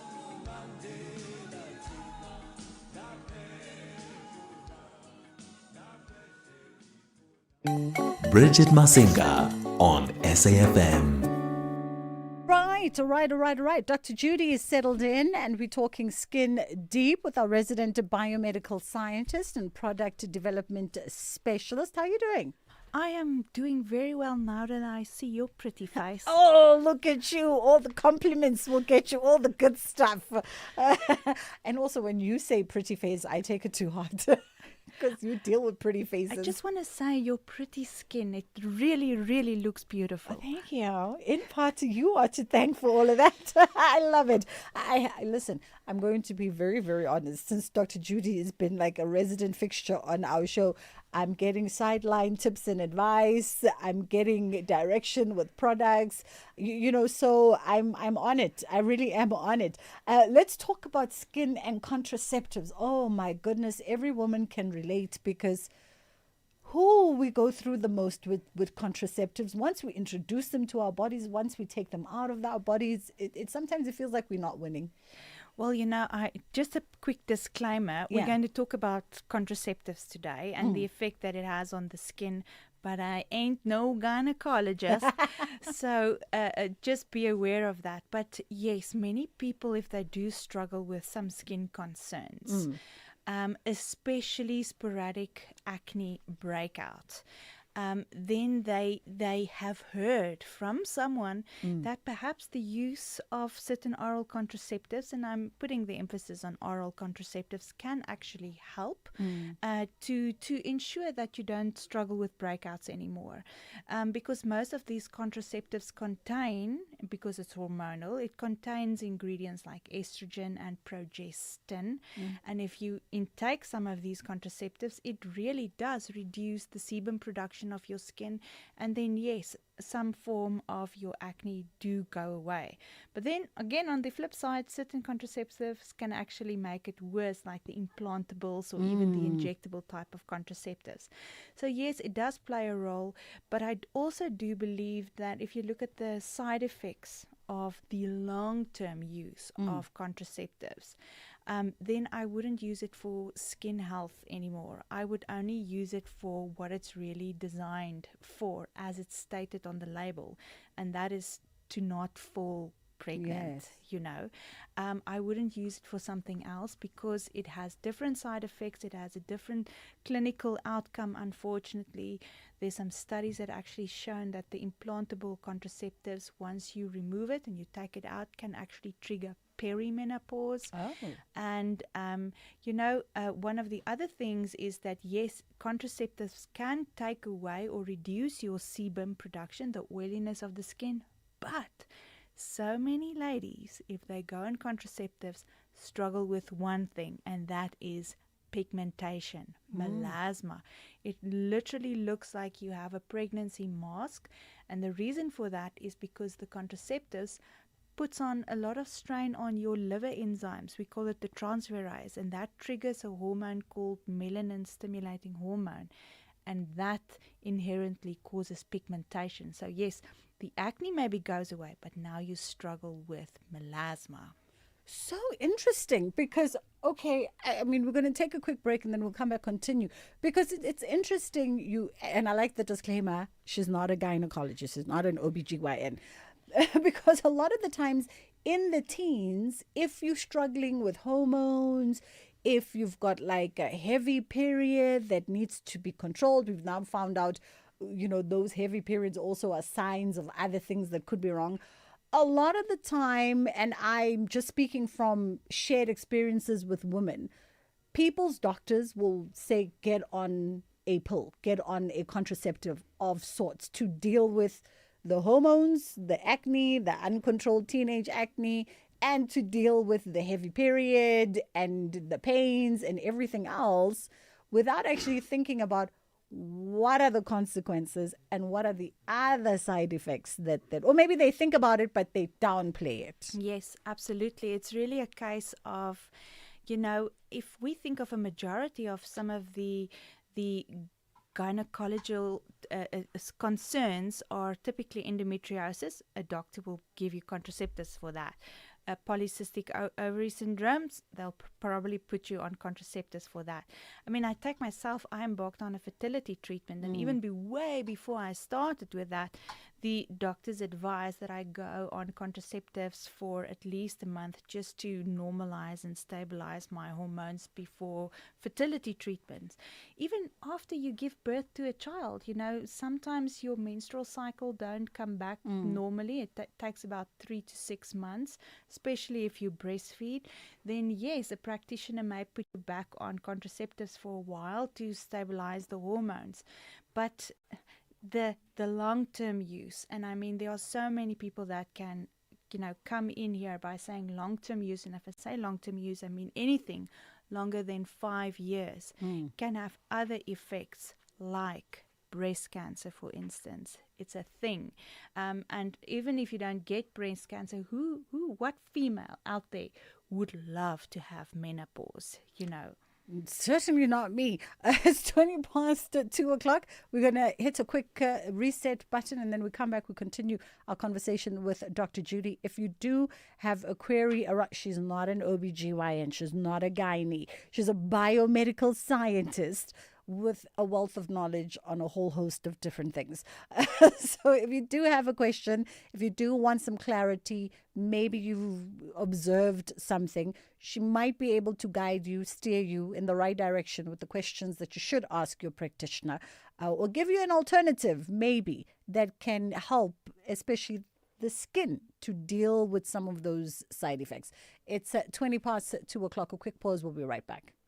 Do you know what our problem is? We have a problem? You're a little clingy. Clingy? Every time I start getting somewhere, you want me. But I need need you. You can't have all of me. I need a little room to grow. So what are you saying? Put me in a Nedbank 32-day notice account. Give me some time. I'll come back better. Open a Nedbank 32-day notice account on the Money app and bank your money this July savings month. Go to nedbank.co.za. See money differently. Nedbank. We're a licensed FSP and registered credit provider. T's and C's apply. Catch the Mzansi's Beautiful Game Sport documentary. For me, Neto, really, in the club football where I've played a lot of my football to with the ladies, at times I would play as a striker. From the 5th of July to the 23rd of August 2026. Banyana governments is like Bafana governments right now at the moment. So we believe in them and we're proud of them. What they did, they did wonders to the country. Brought to you by the SAfm's award-winning drama department. Ala Bafana.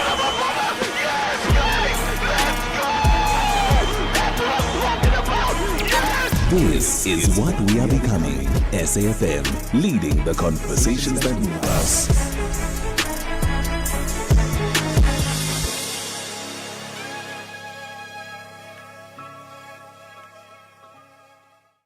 With the ever-changing financial landscape, it can be difficult to make sense of all the moves at times.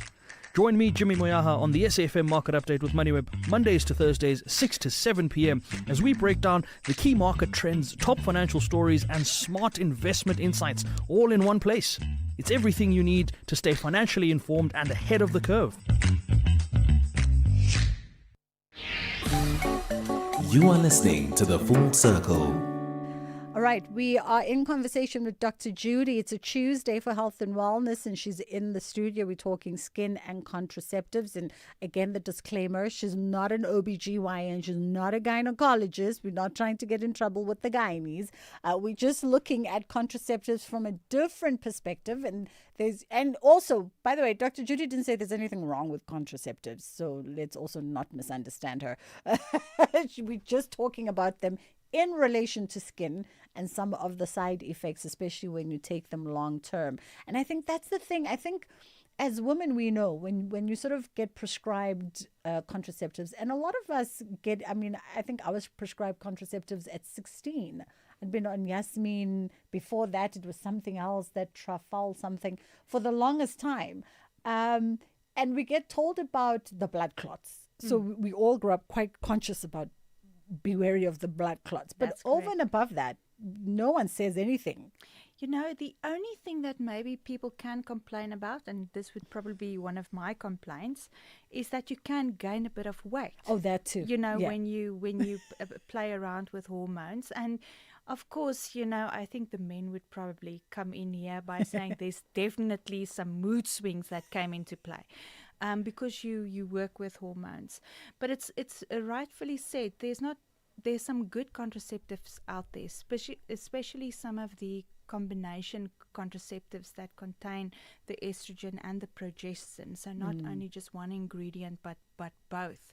And then we're also looking at concentration and strength. And I've actually found that when ladies use certain contraceptives that's not strong enough or not bespoke or customized for their body, that's actually when the problems start. For instance, you are on a contraceptive, there's a certain amount of days that you're not supposed to menstruate, and then 7 days that you do. But the days that you're not supposed to menstruate, when there's what we call breakthrough bleeding, it already tells you that perhaps this contraceptive is not for you. And it's when you get that breakthrough bleeding, then things on the skin starts to express. The pigmentation worsens, so you're definitely going to have a very indifferent complexion on your skin, the face typically, but also, rings, pigmentation, ring lines in the neck, lower back area as well.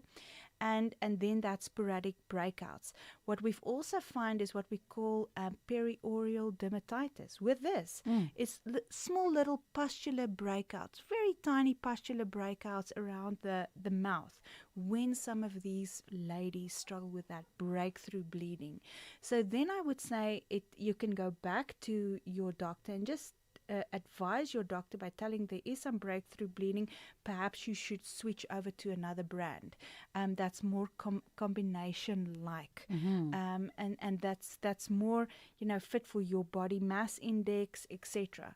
But yes, I've most certainly seen that individuals who start using certain contraceptives, their skin does improve. The densification of the skin improves. The elasticity improves. There's a glow for sure. And there's definitely not really breakouts. So it does control acne. And yes, there's a reason why contraceptives comes in our thoughts when we struggle with acne breakouts, because it has shown that it does work.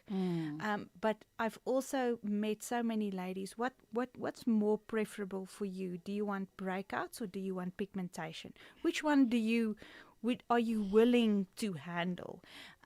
Because pigmentation, from my experience as a professional, I've found that pigmentation, especially amongst women, they hate it. I've never met someone who said, oh, you know what, I like these brown marks on my face, because it's usually on the face. This typical mask-like complexion indifference on my forehead or on my cheeks, over my nose area, sometimes even the upper lip area. It stays there, it lingers there. They hate it. So it becomes a choice between the two. No acne or no pigmentation. But it's sometimes not really, you cannot have the best of both worlds. I mean, you're kind of stuck between a rock and a hard place. In our last minute and a half, here's a concerned husband. I'm just going to read it. These oral contraceptives caused a lot of weight gain for my spouse. Concerned husband. So I don't know if there's anything that can be done there.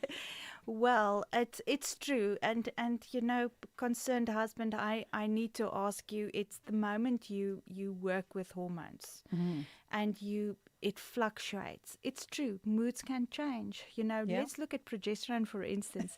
Progesterone, if you give a woman progesterone, she's either going to be more emotional or she's going to be aggressive. So this is a side warning for spouses out there.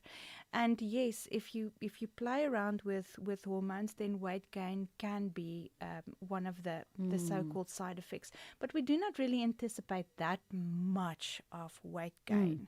And again, I would then journey with your doctor, because certain doctors now, they are exposed to new ingredients like injectable peptides, for instance, that can be safe for the use with contraceptives that can help to control, weight gain and so forth. But again, never ever do these things without your doctor, because it's always good to journey with someone medically qualified to make 100% sure you don't put your liver and your kidneys under severe strain and ultimately ending up with a new problem that you didn't even have to begin with. Absolutely. Well, concerned husbands, we always welcome you all on the show. Dr. Judy, as always, thank you so much for bringing all of your insights. By the way, they're on social media. Biomedical Emporium is where you can find them all over. Whichever social media platform you are, they are there. Very, very interactive and always ready with the answers. And half the time I get the feeling that Dr. Judy herself is responding, because, they can be quite in-depth with the responses. 2:30, it's time for Ondela and the news headlines, and then we'll get into our kids programming. Thank you, Bridget. On the news headlines, Public Protector Koleka Gcaleka has found that the city of Cape Town has not delivered basic services to Langa Flats and Khayelitsha in line with the law and constitution. National Treasury says it has temporarily withheld equitable share payments that were due to be released to 69 municipalities this month. And Shell South Africa has been acquired by the Abu Dhabi National Oil Retail Unit. While the announcement was made today, the $1 billion deal is expected to only close next year. A full update follows at the top of the hour. This program is brought to you by SABC Education. And if you miss any of our programs, you can catch up anytime on the SABC Plus app or on the SABC Plus website, www.sabcplus.com. Brought to you by SABC Education. Enriching minds, enriching lives.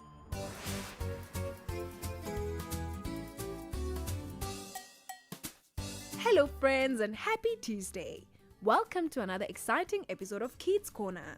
The school holidays are a great time to relax, but they are also a perfect opportunity to learn something new. What is one new skill you'd like to learn during the June holidays? Is there something you've always wanted to try? Who could teach you something new during the holidays? Why do you think it's important to keep learning even when schools are closed? At the end of the holidays, what would you like to be able to say, I learned how to?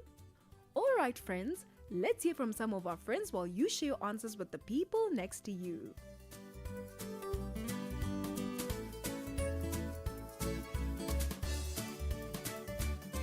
Hello everyone, my name is Akonao. I'm 10 years old. One new skill I want to learn is cooking. My mom or dad can teach me. It is important to keep learning in holidays so we don't get bored. By the end of holidays, I want to say I learned how to make scrambled eggs. Hello, my name is Tadoretse Mapike. I'm 11 years old and I go to Nova Pioneer Ramsey School. A new skill that I would love to learn during the June holiday is to play soccer. I've only wanted to learn how to play soccer because I've always been playing netball and stuff like that, so I really wanted to enjoy other sports, especially soccer. I think my two younger brothers and my one older brother and my dad's could teach me how to play soccer. I think it's important to keep learning even when schools are closed or even when work is closed because you never find out. Let's say there's like a competition you want to join or something like that, or let's say you go back to school and you say, hey guys, I know how to play soccer, but then you're actually lying. So it's always important to keep on trying and never give up. I think I want to be able to say that I've learned how to play soccer or new skills in soccer. Greetings to you all. My name is Lorraine. Thank you so much for listening to the Kids Radio Show today.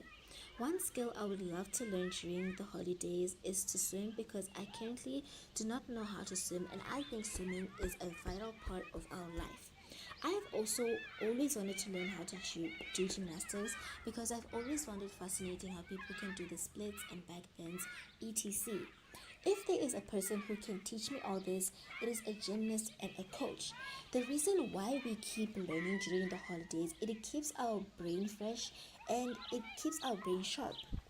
Yes, after the holidays, I would love to say I've learned how to swim and do gymnastics. Thank you so much for listening to me today and I hope you have a wonderful rest of your day. Bye!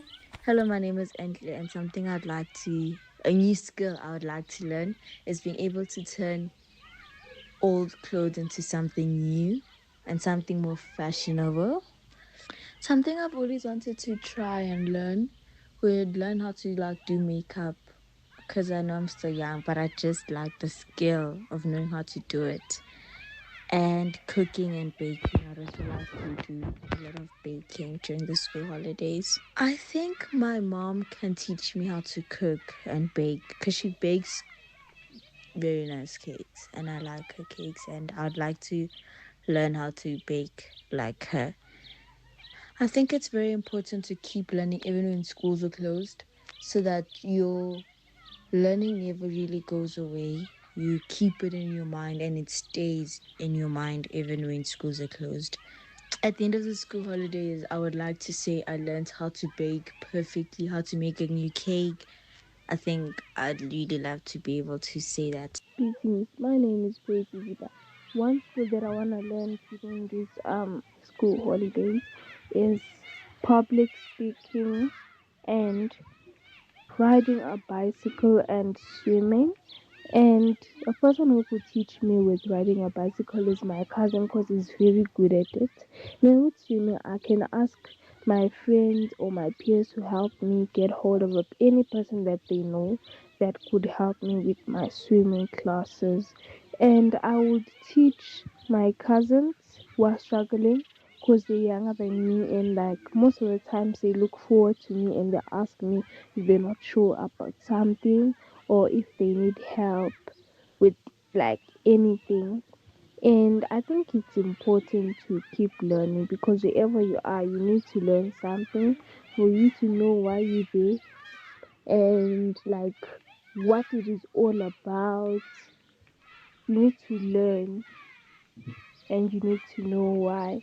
And at the end of the holidays, I want to be able to speak publicly and present publicly because I'm a very shy person and I feel very uncomfortable. So I want to learn on building my confidence and public speaking skills.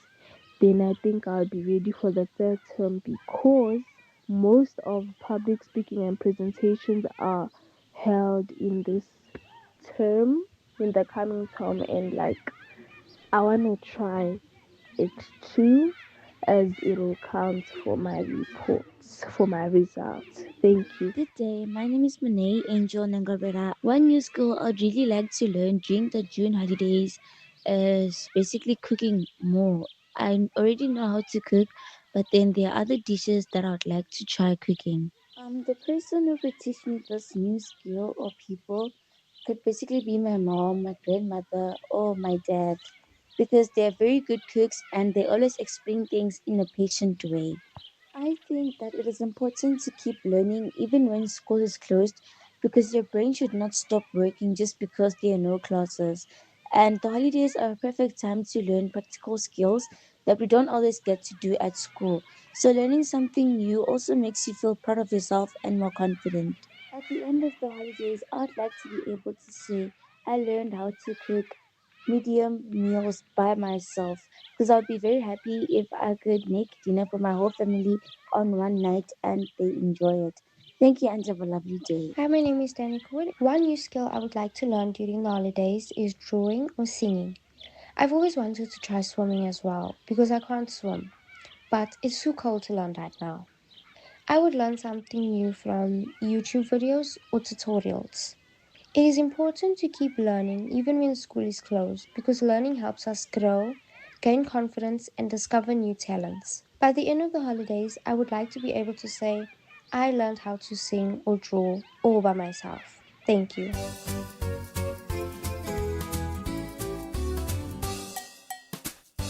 Thank you, friends. It's always great to hear from you. And to our friends listening, I hope you shared your answers with the people next to you. The June holidays are a wonderful time to relax, have fun, and spend time with our families. But they are also a great opportunity to learn something new. Learning doesn't only happen in the classroom. Every day is a chance to discover a new skill, try a new activity, or become better at something we already enjoy. Have you ever wanted to learn how to cook a simple meal, draw a beautiful picture, swim, dance, ride a bicycle, knit, play a musical instrument, plant a garden, or even learn a few words in a new language?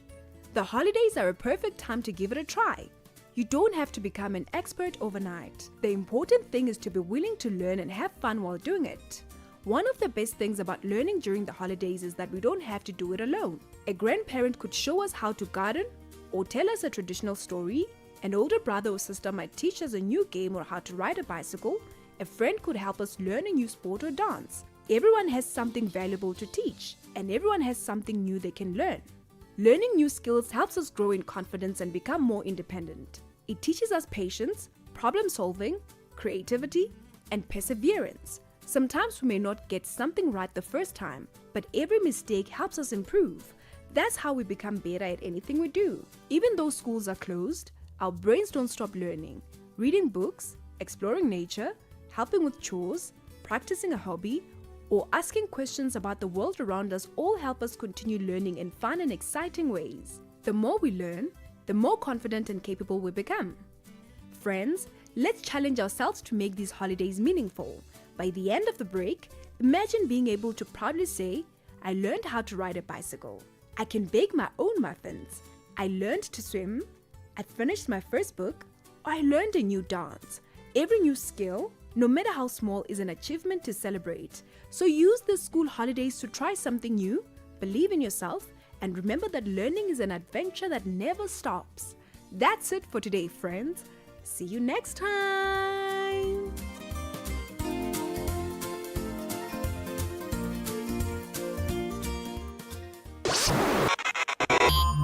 If you miss any of our programs, you can catch up anytime on the SABC Plus app or on the SABC Plus website, www.sabcplus.com. Brought to you by SABC Education, enriching minds, enriching lives.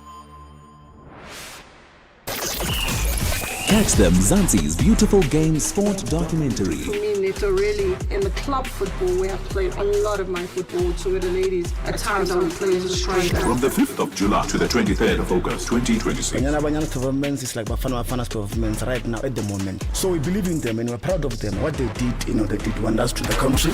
Brought to you by the SAfm's award-winning drama department. Ala Bafana Bafana.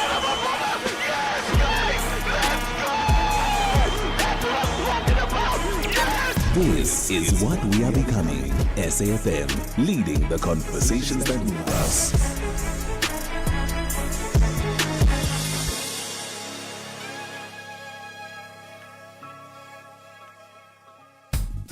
The Full Circle with Bridget Masinga, Monday to Friday, 1 to 3 p.m. All right, we wanted to have a conversation around sustainability and recycling.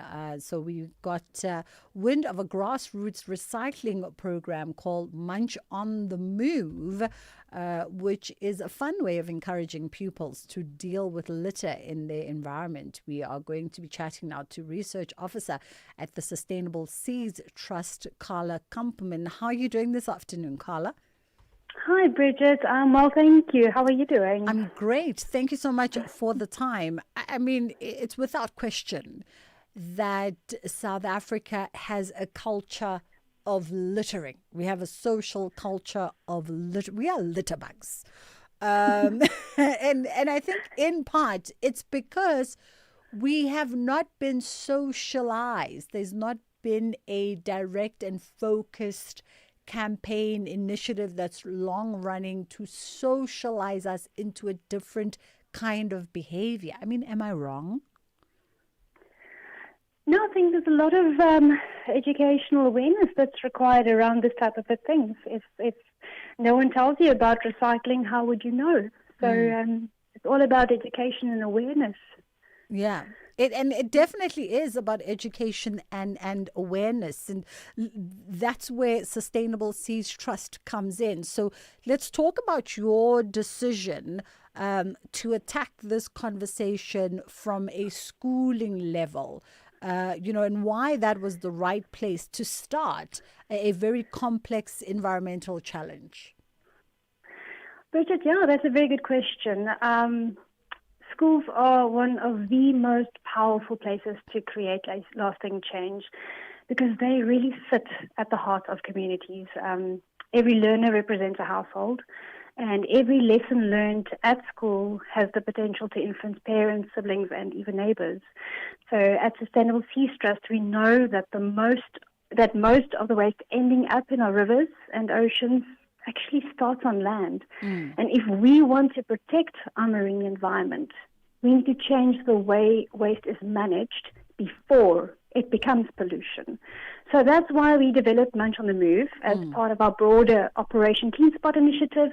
And rather than focusing only on cleaning up litter after it's already reached the environment, we're helping schools become the starting point of a functioning waste management system. So learners separate recyclable waste at source, understand why it matters, and they become active participants in protecting their communities and ultimately our oceans. And very important, I think, fundamental lessons, those, right? Because I put it out there at the beginning that we have a social culture of littering because A, we do.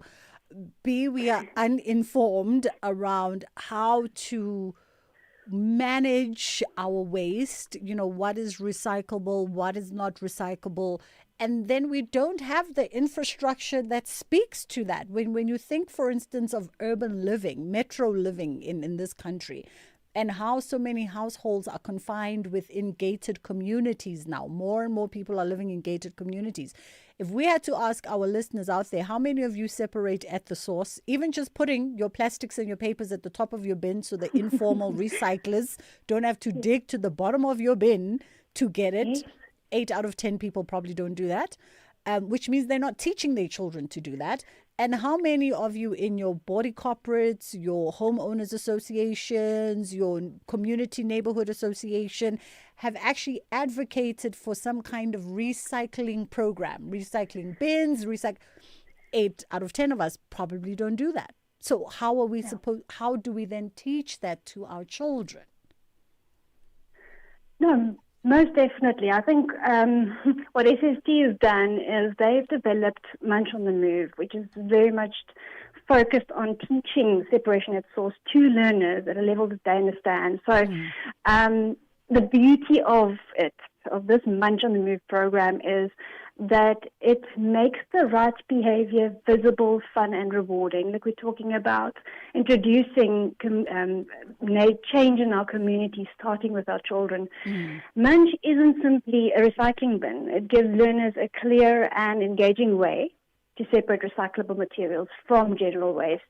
So instead of throwing everything away, they actively feed the fish. And that becomes a very simple action, but it becomes part of their daily routine. But Munch is only one part of our program, Bridget. We support it with curriculum-aligned teacher resources, environmental activities, and ongoing engagement with schools. So learners begin to understand that the bottle they're recycling isn't just waste, it has value. And then by separating it properly, they're helping to prevent pollution, but they're also supporting the recycling economy. So over time, these small repeated actions become habits, and let's face it, that's when real behavior change happens.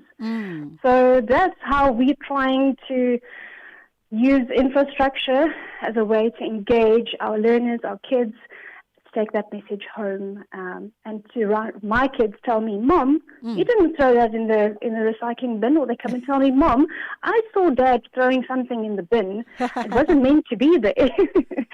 So that's where it starts, educating, awareness, and helping them understand the impact. Yeah, I love a little positive tittle-tailing. Let's take a quick pause and then we'll come back on the other side. Yo, how is your trolley so full these days, friend? It's my way, Chomi. I save up to 40% on my car insurance premiums every month. My way insurance? Yes! Now I have more money back in my pocket. Even though hubby switched to my way. Manja, we're both saving, which means we have more money to focus on the things we love and live our way. Savings after savings. Real people, real cars, real savings. For a quote, visit myway.co.za. Premiums are risk profile dependent. MyWay is a licensed non-life insurer and FSP. T's and C's apply. MyWay, live your way. In case you missed it. So after someone says yes when they really want to say no, what emotional psychological patterns tend to show up afterwards? When you are a kind person, you are giving from a place of fullness. You are, giving from a place of no expectation. So I don't give you my yes because I want to be validated by you. I want you to always be excited for me. But I give you from a place of wholeness. To say, if today my response to you is a no, it's really from a place of wholeness. It's really from a place of kindness. That was Quantum with Angela Ludick. The Full Circle with Bridget Masinga, Monday to Friday, 1 to 3 p.m. Carla Kampman joins me, Research Officer at Sustainable Seas. And let's talk about how Munch on the Move actually works, Carla, because we've established its grassroots and it's focused primarily on young scholars. But let's talk about how it works, how it looks, and of course where are you currently prototyping the program? Thanks for the question, Bridget. Yeah, Munch is actually a huge wire mesh fish, and it's separated into various compartments. And the reason why it was designed from a wire mesh was that it was transparent, and children could see Munch is empty. It's hungry. It needs to be fed. Every compartment basically represents a different recyclable material. So in the mouth, you, for example, could have lids. You have cans. You have perhaps an area for PET. So different types of plastics. So it represents different recycling materials, and it visibly, in a practical way, shows children how to recycle and how to separate.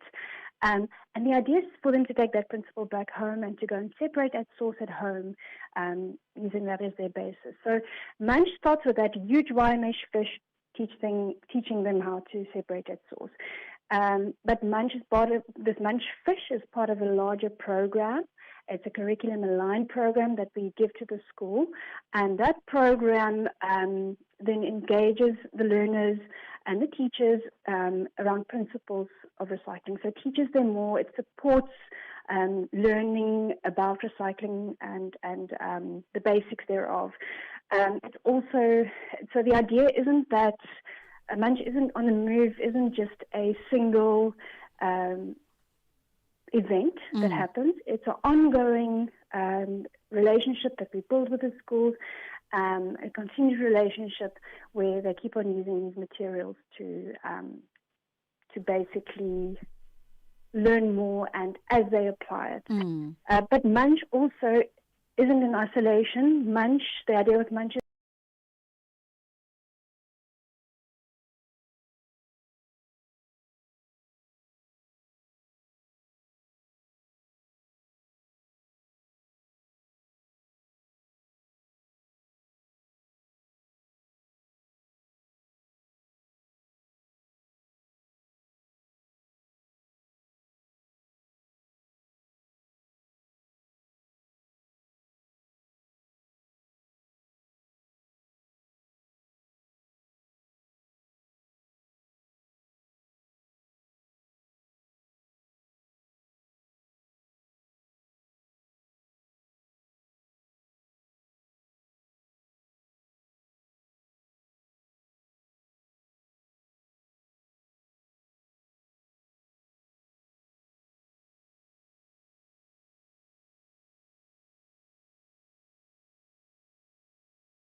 doing all the job that the Mazanga is doing now. For me, I think it would be just pointless. Because remember, we once had the Scorpion, we once had the Hawks. Where are all those bodies? What happened to them? I can't remember if it was the Hawks or the Scorpions, when they were about to arrest Uzuma. What happened? They were disbanded. So what's the point? Politicians are ruling everything in South Africa. So it's just pointless for me. Okay, and here's a... So pointless. Hi, Ashraf. I just got the information now that Treasury is intending to withhold equitable share for approximately 16 municipalities within the country. But what I wanted, citing the reasons, is that they think that the municipality are not managing their finances very well. But then what surprises me is that there is a section in the FMA that says that municipalities submit their monthly reports or quarterly reports to the Treasury. And what do Treasury do with that? Why it sounds like it's something that is new to them now? Please, can I get a clarity on that? All right. Well, no time to give you the clarity on that, but I get your point, and hopefully we can pick up on that conversation as well tomorrow. There's another about Langa. You Good afternoon, Mr. A. The report by the public protector is 120% wrong. They can talk about, Langa Flats. Langa Flats has been there for the last 50 years with electricity and water since apartheid times. So how can they say there are no services there? They must speak and know what they are talking about and mention the correct places, not Langa Flats. Langa Flats has been there for 50 years. We used to get there hot water every day during apartheid past Cape Town. And not getting it now. I see Tim saying, Ashraf, why don't you call your show the Trump Pulse? Give the men